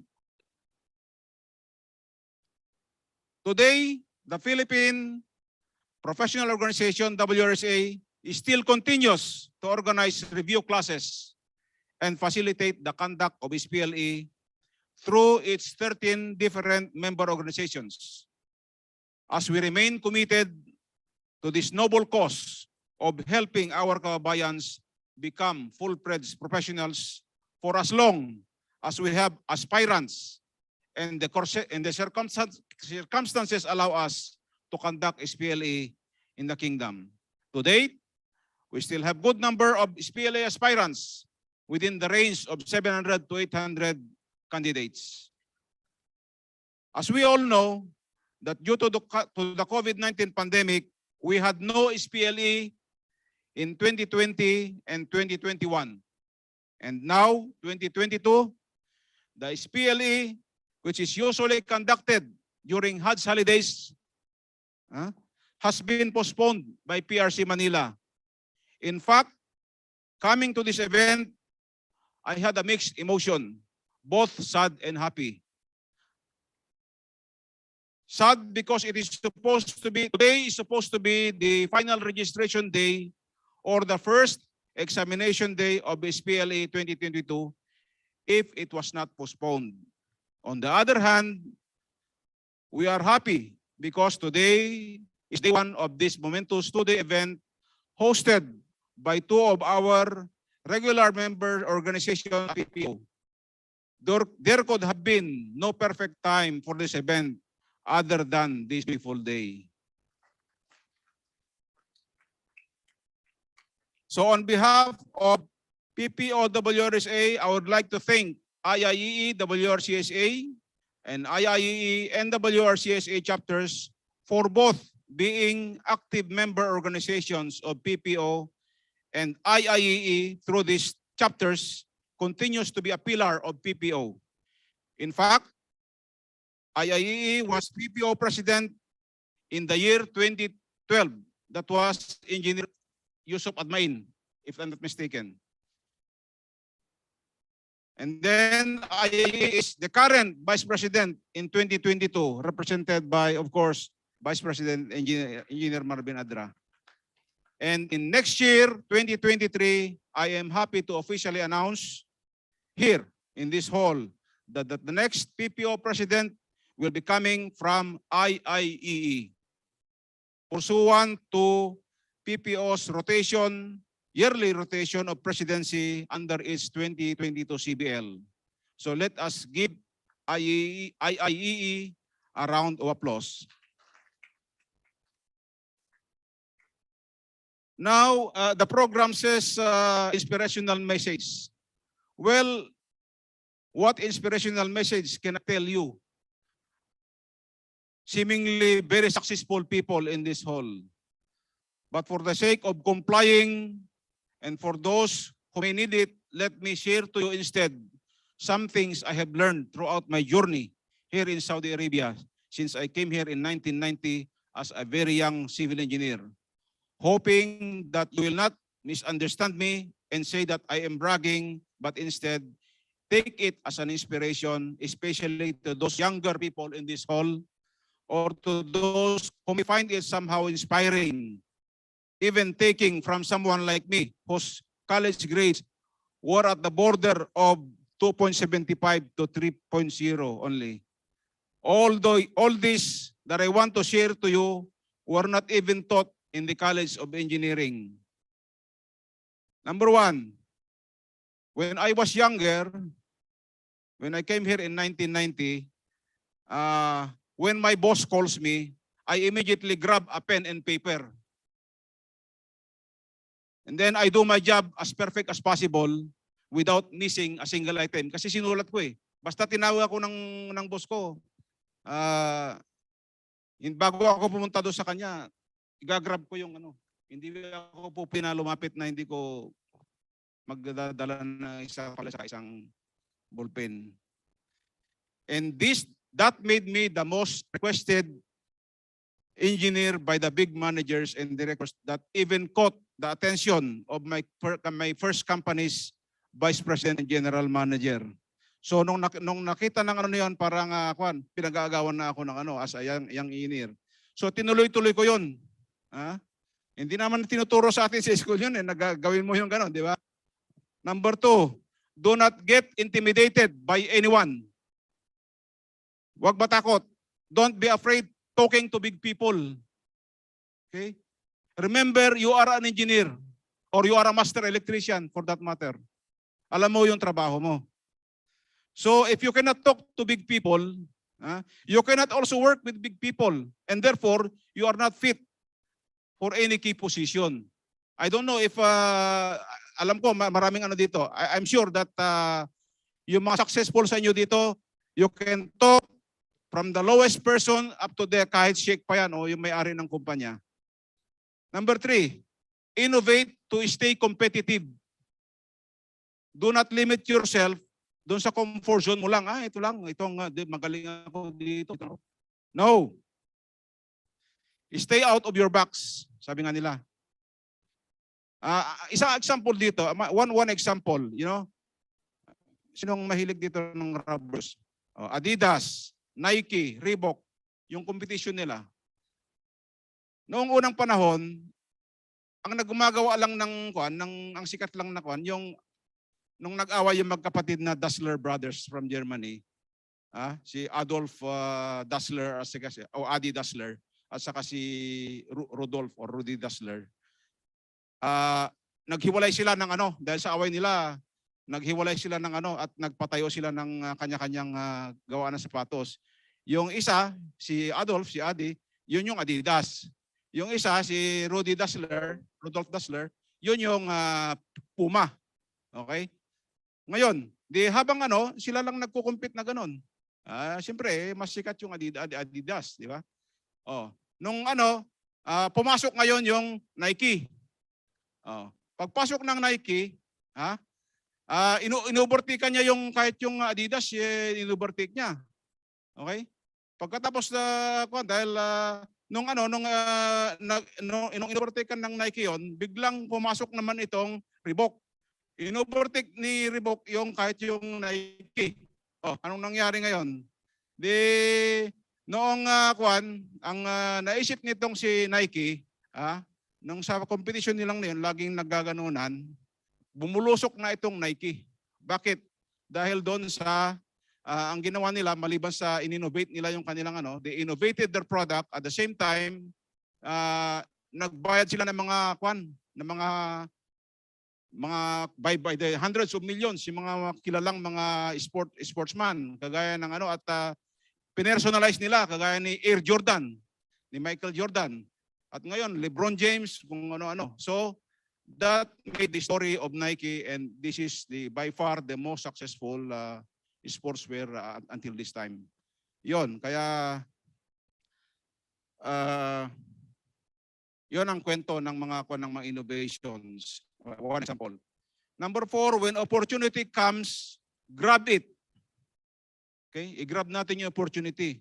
But of course, there should be timing. Saka kailangan natin i-take natin yung risk, pero dapat pag may risk nang mag-take tayo ng risk, we should have a fallback.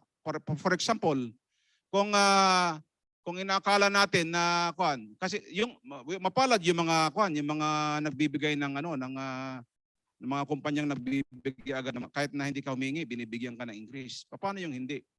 So maiwanan ka, di ba? So ang pagka minsan pag alam mo na pag relevant ka sa isang company, lalo't kumikita ang company, pagka nag-resign ka at alam mong mapaparalyze sila na hindi masamang gawin mo yon na mag-resign ka kasi wala ka namang napapala eh. Pero dapat may fallback ka.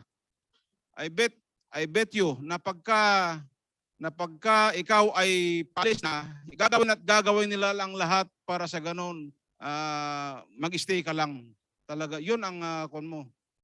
Hindi pag nakita mo yung bargaining power mo na yun, hindi ka lang times 2, times 3, even times 4 pagka alam mong ka sa company. And number 5, dito sa bansang ito, mga lahi na dito, ang sabi nila pag ang baby daw pagka hindi umiyak, ang ibig sabihin nun, yung baby hindi umiyak, busog. So ibig sabihin, wag mo alam naman niya na maliit lang ang sahod ko eh. Ay increasean ako niyan. Paano kung hindi? O kailangan sabihin mo na sir, paano yan? Naiiwanan ako. Ganun yun. Sabihin mo. Dahil dito, yung kasabihan nila, pag hindi umiyak ang busog, bakit ka Ngayon, kung nagsabi ka, gutom ka, kaya nagsabi ka na And speaking of milk, pagka nakalipas na, hayaan mo na yon. Don't cry over spilled milk. Okay? Forget the past. Sabi nga nila, forget the past, but don't forget the lesson. And also, para tumagal ka dito sa ganitong working environment, kahit saan, we have to balance our activity mix. Sabi nga nila, the best activity mix, number 1, of course, God. Kahit pa paano, meron kang activity sa pagdating dahil hindi naman tayo naging tao kung walang Diyos, di ba? God, family, pangatlo, work, community, and enjoyment. Hindi pwedeng mauuna yung work sa family. Pangatlo lang yan sa work. And then community, dapat we should be involved in kagaya ng ginagawa natin sa PPO. We are involved in community, and then the enjoyment. Okay? I know that many of you here are successful in your careers as electrical engineers or master electricians, especially those who have the capital letters PEE after their names. But success is useless if you only have made good money in your bank accounts or have acquired several investments. Ito laging kong sinasabi pagka I'm invited to speak. Success is measured how you made difference in the lives of others. Okay? As electrical practitioners, you can do so much to make a difference in the lives of others. With the current energy crisis brought by the Ukraine-Russian war, Germany had just reactivated its coal power plants. Sabi nila noon, dati may zero na sila. Wala. Nung nagkagera, ngayon, bibalik sila sa coal. Lalo na ngayon, kinat nila yung gas linyang gas papunta sa kanilang mapaparalyze yung kanilang industry. Okay? So, Coal power plants contribute 80% of the carbon emission. And coal remains the main source of energy in the Philippines, about 47%. Yung Malampaya gas natin, the main source of energy for the Luzon grid, will be depleted, sabi nila, by 2024. So Philippines, therefore, is bound to have the worst energy crisis in the coming years if not addressed. And you, as electrical engineers or master electricians, can make the difference. Tamang-tama kanina yung last speaker natin, si Engineer Alex, di ba? Alex Dries, okay? Renewable energy, like he discussed, PV solar, converting energy out of the photovoltaic effect from the sun. You can do a lot. Pag i-encourage natin ito, if you find to have energy towards using the renewable energy, you can do a lot to save not just the Philippines' energy problems, but also the whole world by reducing the carbon footprint. So that's the challenge for electrical practitioners, mga kababayan, para sa ganon ay ma-address natin ang ating energy problem. At PPO, with IIEE being the next president, let us continue making a difference also in the lives of our fellow Filipinos by mentoring them, yung mga members natin in the SPLA reviews, and assist them until they become licensed professionals. Let us continue to give seminars or technical conferences just like this to our members to enhance their knowledge and being competitive. Let us continue giving career guidance to our high school students in the Philippine schools here in Jeddah. Nandyan si Sir Mark. Let us continue helping our distressed kababayans at the Bahay Kalinga or in the labor camps. Everyone, no matter who you are, has the power to do something that improve the lives of others. So my fellow Filipinos, it is true that during the last national elections, we were divided in our choices of candidate for the presidency. Some went red, some went pink, and so on and so forth. Well, that is the beauty of our democracy, the beauty of democracy. While we differed in our choices, at the end, when our countrymen have already spoken through the ballot, we must unite on the choice of the majority. During this period of transition, we should continue helping one another and support our government, the newly installed leaders. With the effect of pandemic and the war in Europe, our country is facing problems. Huwag na tayong padagdag pa sa problema ng bayan. Let us be part of the solution instead of being part of the problem. Ika nga. Let us accept the call for a nation building, for a more peaceful and prosperous Philippines that will redound to the benefit not just for us and our children, but also our children's children and the next generation to come. Again, thank you, IIEE. Magandang gabi po sa ating lahat. Mabuhay ang lahi Pilipino and may God bless us all. All right, what a fantastic talk indeed, Sir Pocas. A round of applause once again. And of course, at this point, we would like to award this plaque of appreciation, sir, as a sign of our gratitude to your effort for inspiring us tonight. I would like also again to call on the attention, or I mean the presence of Engineer Antonino A. Luste, and of course, Engineer Marvin G. Adra to assist and Engineer Bernard Alaiban to assist the awarding of plaque of appreciation.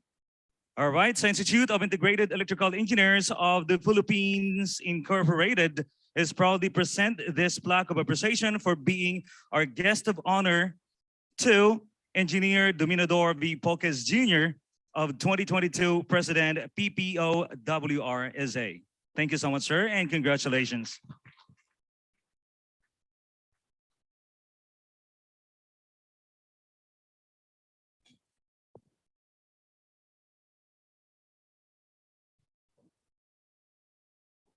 Okay, thank you so much again, sir.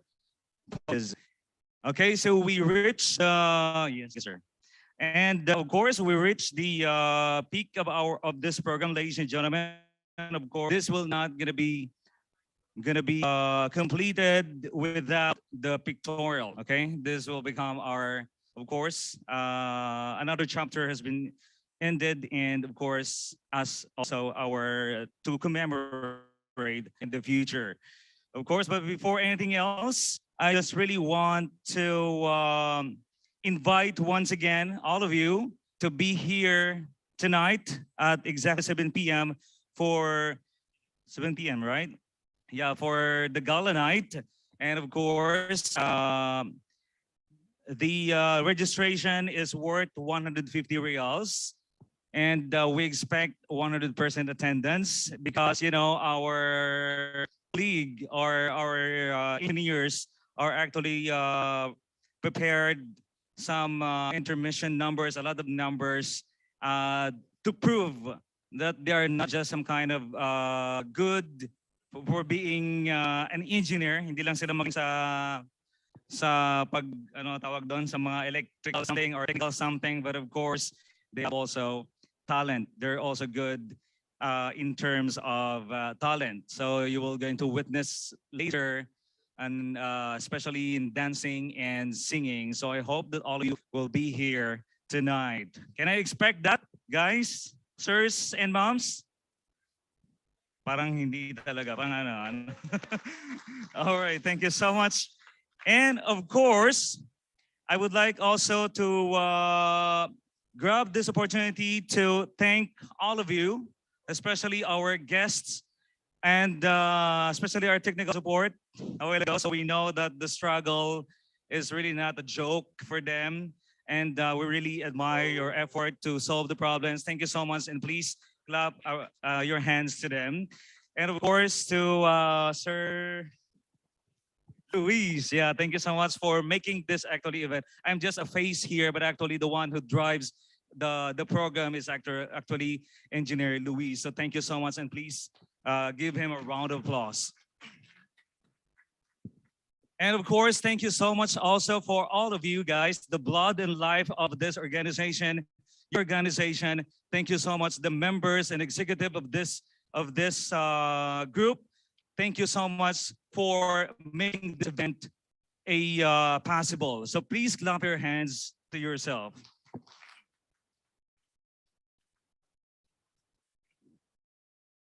Okay, so let's proceed to the picture taking. So I would like to request all of you guys, everybody, to be here in front for a picture taking.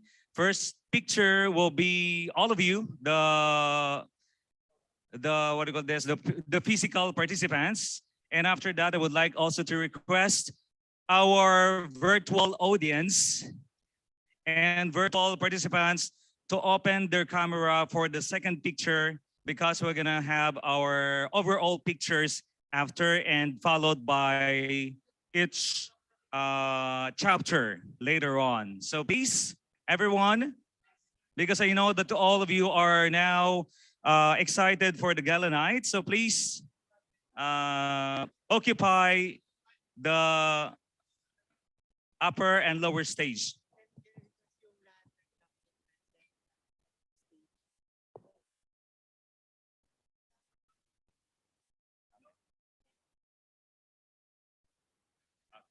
So I would like to request all the chapter presidents to be at the top of the stage, and some of it can stand here, and some of it can stare.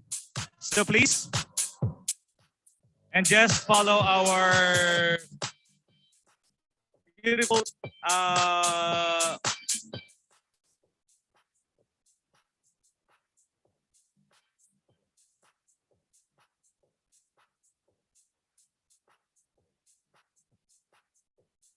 Come on, don't be shy.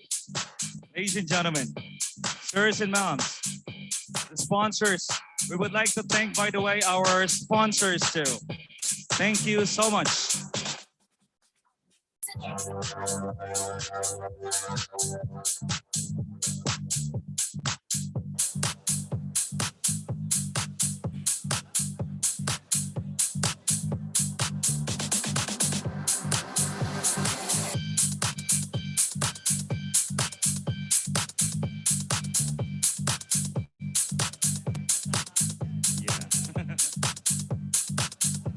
Okay, everyone.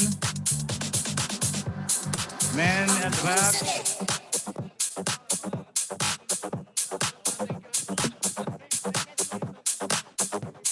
Okay, we'd like also to request our sponsors to please join us here on stage for pictorial. Don't be shy. We deserve this moment. It's time to shine.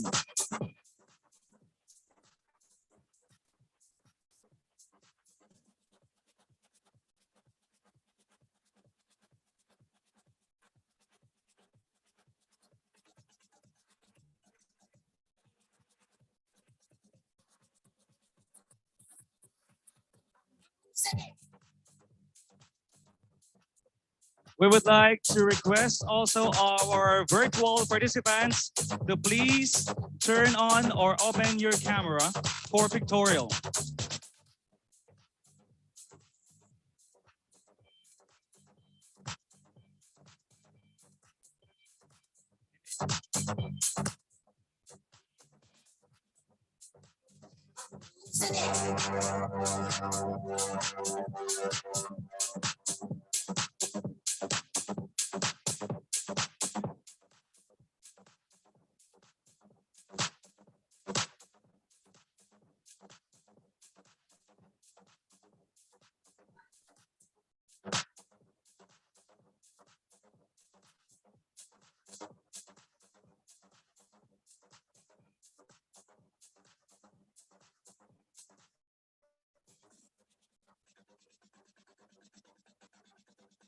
Virtual participants and guests, please kindly open your camera for pictorial.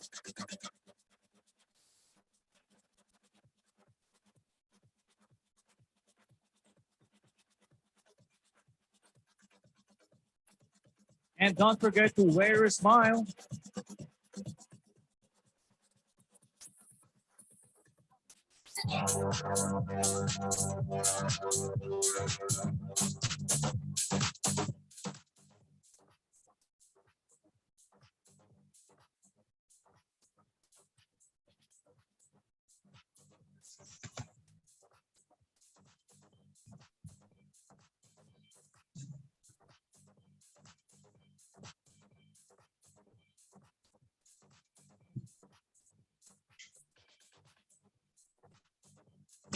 All right, thank you so much.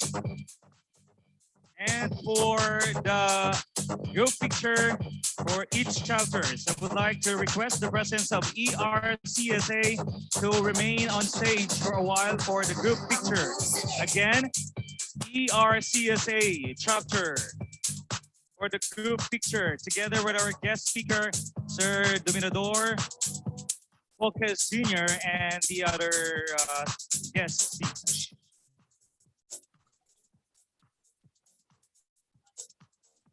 Together with the governors, please. Okay, once again, the governors, the guest speaker, and the group ERCSA. Please remain on stage for pictorial. Together with our sponsors. And don't forget to bring your banner for pictorial.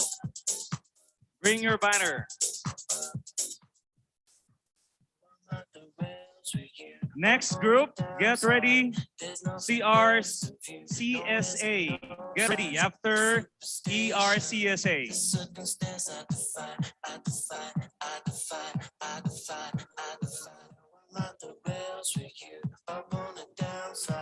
There's nothing left of you, no ends and no sides. Superstition,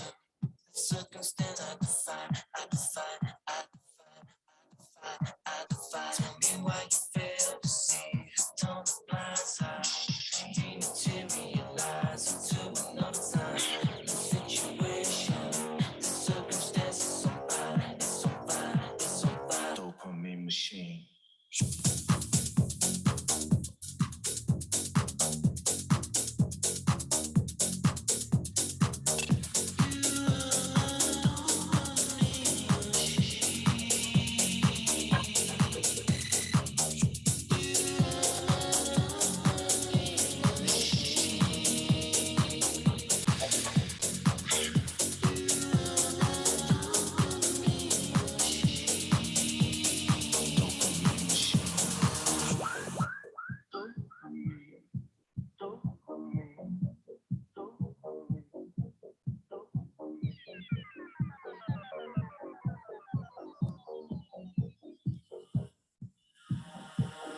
Now I'm at the rails with you, up on the downside.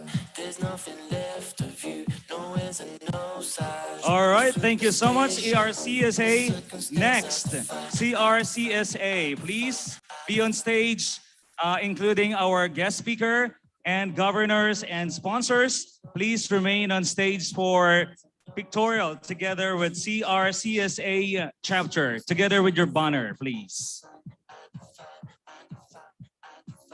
Why you fail to see it on the blind side.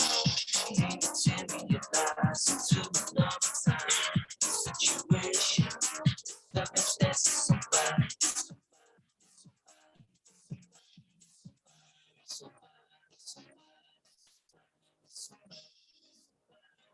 Sir June, you're needed in the picture, sir.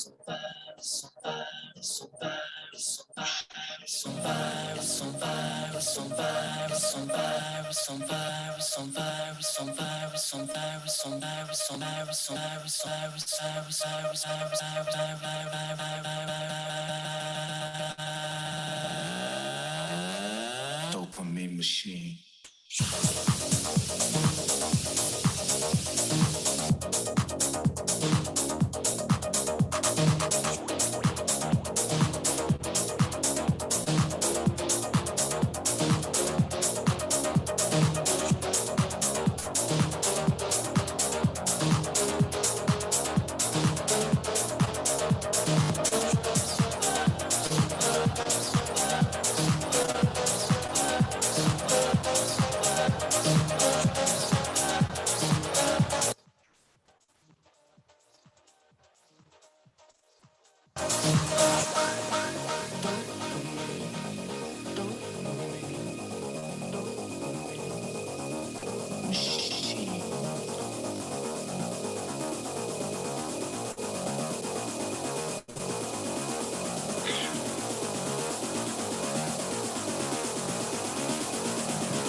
All right, thank you so much, CRCSA. And next, NWRCSA. Please remain on stage, our guest speaker, sponsors, and of course, the governors. And don't forget the walkie shot later. Again, please join us here on stage, NWRCSA.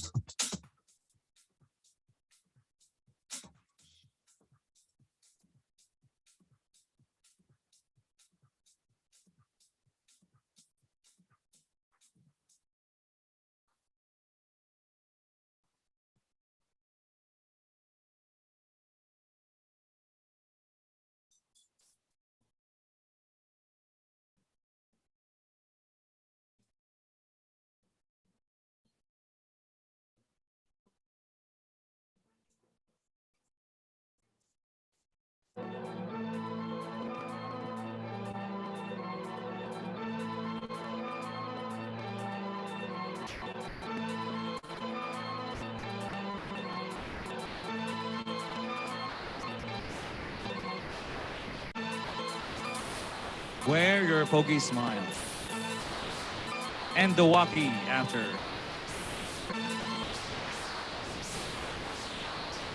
This is your moment, ladies and gentlemen.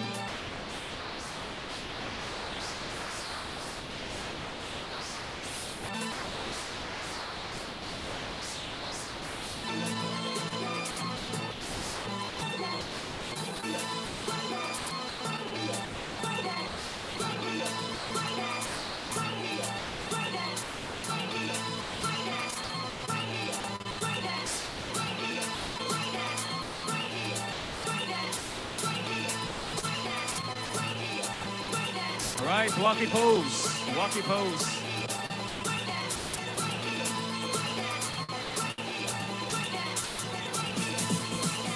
Thank you so much, NWRCSA, and please welcome, please join us here in stage WRCSA chapter, together with our sponsors, guest speaker, and governors. Again, please join us here in stage WRCSA chapter. Don't forget to wear your best smile and a walkie after.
All right, thank you so much, WRCSA, and of course, the last but not the least, Qatar chapter.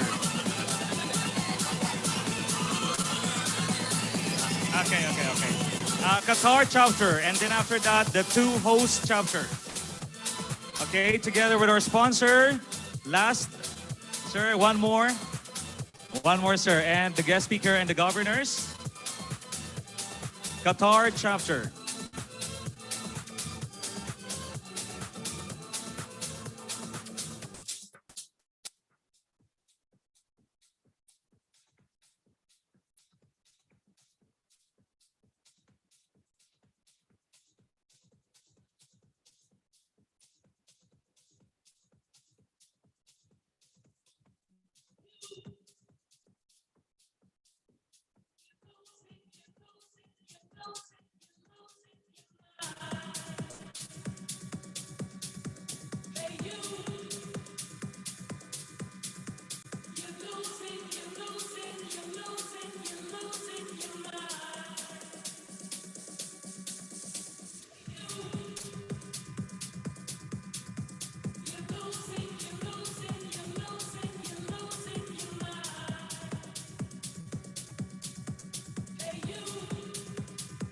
All right, thank you so much, Qatar chapter, sponsors, governors, and of course, our guest speaker, Sir Jun Pocas. Thank you so much, sir, for having us here at stage. And of course, I would like to call on for the last picture, the two host chapters, ERCSA and CRCSA, to please join us here on stage for pictorial, joint pictorial. Once again, ERCSA, CRCSA, please. Thank you so much.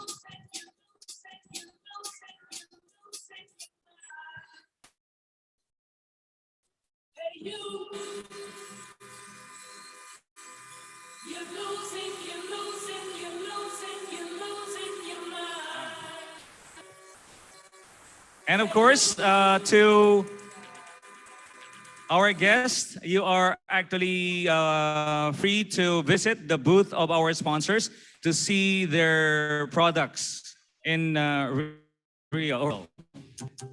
Dreams didn't make.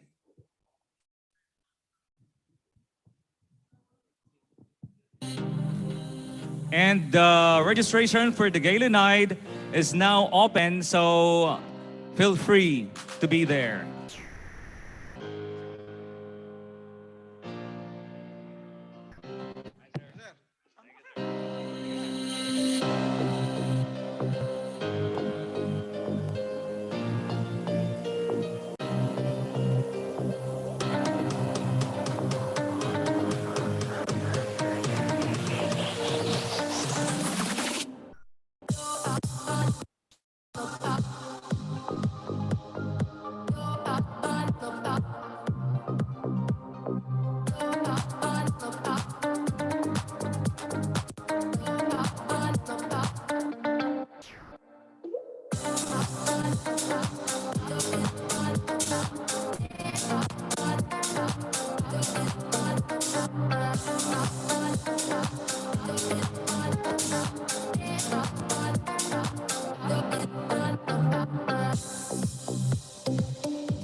All right, thank you so much once again. And of course, let's hear this from Nelson Mandela. It always seems impossible until it's done. So ladies and gentlemen, my name is Mark Davides, and I am now signing off. Thank you.